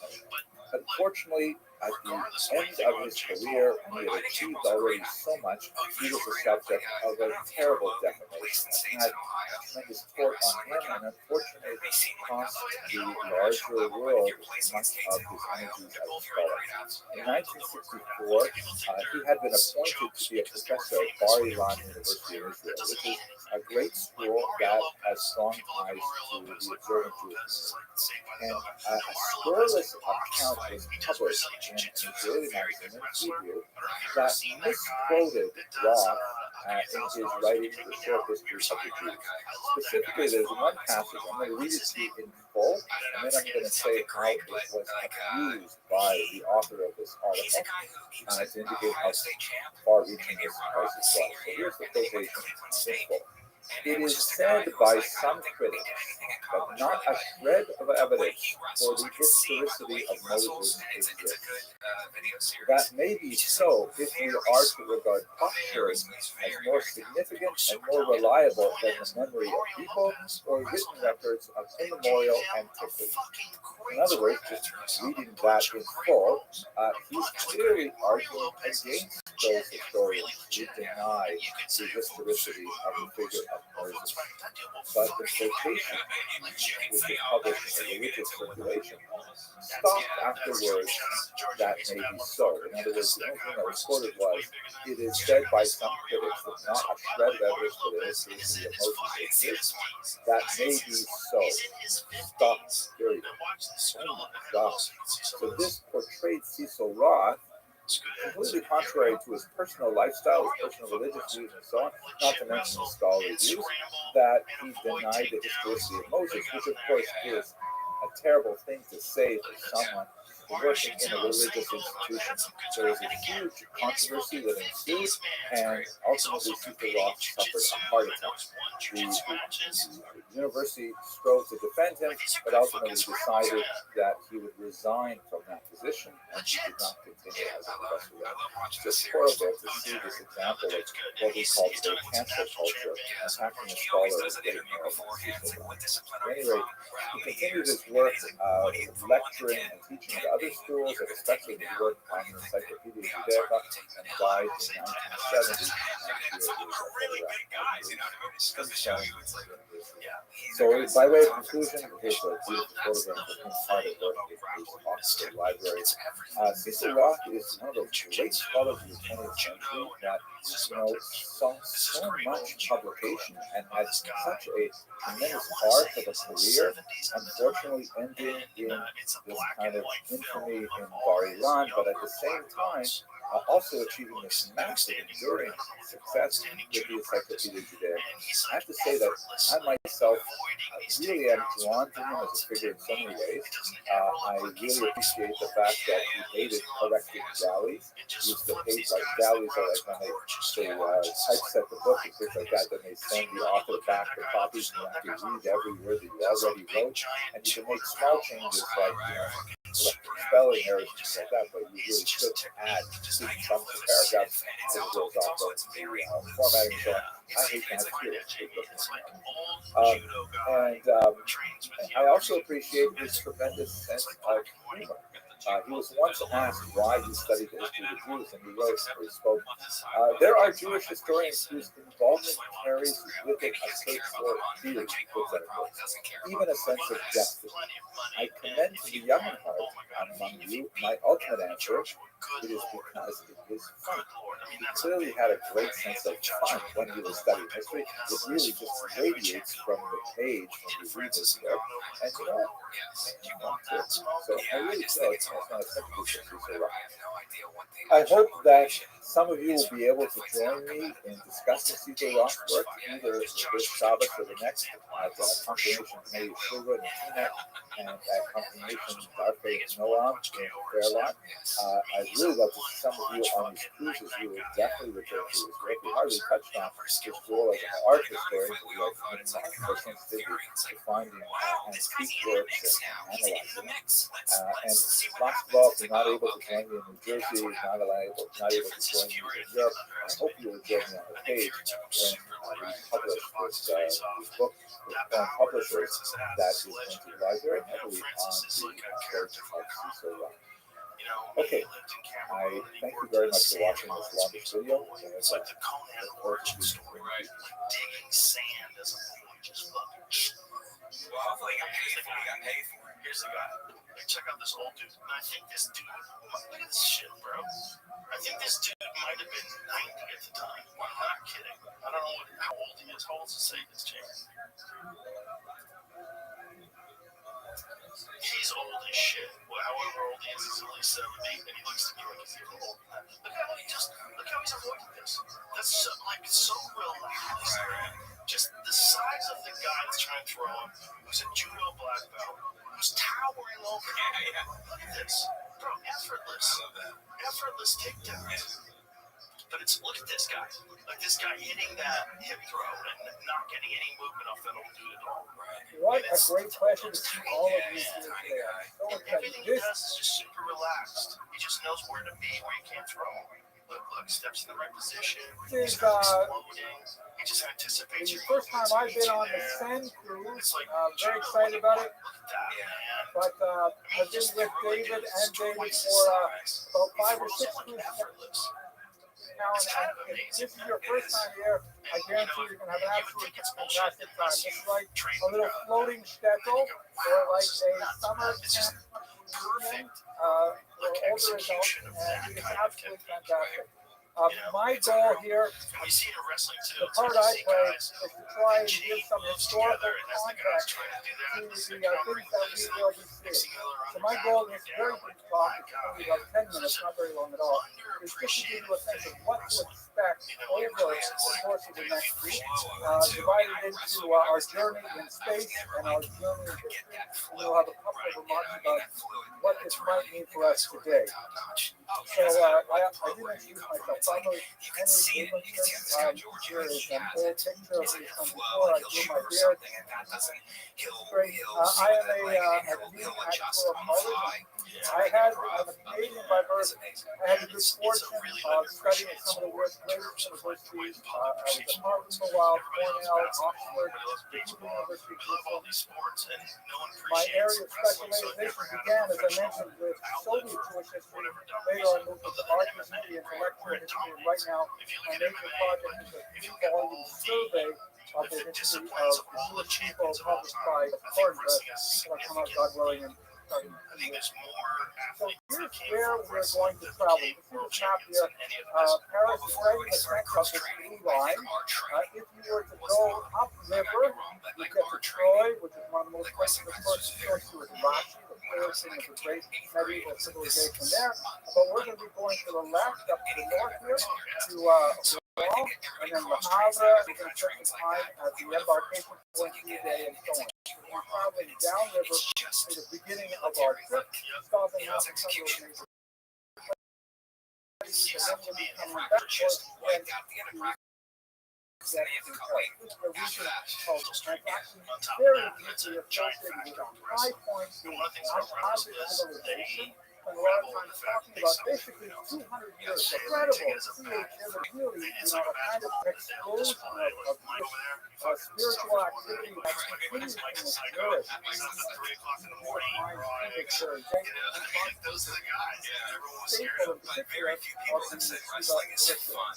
Like, basketball is fun. No one was seriously. It's like, oh, it's fun. It's like, it's not fun.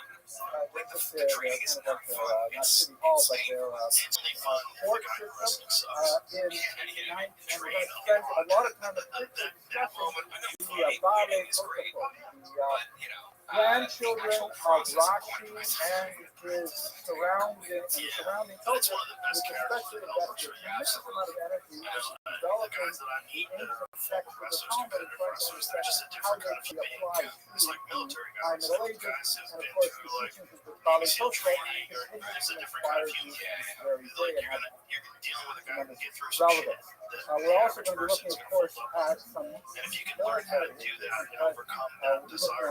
Battle of the Somme, we're looking at the embarkation point, today. It's so I have my colleague, valuable for the rest of Captain your Irv, life. who Absolutely. And it gives helps some if real you're not insight very into good. what it Yeah. means to Right. But you're also participate like on the in the fence about military the as word a for everything. It's like, historically because and you're so coming on. up So we have coming a across very all good kinds of history. We're going to adversity look and at stuff, and you the think about it. medieval And, you know, period in I can particular, speak from where we had experience. this It's very embarrassing high to point get of pinned cultural in a gym activity here. full of We're people. also going to be looking If at I'm the losing 20th a century basketball game, with the you know, battles football, as and I well. love the camaraderie of football, not losing a football game. So, Having your shoulder what to blades expect? pinned I mean, down there's in front so of much everybody history. in a It's absolutely gymnasium fantastic. is I against your myself have to be human absolutely will. fascinated It's with the like, history of Abraham yeah, ibn it's Ezra, humiliating. a noted And the biblical reality about fighting commentator some and guy can hold you scientist down, whose beat you up. medieval That's just representation how of it building works. is This accurate. guy who's my He's same one of weight the can very pretty much do few whatever he medieval wants to do. Jews. There are more than Yeah. one who actually have a crater on the When you moon go up on a wrestle, named I after them. remember the So difference we have a between lot of like fascinating to say regular about the guys events that that would we wrestle spent the like last in 10 meets, you know, in Malden, Massachusetts, and wrestle against Newton, years and of you know, his go life travel to here in never Normandy seen and that, went and to then getting in there with like London state champions, like, oh,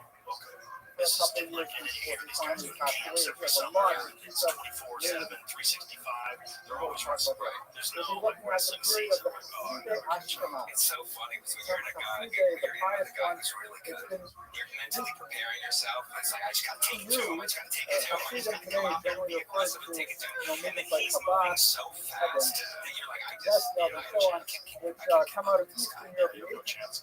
And most people have no idea century. how But the Elvis term is a wrestler. Hasidim goes There's way, a way back. horrible Goes street back fight to video King I watched the other David. day where this The guy, they followers of square Yehuda off in the Maccabee street. were also This called the guy Hasidim. So there takes a was swing, an and this guy unusual, shoots bizarre in period with a in double. Jewish history. Lasted about Hoists this 150 dude up years. into It the was air, very active power here slams that, him on his head on the concrete, adopted and then a punches him in the face tremendous a couple amount times of when he's strange completely and unconscious. Hasidic Then his buddies practices. jump on him, and it's a fight. They're quite Thank foreign God to for the way that. Judaism Yeah, well, developed I think afterwards, buddies but told it nevertheless off. I don't quite know. fascinating. Yeah, You see you here in get this that image. alone, I man. You actually get have a printout for it from Shabbos, but this is, for example, a beautiful illuminated manuscript from the holiday of Shavuot. It's actually held down in the British Museum. It's called the Tripartite, not sure. You can see on the left, you have Moshe Rabbeinu, Moses receiving the Ten Commandments here, handing it off to Aaron, who is a high priest, and it looks like he's wearing a bishop's mitre, you know, like an actual ecclesiastical hat. And then behind them, kind of like a hierarchy, you have a group of men all wearing the Jewish hats that Jews were required to wear from the 13th century onward. And then behind them, you have this really strange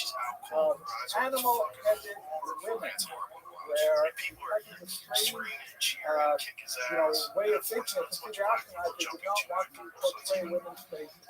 Unfortunately, in some parts of the world, we've actually gone backwards. Now we don't portray women at all. They were not supposed to go back then.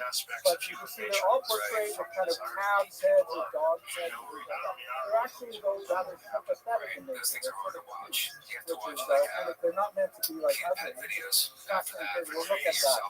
We're also going to look at the period of modernity when the Jews of France were the first ones to receive full legal emancipation. It's a huge shock. Here we have a remarkable depiction of Napoleon, who is shown here in a rather self-serving depiction that was not unlike his character, where he's raising up a fallen woman that represents Judaism. He's holding on to the Ten Commandments here, and Napoleon is giving Caesar a hand, literally, by raising them up in the status. Unfortunately, that legal emancipation was not anywhere near a social emancipation, as we have discussed in later lectures. Just do it. And then we're also going to look, of course, at the Dreyfus trial and its implications, which is global in nature, and speak quite a bit to really what's happening in France today, where we're in an extremely challenging time. Jews in France are quite threatened in many ways, and there's a massive departure of French Jews from this region because of the multi-factor anti-Semitic forces that have come to bear on our population. So that's basically the scope of my presentation. It was very quick survey of all the French Jewish history. I find it fascinating. I think you will as well. And with that, I'm going to hand it off to my colleague, Captain Elfman. That's good, you know what I mean, or whatever, but like, I mean, when it does and you're not ready for it, it's It's the worst thing in the world. I was watching, there's a comic, I don't want to say his name, but he was a real angry dude, always yelling at people, and he got in this like yelling altercation with this fucking guy, and I told him, I was like, hey, what the fuck are you doing? Do you even know how to fight? He's like, no. So why am I here? I'm here to answer this question. Is being in the Army or in the military a job for a nice Jewish boy or a girl? Before we go into that, I want to tell you a little bit about myself. As I said, my name is Chaplain Captain Irv Elson. Just a little shy of 6 years ago, I retired after 35 years in the Navy. My wife Fran is here with me. We came into the Navy right out of seminary, and 2 weeks after ordination, we were already on a plane to Okinawa, Japan. Now, we came into the military for only 3 years. We took the first 3 years to do a little travel and, get a little experience. And 35 years later, they finally kicked me out of the military. The joke is that they still have the claw mark on my desk as they dragged me away. It was really a great experience. Currently, I'm the director of the JWD Jewish Chaplains Council. We're a not-for-profit Jewish organization, God help us all, whose mission is to provide meaningful Jewish living for Jews in Venezuela. Just to tell you a little bit about what we're going to be learning about during this cruise. You're going to be learning a lot about battles of World War I and World War II. We're going to be learning together about the Battle of the Somme and then the invasion of Normandy. But we thought it's important also that we're able to connect the Jews that fought then to the Jews that are serving now. And I really like these two pictures. The picture on the left is a picture of a Jewish service in France in 1944, and the picture on the right is a picture of a service in Iraq in 2013. Moving ahead, here's a picture on the left of 2 service members in Vietnam. Does anybody know who the service member is on the right? No, it's definitely not. The name of this gentleman was all of a sudden David Bruckenthal. David Bruckenthal was originally from Long Island. He served in the Coast Guard, and he was the first Coast Guardsman killed in combat since World War II. As a matter of fact, he was awarded the Silver Star. He passed away about 12 years ago, and he is one of the first Jews to have a U.S. Coast Guard cutter named after him. So one of the things that we're going to do in the next couple of days is we're going to hear these stories of valor, not only the Battle of the Somme, but not only Normandy, but we're going to be hearing stories of valor of men and women who are serving today, serving now. Now, I'm going to talk a little bit about Jews in the military. I'm going to give you some numbers you're going to forget, but I want you to remember the date April 9th, 1917. All right, April 9th, 1917. Because we're going to talk a lot about how at the beginning of World War I, the American Jewish community came together to support the men and not letting women serve, to support the men who were coming into uniform. We're going to learn a lot about some of the choices that the American Jewish community had to make when it came to coming together. Dare I say it, please don't pick me off the ship. Reform, conservative, and Orthodox Jewish communities came together to support women in the military. This afternoon, we're going to talk a little bit about some of the challenges that Jews in the military are facing today. We're going to talk about what is different in the military today. What is different about wartime today that really challenges us as Jews and challenges our collective principles. And finally, we're going to hear about stories of parables. We're going to hear what Jews did then and what Jews did now. All right, so I'm just going to ask you a little question just to whet your appetite here. All right, let's start. Who was the first Jew to die in the Revolutionary War? No? We're going to play this group against this group. That was, yes, do you know, sir? No? Okay. His name was Francis Salvatore. He was from Savannah, Georgia. He actually started by supporting the rebels, the Revolutionary War, financially, and eventually he fought for the Revolutionary War and was the first Jew to kill. All right, here's an easy one. Which army had more Jews during the Civil War? The Confederacy or the Union? The Union. How Lomachenko trained. Same route. Yeah, the same kind. Same coach. Yeah. Wow. Okay. Let me shake your hand. Well done. Did you read my notes while I was talking? Yeah, okay. Yeah, absolutely correct. We had said originally we thought it was Confederacy, but about 10,000 Jews fought in the Civil War, 3,000 for the Confederacy, and about 7,000 for the Union. Okay, very good. So this group has 1 point. All right, the next one. Another easy one. I'll give you a hint. He was a Navy guy, okay? Who was the biggest Jewish hero of the War of 1812?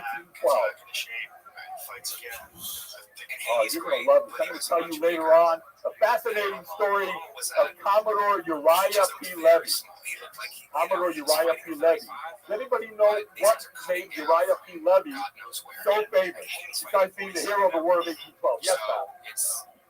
Well, that's later on, right? He talked about his preferred Monticello. Yes, sir? Yeah, sadly, he abolished corporal punishments in the Navy. He also instituted grog aboard Navy ships. Anybody else? What made him famous? Yes, okay. You don't count to hear my wife. Commodore Uriah P. Levy was the most court-martialed admiral in the Navy. He was court-martialed 6 times. 6 times. All on made-up charges because of anti-Semitism and beat the rap. Each of those times. Okay, Commodore Uriah Levy. Very good. All right. How many Jews won the Medal of Honor in World War I? That's a hard one. No, actually 4.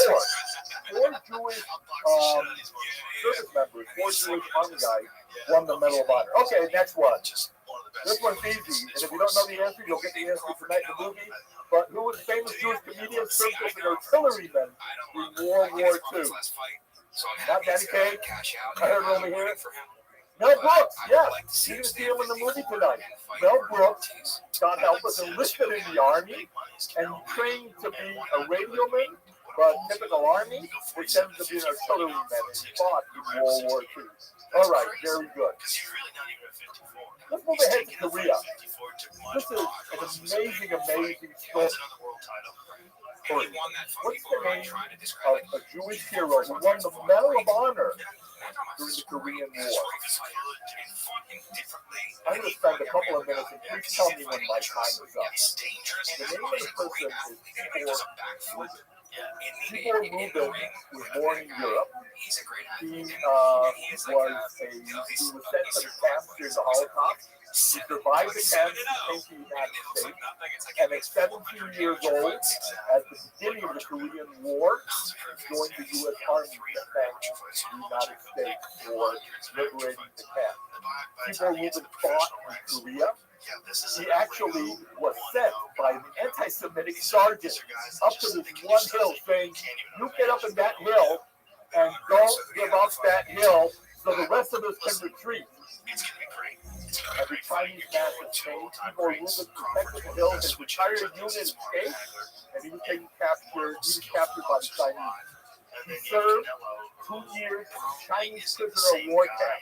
But what made it really remarkable was that Tibor Rubin at night would escape from the camp and steal food and bring it back for his fellow prisoners. For that action, he was first awarded the Silver Star, and many years later, he was awarded the Medal of Honor. Tibor Rubin passed away 2 years ago.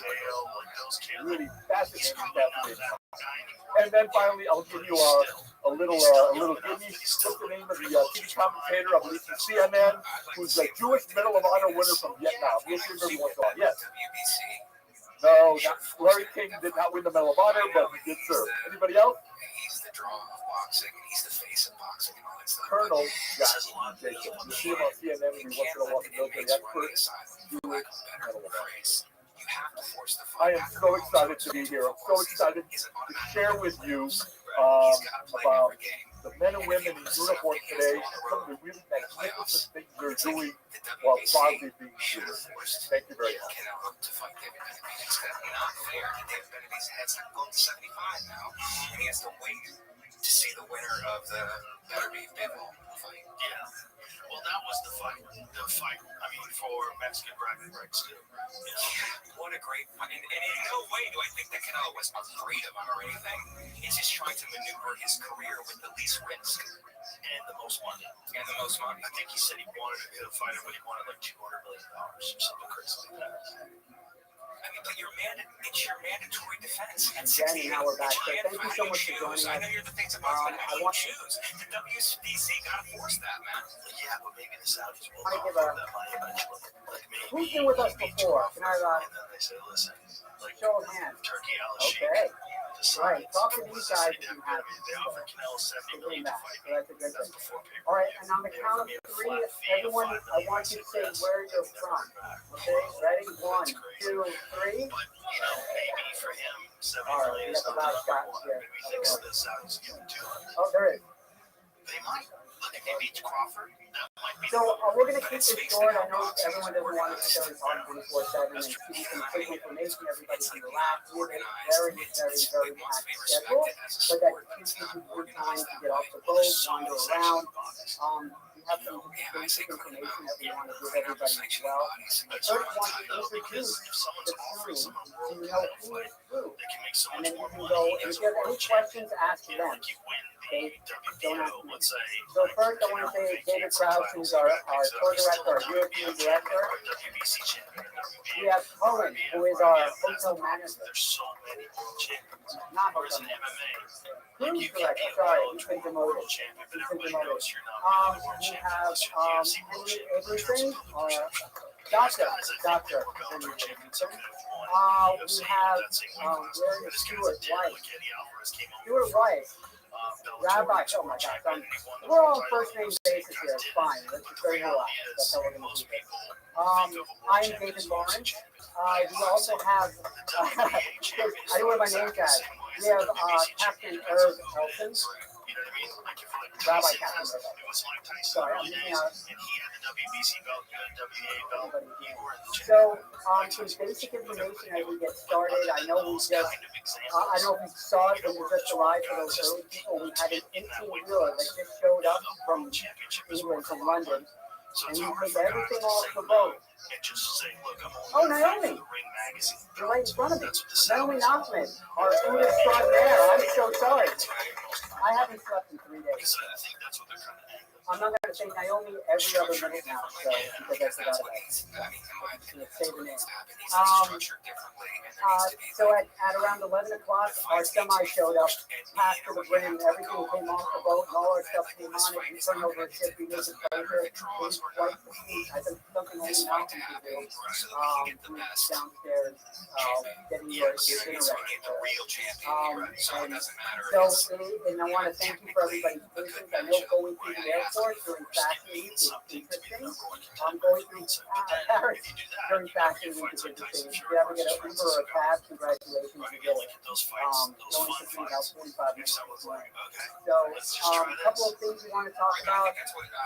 If anybody, and again, our basic policy is on board, we make sure that people have, their vaccines, or said they have their vaccine. Also, if everybody, and everybody does have their vaccine, so we want to make sure that they do that in place. It's good policy. If someone for any reason is not feeling well, just let us know. And taking, if people want to get administered a COVID test, then we can have them on board. But again, we're not going to test everybody. It's something that we don't do. And again, we're asking people if they're not feeling well to let us know. Also, the quick thing about drink credit, so every boat that we're on is different. Some include everything, some don't. So this boat doing all meals with breakfast, open bar to breakfast. Right? It's also crazy. gotta have it. Okay, so for lunch and dinner, all beer and wine and all soft drinks and everything included.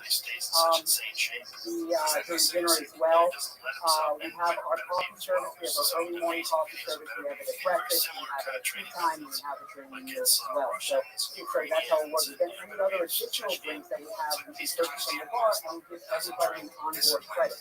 So everybody has $100 of onboard credit to go into the good job at the hairdresser, get a massage, whatever you want. So we will be sending that to everybody as well. I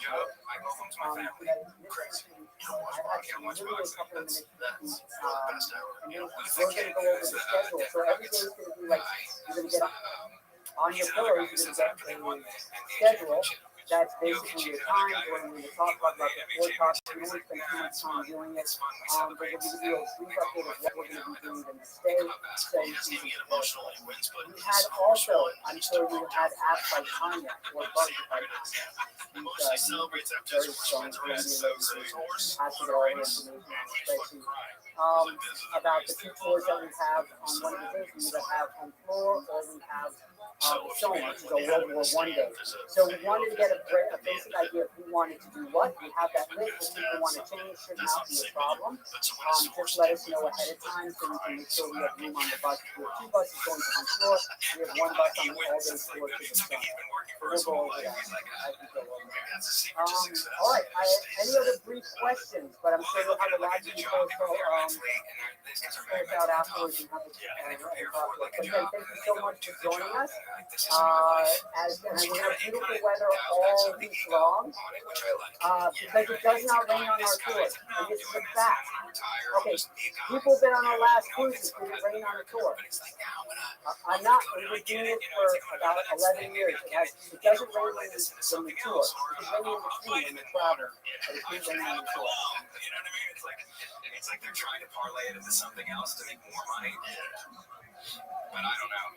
These guys, they have the eye of the tiger. Oh yeah, you know what I mean. We played a few times on this podcast Serbian basketball. When they played basketball in Serbia and how the crowd is, you're like, oh my god, this is like you're stepping into a fucking Good morning. game. It was an absolutely fantastic job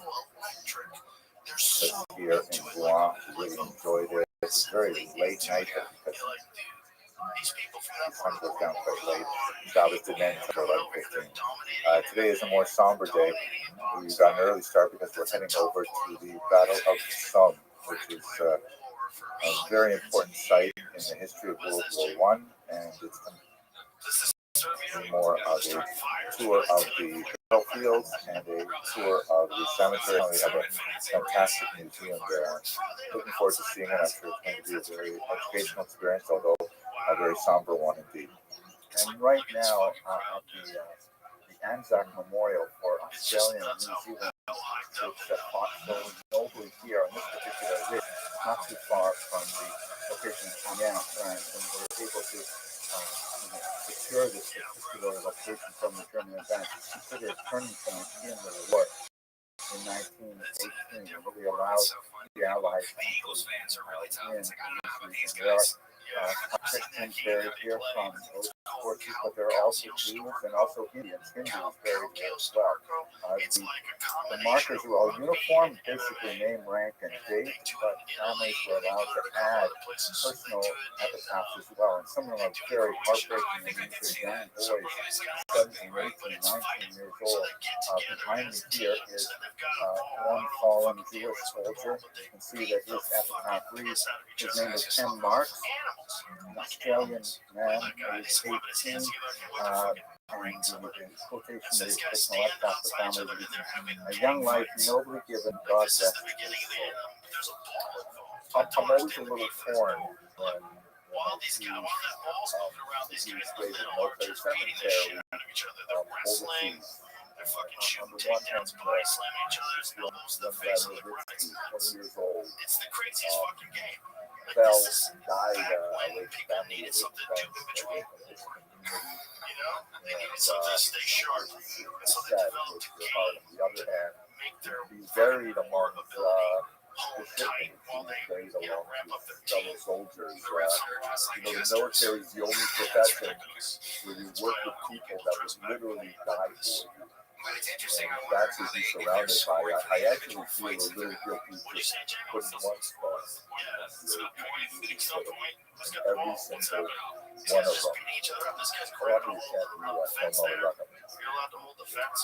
El Male Rakamim Shochen Bamromi מנוחה נכונה על כנפי השכינה למלות קדושים וטהורים כזוהר הרקיע מאסירים לנשמת אחינו אנשי חיל אשר הערבו למד את נפשם מעט ארצנו לחירות העולם לכן בלרחמים אז תירם וסתק כנפיך לעולמים ושרוד ישור החיים את נשמתם לא יישא גוי גוי חרב ולא ילמדו מלחמה ונאמר אמן. Exalted and compassionate God, grant perfect peace in your sheltering presence among the holy and the pure. To all the men and women who gave their lives in defense of our country and the defense of freedom of the world. Master of mercy, may they find eternal shelter beneath your sheltering wings, and may their souls be bound up in the bond of life. And let us learn that nation shall not lift up sword against nation, neither shall they study war anymore. And together let us say, behind me is a dramatic memorial to soldiers in Newfoundland who fought during World War I. Give a sense of the nature of defensive warfare. And you can see the landscape behind you is studded with, studded isn't the right word, it's just filled with all those trenches. You can see the actual reinforced all of them with when flanking together, it's easy to walk around, and there are several rows of trenches for various purposes and communication between them. And if I just spin around this, you can see what's going on the other side. Behind me, you can see that stone trench. That's actually the German front lines were. And you can see that the actual trenches extend for something like 100 meters, and then beyond it is the actual no man's land, which is where that sort of fencing is located. There were about 6,000 people killed here on July 1st, 1916, an incredibly awful battle, terrible charge as they came out of the trenches, which were by then clogged with war dead, and tried to make their way across no man's land to the so-called danger tree. You might be able to see in the background there. And the German machine guns, which could fire 500 bullets a minute, just simply mowed them down. During the horrific massacre of World War I. I often think what it would have been like for that 18, 19, 20-year-old sitting here in this trench, cold, scared, hungry. And what motivates him when he gets a signal to step up and climb over the trench and walk across the battlefield? And what kind of motivation does this person have? Does he do it for king and country? Does he do it for his brother to his left or to his right? Does he do it with greater honor? And you find newfound respect for the people that fought in this war, for the ideals of freedom that they fought so valiantly for. And this country really becomes sacred. I think it's extremely poignant, and I want to particularly give appreciation to David Trout for putting this cemetery specifically on our agenda, because it allows us to go a little higher above our national particular sensibilities and understand that the war is destructive on both sides, and especially in World War I want to just harken back to something that Rick said earlier in our trip, and also place it within the significance to his calendar. So Rick said that World War I was in many ways, part two of a three-part war, with World War II, of course, being the third. The first being the Franco-Prussian War, the second being World War I, the third being World War II. There's no question in my mind, I think it's an interesting thesis, there's no question in my mind that I was taught to World War I was definitely World War II part because of the adaptive arrangements made in the peace treaties afterwards. It virtually guaranteed that the Second World War would be fought. The Second World War, of course, is something that we eschew, especially associated with horrific consequences. But what I'd like to specifically point out to your attention is that the time of year that we're in right now, we're just about to begin the 3-week period of national mourning. And when you go back to 1914, of course, World War I, in many ways, if you want to pick a specific date, you could look maybe at the assassination of Archduke Ferdinand, which happened around 2005.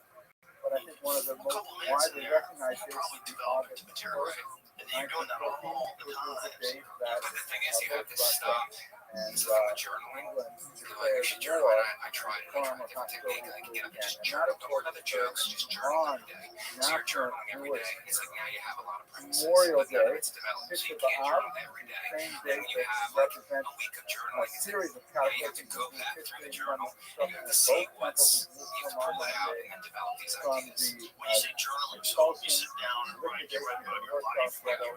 So many terrible things happened on 6th of Av. So in many ways, the events that we are commemorating with this specific tour are really looking back to that long arc of the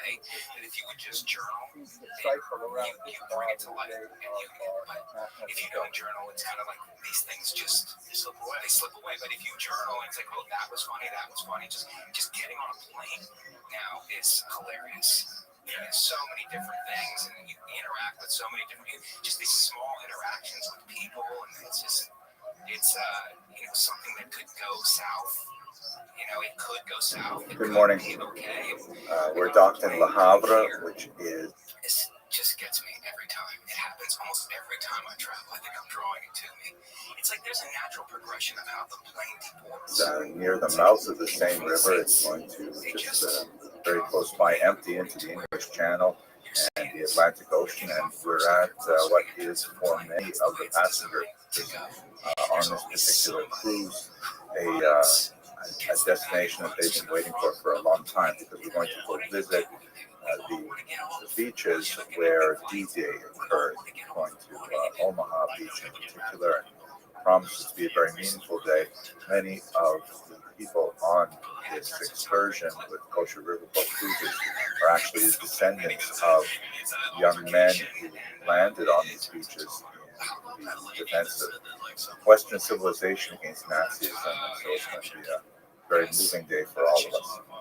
We are now in Normandy, on the Normandy beaches, where one of the peaks, arguably the most important historical event of the Second World War took place, which was the 1944 6th of June D-Day invasion of Europe, when Allies, Anglo-American forces, joined by many fighting nations, Canadians, Czechs, Poles, about 20 different nations fighting the Nazis. So over there you can see remnants of harbor known as Mulberry, which was actually the backbone of the first couple hours of the invasion, through which millions of tons of equipment was shipped to support the advancing units. And all of these concrete blocks were prefabricated in England by the Allies before the invasion. They were brought here on ships, this giant fleet of Allied ships. They were dropped here and created this artificial backbone of the advancing Allied units. So right now I'm on Omaha Beach. This is where the Americans landed. You can see, looking out behind me, the ocean looks like a fairly flat, sandy beach. Everything seems to make sense.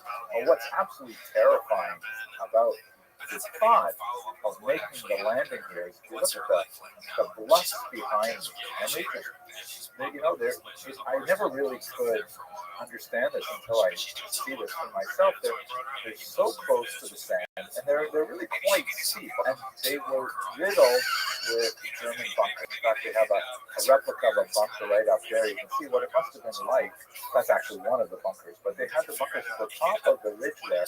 How would it be possible to actually make your way up those really steep cliff-like hills to get onto the rest of the territory? It's absolutely terrifying. The air support was not able to take out the German guns on the ridges, and it was just simply a brute force attack on this particular beach. But ultimately, this was what saved Europe. This was the attack that really began the end of the Third Reich. And just imagine the amount of blood that was spilled on these sands. My name is Michael Kurzman. We're here with the Coastal River Cruises at Omaha Beach today. My dad was Marcus Kurzman, who actually landed here several days after D-Day. Born in Berlin, came as a young man, and then at 18 joined the military and fought here. Don't know much about his battles. I do know that he fought the Battle of the Bulge, and he's very proud of having been an American soldier, and went on to lead a very good Jewish life with wonderful family and friends, and we're very proud, and I'm just so incredibly moved. I just crying all the time knowing he was here wearing his dog tag today. It's very meaningful to me. I didn't expect it to hit me as hard as it did, just standing on this sand. You could feel, even though there's kids playing and people bathing and running, and you can feel that there's something special about this place. As in a lot of these places, I'm torn. My wife and I were talking. If I feel offended by, this is such a holy place, and there's people, sunbathing and so on. So on the one hand, you say, yeah, it's terrible. How can they do that here? On the other hand, I think the boys the men who were here in 44, that that's exactly what we're fighting for, so that people can lay the beach in peace and not be scared to be sent to prison to get shot. This is the freedom that these men want for us, and it is the debt that can never be repaid. And there's a reason why I'm getting the fuck off. That motherfucker back there is not real. You can sit on this plane and you can fucking die with them or not. I'm not going to. Like, what? Who's not real? Who's the guy? If you were a Christian serviceman, you certainly wanted to return home to your family, like everyone is fought here. But if you were captured, at least if you're an American, you could be assured that you'll be treated theoretically under the Geneva Conventions of War. But if you were a Jewish serviceman and you were captured, then chances are you'll be treated far more harshly and sent directly to the concentration camp. And many Jewish servicemen were aware of this and either elected not to have their religious designation marked on their dog tags in case they were captured. And for other reasons, people may not have indicated their Jewish background. So in an unknown number of circumstances, we know that about 4.2% of the soldiers who landed here were Jewish. And that, by the way, is slightly disproportionate. Where about 3.6% of the American war-ready population was Jewish, so we were participating at a higher number than our proportion. But an unknown number of them were Jewish and were buried under Latin crosses like these. A man named Shalom Lamb and Rabbi J.J. Schachter of Yeshiva University discovered this, and simply by coming across the name of this individual, Benjamin Garadetsky, and they thought, it sounds a lot like a Jewish name. It's rather unusual to see a name Garadetsky on a non-Jew. So they went back and they did quite a bit of genealogical research, and they discovered that, in fact, he was of Jewish origin. So after tremendous work, contacting the members of the family in America, they were able to recreate that he was in fact a Jewish individual. And with their permission and with a massive file documenting their research, they made a petition to the American government which agreed to change the cross to a Star of David. And in fact, they've done several others, and one more at least in this particular cemetery, another one in the Philippines, and their work continues. It's very hard. It's a chesed shel emes. It's a mark of kindness, and all I can think about is I wonder what Benjamin Gorodetsky did in his lifetime that he should merit to be buried with Kluras Yisrael in this unusual place.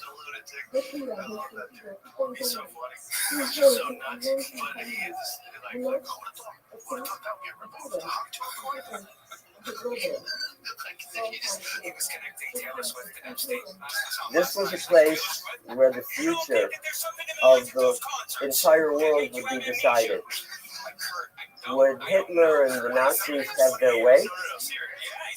Would the whole world come under their evil dominion? Or would justice and liberty and goodness triumph? Thank God we know the answer to that question. For the Jewish people, it was certainly a question of existential survival. For we know what the plan was of the Nazi regime, to eliminate and murder every Jew in the world. Indeed, even as D-Day was proceeding, thank God successfully, the Nazis were intensifying the extermination and the murder of Jews throughout Europe. I wear this shirt, my father's army uniform, my father's Zikrono Libracha, who spent 3.5 years in the Pacific Theater in the Philippines fighting against the Japanese.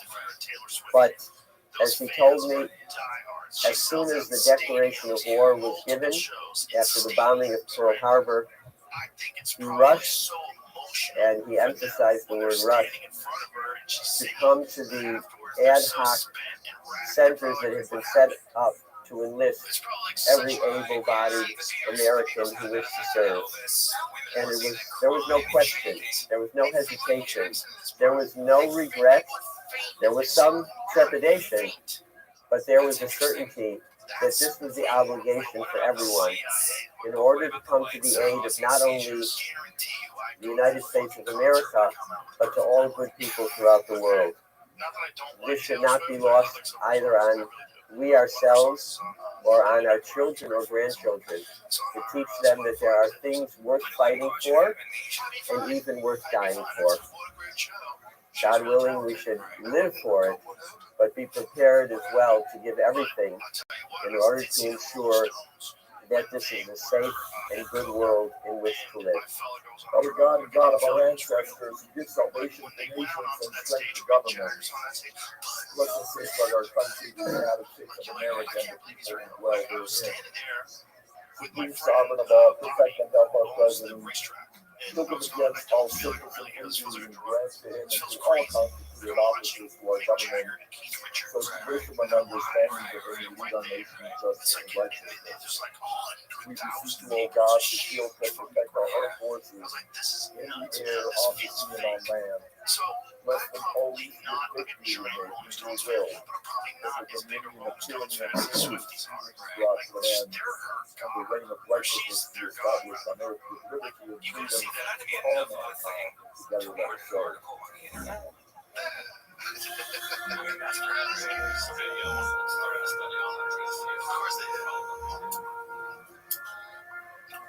want to know what they do at the gender studies professor. Please, what kind of scholarship have you got to get that position? Do you happen to have a certain heritage that's comfortable? What do you do? But yeah, I didn't think it was a thing either. And Kurt is like, Kurt's a great coach. He's so funny and he's great. But it's like 5 minutes into the conversation, I'm like, I don't know what you're saying. You want to work? I don't know what this is. It's a CIA plan of everybody. It's like a thing you've been put there by the Rockefellers. I'm so glad he and I are friends, and we've been friends for so long that he doesn't think I'm some sort of plan. I'll be real proud about something. Kurt leans in on me. Oh, you don't think? Oh, you don't think? Oh, you don't think? You don't know? You don't know about the thing that happened in '73? You don't know about the Kissinger thing? It's a Kissinger thing? You don't know? It's a harm. I don't know any of this. I can't. I tell them sometimes before I go on stage. I'm like, Hello, fellow students of Jewish history. Recently, I spent a couple of weeks in Budapest, and I came across this really This is true. Hey, Kurt, I love you, but not right now. I can't do it. That fucking corny, dude. He'll corny you. And he looms over you. He's a big coon. He's 6'5", looking cougar at 6'5", and then he went on stage and destroyed remarkable, unusual memorial statue. It was a creation of Mas Sabo in 1991, commissioned by the Karl Lutz Board in Switzerland and supported by the Budapest City Council. And it's really an unusual kind of image. It is a sculpture, a 3D sculpture, that takes advantage of being low to the ground. A lot of it is like right on the ground, and quite a bit of it is actually attached to a nearby building. So it really uses space in an unusual way. And it features this strange kind of prone figure who is somehow wrapped in a long article of clothing that appears to be binding him uncomfortably. He's prone and he's like trying to get up. He's got some kind of like, it looks like either a turban with sort of a knot on it, but I think it's some kind of like maybe an impression of the tefillin shalosh that Jews wear during the morning prayers, the kind of black leather box. But anyway, he's reaching up with his right hand, and looming above him is this kind of angelic figure in a very different color, in a very shiny brass or bronze kind of color, who is like lowering down to him some kind of like article of clothing, some kind of textile that appears to be sort of like a lifeline, and it appears like the angelic figure is like trying to raise up this downtrodden figure. I had the great privilege of spending 2 weeks in this beautiful city of Budapest as a guest of the Ashkenazium, which is a remarkable institute there dedicated to the study of Ashkenazi history. And they're doing some really high-level work that I found absolutely fascinating. I gave a course on the birth of Ashkenaz, followed by a symposium on the Piaseczna Rebbe, who is someone who's spent a lot of time thinking about and writing about, but that's going to take us a little far afield. My wife and I stayed in a beautiful apartment at the edge of the Budapest ghetto. This is a representation of it, which is actually just outside the currently very active Jewish school in Budapest. And the statue of Lutz is on Dobruca, which is the largest east-west thoroughfare that you can see sort of going up towards the right on the image of this map. At any rate, there are many, many monuments commemorating those who rescued Jews in the Holocaust. The two most famous are Raoul Wallenberg, for example, who has many monuments in his memory. He was deeply involved in saving Jews in his diplomatic capacity, and just after the war, he disappeared. He was most likely taken away by the Soviets and later killed. A statue was created commemorating his heroism that shows a man with a club upraised about to strike a horrible snake that he's grasping in his left hand. But that particular statue, probably because the Soviets were responsible for killing Wallenberg, it was taken away like just the night before it was supposed to be unveiled in 1949. The statue was placed in front of a factory, and when an Israeli pharmaceutical firm, Teva, bought that factory many, many years later, they asked for permission to move the statue to where it was intended to be displayed in the capital city in Budapest. That was denied, but later they were able to create a duplicate that stands there today. So this is one of the many monuments to Raoul Wallenberg, which is very similar kind of work to Karl Lutz during the Holocaust. Also, a very different kind of memorial to Angel Sanz Briz, who was a Spanish diplomat who did the same kind of work as these heroic individuals, Raoul Wallenberg and Karl Lutz. His memorial is a very large and colorful mural that is quite prominent on one of the streets of the Jewish center. Anyway, let's try to understand something about Karl Lutz. When you look at the plaque below, it's not going to help too much unless you read Hungarian, but basically it starts with a quote from the Talmud that says, whoever saves a single life, it is as if they have saved an entire world. And it is a memorial to a man named Karl Lutz. Now, who is Karl Lutz? I was so taken by this unusual statue, I had to find out more about this particular individual, especially because just nearby, on the other side of the statue, there's this monolith that is taken from Karl Lutz's own personal writings, in which he speaks about how he felt so privileged to be able to help save people, and then he asked the question, where was God? Just problematic, troublesome, like where was God in saving these people? Why am I left to do it, is what I think of when I read this. But let us return to Karl Lutz. What is the story behind his rescue of the Jews? He was born in 1895 in Switzerland, and at a very young age, he immigrated to the United States, where he lived for 20 years. He ended up working in the Swiss consulate in Washington, and then he was stationed in Jaffa, which was in pre-state Israel, in Yishuv, mandatory Palestine. And he served there from 1935 to 1942. So he really got to know a lot of the contemporary 20th century politics of the Jewish people as a whole, as viewed from that crucial posting. At one point in 1936, when there was a riot against the Jews, this is during the darkest period of the white paper era, he watched a Jew being lynched and was very much affected by the violence of that particular riot.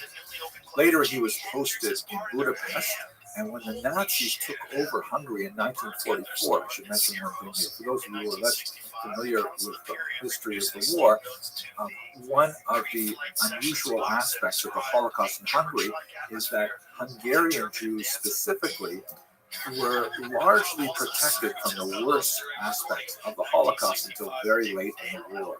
The Hungarians were actually allies of the Nazis, and that meant that they had a considerably high degree of autonomy with how they were to implement a lot of the anti-Semitic regulations. And to be sure, there's definitely a lot of anti-Semitism, and it was a fascist party, but they kind of slow-walked the worst aspects of Nazi anti-Semitism, specifically the deportation to the death camps, especially for Jews who had Hungarian citizenship. They were much less tolerant of Jews who were refugees in Hungary at that time, but that takes us beyond the scope of our discussion.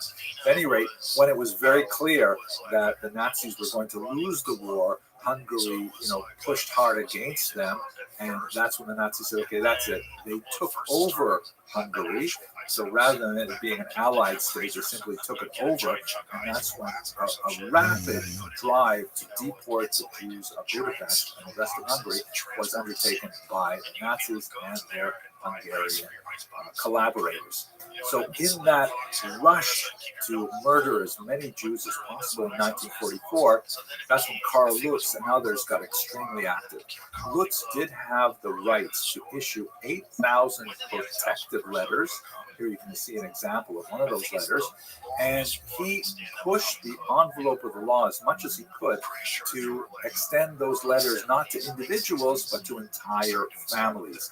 And he wrote all of them as rapidly as he could to try and extend protection under the Swiss flag to these Jews. He was personally quite heroic. At one point, he even saw fascists abusing a Jewish woman and throw her into the Danube, which was one of the most sadistic methods of choice of the fascists at that time. And he dove into the Danube after her and rescued her and then scolded the fascists themselves. A great amount of personal courage that he took on behalf of people that he didn't even know. So as a result, tens of thousands of people were rescued by his diplomatic heroism, and he was later recognized by Yad Vashem, the Israel Holocaust Memorial Authority, as one of the righteous of the nations. So that helps me put a lot of that particularly evocative statue in Budapest into perspective, and I see much more about how this represents Karl Lutz extending a hand of rescue, literally extending a textile that's meant to be a rope to rescue the downtrodden Jews and to bring them out of their dire situation. Very, very moving. I hope you found this video useful. Oh my God. Yeah. That's how good it was. That's how good the environment was. It was that good. So you would go there and kill, and then you'd go to other places. The late Chief Rabbi Jonathan Sachs used to quote the classic Jewish telegram, start worrying, details to follow. I thought that given our specific moment today, we have a look at what does the greatest Jewish pessimist of all Jewish history have to say about the possibility of shaping our destiny.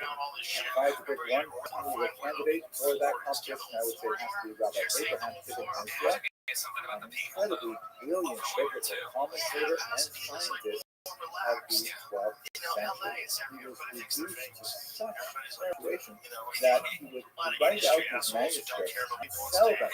Sometimes the only copy of a manuscript, a book that he had written, and then he had to write it all over again.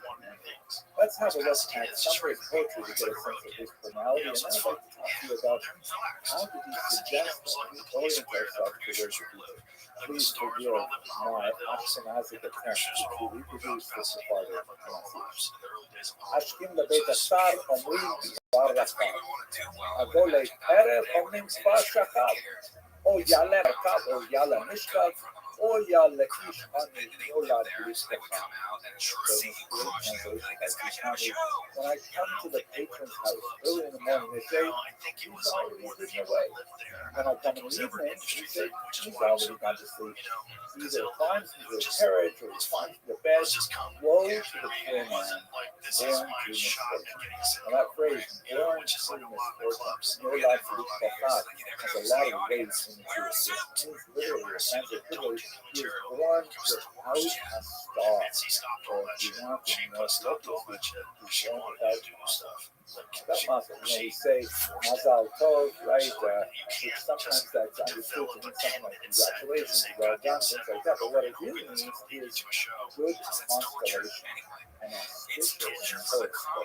This is a reflection of the long tradition of astrology in Judaism, which goes well back into the Talmud period and before.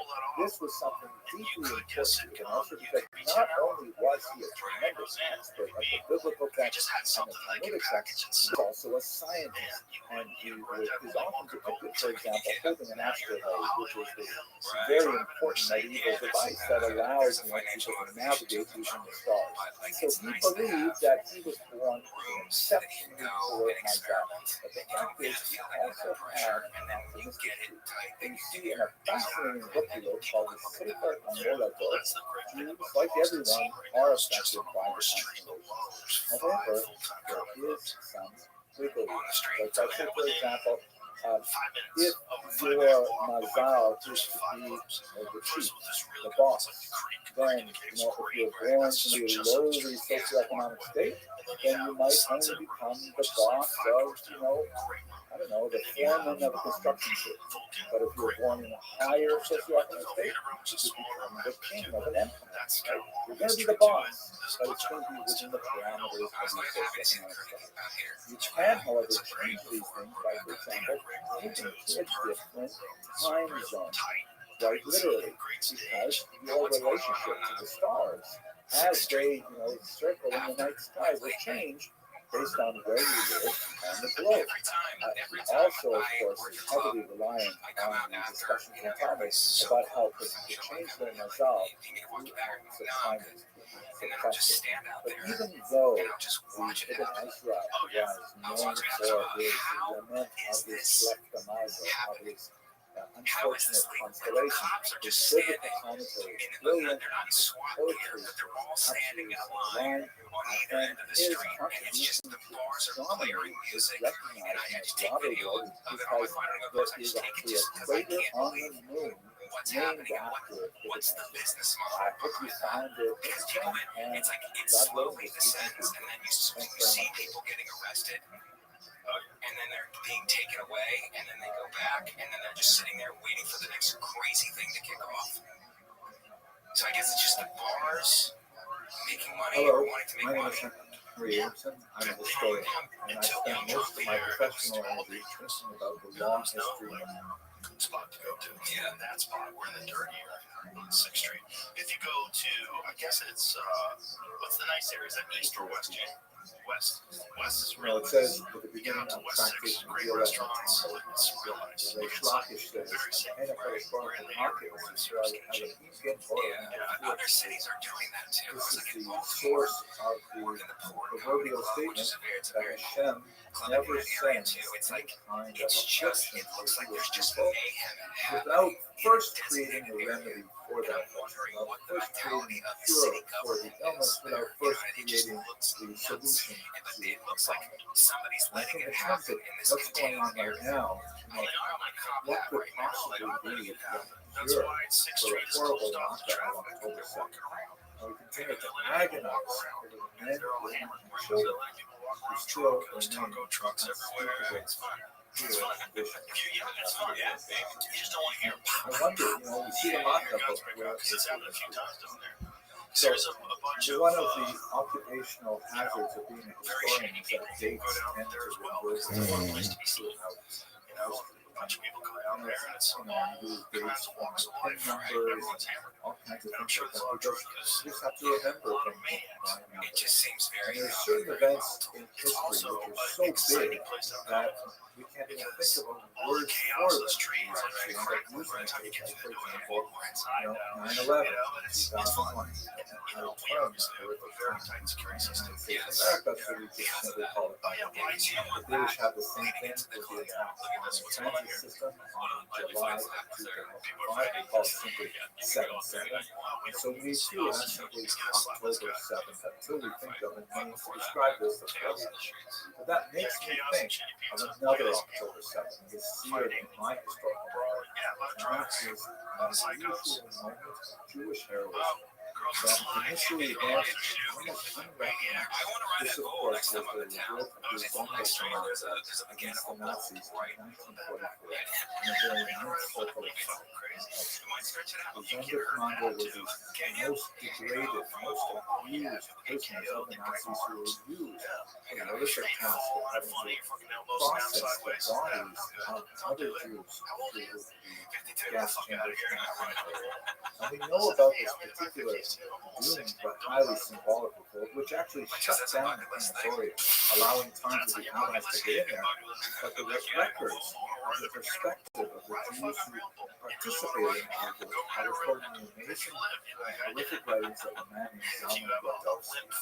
He was one of these Sonderkommando, and he wrote about his Holocaust memoirs in little fragments, little bits of paper when he did get something. And he literally buried the bits of paper all over Auschwitz in the actual ashes of Jews burned in crematoria. He figured that at some point in history, people would come back and dig up those ashes, and they would find these notes when he described the Russian. He described how there was a turning point for him that occurred in March of 1944. And there was a large group of women from Czechoslovakia, Jewish women, who was to be gassed all at once. And it was such a large affair that the Nazis actually invited senior officers to participate in watching the murder of these women. And they humiliated them and stripped them and forced them to march naked into a central room. And the Sonderkommando were there, standing with their backs to the Nazi officers, watching this large group of Jewish women. All of a sudden, to Brodowski's amazement and to the Nazis' horror, something directly from his memoirs. In the large bunker stand thousands of victims waiting for them.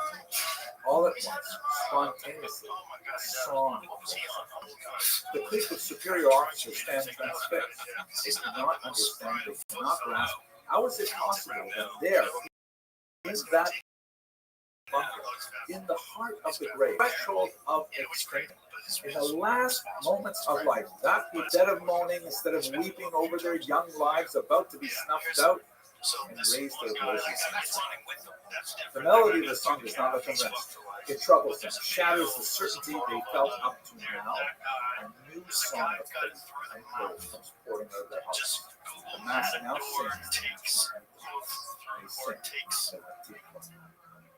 It's an amazing description of something that turned Radowski around. He said, if these women who knew they were going to their deaths could stand up for Nazis, if they could be stiff-necked at this moment, certainly he and the others would come close.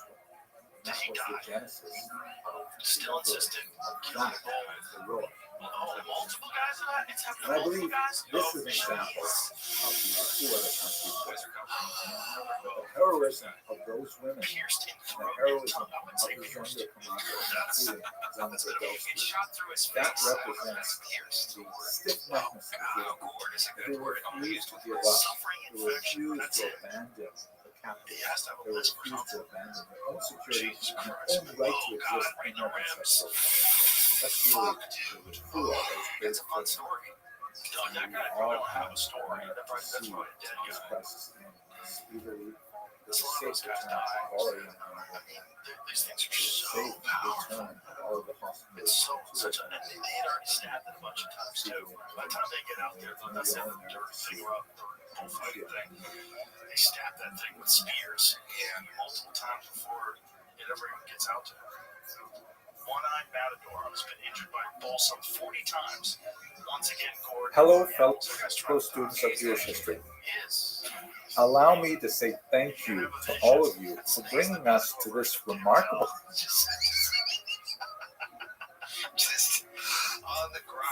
moment, reaching 100,000 subscribers. This is a tremendous honor for me personally. Thank you so much.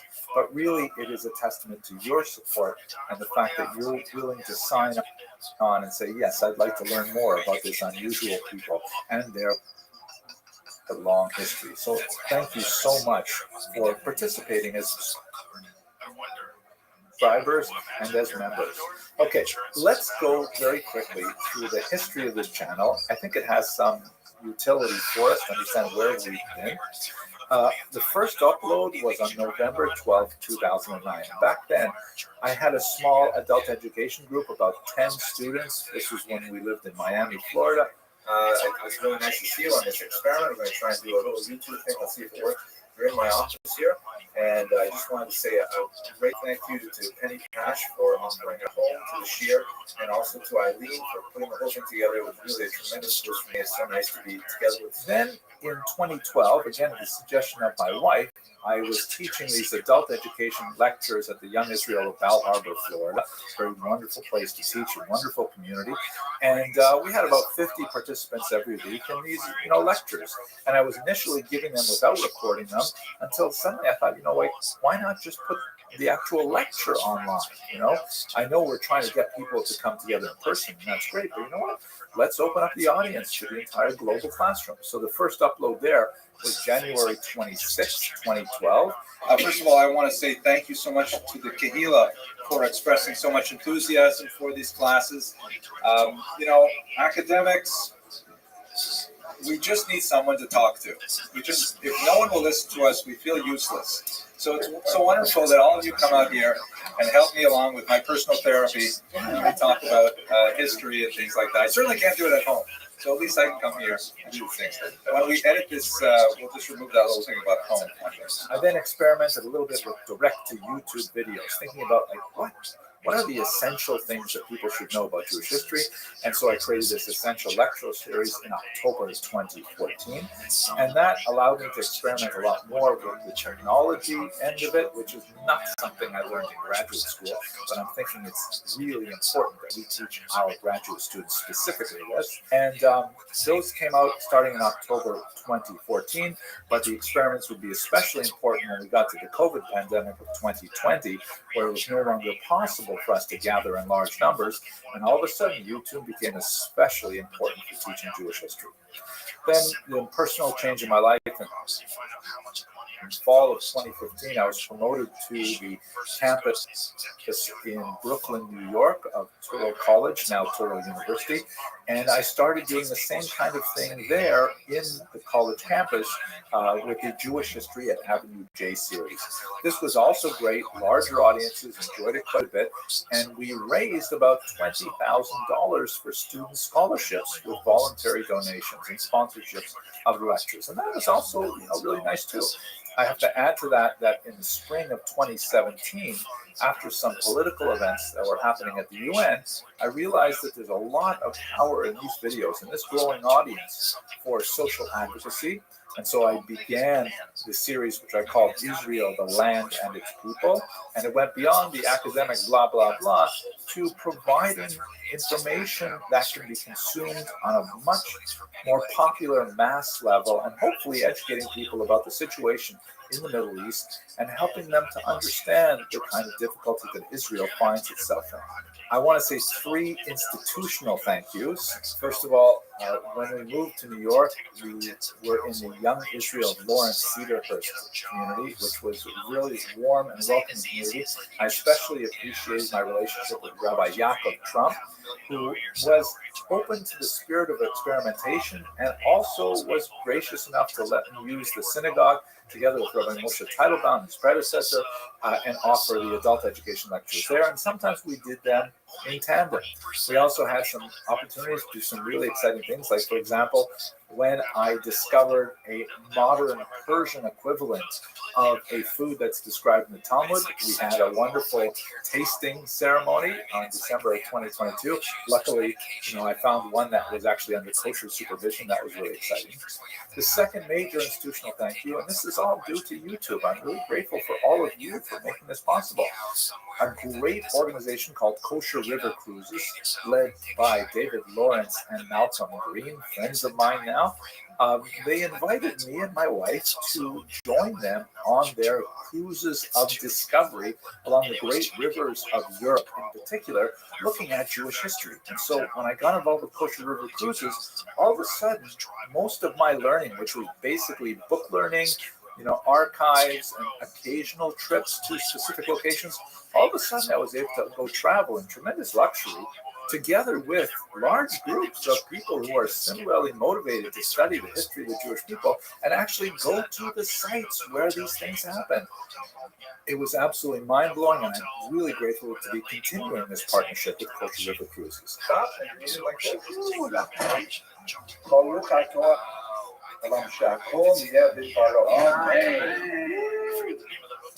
it's a famous hotel that's on this Cecil Hotel. Used to be a beautiful hotel. Now it's Okay, I'm going to focus in on the actual.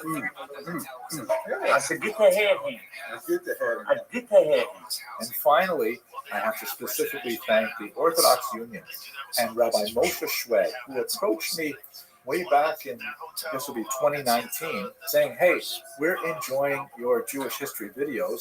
We're about to start the next 7-year cycle of Talmudic study called Daf Yomi. They're creating a new app called alldaf.org, and they want me to record Jewish history videos on every page of the Talmud. 2,711 videos.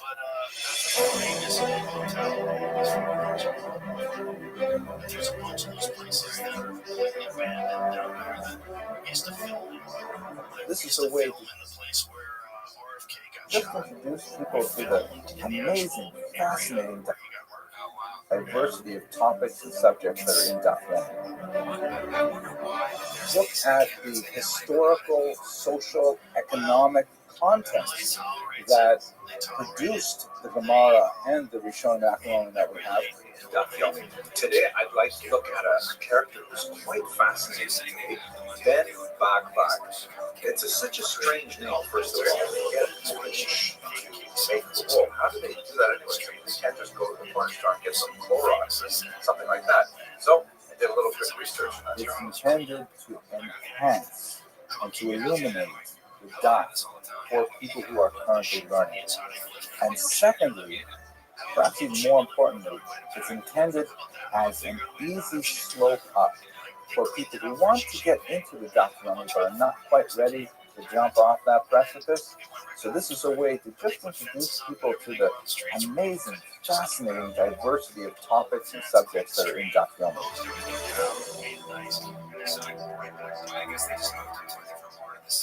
I think it's really important for us to recognize what a strange historical moment we are in, that there are 100,000 plus people who are sufficiently interested in Jewish history as to commit to subscribing to regular videos to learn more about it. That in itself is mind-boggling.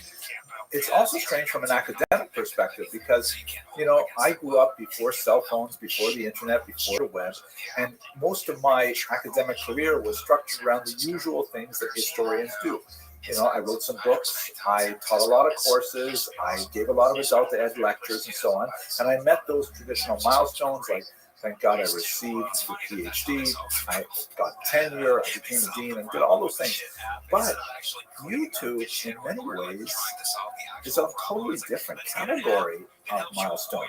I was talking to one of my kids just this morning, and, he's been through all of the academic trajectory, and I think he's proud of me, and I think he says, yeah, my daddy does that academic stuff. But when he heard about this award, he was unusually proud, and he said he told some of his friends, and they're, I don't think he told a lot of his friends when I wrote my first book or anything, but meeting 100,000 subscribers, we're in a different world. So I'm really grateful to have that opportunity, and I have to say I was really warmed by the fact that your 100,000 subscriptions have made my son more proud of me. That's the best. Finally, let me return to expressing my thanks to all of you. I am deeply gratified by this recognition that, again, it's not me, it's all of us together, coming together as a community to create this. And more importantly, I am encouraged and inspired to do more. I want to, just increase the awareness of Jewish history. I'm very grateful to be a small vehicle of doing that, and there are many other great YouTubers online who are doing that as well. I'm going to call out Sam Aronow, for example, who does these great videos with animation and stuff. Wow, really fantastic. I love working with the team at Unpack to produce explainer videos. There are so many great people doing work in this field, and I want to do more. So I'm going to continue experimenting. I have a few ideas in mind about what we'll do for the next 100,000 members of this community. So please stay with the channel and send me your comments. I'm very, very grateful for your attention and your endurance. And I look forward to learning with you for many, many more years to come. Thank you again.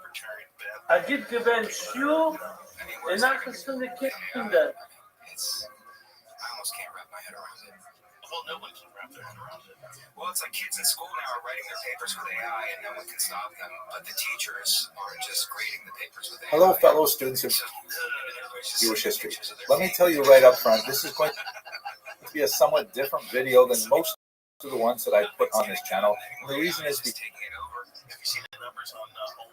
because it's actually direct placement. Now, just bear with me. We will have some Jewish history, and I think some interesting Jewish history, and I've actually had a lot of fun making this video. I got this really nice email from Jimmy at FlexiSpot, and they make standing desks. And he said to me, hey, would you like to include one of our desks in your video? And I said, great. And I was really happy for two reasons. First of all, because my daughter and son-in-law, who do a lot of work at home, they both have standing desks, and I have long coveted them. And I'll tell you a little bit more about why I coveted them later on in this video. And secondly, because now I can officially say I am an influencer. I actually signed an influencer contract. I would talk about this desk in this video. Now, I do get lots of offers to, sell this or sell that, and typically they're either spam, crazy things, or they're products that I have no interest in whatsoever. But a standing desk is something that I'm really keen on. So now I thought to myself, though, how am I going to talk about standing desks in a channel devoted to Jewish history until my son-in-law, the owner of a Flexus Spot desk, says, why don't you talk about the history of Jewish furniture? And it's perfect because there's one humble piece of Jewish furniture that I happen to have a deep amount of attachment to, and I believe it's pretty uniquely Jewish. What I'm talking about right now is, ironically, the Stender. Now, those of you who have spent time in yeshivas, I'm sure you have seen these things. The Yiddish word Stender means literally stander, and it is a fixture in yeshivot, anywhere where you have traditional Jewish study. Here's a look at my Stender from the base medrash downstairs where I do a lot of my studying. And you can see it's a really basic thing. It's kind of like a sort of a podium or a lectern. And it allows you to set a book on it. There's a little lip there. And it's a very efficient way of actually working with text. Now, this is especially important because in Jewish history, of course, the Jews are known as, in Arabic, Am al-Kitab, the people of the book. That we have long been associated with long hours of textual study. And how exactly was that done? I mean, how actually did people, learn these texts? There is a lot of suggestions and passages in early rabbinic texts that suggest that students would typically sit on the ground while a lecturer would provide information, a rabbi.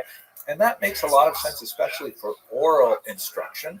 But what about when you're actually working with a physical document, either an old manuscript scroll, or even a manuscript turned into a codex, which is like an early book, but with handwritten pages? I mean, it's hard to hold these things while you're sitting down, and especially if you want to jot some things down on the side or something. How do you do that? So it's quite likely that sometime in the early Middle Ages, Jewish study of text moved to kind of like desks, or as we can see from this 14th century example of a medieval copyist, some kind of like angled thing that was set on a table. You can see that there's a second one that's kind of like sticking up front, kind of like a second computer screen that allows the original to be placed, and then the copyist, the scribe, can actually write the letters out like that. And this is great for like writing and larger text and so on, and we'll come back to it when we talk about the standing desk. But what about for individual study, where you're just focused on trying to learn the text? That's where the Stender comes in. Let me demonstrate here what it looks like. I want to give thanks to Professor Kent, who took these pictures of me in the base measures this morning.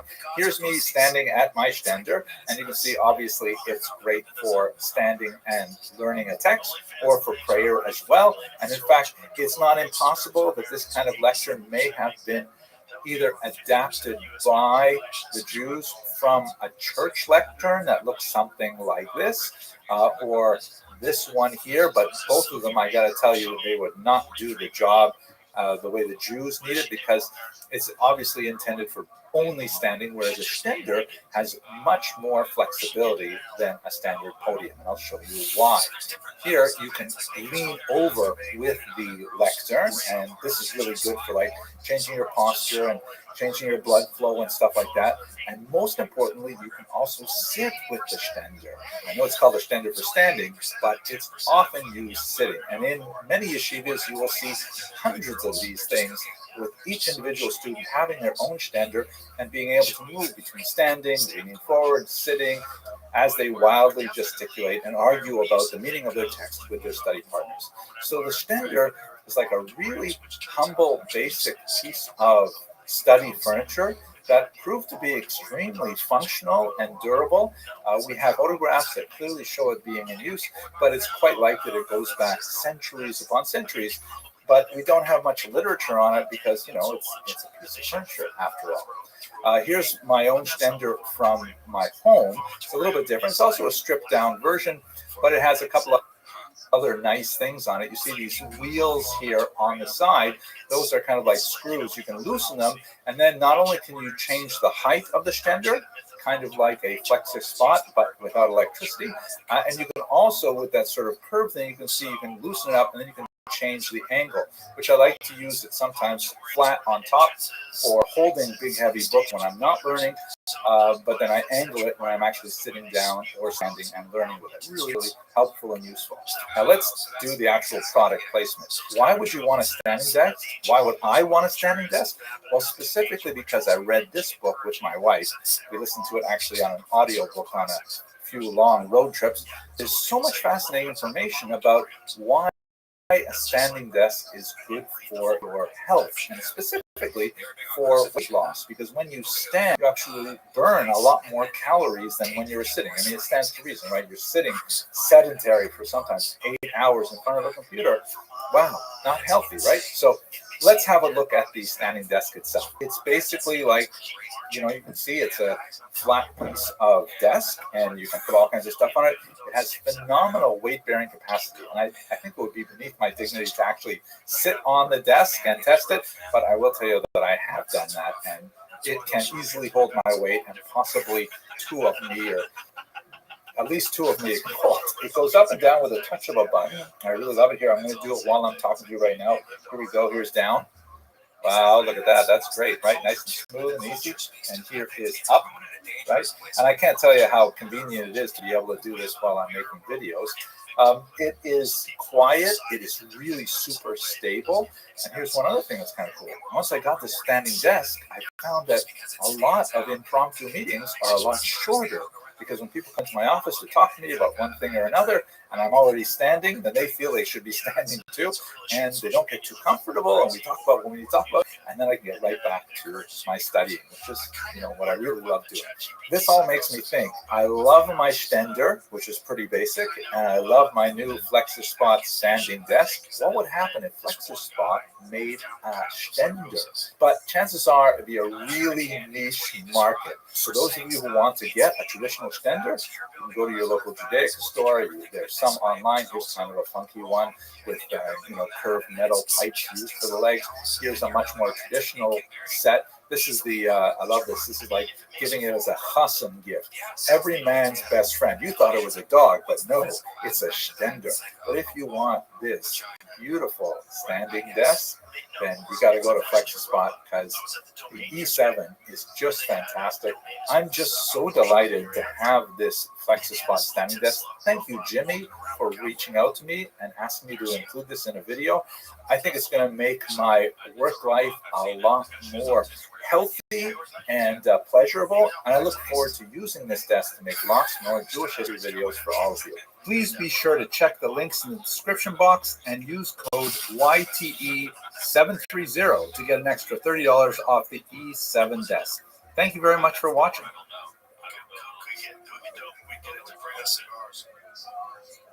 Bring us cigars and grab me the robot. The next week he'll want to smoke one with you. Yeah. The next week he wants to come on the show. So that's the one I saw. Exactly. That's what it looked like. Yeah, so he's just walking around. And he waits at lights, walks across the street all day.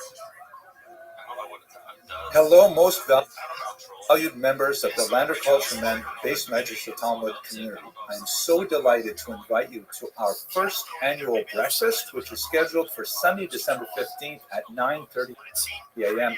here on our beautiful campus in Queens, New York. We're going to have a chinuch roundtable that is specifically directed at the question of Jewish education, and it will be moderated by Rabbi Shmuel Marcus, our Maggid Shir, and the participants will be none other than our Rosh Yeshiva, Rabbi Yonason Sachs, and our Menaho, Rabbi Yosef Sonnenschein, who promises to be an extremely enlightening and inspirational event. I have the privilege of offering some opening remarks at this event, and I really look forward to seeing you all there.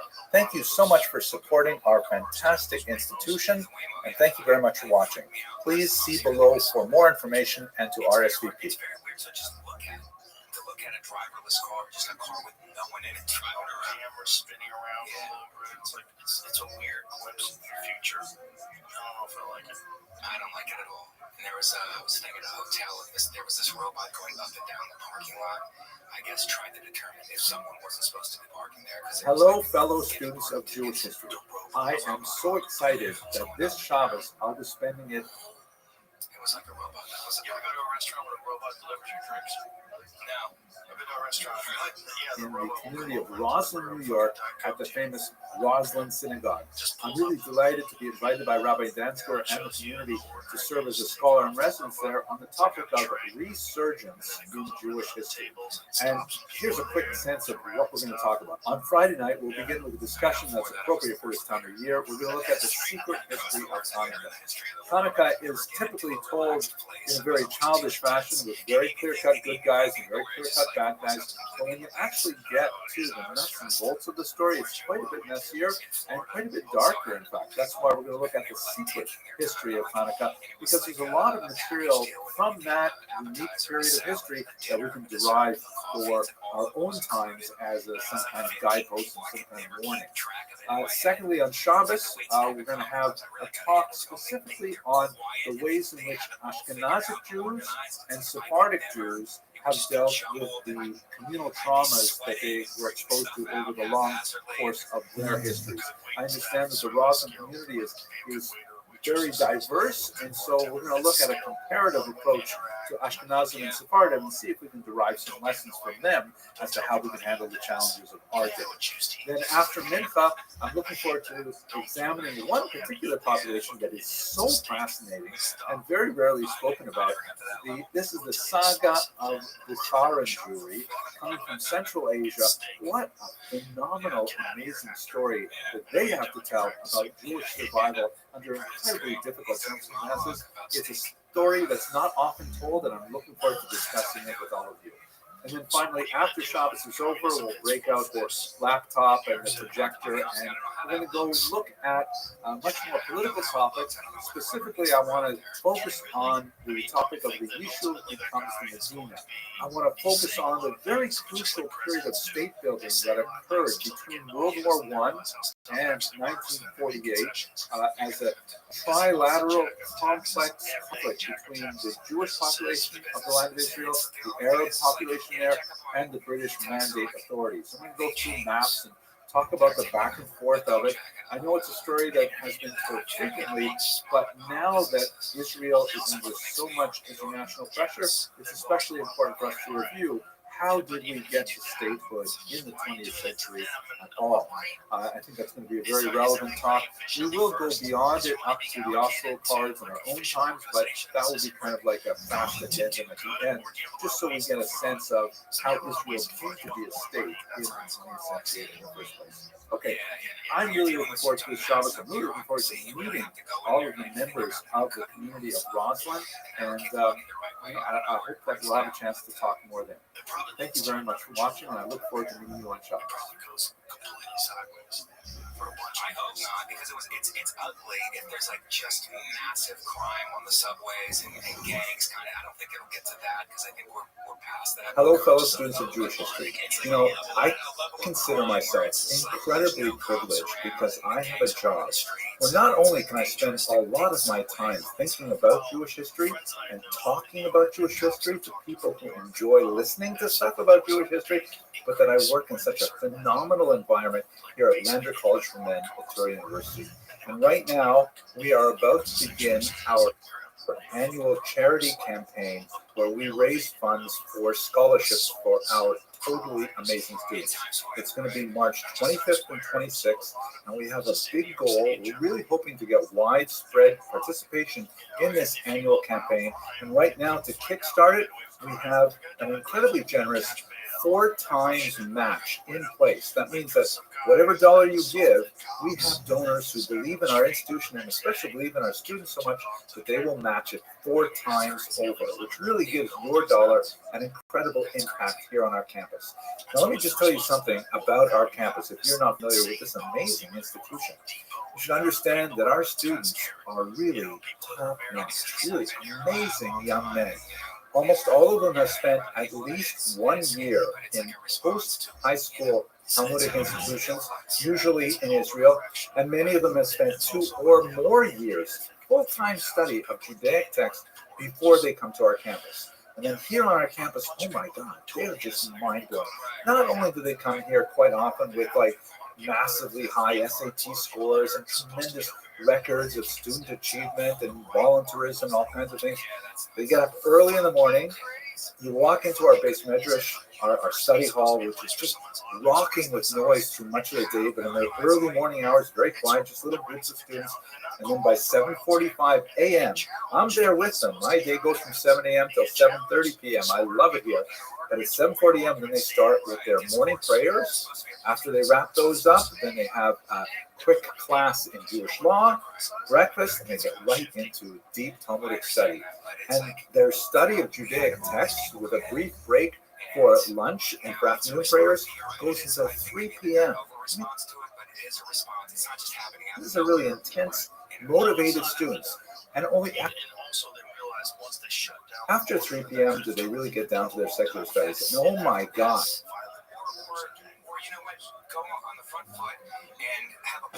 Do they ever dive into those secular studies?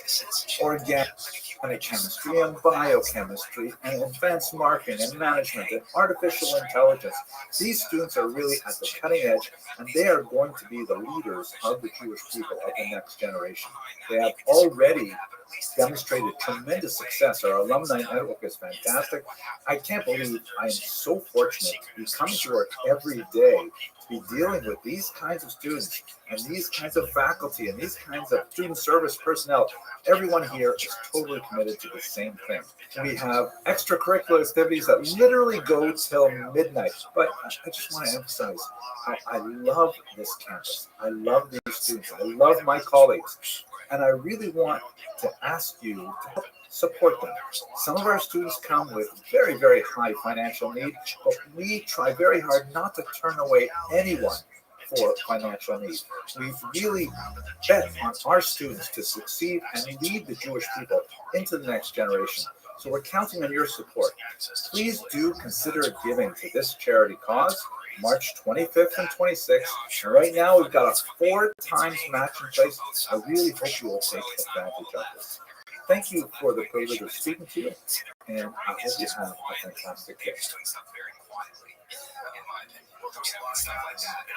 understand you're trying to run a business and you want cheaper labor, but that's the wrong way to do it, and they're secretly behind it, I think. The problem is they've been getting away with it for so long that it becomes a part of their standard operating procedure, right? Like it was never a thing. You could never get away with it if it was a real problem. Right? Then you have to pay people the living wage, right? And then you have to pay people correctly, which is what we should all. Hello, colleagues. I hope you're well. I'm just taking this minute to let you know that we're in the middle of our annual scholarship. For people to come to America. Okay, that's a good argument. Also, we should make other places better. Like, if we weren't sending factories down to Mexico where people working for 15 cents a day, where those people were making like an amazing a real living 4 wage times down match there, from right? Because sponsors, if you're thanks going to to have an our American company, tremendous you know, staff open a at factory our somewhere, young it's your responsibility who to worked very elevate hard to those put this people's together. lifestyle. I want to let you know Make that it like an American these lifestyle. funds Like, you go want to to our make it not students worth who it. are Right? most needy. We have Yes, some exactly. students here, Subject to bully American students. We rules. all love Because them, if you're an American who company, come you from can't do that families in that America. do not You necessarily can't have have the somebody working for wherewithal $15 to an hour in afford America tertiary or education. 15 cents an hour in We America. Why are really you go the able to do extra that? mile That's to not try and make it why are you possible able to for do every that qualified in student to shouldn't participate you, in if the you're an real operating class. company Now, overseas, it might be a little be bit subject weird to the for me to laws suggest of where that your company you should is consider including radical men in your charitable giving. Everyone gives charity, but you know, you receive compensation from us for your time and energy, and we're very grateful for those things, and your expertise and your scholarship and so on. But I'd like you to think of this as a gift to those students that you really love the most. Think in your mind about those students who just really contribute to the class, really make you feel good about engaging in the teaching profession, and say, you know what, I want to support those students. And if you contribute, your dollar will be matched 4 times over because of the tremendous legwork that our development team has put in advance. So I would like to humbly suggest that you consider contributing to the charity campaign this year. It makes a big difference to our students, makes a big difference to me, and it makes a big difference to our institution. Thank you very much. It's not the right thing to do. Even if you're making money, it's the wrong thing to do. Especially when at one point in time Detroit was the third richest city. Like, Hello, fellow students of Jewish history. I just wanted to take became a disaster in one lifetime, which is crazy. It's crazy that a was minute allowed. to broadcast this live stream Look what you fucked up. Right. That's because kind we of are in the final day of our annual scholarship campaign for students at Lander College for Men of Stewart University. And, you know, I only have a minute to take your time, and I'm very grateful that you're going to listen to this. I just want to tell you that I've been reflecting on, you know, why do I exist? There are a lot of reasons, I think, why I exist. I think I existed for my parents. I think I exist for my wife and for my kids and grandkids and stuff. I think a lot of reasons why I exist, and I'm happy they're there. But as a Jewish historian, it's clear to me the reason I exist is for my students. And I have some absolutely amazing students here at Lander College for Men. They're incredibly dedicated, they're incredibly motivated, they work hard, they study hard, and they really want to put their heart and soul into what they're doing here on our campus. And I believe that, at least in a professional sense, that's why I exist. Now, if you have been enjoying the videos that I put online, I'm really grateful because it's nice to have an audience of people who want to spend time thinking about Jewish history. But if you've been appreciating them, then please consider appreciating my students because some of them really need the support. We do everything we can here at Lander College for Men to not turn away any qualified student. So, you know, we need these scholarship funds to really close the gap on tuition because some of them come from families that are quite challenged financially. So we have right now in place an amazing 4 times grant. For every dollar you donate, it will be multiplied by 4. We are in the last 9 or so hours of the campaign, and right now we have raised about $250,000 of our $300,000 goal. I would really love to see us close that gap to really ensure that we have the funds we need to support these students going into the next academic year. And that's, I guess, it. I think I exist for my students, at least professionally. I consider you my students, and I consider these young men my students as well. So please help each other. And I think you really want to be part of it. Thank you very much for watching. You see the slide lock? You had to like pop it back in place to shoot him a second time. And he shot him and the gun jammed. He had to like fix it. So he had some experience in shooting people, or shooting things, I should say. Right.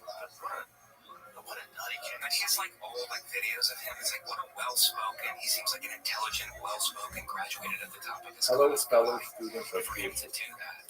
I just want to send you a quick video to say thank you so much for supporting our charity campaign for student scholarships.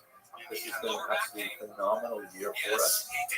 We set a goal of $300,000, which was larger than any goal we've ever had in the past. And not only do we meet it, we also set an additional bonus goal of $10,000, and we grew right past that to raise $316,000 for scholarship funds to help our students who experience those financials. And we could not have done it, obviously, without your help. So I really want to say thank you so much for helping our students. I also want to wish you and your loved ones, as we enter this Passover season of redemption, a great personal blessing in your lives, and may we all experience the redemptions that we all need in all aspects of our lives, both materially and spiritually and psychologically, you name it. I hope you have only tremendous blessings for the coming year. Thank you very much for supporting our students. Thank you very much for watching. Pussy. God, he took his mask down and smiled at her, and that's what got him. Yeah, showed that handsome hug. And then he shot the guy, which is Hello, everyone. I hope you're doing well. Two sides. I'd like to speak to you for a few minutes about the brutal year that Jewish history. The Douro is These one of the companies are gorgeous terrible, rivers I've and ever this seen guy in did my what life. It's absolutely he never should have fantastic. done. It travels People like, between murder is Spain wrong. It's like, and no, two things Portugal, can be true at and one I'm time. really hoping that I'll be First able degree to get murder is there wrong, again which this justice year was. as the And these pandemic, companies should thank not God, exist. subsides in many parts of the world. Portugal is doing really well right now, and the vaccinations are proceeding apace. So I'm really hopeful that, thank God, we get back to the touring schedule with Portugal this cruise. So let's talk just for a few minutes about the Douro River and specifically its connection with Jewish history. So first of all, let's have a look at the geography. Here's a beautiful shot of the Douro. So my insurance is This basically like if I valley get hit by a that bus. the river creates, and basically these amazing meandering paths through mountains, but it's not always like that. It actually has some beautiful terraced fauna and agriculture. It's actually very famous for its wine region, and of course the main port, like the main port, comes from Oporto, which is the at the very end of the Douro. But here's where it is located in the Iberian Peninsula. You can see it travels from north-central Spain out to the Atlantic Ocean through Portugal. We're going to focus on the part of the Douro that is in Portugal primarily because that's the most navigable by smaller river boats that will be taken on Portugal. And most of it is filled with these gorgeous kind of like forest landscapes where you get to see the vineyards on either side, and there's actually very little urban development along the river. It's really quite scenic. The earliest presence of Jews in Portugal is recorded in 4th century church documents. By the time you get to the 12th century, there are communities located along the Douro, Oporto in particular, and it becomes a very important center for Jewish settlement. Jews are especially involved in the extensive maritime economy of Portugal. Of course, it was one of the great seafaring nations of the medieval period, and Jews are involved in everything from the mercantile activities to navigation, in particular, very strong navigation, to calculating the scientific basis for the star charts and all kinds of fascinating things like that. They're especially active in Lisbon, which is a little south of the Douro. Now, Jews basically did very well in Portugal. There was some tension in the 14th century after the Black Death, when Portugal was hit very hard, not surprisingly, perhaps because this is a maritime nation. But even with the tensions that tended to subside towards the end of that period, there was still a strong sense in Iberian Jewish culture that Portugal is a great place of refuge. And in fact, when Spain became much less hospitable after some riots in the 1390s, none other than the ancestor of John Isaac Abdallah fled to Portugal, where he found refuge. And there's a long connection there with obviously neighbors in the peninsula. He has to step down. After the Spanish Inquisition, the Douro River in particular is flooded with Jewish migrants who are struggling to get out of Spain, and with the expulsion in 1492, it was one of the most popular land routes for Jews to follow. They would end up finding very brief respite in Portugal, however, because of the massive forced conversion of 1497, and then just a few decades later, followed by the incredibly difficult Portuguese Inquisition. This effectively ended the Jewish presence as Jews per se in Portugal. But these Jews who are now called New Christians, because they were forcibly converted to Christianity, suddenly had newfound freedoms as a result of their liberation from Jewish disabilities. And although many of them struggled to hold on to their Jewish identity, they were actually able to travel throughout the Mediterranean basin, up into the North Atlantic, to England, to Amsterdam in particular, and to begin to make their presence felt on a larger scale. Of course, there were Portuguese Jews at this point, or crypto-Jews, who fled to the New Europe, where they established communities in Brazil in particular, or Portuguese Poland, and ultimately made their way up to New Amsterdam, which was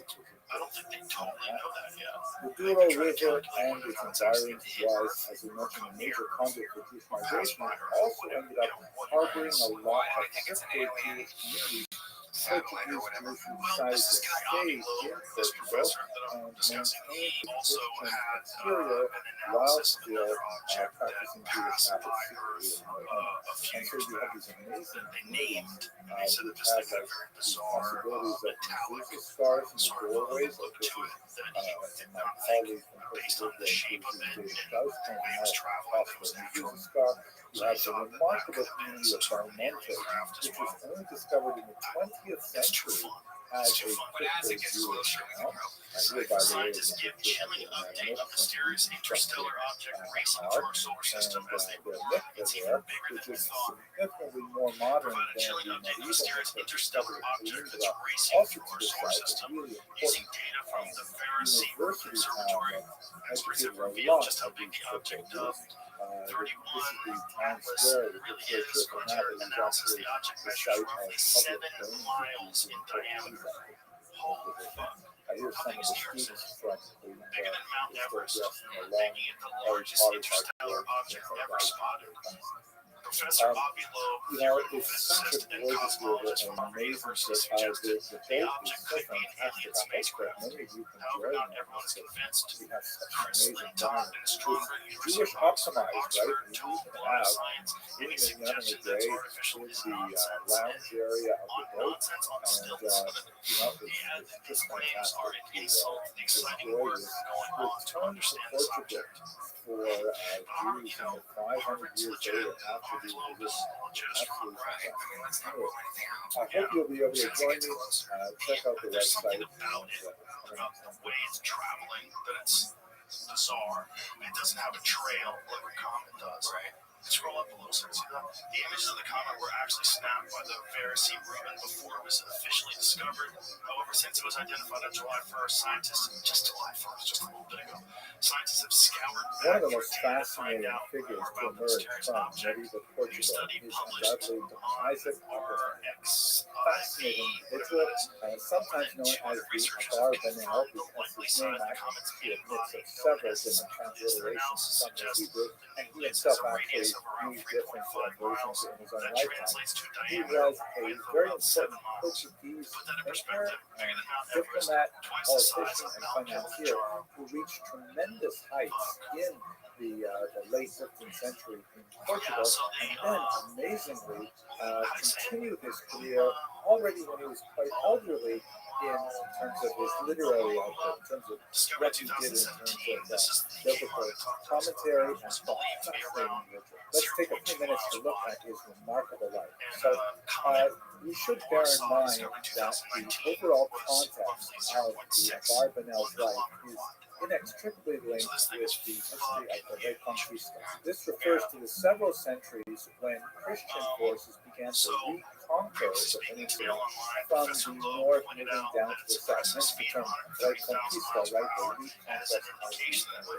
And slowly, over the course of several hundred years, the entire peninsula was Christian, both in terms of removing its Muslim inhabitants and, as we shall see, also its Jewish inhabitants. In the late 14th century, there was a surge of forced or coerced baptisms of Jews, associated with, among other things, some pogroms in 1391.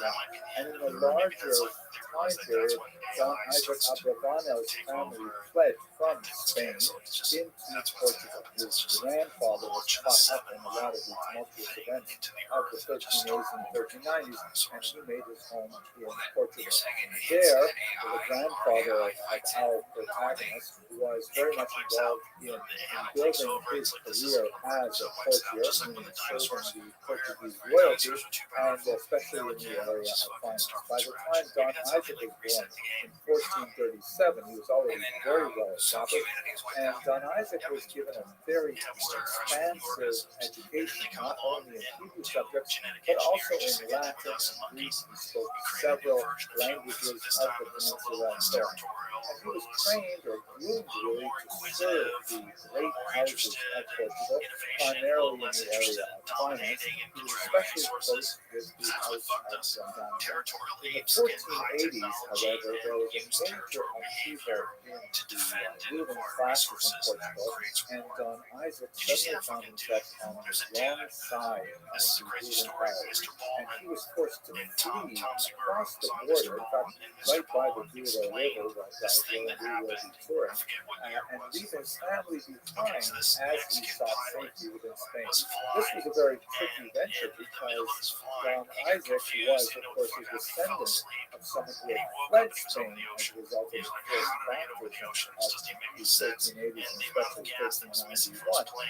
And it was actually tricky for him to be actually in Spanish territory.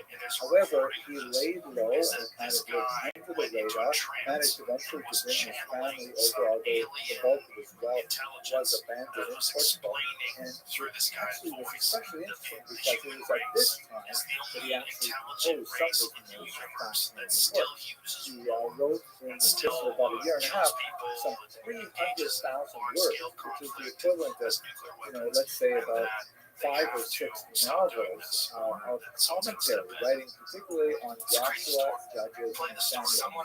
And the works he wrote there are especially fascinating, together with his later commentary on Kings, because he could write with a first-person account of what it's like to actually be in a royal court and deal with the many financial and the political and the diplomatic challenges that faced him. Among the challenges that he encountered, for example, while he was in Portugal, was the wide-scale kidnapping of Jews and selling them into slavery. And he was very active on behalf of the Jewish community, hunting down the enslavers and redeeming Jews from captivity. But to return to where he ended up, just on the Spanish side of the Portuguese border by the Douro River, after he remained low for a little while, he eventually reached out to the Spanish crown, and he regained his authority under the Spanish crown once again as a prominent courtier and as a financier. Over the course of his lifetime,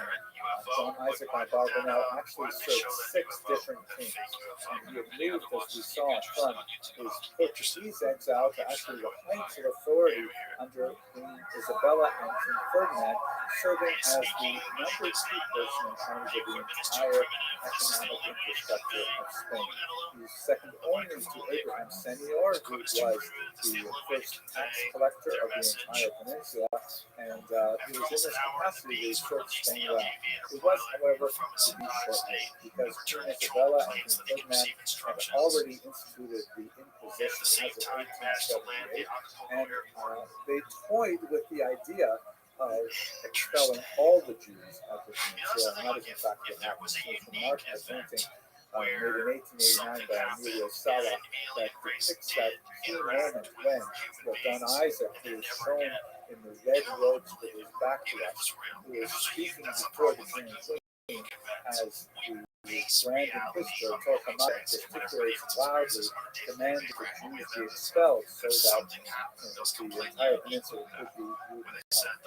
And although the king and queen implored Barbanel to stay because they really valued his financial acumen, he ultimately decided he would certainly leave with his co-religionists, and this was the Great Expulsion of 1492, which of course sent Jews all around the Mediterranean basin into Europe, of course overland into Portugal, France, and many of them ended up in the Americas, particularly in the Portuguese holdings, but that's another story. And once again, Barbanel is sent into exile.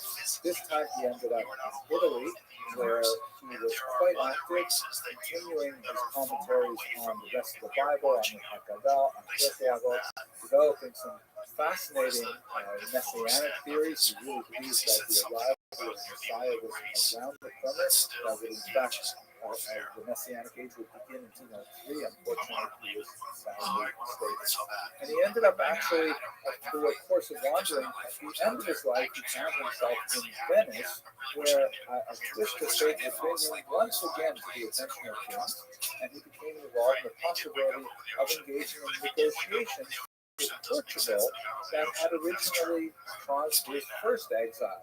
It turns out that the negotiation not proceed apace, but nevertheless you see that even at the end of his lifetime he was an incredibly influential advisor to kings. But what he's remembered for most dramatically in terms of Jewish history is his remarkable body of commentary on virtually the entire Torah and the prophets in particular, and a fascinating series of writings on many other elements of Jewish literature, such as the Haggadah, the Biava, and his messianic writings. Fascinating individual, tremendous contribution. I hope you found this useful, and look forward to speaking to you. Imagine your first solo flight, like I'm gonna pull a fucking gag on these motherfuckers. I got an idea. I got some extra gas. It was 1976. Yeah. Wow. Let's continue our discussion of the Jews of Portugal with a look at Mato Matos who was a very important doctor of the 16th century. His roots in Portugal made a dramatic mark not only on medical science but also on ethics. So his years are 1511 to 1568. He was born in Castelo Branco, which is just south of the Douro River, where the His parents were conversos, and the situation of the Jews in Portugal at this time was rather complex, because if you recall, there was a massive exodus of Jews from neighboring Spain in 1402, with the expulsion of the Jews of that part of the peninsula. Many of them made their way over the border along the Douro River into Portugal. In many ways, it was a really horrible situation in Portugal at the end of the 15th century. Children separated from their parents, shipped off to a remote island off the coast of West Africa, and after tremendous privations and difficulties, the massive number of Jews who remained in Portugal were forcibly converted to Catholicism. But there was kind of like a sort of wink-wink attitude where there was an agreement that the Inquisition, which had such havoc in Spain, would not be imported to Portugal, at least not right away. And in fact, that was true for the first couple of decades of the 16th century in Portugal. So Amatus Lusitanos' parents were among this population. He was born in 1511, just less than 2 decades after Portugal conversion in 1497. And his parents christened him João Rodrigues. In Latin, his name is Joannes Rodrigues, and in fact, he published his very first book under that title. But in reality, because of that sort of period of leniency, even though they were outwardly Christians and were baptized, they made no secret to their son of his Jewish identity. His parents taught him Hebrew and many Jewish rituals. He went on to study in Spain at the University of Salamanca, which I had the privilege of visiting the Portuguese a little while ago. What if we are the offspring of a life unmarked? What if those fucking guys just realize, like, hey, this place is full of crime. Let's shoot over to her. That's the established.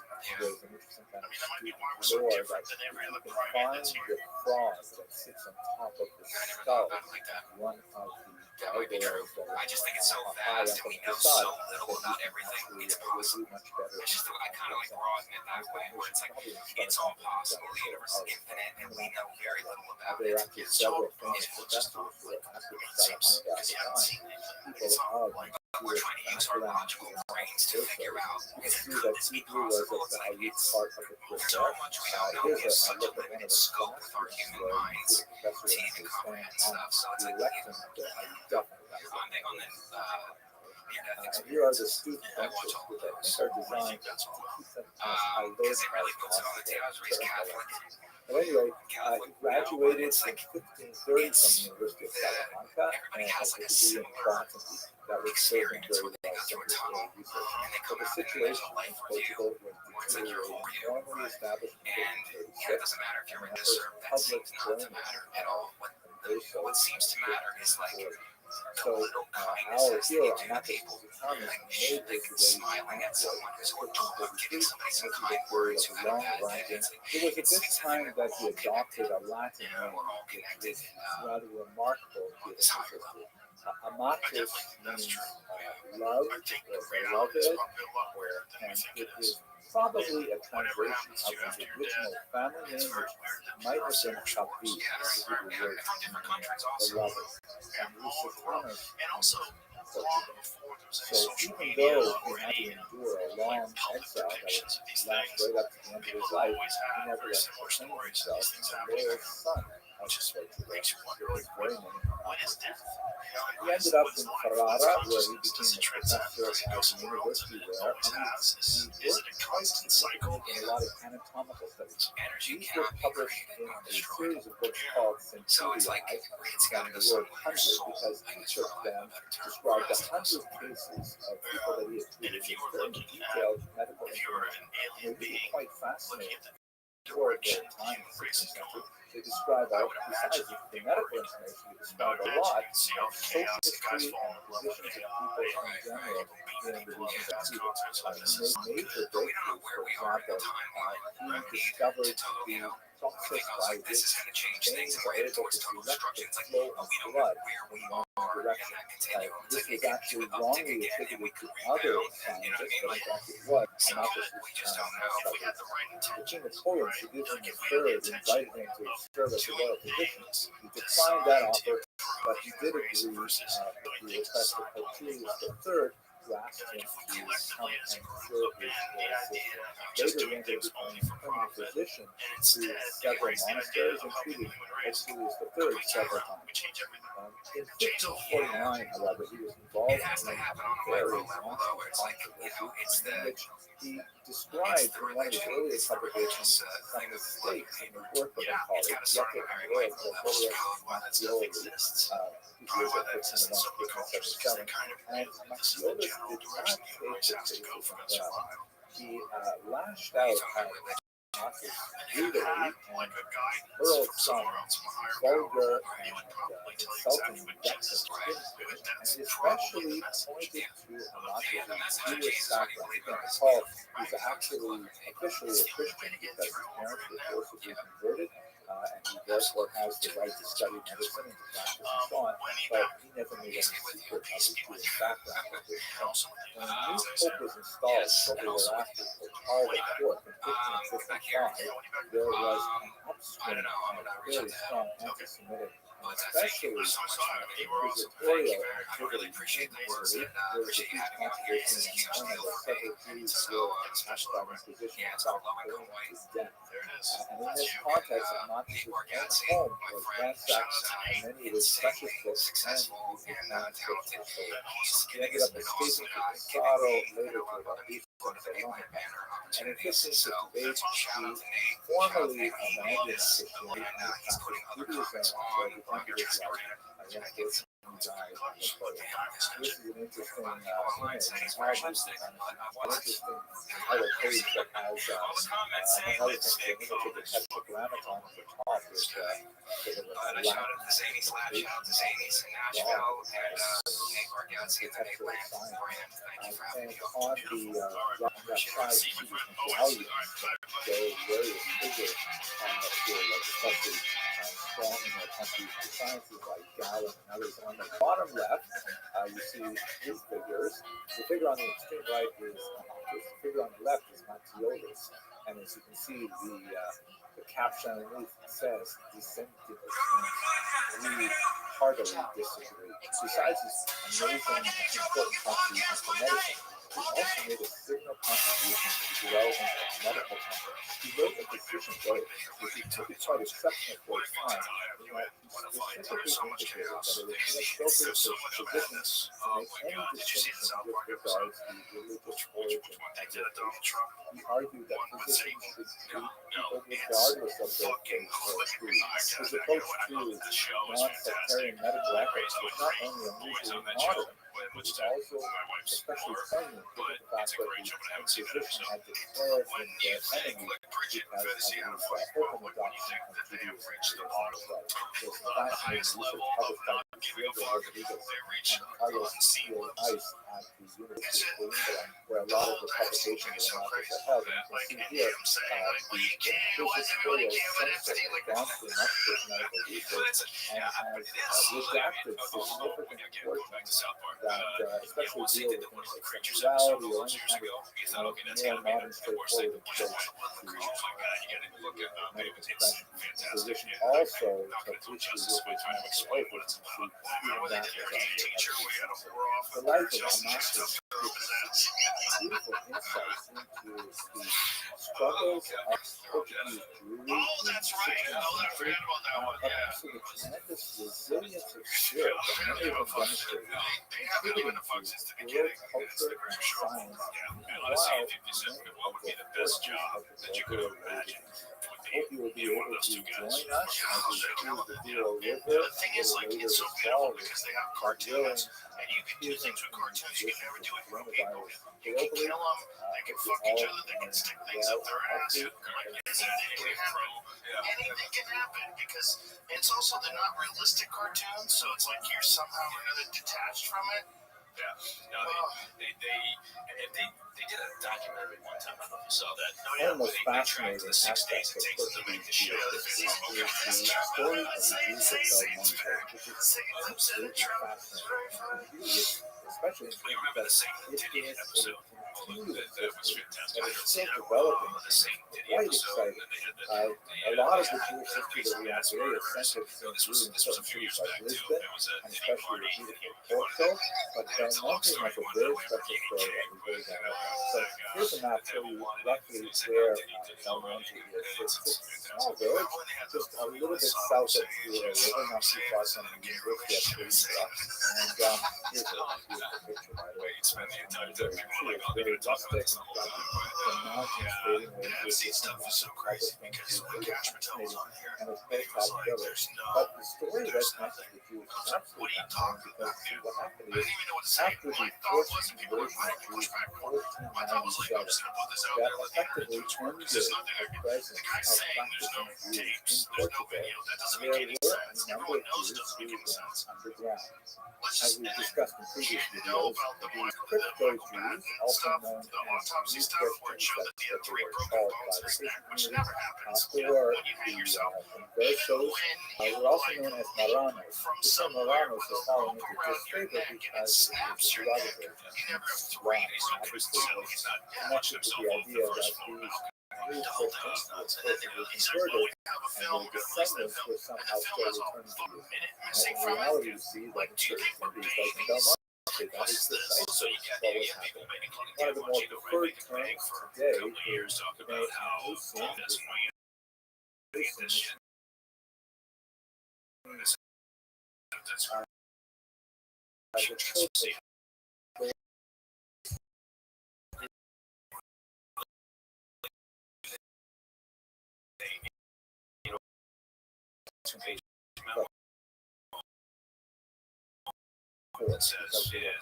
at the end of the 15th century, although what happened in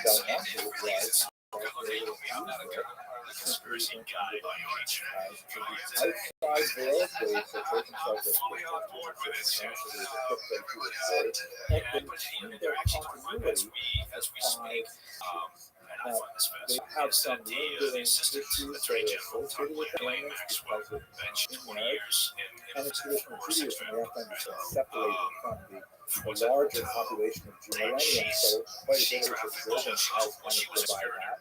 Some publishers actually got a lot more attention, and kind of a minor clergy is especially important because Esther herself, in the book of Esther, is described as perhaps the first scriptural Jew, because she had to present herself as a non-Jew in order to survive personally and later reveal herself as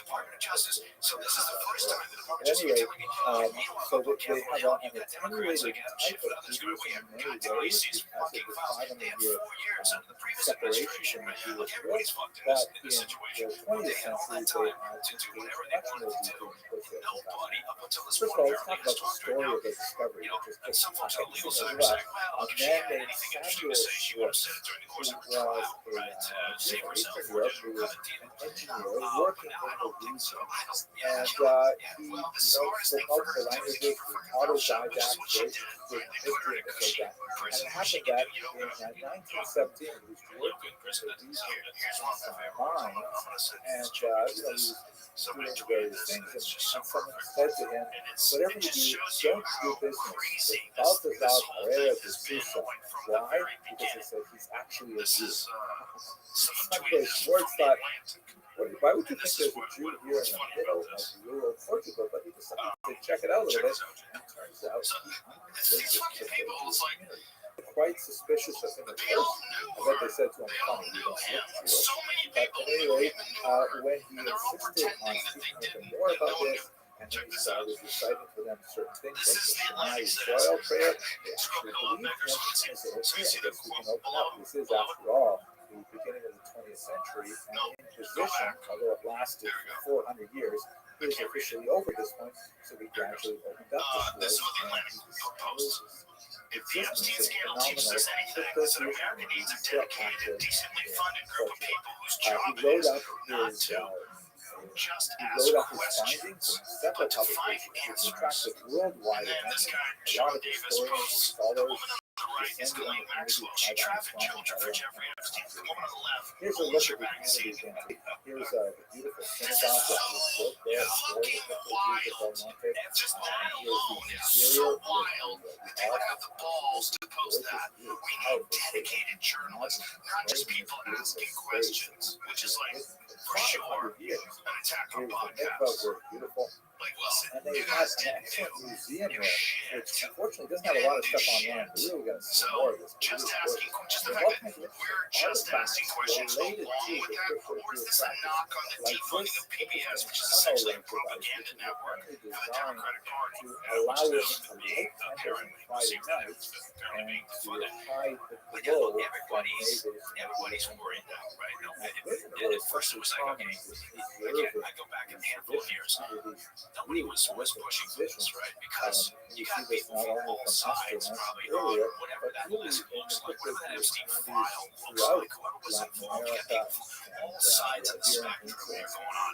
I can't So wait to get back everybody's to worried. So it looked Belmonte like, and this you know, there's kind of this bizarre bipartisan moment where we're not going to push for this, really. We're not going to make a big effort here. We're not sending anybody from the DOJ. Attempts aren't during the Biden administration calling for the release of the files. Now all of a sudden they smell, blood in the water, particular political motivation here. So let's get these files out, and nobody's going to look good for this. But again, I would caution some,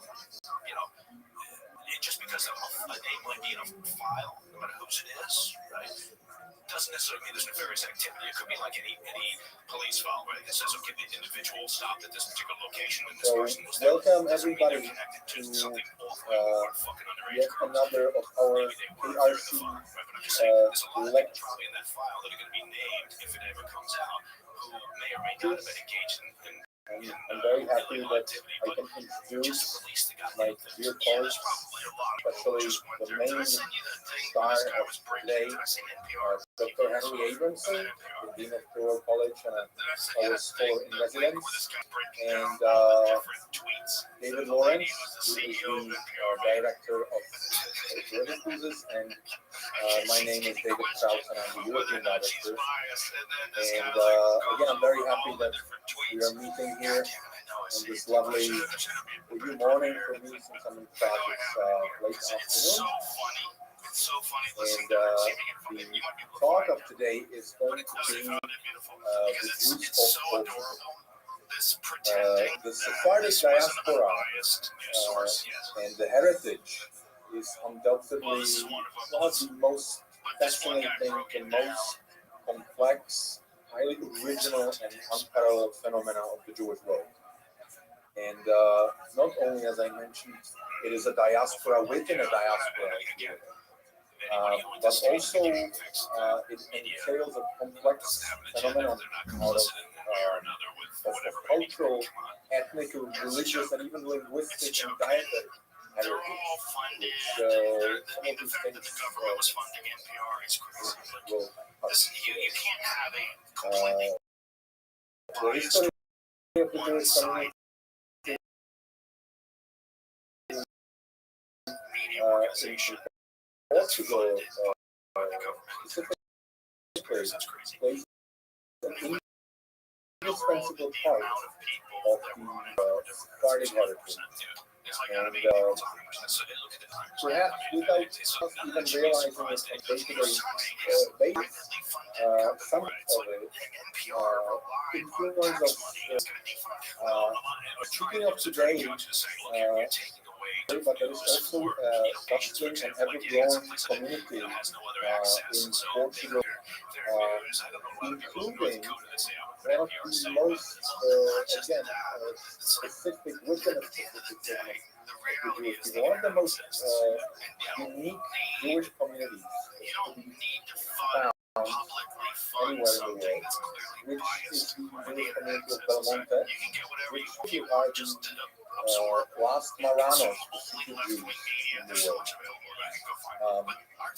So, without further ado, I would like to give the floor to Dr. Abramson, who is going to talk about some of the aspects of some of the phenomena that are related to the actual cruising route of our soon to happen cruise on the Douro River. Thank you so much, David. I really appreciate the introduction. I have to say, I'm like so thrilled to be speaking with you about this upcoming trip.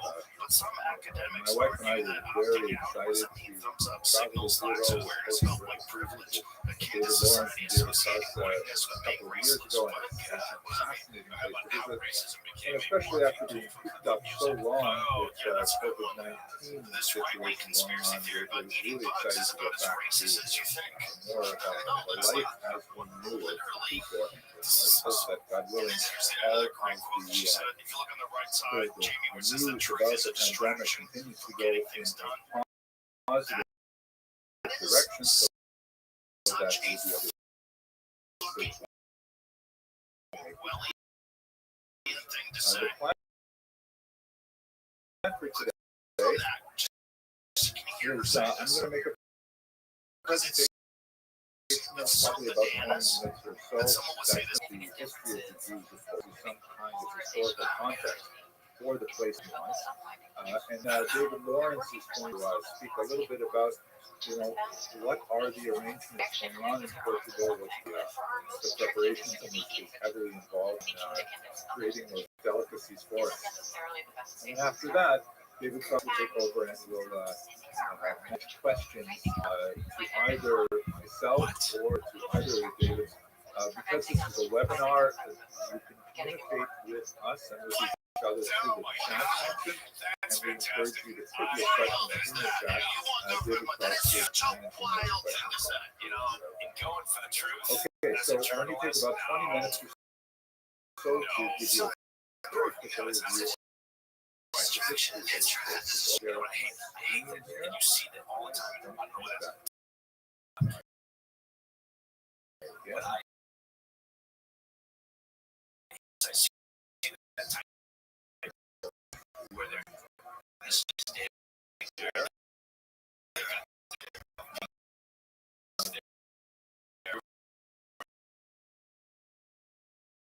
Look right, David. Do you see my screen with the I do have it. This stuff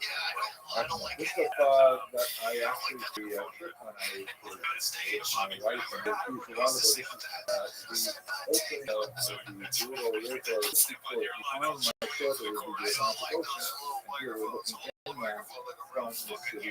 So I'll just announce but you'll see the beginning of this is very important. Let's have a look at the overall. Portugal is on the western edge of the Iberian Peninsula. Disappointing so many people now because I have this theory that nothing ever gets done in Washington D.C., right? Investigations going down there, nothing ever happens. There's never any And a little bit, right? you can see So that Epstein, all of right the now you've places got where the Dems Jews focused lived on Epstein before the because 15th again they see that quite a number of very between significant him and locations that we'll be talking about regardless of who will else is in the encounter. files, But right? just to point out, The in Dems, I think, particular, were worried for quite Lisbon some is, time. of They didn't course, pursue it because the years capital back they were of thinking, okay, Portugal Clinton's and going to has be a America's, all of that. very strong So Jewish history. again, my point would We be will just also release everything. hopefully I don't be understand including Brazil. We were able to visit them if you last just time. look at That's the way that actually they handle this a very logistically. important university town in Never Portugal. We have one of the because the oldest mob wants schools to eat, in right? They've been Europe throwing there, red meat to the and mob about Epstein strong files now for Jewish years. history. You know, London, There right? is Belmonte that David So Krauss whoever referred in to. their I'll show you a communications picture of group it or later. their That strategic is thinking arena one of the most in the unusual administration places thought, because you know, that an we can get away actual with just saying community there's nothing to see of here. They should be crypto fired, Jews, right? Because there's no also way called you can Moranos, satisfy although they this prefer not to now use the that mob term, is oddly bipartisan. managed It's got the to Dems, hide it's got, out you know, more for than the base of Trump in there. 500 Yeah, years. and they're all, And you they know, were so screaming used to hiding that when they were discovered in the 20th century, they actually thought they were the last Jews left to live. That's what's crazy. But here is Porto, right at the mouth of the Douro River. Douro River basically takes the top tip of Portugal, and it flows from the west to the, from the east to the west into the Atlantic Ocean. And we'll be following upriver, and then we're going to get on a bus by rail and head into Spain to go to Salamanca, also very, very important city in Jewish history, and then we'll take the boat back. It's also a fascinating river on a geographic level because it has the world's highest lock, which is quite an experience. Especially nice when you find to do it in the daytime. These locks are mechanical devices that essentially allow river boats to negotiate the different levels of the river, so you don't hit any rapids and things like that. You actually, it's basically a water elevator. You hit the lock and the water will raise the boat up something like 200 feet in the air. It's really close. That's more for the trip. Let's just trace the history of the Jews. Evidence of the Jews in the Iberian Peninsula in general, not specific to any particular location in Portugal, but it has to be second-hand evidence. Like, for example, in the 4th century, there was a church council in a place called Elvira, which lists all kinds of prohibited activities for Christians and Jews, including, the church prohibits Christians from taking meals with Jews and fraternizing with Jews, and some really interesting things like forbidding Christians from asking rabbis to bless their flocks and things like that. That's one of those things where you get the sense that if the state is really intent on banning something, then starts happening news. So that's an interesting thing to imagine that Portuguese and Spanish peasants would have been going to the rabbis and saying, listen, can you please give a bracha to our field because we really depend on your spiritual and natural. You think this freak So show we of don't have Epstein too much wasn't like internal it evidence didn't have hidden of cameras what's or going was it on tape in and the shit? Jewish It went community. 100%. So But quite a bit that was the later. thing about In that Portugal house they had in New more York City, in which is southern by the way Spain, for sale. places like Yeah, Granada, no, it was places by like Epstein's you see a house lot to the more of cameras. what's going on. Well, But this in is the thing. Portugal, You we gotta first cut begin to see how do you something gotta let me significant focus about in the there? Jews Yeah, in imagine the you walk around your house naked the and you very think that the first king CIA of is gonna Portugal appoints a Jewish whoever treasurer takes named it, it's got a lot of hours of and videotape. this is actually something that happens throughout Europe very commonly. Jews are, I don't know why, associated with facilities with finance, and so they're often appointed to these kind of high economic posts. The king, by the way, faced quite a bit of opposition over that decision, but nevertheless he insisted on it, and in fact prospered as a result. A later king, Alfonso III, formally recognized the Jewish community, and more strong evidence. We don't have internal evidence from Jews and what they did in Portugal is very detailed, but we know that the king formally recognized 7 distinct communities with their Jewish population. And once again, this huge royal protection for those communities in exchange for their services, of course, particularly in the era of farming and financial activities. We'll have a lot more to say about the economy when we're actually on the floor and talk about what we did at that time for the farmers, but for the most part, they were well received by the royals. And over the next few hundred years, Portuguese jewelry actually developed a reputation for being a community that lived in significant opulence and with the protection of the crown for the most part, that when there was anti-Jewish discrimination in Spain, particularly in 1391, when a wave of Rome, described in another way, spread across northern Spain, a lot of Spanish Jews fled to Portugal, including Will Barbanel, the father of John Isaac Barbanel, also pronounced probably more correctly Barbanel. And he was actually, it's shocking to hear this, but he was actually forcibly converted to Christianity, as many other Jews were in 1391, and he fled to Portugal to be able to resume his Jewish identity. So John Isaac's own grandfather was actually technically a Christian and would have been recognized by the Spanish church and by extension also the Catholic. But during this time, like from the 13th century to the 15th century, there were just a couple of punctuated moments of taxation and some unfortunate uprisings of violence, particularly in Lisbon. But the general picture that Jews were increasing affluence and authority in Portugal, and it was considered kind of a safe haven in many ways for Jews. The end of that period, the 15th century, kind of like the swan song of that period of great affinity between the Portuguese royalty and the Jewish community. I don't think they're really wow, this is the question. Wow, administration spelled J-A-O-A with a P-R-O. I'm never sure if I pronounced that correctly, but I always think like, it must be that when you were born, everybody said, oh, wow, it's a boy. I can't do any of it. You were laughing at that. So anyway, the King Alfonso V actually faced much more stiff popular resentment of the Jews. There's a lot more violence against Jews, again, sporadic and localized, but sometimes quite intense. Jerusalem stands out in special contrast to many of the other sites of Jewish population. But Alfonso V continues to protect the Jews and retains that idea of being a Rechtsstaat, society governed by law, Jews are a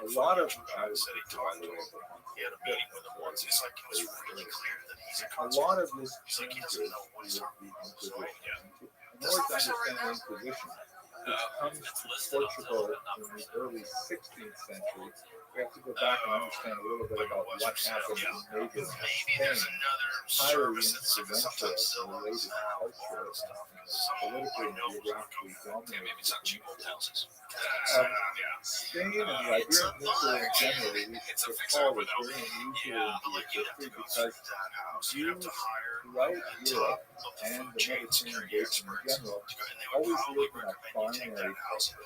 There was always Jews as a tiny minority within a very large majority culture. For the most part, that was Jews living within Catholic Europe or Jews living within Muslim North Africa. Very rarely you have a much more diverse culture you have in the Iberian Peninsula because of the influence of Islam. Islam conquers the peninsula from the Visigoths who converted to Catholicism in the 6th century. The Muslims conquered in the 8th century, and they instituted a period which is known to many as the period of great coexistence.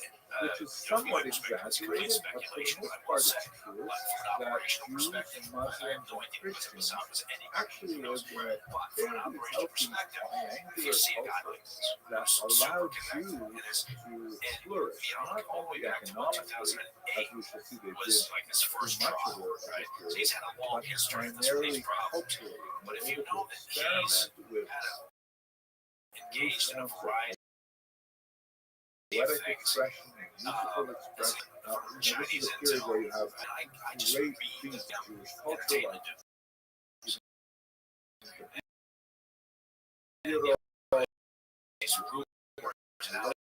things remarkable in a Jewish Muslim social rights commentary on Talmud that studied this day. He was a remarkable Jewish poet of Granada during this period of the Convivencia, the poetry. It has a couple of definite hiccups, like for example, when the Almohad invade from North Africa, they push great figures like Maimonides, who was still a young boy, to find out of Spain, forcing them to flee across North Africa and eventually settle in Cairo, Cairo and Muscat. But they're all products of this unusual period of coexistence that lasts for about 200 years. It sinks into decline as the Catholic rulers begin to push their political and military might to the south, eventually driving out the Muslims in 1482. And the relationship that these Christian kings have with Jews is heavily complicated by these these pogroms had an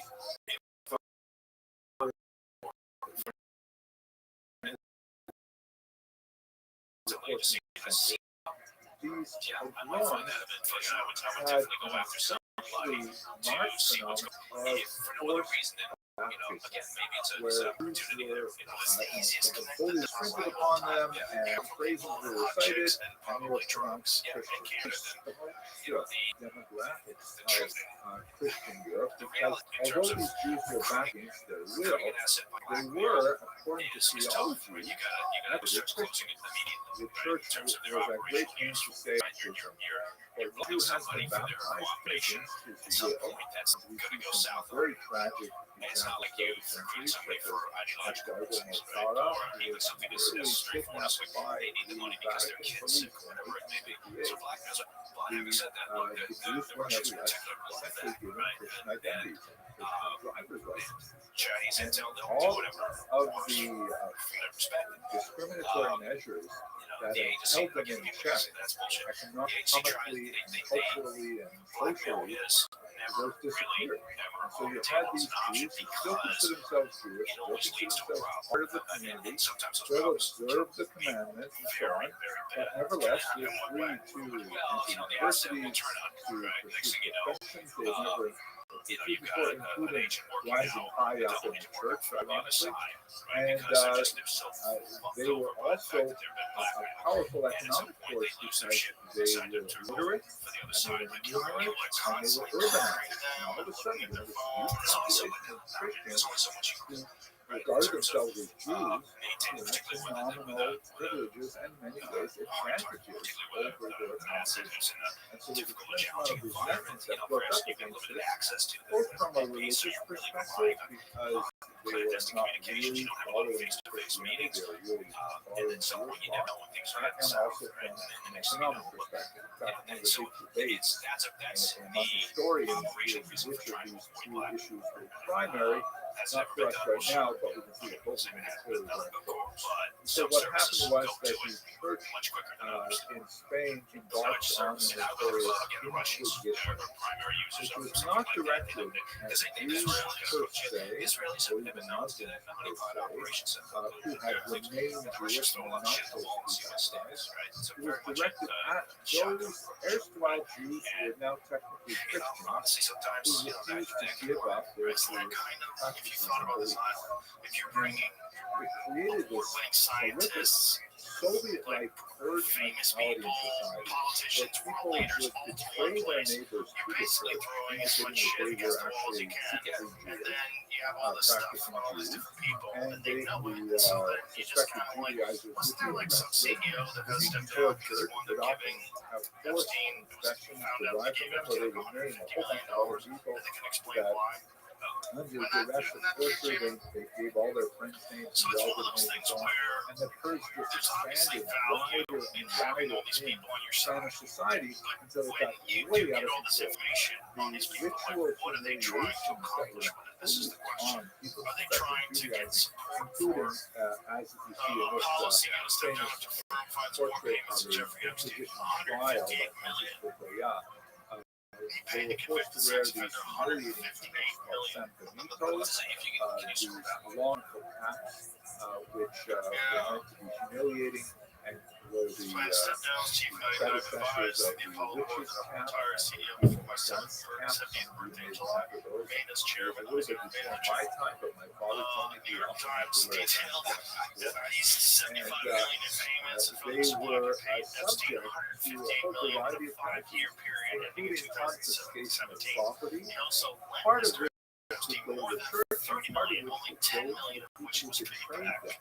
So Of that's a course, guy not that only they got acted something as on. a to betray people, but also as an incentive to betray people falsely. Epstein is a And confirmed bachelor with of course, the eclectic tastes. notorious and This was awful after his October 2008 Day, guilty plea. the burning at the stake for those Judaizers Mr. Epstein's who advice was chose worth not perhaps $2 billion in tax savings. recant their views.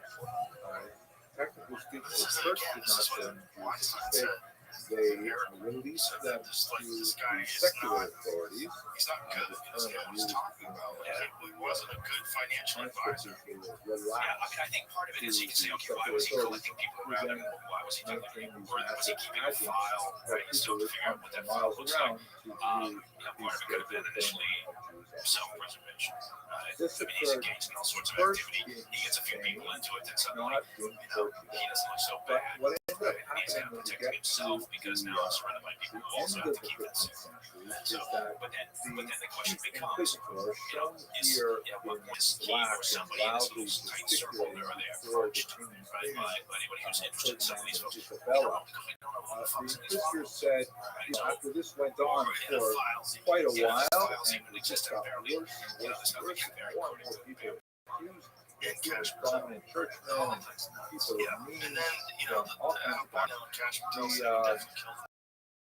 The inquisitor said that if you know the reason why it's not working is because the level of crypto convenience Jews, that's so or the forcibly regarding so turned convenient people you can't preferred term so convenient that years later, court on the outside of the cell, minutes missing from it. term is wine.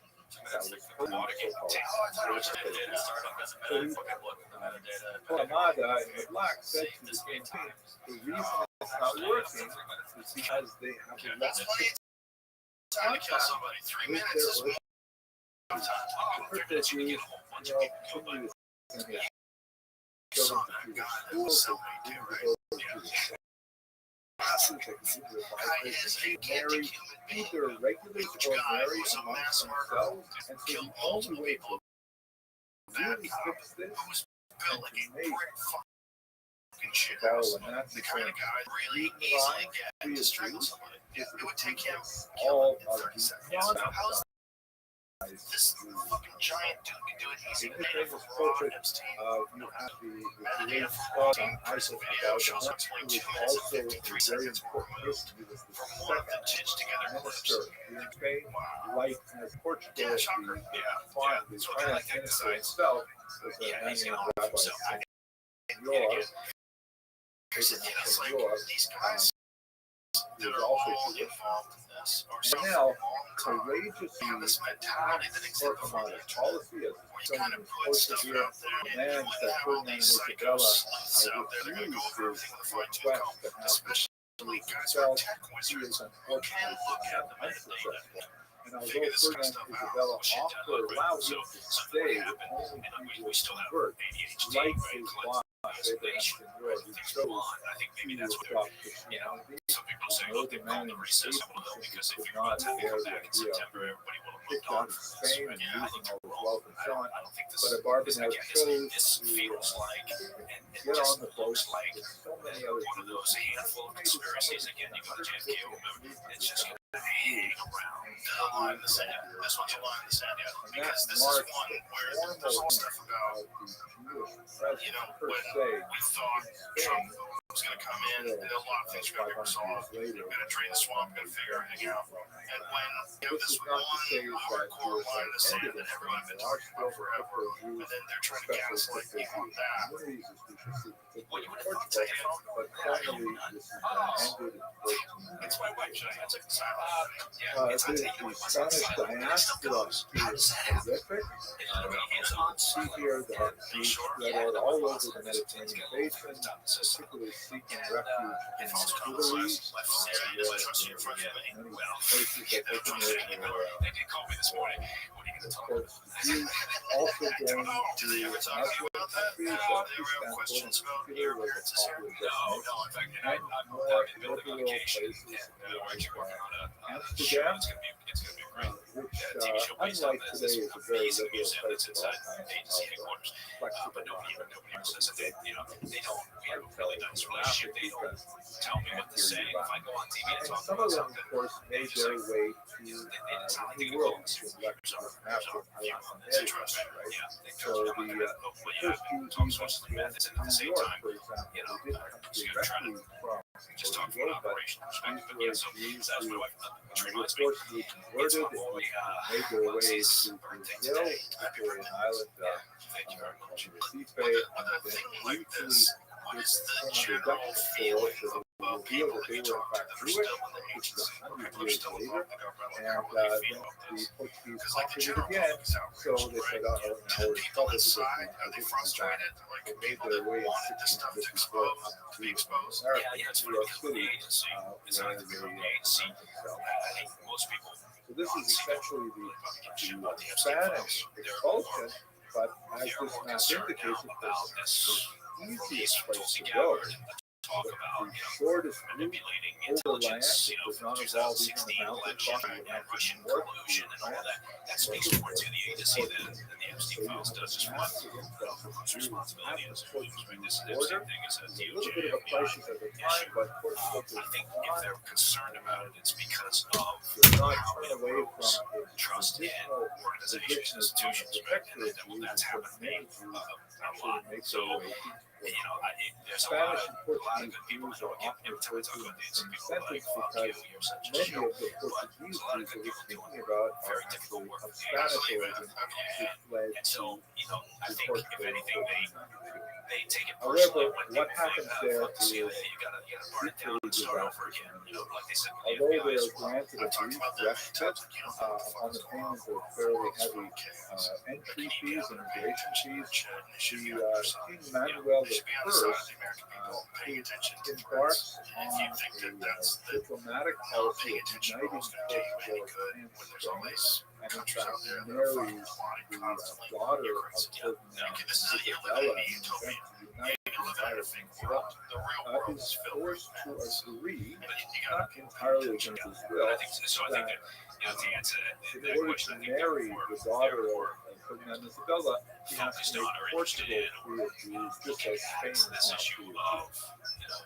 Unlike Spain, Manuel does not want to give up the tremendous financial know-how and the ability to use that in Portugal.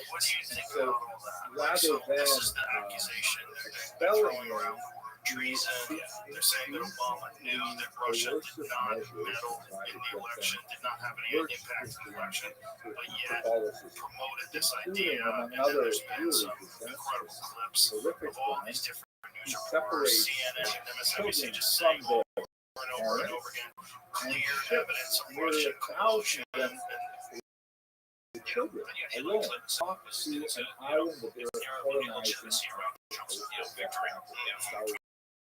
Because of this clear cut, and eyewitness reports, tightening on Trump, many of the children were literally devoured by the Chinese lizards, very difficult to document adequately.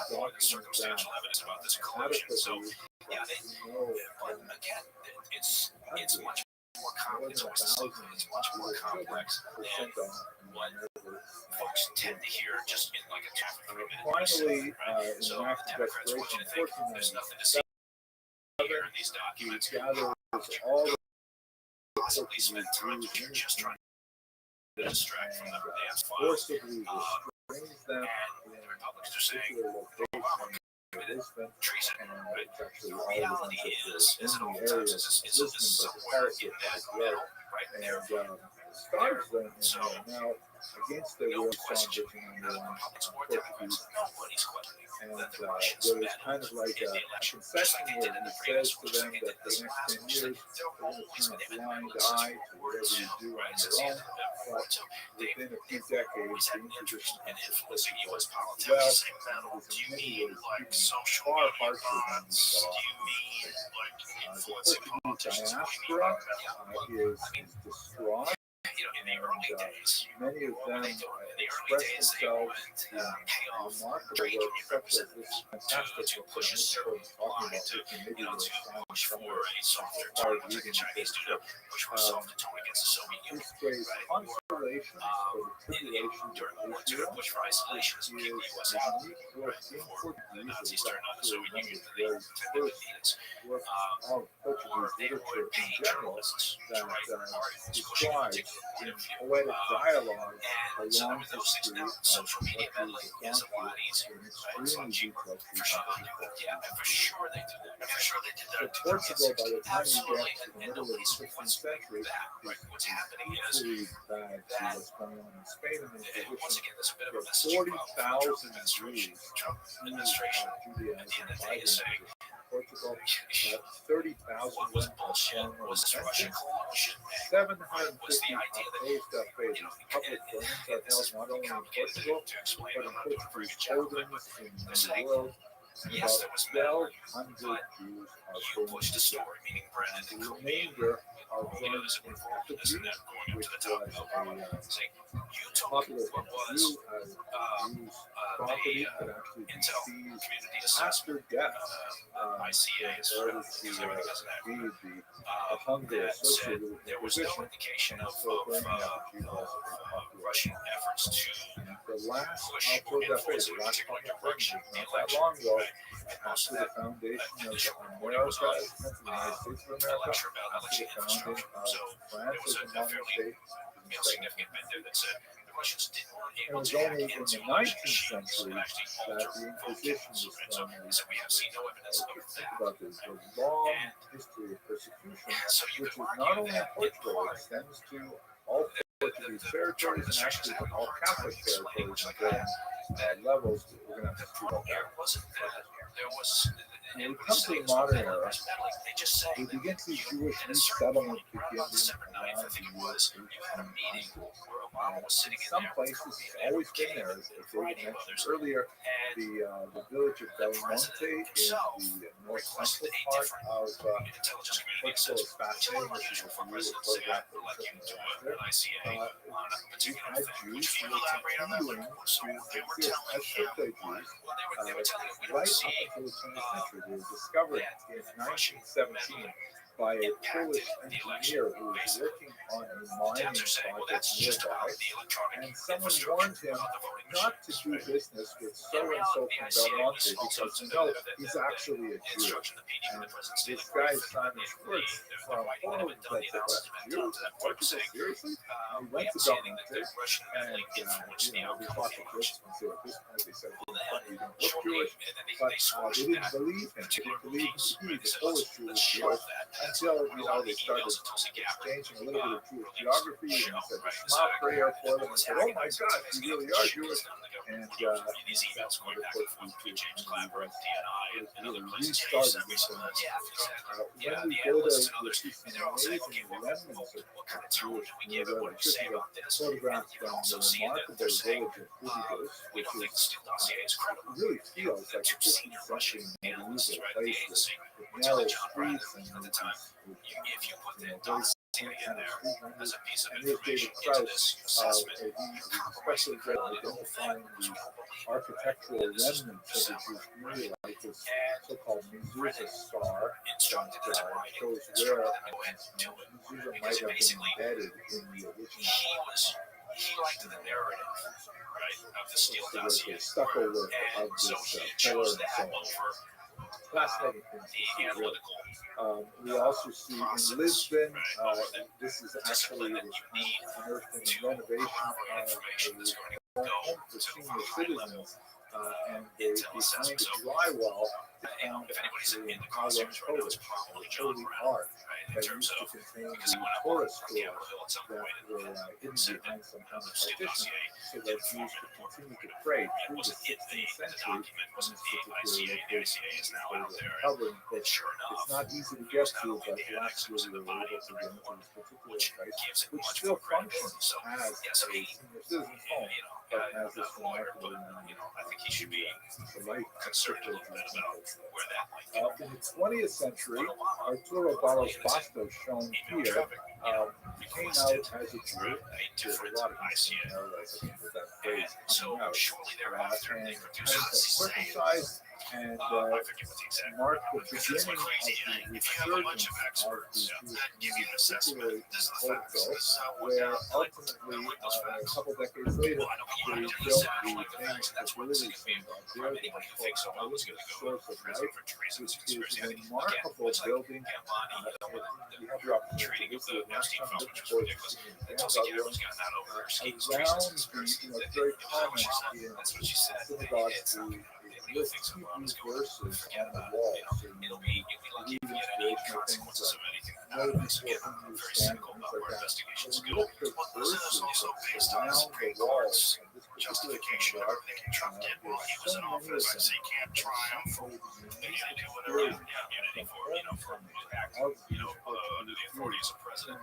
But so it's also very nuanced, right? He can sit in there. He's perfectly got the right to sit and say, okay, well, I tell you what, that brings me let's to the sit end on this, of my right? James presentation. Clapper, the other's a great job. I'm going to turn it We're over going to take now this to document, we're going to set David it Krause aside, and especially we're going to David work Lawrence, and we want to who will speak to restructure you a it. little bit more about the Focused on, technicalities you of the know, trip, outcome and of the then I'll election, be happy to Russian see meddling, where this Thank you went, very and much how for so he can do that, right? And it's nuanced, and he can and Wow, Henry, thank you so much. This was, as always, full of information and fun facts, and you know, makes me want to go to the cruise even more. You know, it's such a the way you present things is so unique, and I have to say, we were so lucky to have on board those virtually in this really cheeky.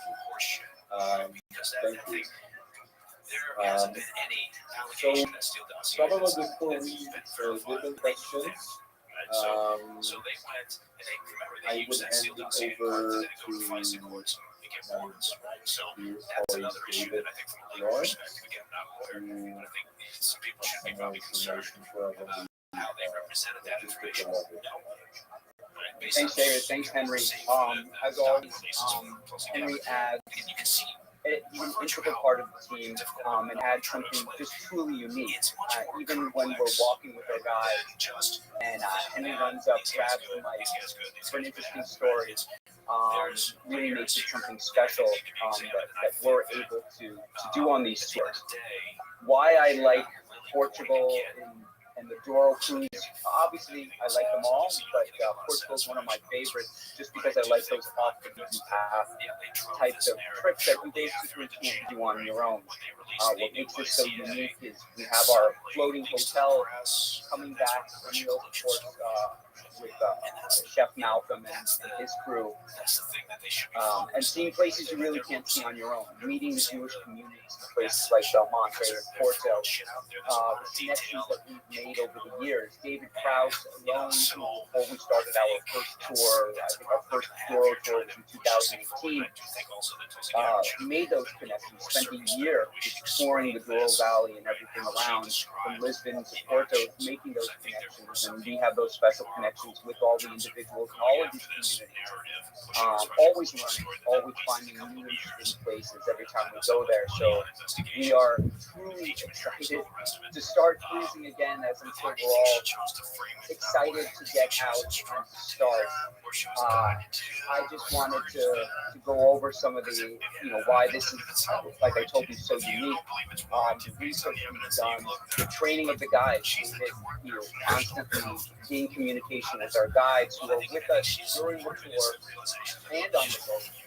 This is a very unique part of Portugal, both the secular side, and one of our guides, came to us and said, now I understand why my grandmother liked candles on Friday. She didn't understand it, but she just said that that's what her mom did, so that's what she does. So all these people figuring out that they're actually have Jewish history and heritage within their own families. So these are things that we bring out with not just our guests, but guys. A big question that everybody has, of course, is with COVID and with the protocols that are in place in Portugal, because tourism is such an important part of their economy. Incredibly strict protocols are in place, especially with the government. The government works with the cruise company. It's pretty incredible. They actually have a container with it's a UV container with all the luggage goes in and out before it gets onto the boat for decontamination. The protocols are extremely strict. If you look on our website under our health and safety, under facts, you'll see the protocols that are always up to date, always changing. Of course, we will only cruise if we feel safe, and it is safe. Cruising has started last June 15th with the first cruises that began on the Douro with all the cruise companies that are down. There's probably about 7 or 8 ships that are going right now, and everything is going according to plan. All the protocols are in place. What's unique about, I think, compared to a large cruise ship is that with riverboating, we are always in kind of our own bubble, which is really nice. So everyone feels safe and secure. Everyone on the ship, obviously, our protocols, and so is cruise companies that everyone has vaccinated. That will still be the case when we travel. As of now, PCR tests are needed 72 hours prior to cruising. That's as of now. If that changes, we'll let everybody know. A big question about protocols is coming back to the United States, because you again have to have a PCR test. So the cruise line has a program on board where they'll do